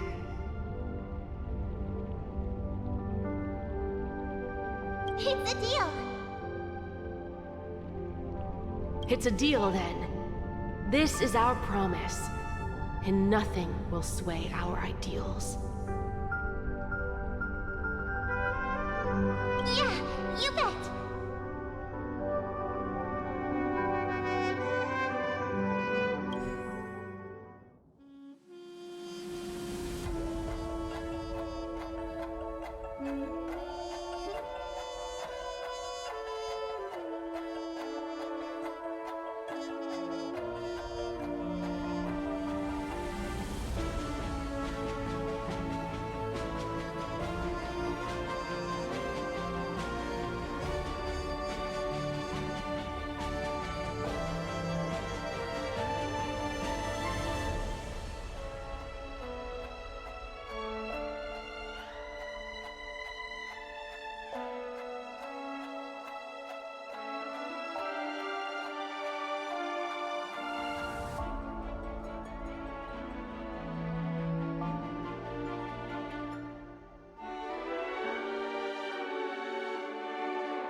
It's a pleasure to hear your voice again. Congratulations. You've become the biggest winner of this festival. Are you calling just to poke fun at me? No. I'm just impressed. Not only did you venture alone into Penacony and discover the truth of Dreamflux Reef, but you also managed to escape with the help of that Knight of Beauty. Remember the recording you received from your Trailblaze friend? It's now the most valuable chip in this game. However, this came at a high cost. Losing a cornerstone is a hefty price to pay. Diamond just called a meeting to discuss what to do with you. Just as I expected. So is Diamond planning to demote me? Or kick me out of the 10 Stonehearts? Why don't you take a wild guess? Well, alright. Then I'll guess. He's going to promote me to P46. Alright. What will you wager? Are we talking about a real bet here? I don't want to wager anything just to escape your clutches. But if it's just a friendly bet, I'll put on the line what I did when we first met. I'll bet my life, ma'am. Interesting. But since it's Diamond's call, no one can predict the outcome. I'm on my way to Penacony. Once everyone is settled, we'll return to Pier Point for the final showdown. Sounds like I'll be out of the action for a while. Finally, a chance to kick back and relax. Yeah. Leave everything to me and Topaz, child. Thanks to you, as soon as the Jade Stone was delivered to the family's compound, we finished up our preparations. The seeds we planted have taken root. Soon, it'll be time to reap the rewards. Huh?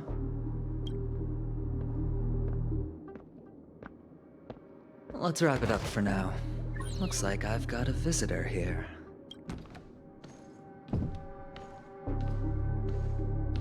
Oh, so many surprises today. Didn't expect a Galaxy Ranger and wanted criminal to show up here. One who managed to take out 2 IPC members under the noses of our fleet.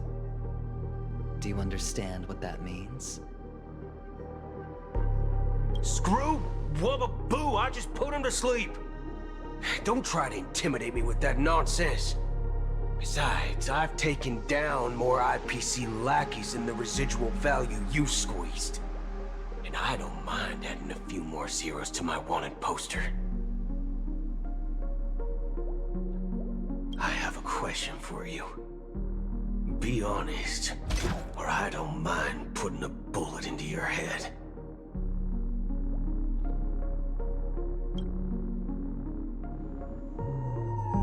Tell me, where is Oswaldo Snyder?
Unknown to each other, yet united in purpose, we make the same choices.